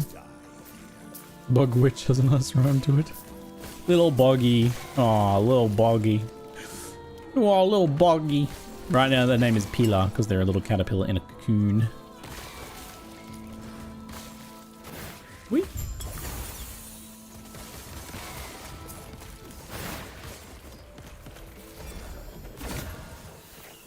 The Eothan's Bloody Nib. Unique Scrivening Quill. What type of category is it? A relic. Inflicted with bleed when you hit an enemy with Shadow Strike. Gold penetration with Shadow Strike per stack of bleed on you. Shadow Strike. Cool. +1 Earthquake, helmet, melee damage, hat. We can probably empower this one. It's kind of interesting. Oh yeah, purple lizard. Damn, that thing despairing right now. Ooh, move speed. Nice. Any other axes? Two-hander.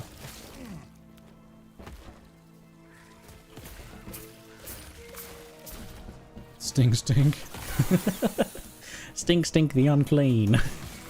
Oh, an appropriate name for a baby sometimes, I suppose. Actually, we little babies don't stink at all. They don't start to stink until they're a bit older. then they become stinky.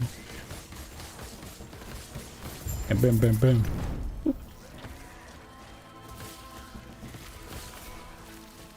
There's my... Wait, what? Wasn't I going into a cemetery right now? Oh no, that was... I already did that. Okay, that's just another tomb there. A 20 Weaver's Well, Weaver's Gift. A Weaver's Gift indeed. Well, I should probably grab that. Rune of Weaving. I think I have something for you. Shall I rush this thing along? Well, we know what it's getting now, and it's not good. It can't do anything but level those up now, so... Unfortunate. Unfortunate. Poison and Fizz. I'll go back to my old one. I just keep coming back to good old Bloodcatcher. Good old Bloodcatchy. When have you ever steered me wrong, huh? You think Chris is going to make another game, or is he done? I haven't heard anything, but I have no idea on that one. Maybe just done, right? did his thing after living his life, but hard to say. I feel like it's a pretty common thing for like people to have like a holiday for a few years or something in that situation, and then maybe get the itch to kind of make something. But you could always just do hobbies and never release under a pseudonym or something if you wanted to, even. I could see doing that if you wanted to stay a private person at that point. Oh, why am I doing this for? Get me out of here. Can I have more than one set affix? Not to my knowledge, unless there's some weird edge case things you can do. Like, I don't know if you can do stuff with like the new passive tree copying things, maybe. You can stack some modifiers you're not supposed to be able to with that, I think, but probably not too sealed. Unless chat knows of any ways for that one.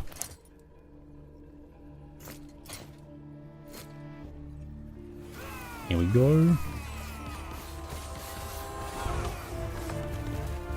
Oh yeah, that's why I forgot about doing this one, because we just like went in and did it real fast.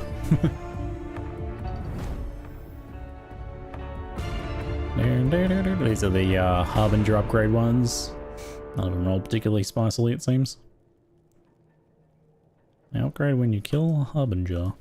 Guess we'll see more about that later. But now it's just a quick boss to kill. Some fast stability.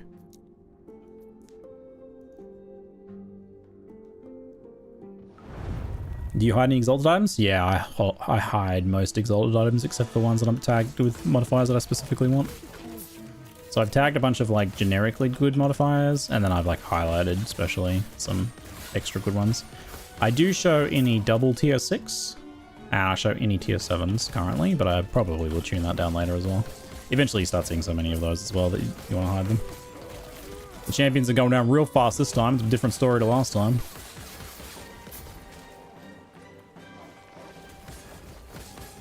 You do some damage though, don't you? Oof. Some venomous champion. Chunk, chunk, chunk. Pretty menacing there, buddy. So volatile.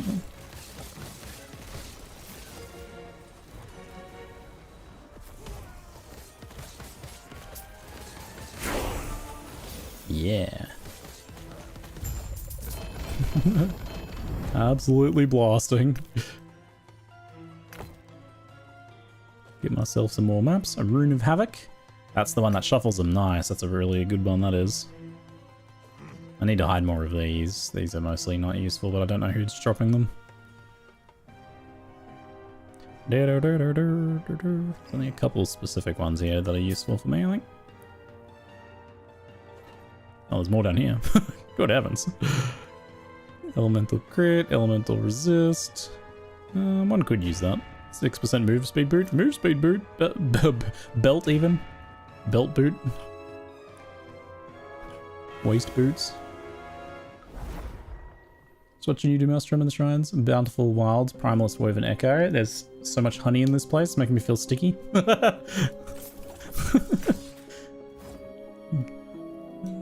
Negative review time. Game makes me feel too sticky. Honey too realistic. I'm immersed in honey right now.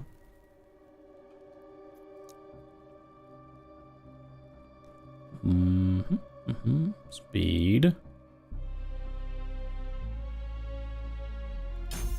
More speed. Yes. How are you, Belt? Current Belt is like fine, but not doing anything super special. Except like ailment cleanse, I guess.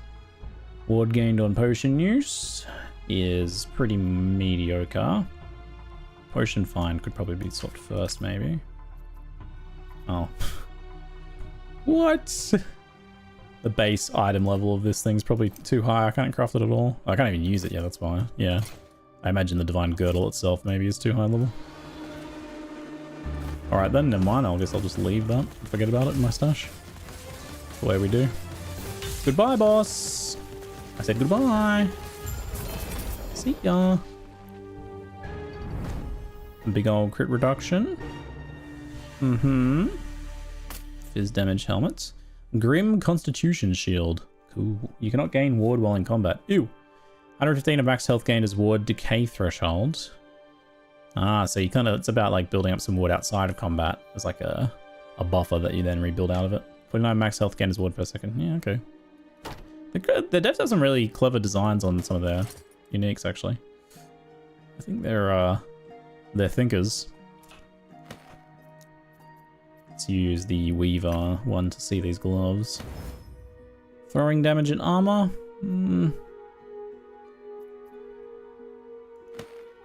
They're melee and spell damage gloves. Throwing damage is neither of those things.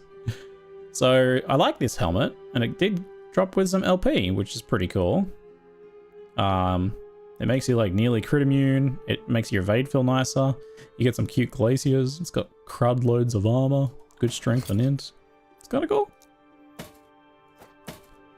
Could put +2 to earthquake on there or something like that, and you'd be going all right.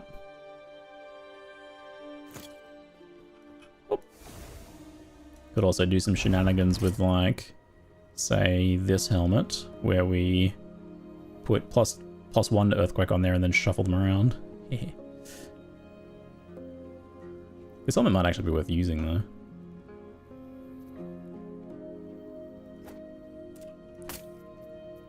Dodge rating needs to be changed. Necrotic resistance? Probably not. Health regeneration, definitely not. Armor, oh, this is not looking good. Okay, I better just put something on there because it might want to be. We might want to use it for that. Just put anything on there. Go. Okay, that could be used to feed that, I suppose. I don't know if I want to feed that modifier exactly. Be fully crit immune if we put it on that helmet, wouldn't we? Lots of armor. It'd be 600 armor helmet with 100% crit immune. Honestly, not bad. It'd be a hardcore hat, that's for sure. So let's put. Whoop. Let's put this in here. This is just food. That's getting full, I guess. Keep going. Whoop. I'm farming this dragon right now. It's dropping unique body armors for me, it's working. Exsanguinous. Not quite. Health 1. You got any? So do you only drop body armor, do you? I only drop armors. Oh, there's a weapon there. Just lucky, I guess.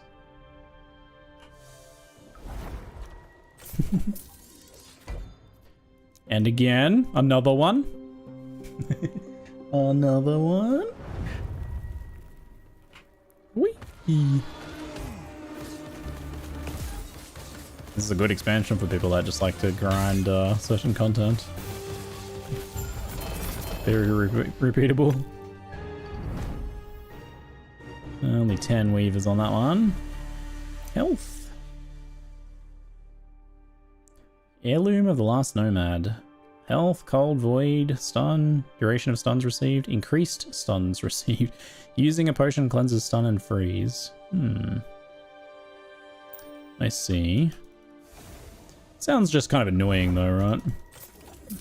It's like the fastest ability increase I've done. It looks like I overshot a little bit. It does go down as we go, but we'll do these bosses, I suppose. Whoop.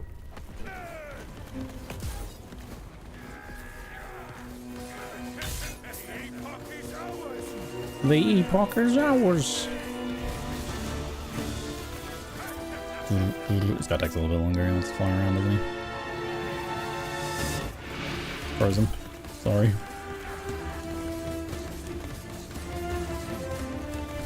Music's epic though. Bye. Second build didn't quite click for me, so I'm looking for third. Anyone got any options? Looking for melee? Have you considered this? I quite like it. 2 LP Harthanons. I just don't think I care even. You can leave that one, I suspect. Sorry. Not gonna do anything with that ever. Bam. Chat's got some other suggestions for you. Weed Night Warpath. 2 suggestions for that. 2 votes for that one. Shadow Strike Mage. Like for a sick leveling axe if you had a bunch of flat under that. True. It's not like I struggle with leveling anyway, by the way. Oh, music tried to start. Couldn't do it. Skeletal Harvester. LP Orions. Hammer. Armor Shred 2-hander. One-hander mace. Dragonborn axe. Give me you. It's the shield again. It's an axe that looks like a shield, and it has stats like a shield, and he's a shield in pretty much every way that matters, it seems. But I guess you swing it awkwardly like an axe. I wonder what the animation looks like, actually.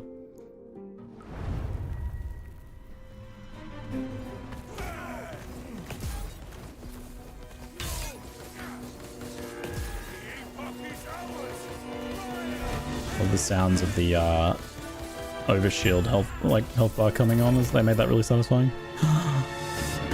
Oh, it's not good.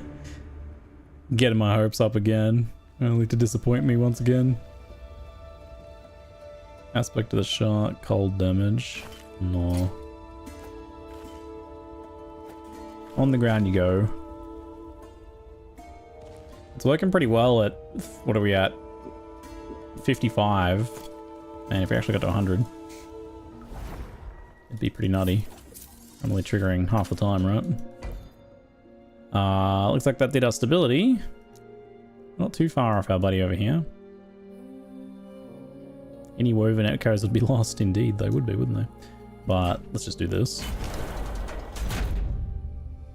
Is it just me, or am I being too picky? But movement in combat feels super floaty. Yeah, it doesn't have like a super well grounded feeling to it. Kind of like if you just look at your character and not like at the things you're fighting, it kind of looks like the world moves around underneath you. Which is just like it's a lot of little things that add up to that. Animations, sound effects, shadows, all that sort of stuff plays a role. That's a lot of lizards.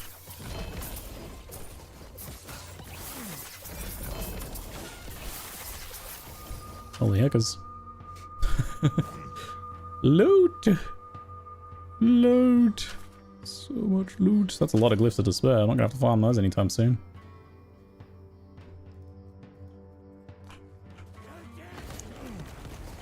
Where's your HP blue? I am a ward build. I have very, very little HP. I try to run around with as low HP as possible.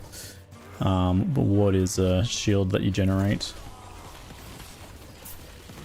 that decays over time, but you try and like play a battle where you generate it as much as possible.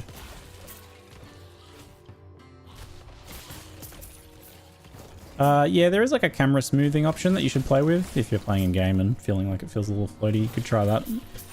It can make it a little bit like tighter feeling. Some people like that. I found it just kind of looked jittery, so I didn't turn that on.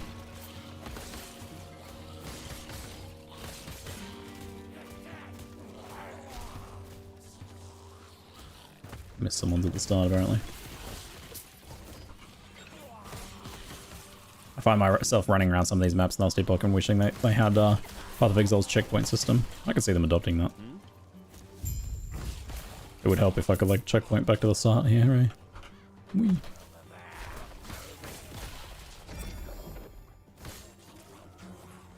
Vitality boots. I've got a few good pairs of boots now. I don't really need too many more.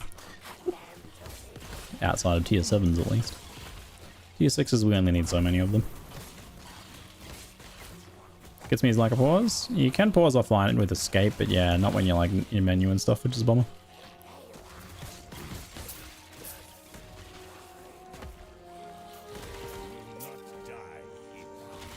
We got build set up for this Primalist. Exclamation mark build has the original planner that Dread made for me. I can do an export of my character soon, maybe, I think.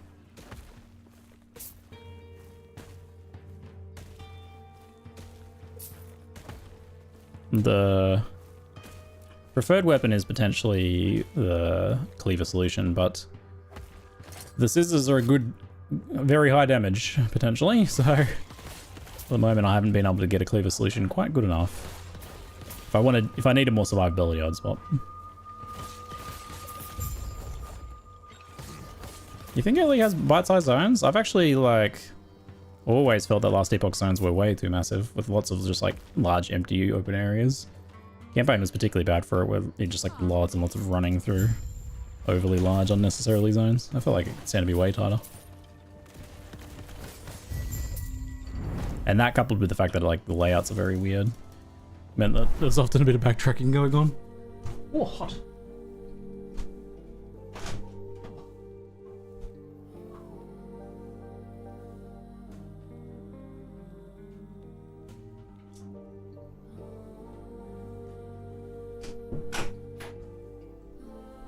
Oh, cooking, mates. Cooking. Holy. Any resources or beginner guides for the game you can recommend for players completely new to Last Epoch? I have a few. I do. In fact, I feel quite proud about the fact that Dread actually recommends them still, even though they're a little bit older, because they're mostly still pretty good. This spreadsheet here in the chat is the one that Dread put together. That's got like new player guides here.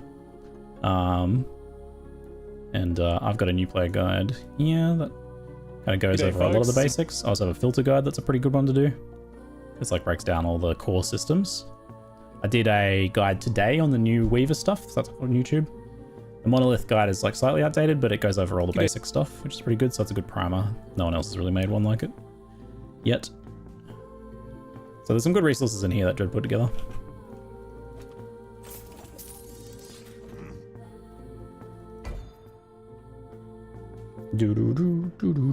That's in the build command. Magma Caverns. Is there a way to increase the mouse cursor? I actually didn't see if there was a cursor adjust. Because I think mine's like really weirdly large and low resolution for some reason. I was thinking about turning it down, to be honest.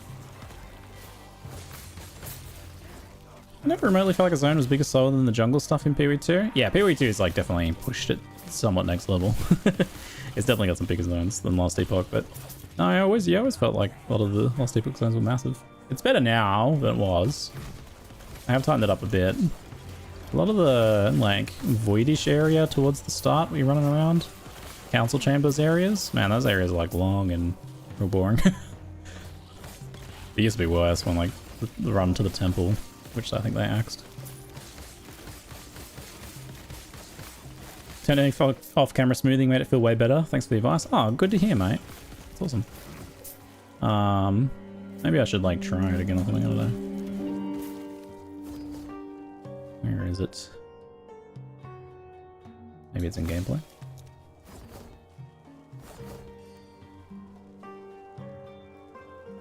Ba ba ba ba. Camera smoothing full. You try low for a while, see if I notice any difference. Yeah, it makes the camera kind of like stop a little more sudden when you stop to attack, which makes the it feels a bit more jittery to me. I don't think it. I don't know. Actually, I'm surprised. I feel like I would, in theory, not like camera smoothing, but here I feel like it actually looks better, maybe. But yeah, it does kind of help with that feeling of the world, like, rotating underneath you. Makes you feel a little bit more grounded, doesn't it? It's funny, actually. It's odd feeling. Strange. Oh, what? It's a low roll, but what's the suffix? Suffix?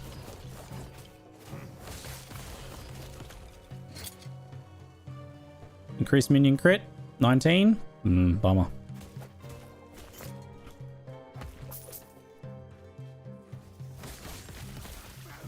So if I find a low roll with a good second affix or a high roll, I'm gonna have to try and make space for it, I think.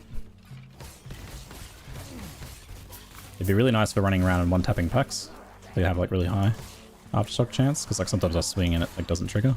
But then when it does trigger, it's usually fine.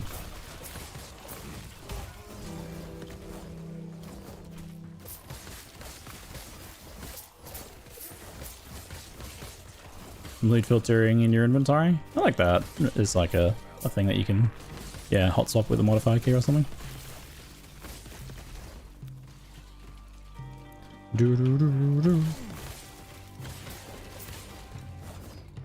I'm starting to get to the point where I don't need to see rare items, actually.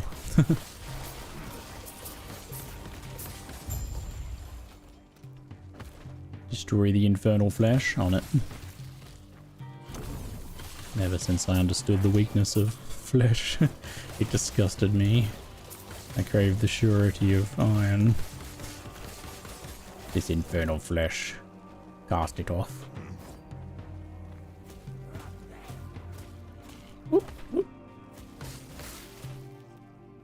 The evade feels very snappy with camera smoothing turned off, but it is definitely more jittery. It's probably a little more... I don't know. You guys feel like you notice as watching either way? With camera smoothing off and on? Any strong feelings? I feel like this could make viewers a bit more uncomfortable to like very quick stuttering when I'm doing this. It seems a little bit more like... The flesh is weak. Iron within, iron without. Oh yeah. Excellent. Glad to see there's some iron fists in chat. Viewing more smoothing is usually better. I was thinking. Didn't notice it all again, then I wasn't here when you turned it off. Crave the strength and certainty. Yes! We'll try low. Split the difference, eh? Oh, hi there. Boss time. Can you guys group up over here for me? Wonder if they can put out some damage to scare me a bit.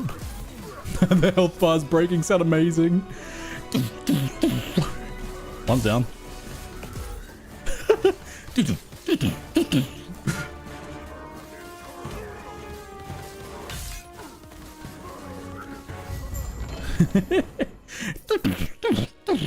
Love that. That's awesome. Frailty on hits. Shred fire resist. Minion damage. Oh, that gives us a frailty. I don't know that I had one currently, do I? I think I lost it at some point. It's good to have frailty from somewhere. No. No, nice. Baldar's Wrath. Yeah. Cool music. The music starts right as I leave. 1 down, 2 to go. This one? You're next. Actually, I might go to this one last. It feels like the final boss. Goofy man over there. Let's do Age of Winter next.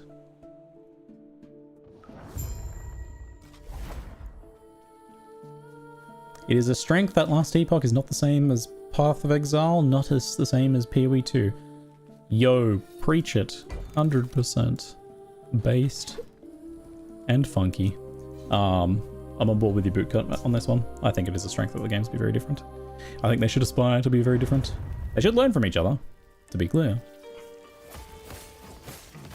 But that said, you know, it also, to go too hard on that viewpoint misrepresents a lot of people's arguments. It's just saying, you just want Path of Exile 2 to be more like PoE 1, don't you? You only want it to be easier so that you can zoom, mega zoomer, while playing Subway Surfers, don't you? Whereas, like, you know, a lot of the criticisms don't necessarily want PoE 2 to be more like PoE 1, but just kind of talk about the specific flaws in there. So it's good to temper yourself a little bit on that too. Compare and contrast could be useful, but I agree with your initial point pretty strongly. Happy to have multiple action RPGs to play. Oh yeah, mate, we got a banger last Epoch patch. Path of Exile's 2's second update has become good now, fairly. Still got a ways to go. Depends on your preference for getting items. Grim Dawn expansion coming up soon. Oh, what was that one? Aftershock minion melee attack speed again. And before I ditch all these on the ground later, I find, oh, hey Ziggy, here's a thing that turns minion speed into your speed. Whoa. You streaming for much longer? I probably shouldn't stream too much longer. But, yeah, we'll see what happens. I want to get to Empowered Monoliths. But then when I get there, I'm going to be like, I want to play Empowered Monoliths. So... But maybe that would be fun to save for tomorrow. And then, be able to, thoroughly enjoy any new content that comes our way with the big tide.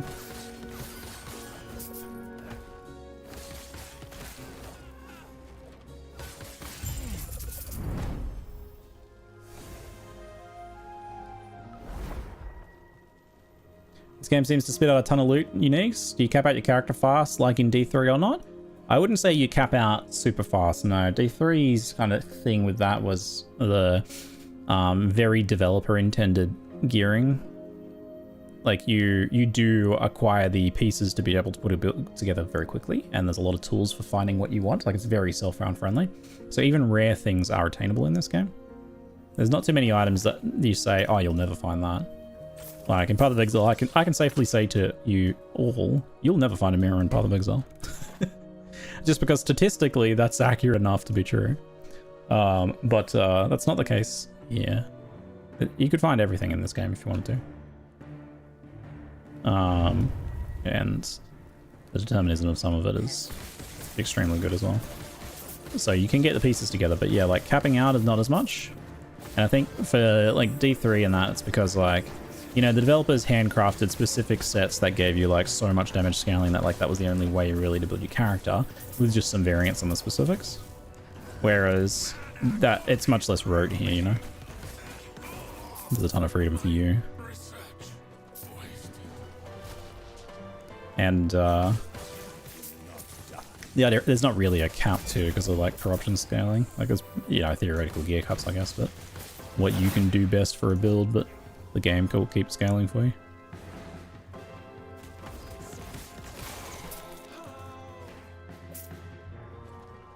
Started a new offline character in last Epoch Season 2, but my stash was full of items. Oh.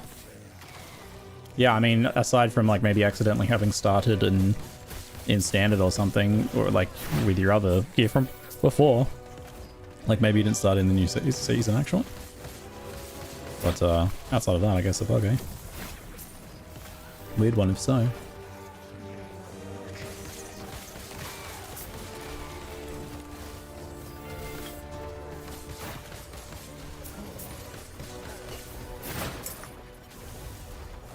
Weed beam, get him.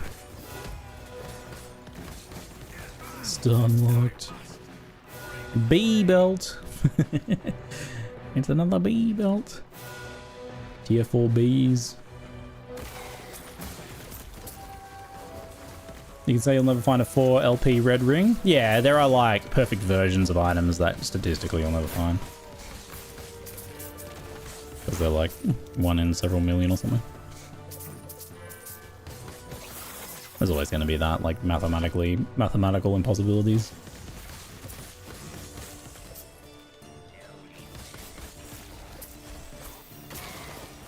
I played every league in PvE for 10 years, still not had a mirror.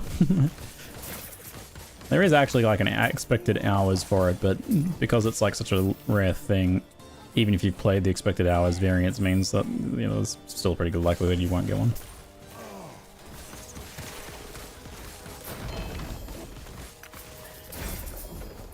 City and Dodger.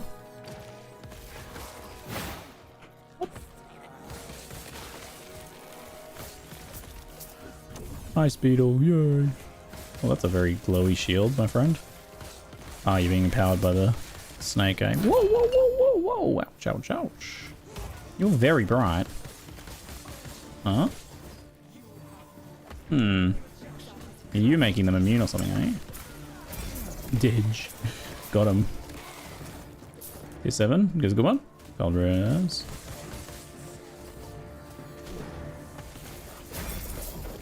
Now, who's doing this? Are you done? Empowering? Hey, my little bug's here. Why can't I kill you? What is this? What are we dealing with here? Empowered by a nearby Nagasa. I don't know, man. Don't know about that. LP4 Exsang chase? I think LP4 Exsang is like super, super giga rare, right? I've seen some 3s. I think I've only about a 2, maybe? What? I don't know about this.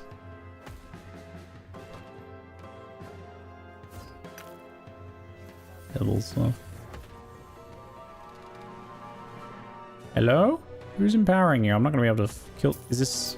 That's one of our targeted champions, isn't it? Okay, let's see if I can kill the other one. Full clear the map? Yeah, I'm going to leave if that's the case. I've never seen that bubble in my life. Oops. A new one for me. The other champion went down just fine.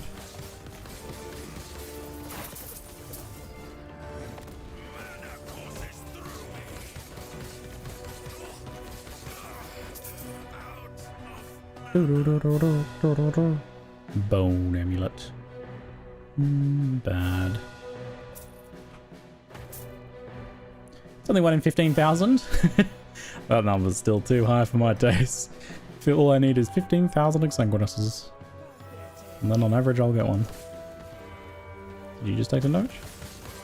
No, definitely not taking any damage. Okay, any snakes around here? Snakes! Snakes?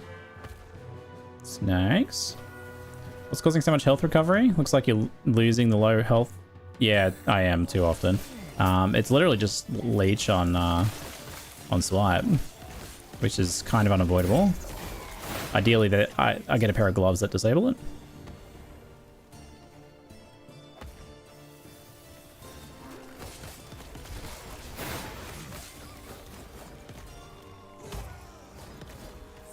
Hmm? Yeah, okay, whatever this is broken, I think. Bummer. I'll go another way then, fine. Wasn't that attached to that echo? Yes, I bricked my Exsanguinous earlier. That was not helping, but my new one is much better. I've got a 24 strength one now. 24 strength, 24 in, Exsanguinous. Replace my health regen Exsanguinous.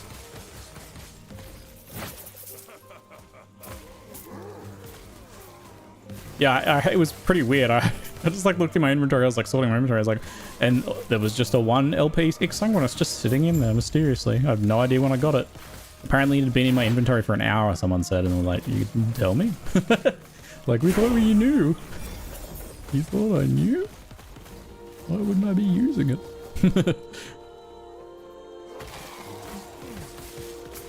So I went and crafted that sucker up.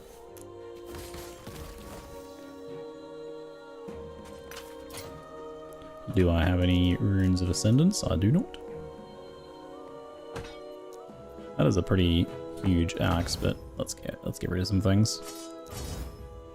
Int, strength, kill you two.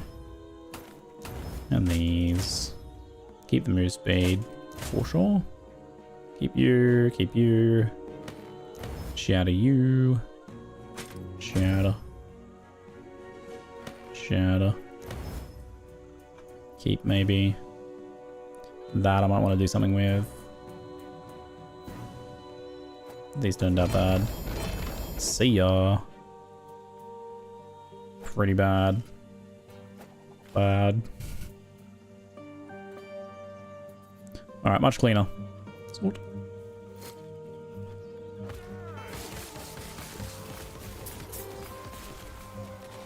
Say the Frost Warden. Where are you, Frost Warden? Thankfully you didn't invest like 4 woven echoes behind that echo node. Oh yeah, that'd be annoying. I think you can retempt it. I think you just lose the reward. Actually, I don't even know if I did that. Maybe that's only if you die.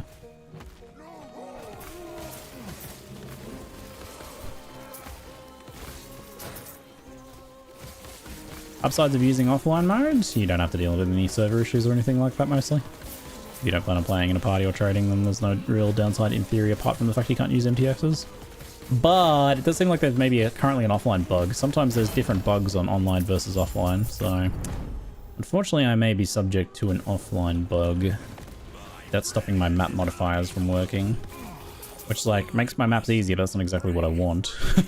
I want the opposite of that. It also makes them less rewarding though, because it would mean that the rarity modifiers and stuff wouldn't apply. Tier 4 life missing, that's pretty good, that one. That's half an Exsanguinous almost. What is this? Cold res armor shred though. I don't know about that. Don't know about that one. And then mana. This one's a bit scuffed looking. Melee attack speed, much better. This one almost warrants a rune of removal. Shuffles the tiers, doesn't really help us here. Let's go, rune of removal. I'm feeling it. Let's hit the cold res, ideally. I'll hit my attack speed.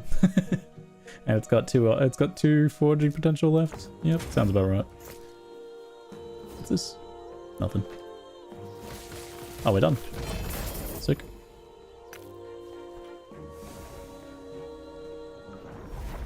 Gonna go to bed, have a good rest of stream. See, here we go. Good one. Thanks for hanging out. Oh. Oh. Ooh, we got multiple antipode rifts here. Love it. I like that one that spawns your echo in your timelines like this. That's really good. There's two of them too, so you can put the other one. Could be fun to get both of them on there. And then just like have half your echoes be woven ones without you having to place them.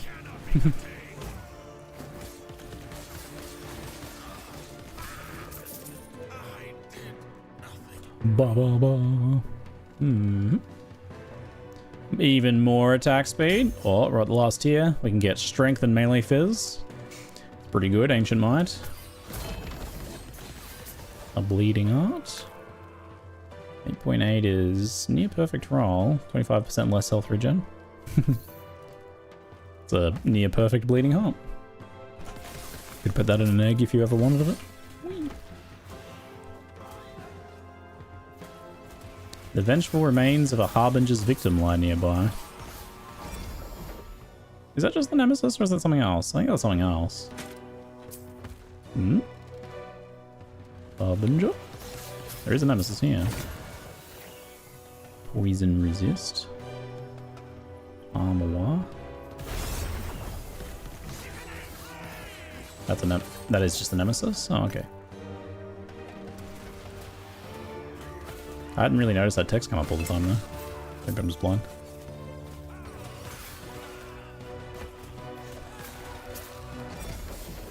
Shaman Garb with 89% bonus, reduced bonus from crits, so tier 7 top roll is 90.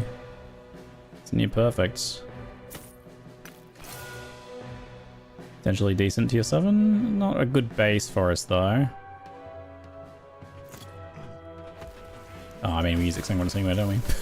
Always forget that. You've been ambushed. Oh.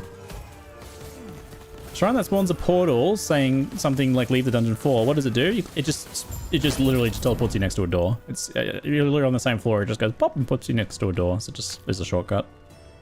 It's pretty sweet. You want to go in it.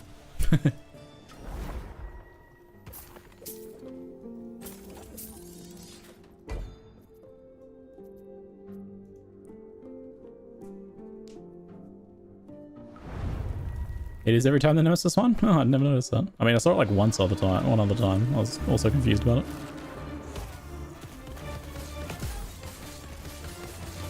Ba ba ba ba ba ba ba ba ba. Yes. Seek. Close call. Oh. I'll do the other one too while I'm at it. Oh. Oh yeah, I did a build with this before. This is the Lightning Blast Frostclaw one. This is, you can do very fun things with this. It was like Meteor, Lightning Blast, Frostclaw. Like triple trigger build or something. That was a cool build. Spider's gonna yeet me out of the sanctum. Yeah. Yes, like I understand that.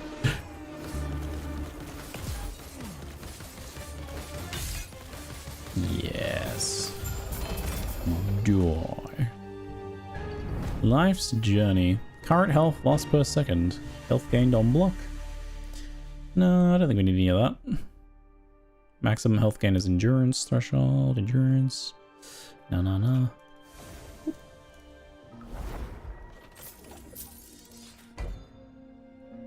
What are we dealing with here? We've got this one over here. There's the dungeon there.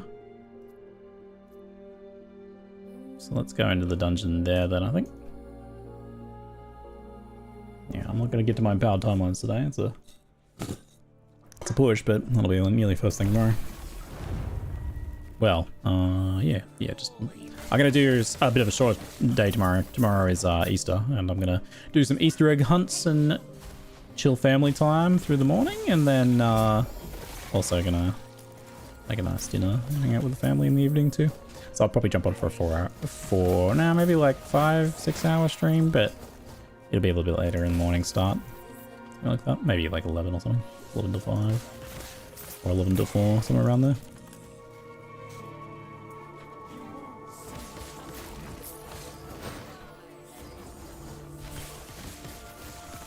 I thought about taking tomorrow off fully, which I could do, but it's a day of league, and also Tully and Amy tend to sleep middle of the day anyway. just be sitting there by myself being like, what should I do? Should I just play some Last Epoch? So I figure I'd be on it anyway. Huge idol. So is it still on anyway? Yeah, I'm on a little late tonight. I know, I felt like I wanted a nice big chunky day, but ended up starting later than I wanted to.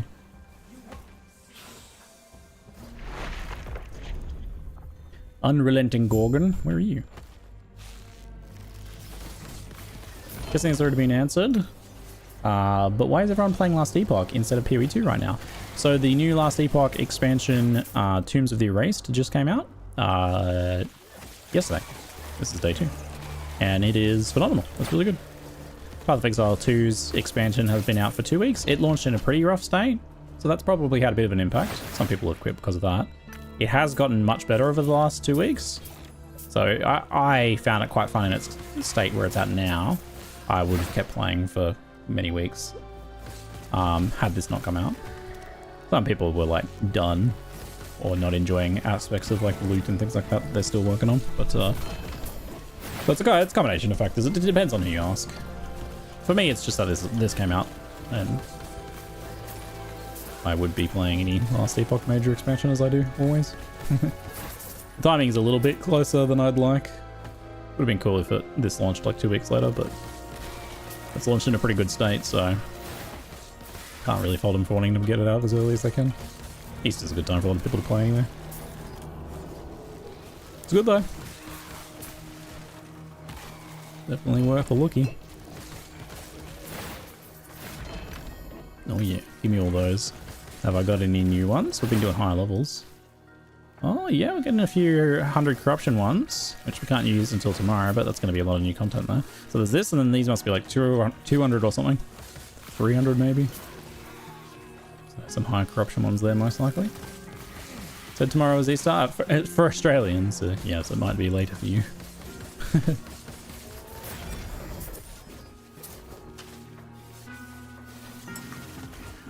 Quit hucking stuff at me. Try to look at this thing.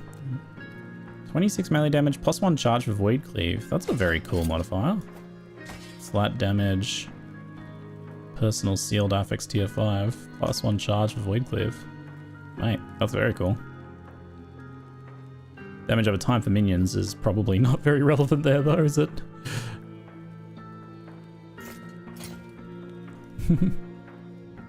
I'm not going to do anything with that, but that's a fun one to look out for if you're doing some Void Knight action.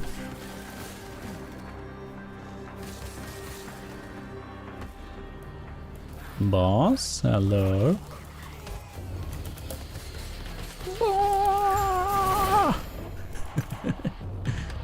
Ferabor's Chisel, Ferabor's Persistence.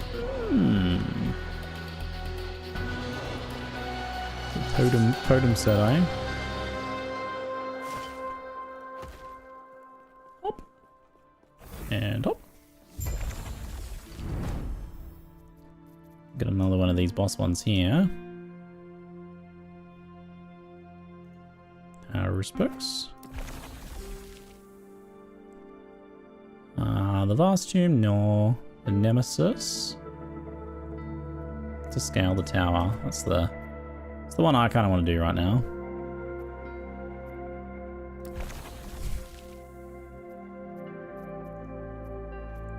We might need more than that.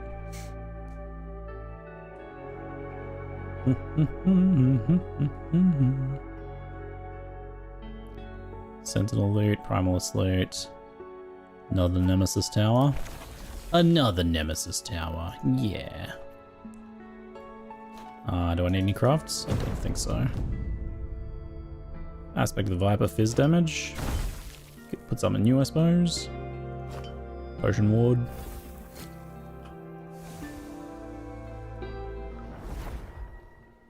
Gonna pick PoE2 up after Easter. We're gonna get more changes and it's gonna be fun with regular changes. I see them trying to drop a banger patch in like a week or two. Even if you take a skeptical view towards it, instead of them just trying to make it as good as possible, which they will do. It's gonna happen anyway, but if you take a skeptical view to it, be like, surely they'd drop a big patch to try and tempt people back from last Epoch after the shine has worn off. So you can probably bank on that. I reckon there'll probably be some loot buffs or something in a week or two. That might well be tempting. We shall see what fate holds for us. I need to fix the defense in PoE2? In what regard? Like, I'm here for the idea of potentially redesigning how armor works. I've heard some interesting suggestions on that front. And energy shield balances, yeah, still maybe a little weird. It's going to take a lot of refining on that one, but I don't want them to just add health back to the game, like health on health nodes or something. 3 pillars of meat, ES is the best by far. Evasion is very good, but there is a bit of a problem that like evasion ES is always the right answer after a certain point. So maybe some like mechanical things that life can do that's still better for ES, or it might be more about like the ES recovery question. Like the thing for ES is probably mostly focused on making it difficult to recover. It's a tough battle potentially. Tier 7 health. Aspect of the shark effect health one. Could be promising. Had an idea about how armor could work. Think monster power. Monster power.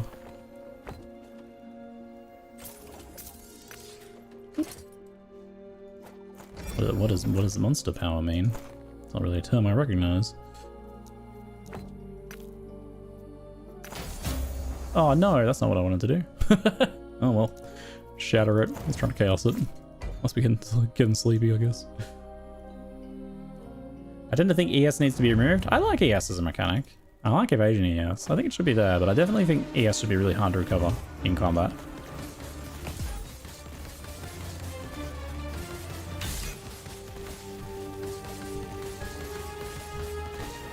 Warcry scale from it? Oh, I see what you're saying. The Warcry thing. The Warcry mechanic, monster power, that one.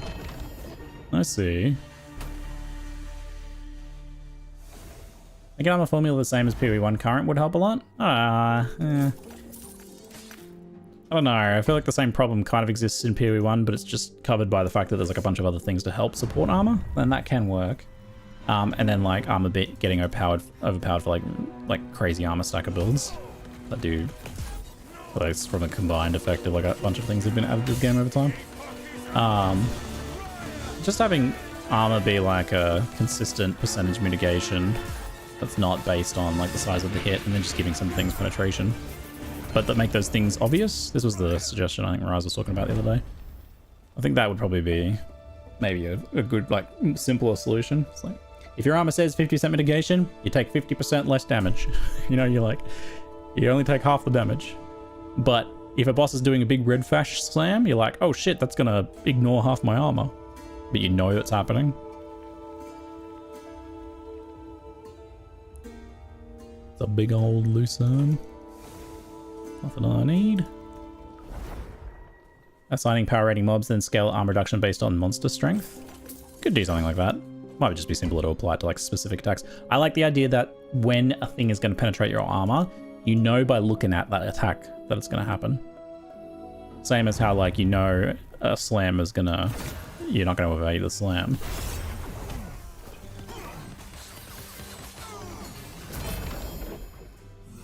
Poison resistance, feather. Cast speed for totems, void res.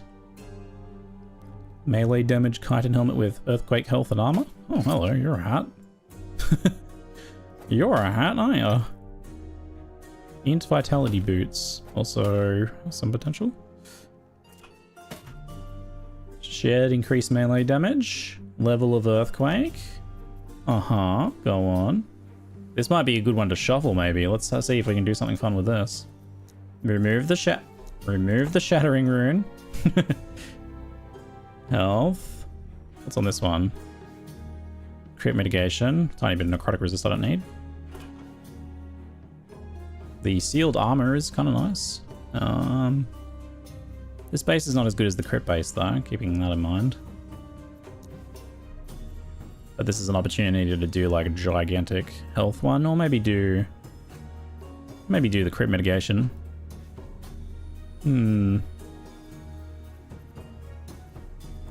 Maybe I'll just go the raw health. Is that percentage health on that currently? It is.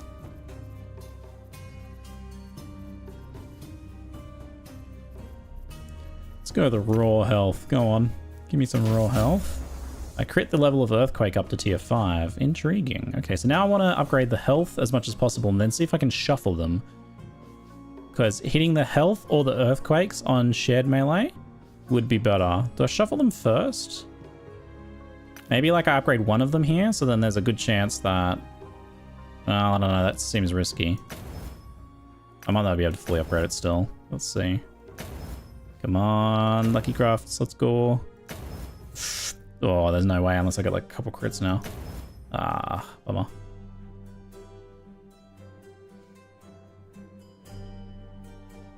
Okay, this is probably still worth it though. What's the tooltip say? 15.3? 16? Crit's probably... I don't know how the crit's factored in there. What's the health look like?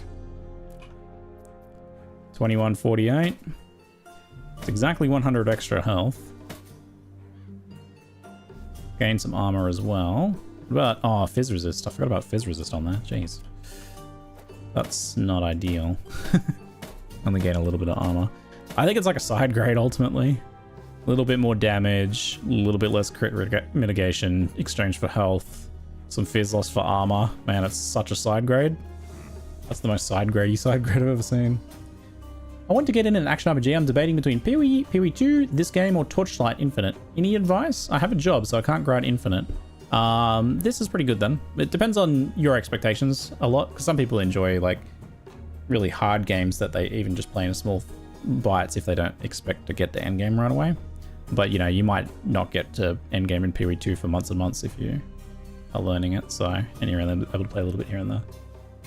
So Last Epoch is one has like kind of fastest progression if you don't mind the game being a bit easy at times for you. It might take you a while to get, that's probably the biggest risk, is that the game ends up being easy for you and you take too long to get to the more difficult content if you don't have a long time to play. But if you've never played an action RPG before, or it's been a long time, that might not be as much of a problem. Especially if you want to just kind of make a creative build, not necessarily something that seems super strong.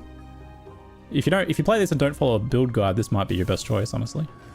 If you're deciding between those games. I can't speak to Torchlight. I don't really like that game. I haven't really played it too much. It didn't grab me. Frostwall. Atera's. Skip this one. Is that percentage armor global specific? There's not really any local modifiers in this game, so it's global armor. Egg? I'm egging. I had something for you, didn't I? What did I have for you, Egg? What are we egging right now? That's already got LPs, so it's not that. Oh, one of the other Exsanguinuses, maybe. Probably that. Because I don't have another weapon to do. It'd be the weapon. So I think we do an Exsanguinous. Yep. Impale.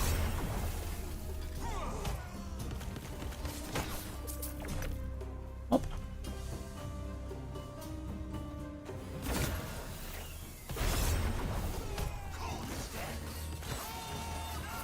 Should have looked at it. Is there one more here? Yes.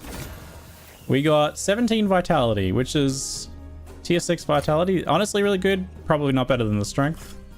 Unless I want to specifically make myself tougher. But that's like a really good outcome. So I'm pretty happy with that. That's a really good outcome. I have a chest swap if I need to be tankier, right? It's pretty bloody good, honestly. How much extra life is that? 140? I don't think I prefer that over the strength. The ward probably breaks somewhat even as well because of the intelligence difference. So looks like the ward's going up a bit more with the vitality one on. But health makes a big difference, I guess, in the end. Yeah. So it's definitely a bit more health than ward, but strength's a lot of damage and still a fair good amount of ward. But that's a really good outcome. Definitely can't complain about that. Imperial Warblade.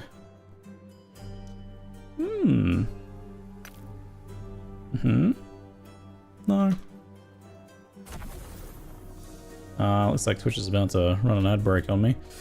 Oh, sorry. I'll be back in a moment. See you soon.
Hello, mates. How you doing? Anyone else the Oblivion plant collection sound in this game sometimes? I love this like hyper-specific sound effect thing because I totally get that sometimes too. I'm like, oh my god, that's exactly the sound out of Age of Empires a wood chopper makes. How you doing? Hey, BPF Frosty. Sorry, I missed you, man. Got up work after watching last night and going to bed. Guess you're having a good time? Oh yeah, mate. Oh yeah. That's it. Now the plant snipping sound when you get the herbs and stuff? I'll probably hear it now that you've mentioned it. I often find yourself pressing that potion button for Exsanguinous speed buff. I don't do it manually too often, no. I probably should. I probably could, eh? Another egg? Kidding. Amazing. I'm getting egged up today. I'm getting egged up. We already had a great one. Shall we try another one? This one has lower, a lower haste buff, but you never know. In theory, they can do more than just one modifier, or we could get more LP or something. Yeah? Oh yeah, I'll do it. Really egging Ziggy on? Hell yeah. Egging me on to play this game more and more later into the evening. It's almost 9 PM. I figured I was going to stop at like 7:30 or something. Here we are. That's how it goes. Tier 7 rogue bow attack speed. Haste on hit. Upgrade harbinger bow. I think I have to grab that. I might, that might be kind of a fun one to mess with if I decide to roll a marksman after this one. That int would... Sealed tier 5 vitality. I mean, you never get to seal tier 5 by yourself. I have to keep those. What can I get rid of? This. And... do that one. This one ended up okay, but kind of a side grade.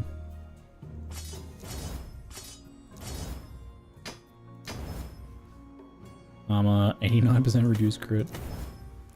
I have to take that silver wind bow, that's too cool. I worked on a few games where we've had to search for the sound bites the previous teams used, and you find some hilarious free sounds getting used. Sometimes you hear like sounds getting reused from... I notice that sometimes in like, I don't know, movies. And like, not like a weird budget movie, but like a popular movie. I'm like, that's like the sound from Warcraft 2. It's like the sound when you click on a port in Warcraft 2 or something. It's like, you can't just use that sound. Like, it probably was like a free library sound. These things get used all the time. Shield. So these also can upgrade, huh? Ward gain on block. That's a ward gain on block's a cool thing. Yeah. More damage to stunned enemies. That's fun as well. Why did all these have to be so fun, huh? Stop it. Something so fun. I don't have space in my inventory for all this fun. Unit guys, I feel like I hear it when the marker comes up for the objective. Oh, okay. Could be... Oh, I'll listen out.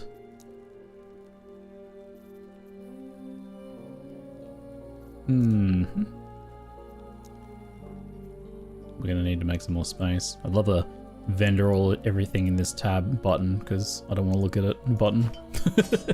I need that button. Where's that button?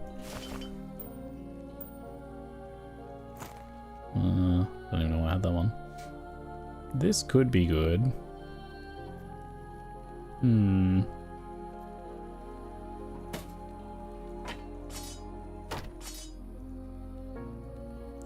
My decent Exsanguinous here.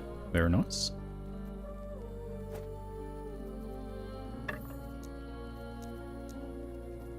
Axes. In you go. Where's the upgrade one? Upgrades? Upgrade? Harbinger upgrade items. Crit shock avoidance ones. I might have to... I can't use these anytime soon. These guys could be forged though. Void resistance cold. What's on here currently? Just health and armor. Vitality. I need some big old move speed.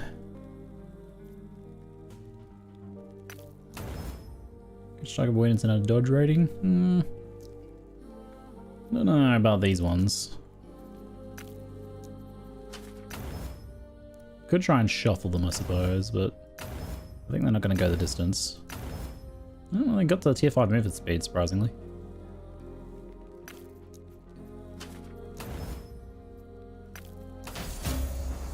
Huh. Crit avoidance and crit mitigation. Don't know about that combo. Don't know about that combo. So I guess I re-roll this one. Dodge while evading and increased dodge rating. Okay, so I made some weird dodge boots for another build, I guess. Sure. I'll put these with the bow. Maybe they're for that build.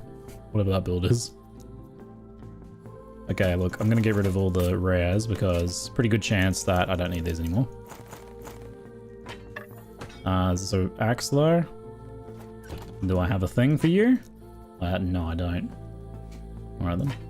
Another time. Yes. Willem screen has been used? Yeah, that's almost like an artistic nod at this point, I assume, right? I need to play first Epoch to understand this one. I love it. Yes. Yes, you do. Is the answer. Unfortunately for you.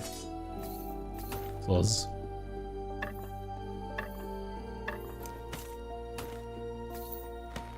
Oh, good. I have some space now. Some of these were possibly okay, but we'll find exalted versions of them later, you know. Just don't worry about it. If I don't look at what the items are, it doesn't hurt. I'm sure nothing was good in there. Oop. Oh, echoes. Nice, nice. And exalted amulets. Okay, okay. Speaking of Exsangs, I have 1% health on it. It's a good one. Chat was telling me that was pretty good roll to get on one of those. It is, yeah. That's often the desired one. Back in the day where you couldn't guarantee a single affix, it was the one you were hoping to get a lot of the time. Vitality, percentage health, hybrid health, those are usually pretty up there. You'd often be okay with int or something. And depending on your build, maybe you'd want like a plus skills on there.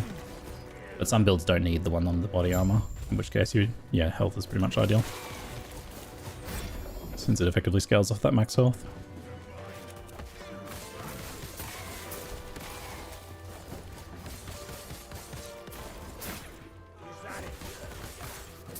Probably need to go check the circle of friendlessness and see if I can't get myself some more adorned idol drops happening. Because I haven't seen any while. I assume my prophecies are mostly not cooking right now. Umbulitarian idol. Honestly, a pretty good one. Anything but a perfect roll, probably not even gonna look up because the new ones are so strong. The more I play, watch you build, the more I attempt to aim to play this low life stuff. I love low life builds in this game. Making new characters scaring me. Oh, what's that? Just the having to level the campaign again. You can do it if it's your second character. You can do it like so fast. So you can use like exalted affixes on or legendary items. You make a legendary item or two. Like a level 1 unique with a legendary tier 7 like flat damage or something is obscenely strong. So you can really blast. Oh, it rolled legendary potential. So that means it's going to get another one. That means 2 LP Exang, right? Like it can only go up, yeah? Unless it just can do nothing. I don't think that's an option though. That's like really rare, I think, to actually get the legendary potential on that in there. Because that effectively guarantees a 2 LP, I believe. Oh, no way. It can do nothing? Don't tell me that. No, it's gonna do nothing now. I don't want that. Oh, you're probably right. It's probably gonna do nothing. Can do nothing. That's probably reasonable balance-wise, but sad. Farsight turtle. Wait a second, what the hell's a farsight turtle? Defend the turtle of enormous girth. Defend the turtle of enormous girth as it transports the transmuting gem. Once the attackers are defeated, you can harness the gem's power to reweave the fate of your unique items that have legendary potential, either increasing or decreasing. The new legendary potential is rolled the same way as legendary potential of a freshly dropped unique of that type. As such, for most uniques, it is mostly likely to change to 0. I see. So, it's actually perfect use of a 1 LP Exsanguinous, right? Because I already have, like, best case, almost 1 LP Exsanguinuses, so outside of getting, if I get like a tier 7 Exalt health or something, maybe. That seems like a good use of that, just a, you know, long shot gamble on hitting 2 LP. Probably it's better on items that are more likely to roll 2 LP though.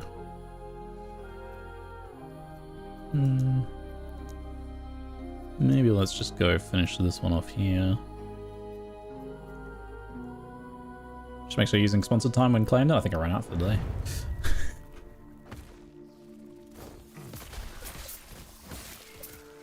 Our Nemesis is here. Let's see what happened.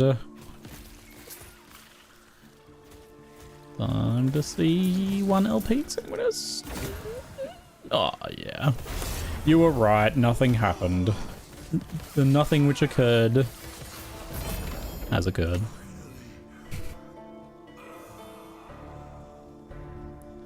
Do do do do do do do.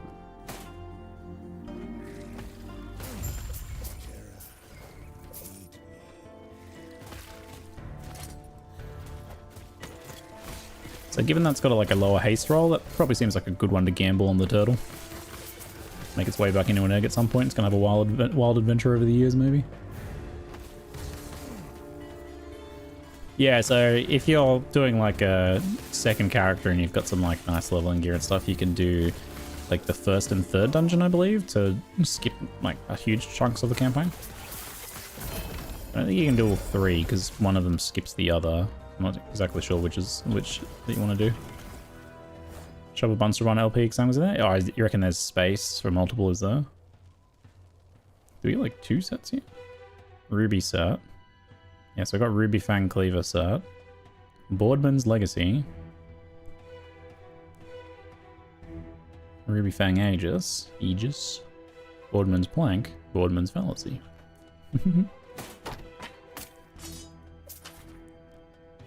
Do. Tier 7 int.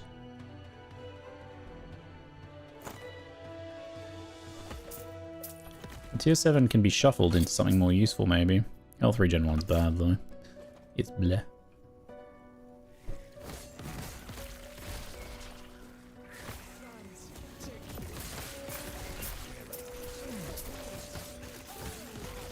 What the heck is that green thing? You can hold multiple items, so save it for when you have more. I do like getting those passive points early, though. But I could wait until I could get a second one, I suppose, and then run it. Yes, it seems like I want multiple potentially useful 1 LP items then if you can do multiple in there.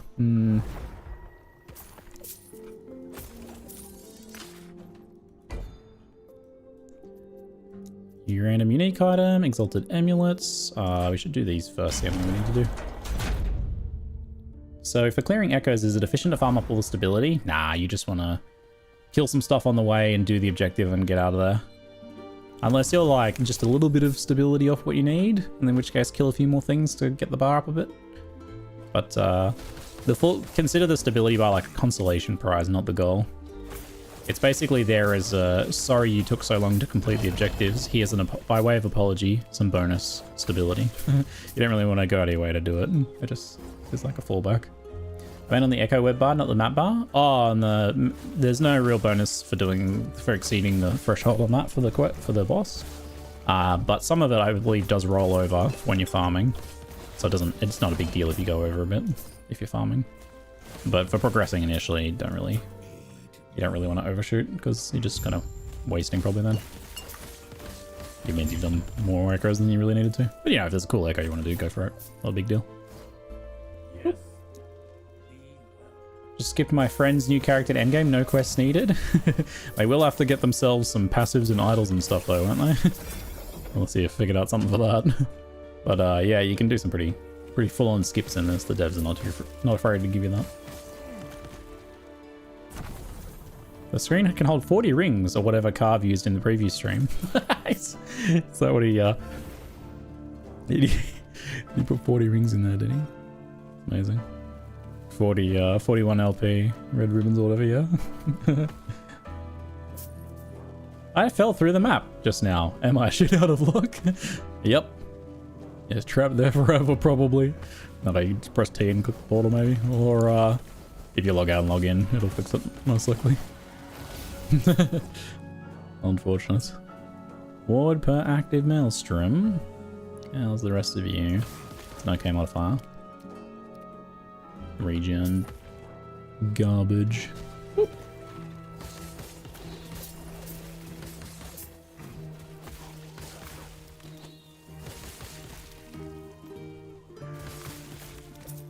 And for logging out, it doesn't stuck there. PoE2's got that thing where you like log back into where you logged out, so that can kind of happen. Logging out fixed it. Good. If you had like a leap skill or something, there might have been a way for you to get back up. It might already be at the end of time. Yeah, you just found the ultimate campaign skip. Like fall through reality, enter unreality. Aberoth there, but like it's Aberoth as a baby, so you just kick him. Or maybe instead of that, maybe you adopt them and raise them right, and Aberoth doesn't want to consume the universe or anything. So at some point we're gonna get so we've got like the shades of Oribus floating around everywhere, right? And they're just like little refractions of Oribus themselves. So at some point we're gonna get an Oribus boss, right?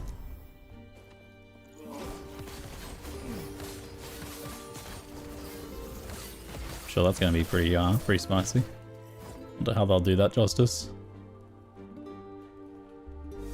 Swipe for energy buffs and damage, but it's mostly about triggering the aftershocks is the idea. But yeah, it does indeed do that. We with swipe get fizz resistance shred, health and life gain. We don't need the health, but the health's acceptable. Stacks of fizz damage scaling and flat damage, attack speed scaling, AoE to hit lots of things, and culling strike. But yeah, it's mostly just about hitting real fast and triggering lots of aftershocks. What are we missing? This one and well, this one first and this one. Always bloody reset my points.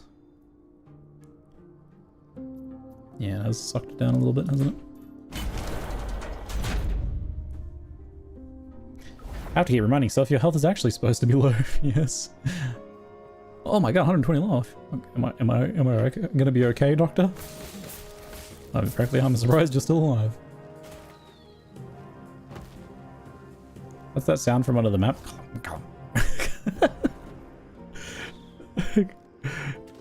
Little golem noises coming from under the map. Is that the guy who fell through, is it?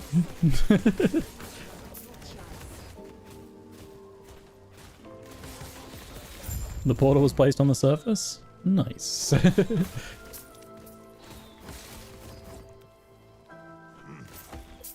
Hop.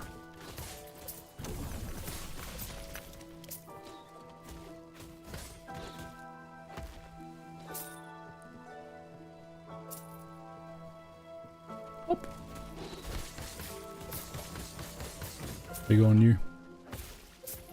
Damn. Defeat Gyron Sunbane. That's a D&D name right there. Holy heck. Alright, Gyron.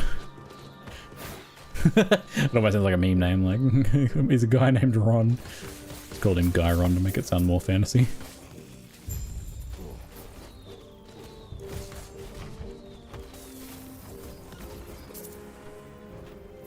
Yes, the shopkeep. His name is Vendor.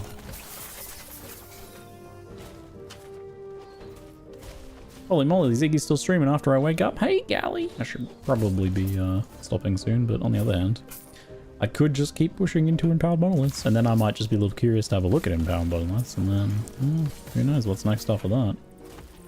I just heard Telly you're sprinting through the house though, so I might want to stop to like, play with Telly, because it's 9 PM, and if she's sprinting through the house, that's not a good sign. That kind of means that Amy's passed out and Telly's running around. because he's been a bit unwell, so I may need to go entertain overtired Tully, which she can be quite hilarious late at night when she starts to become a little loon. Oop. Yeah, I'm following your acid flask build from over a year ago. Whoa! I'm excited that you're doing that. Just don't expect the world to... It's probably stronger than it was. Is it still as good? It's probably better. It wasn't that good back then. It's probably way better now. I asked Dread about acid flask and he said like it's a build. So it's probably not a top tier build, but it has a special place in my heart. That is some of the meta issues are worse due to nodes being nerfed, etc. No, okay, someone else was mentioning that a bit earlier too.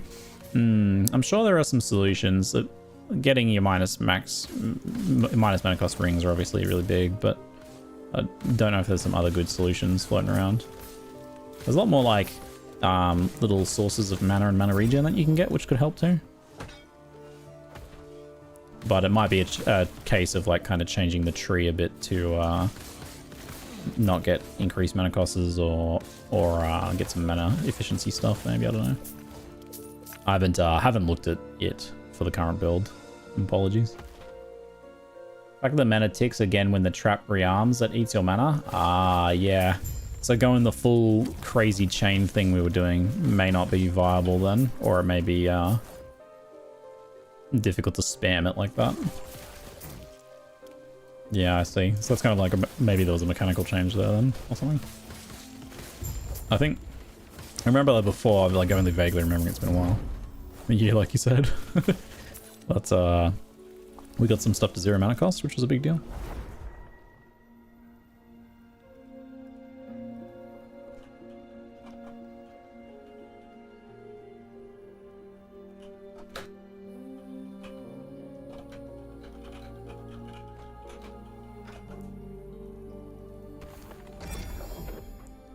Ward gained on kill? It's not a ward gained on kill. It's just dead affix when you're in a boss fight, isn't it? Ward per second, ward decay.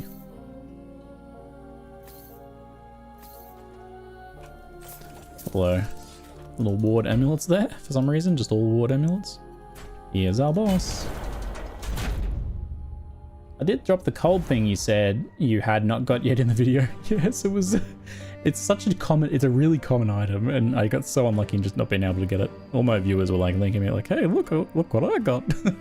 And every time I play another character since then, I find a bunch of them. I don't know if the Vial of Volatile Ice helps with that specific issue. Yeah, sorry I can't give you more specific advice since I haven't looked at it. Hello, Aerowat. Let's do this thing. Bam, bam, bam, bam, bam. I love the attack speed, it's so funny.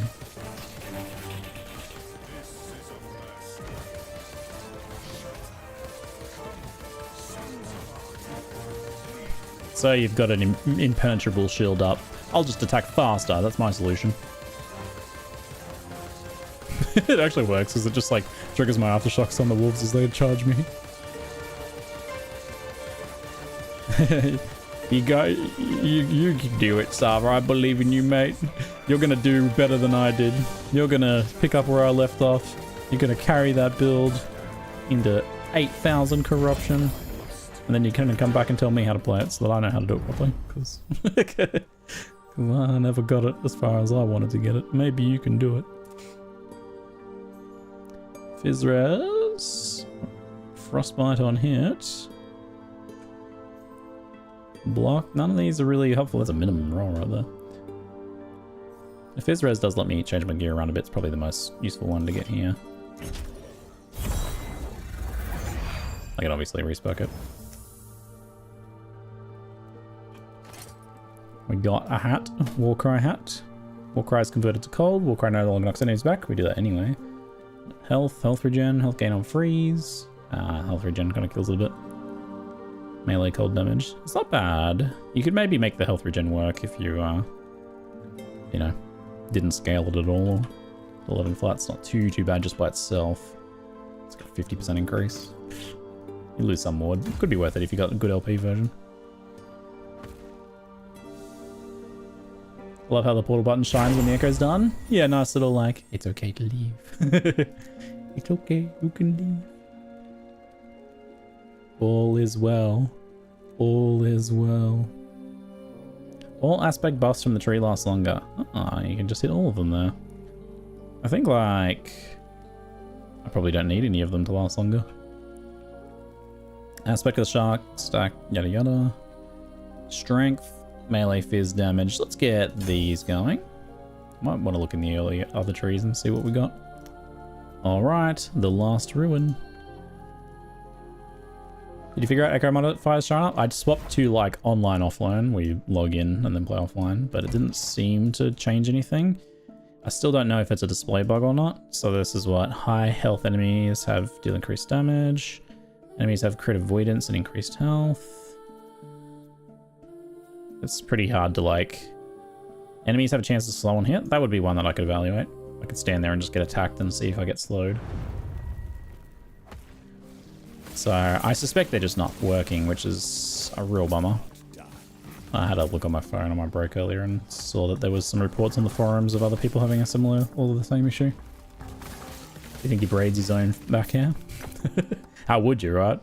How would you as a... I don't know, do you think they got pretty good like ability to like twist around? Pretty hard. Got that flask at level 10 this league? I have found some Frost Flasks and Elicos on this run. You ever think of chat somewhere? Live YouTube? Yeah. Yes, if you think I'm just talking to myself sometimes, the answer is yes, but also I do have a YouTube chat. I'm not that crazy. Is there a way to change an affix that is not a glyph of chaos? There are several. I don't have shards for the 1 or remove change. Rune of removal, 1 and 4. There's another couple new runes that allow you to shuffle things around. But the other option is to, you know, add that affix to your filter and find some items and shatter them, and then you can chaos it. So you got a few options there. The void squirrels are following me around. Ah! They're so cute. Hello. Oh, they're so menacing. Hello. Please don't hurt me. Are you going to eat my soft bits? Please do not. Please cease. Do not consume my tender parts.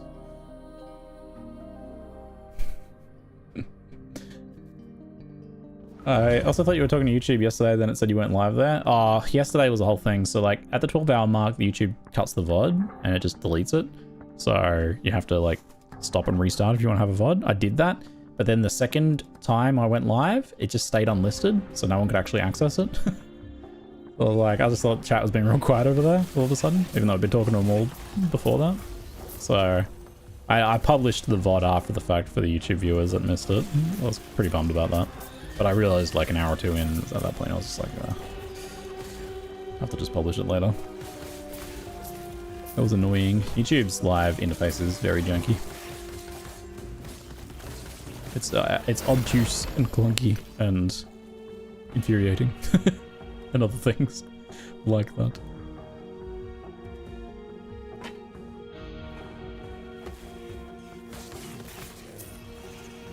Says a Neko with 35% chance of enemies shredding armor, and I did get inflicted with armor shred. Oh, so maybe it's just a visual bug. Well, that makes me feel a lot better if it's just a visual bug. Wait, was this the slow one?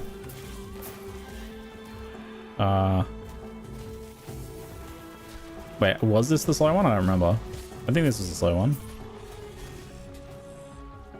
I need, like, some things to whack me with slow. I don't know if the shrine is going to mess with it or something. Debuffs in near mana orb, Ziggy? Oh, really? Alright, so these are all buffs on this side. Well, I don't seem to be getting inflicted with slow. But I don't know if this was it.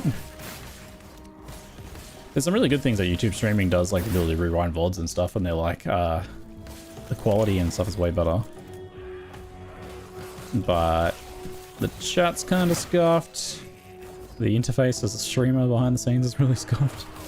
They don't delete your VODs though. They don't delete your save VODs, so that's one thing. Twitch does do that. Box of Hydra. Runic Invocation box. Some damage. Things. Nothing. Yeah, let's get them.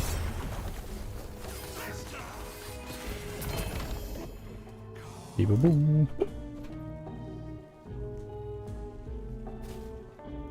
On Twitch, I have to click the click button if I just miss something. Yeah. So it's a janky way to have to do a rewind, isn't it? The Cuckoo. The Cuckoo may permanently change into a random exalted item when nearby enemies die. Sounds pretty wacky, eh? What a strange item, huh? It's because it's like the thing about birds replacing the cuckoos, like replacing the eggs or whatever, yeah? I'm guessing it's something to do with that. Whee!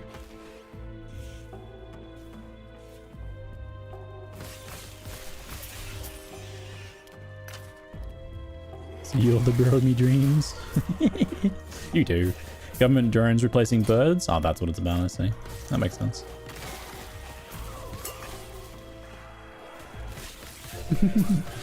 Typical action RPG references. Poison, armor shred. So I'm getting debuff stacks down there. I'll have to check if this was actually maybe not the slow one.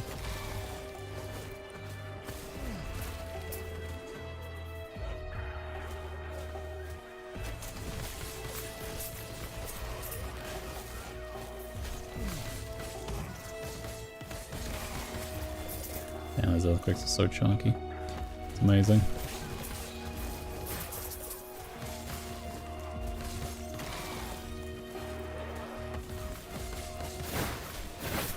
I should take another look at the masteries and see, like, because if I really don't want to use Frenzy Totem, I could instead see about whether one of the other masteries makes more sense. I think it's probably still Beastmaster. It could be worth looking at. The main thing is like Frenzy, and then these other like Aspect of the Shark here stuff is quite good. This attack speed's quite good, and this is quite good, so it might be tough to beat. Oh, and this too. Aspect of the board damage reduction there is really good. Honestly, I don't think I'm going to beat that. Strength. And a lot of this stuff's just either elemental or form based.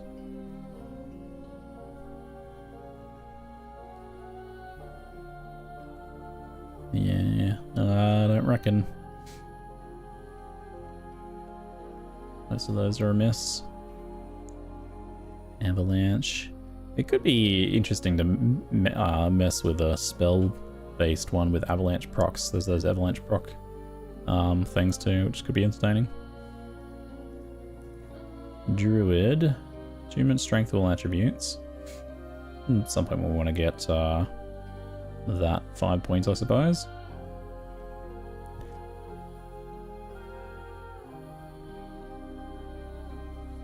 Excuse me. Camp Call, my lord. Oh dear. It's too late and I've had too little sleep for that. Oh, an Exsanguinous. It's with my highest percentage attack speed yet. Well, we have another sacrificial Exsanguinous to egg up at some point. If we keep farming those Nemesis ones. This is an audio clip. Huh?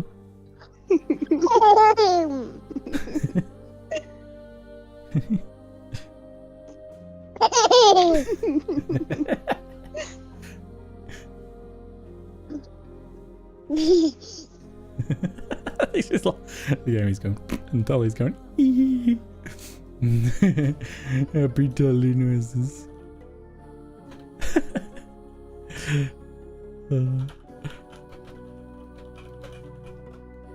If you're both awake, then I'm going to come out and play with y'all. Because I was like, I went out earlier and it was not everyone was in bed, and I was like, oh, okay, I'll just keep gaming. But if they're out there laughing and being adorable, you lewd filter sound for Exalted Orb. So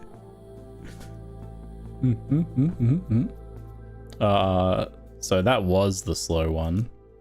Enemies heal if not being... Oh, that's a very easy one to test. So I just whack someone if they should heal if I don't deal any damage to them. Just need someone who will survive a hit. Oh. They're not the ones. Don't take damage. Don't take damage. Don't take damage. Don't take damage. Don't take damage. Yep, I think the map modifiers are not working. This guy should have healed by now.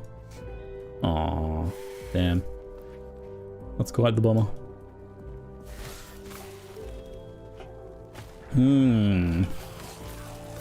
Maybe I get lucky and they work by the time I get into empowered monoliths. It's not a big deal at all in the normal ones, but it will be a big deal quickly in the empowered ones. The map modifiers become a big thing for scaling and for the difficulty increase.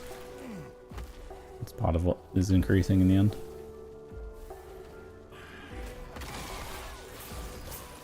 I'll have to make sure it's been properly bug reported, but I did see some posts on the forums. I can at least maybe throw my vote against that as well.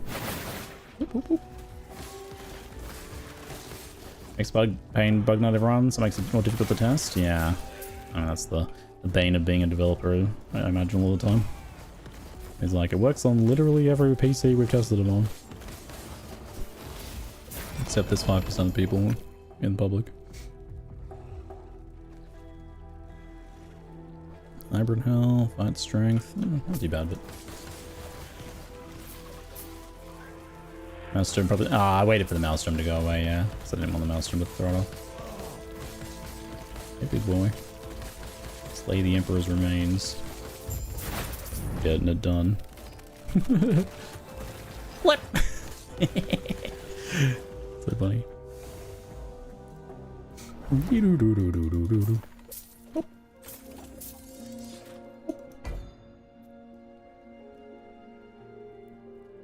Doesn't your amulet autocast it, so it just keeps it on a loop? No, I don't think I have any autocast for that currently. I did a while back, but I have cast on kill for it. But you can visually see when it's happening. I've got a chance on kill here, but it's not currently, it's not doing anything. I'm not killing anything. Okay, Tully is awake and playing and Amy's drifting off, so I'm gonna go play with Tully, with delirious late night Tully. This is always entertaining. Thanks for being out today, folks. Nice, fun day. We only have a little bit more to do. Yeah, I just need to finish this one, and then we can jump into Empowereds, and then things start to get much spicier. Hopefully the bug is fixed by then.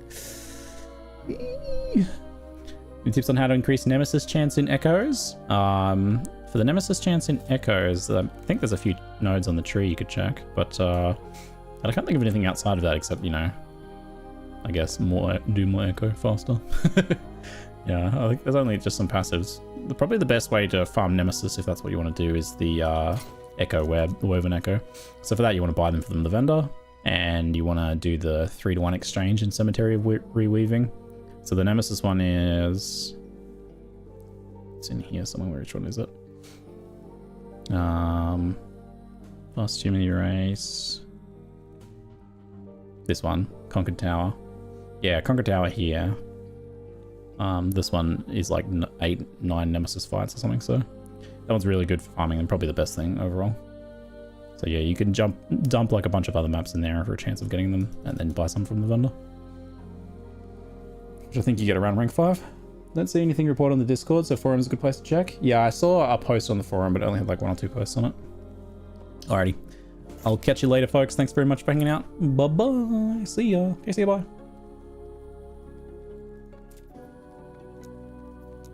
I definitely don't want to have to reroll online. That would be really annoying. I would lose steam real hard then.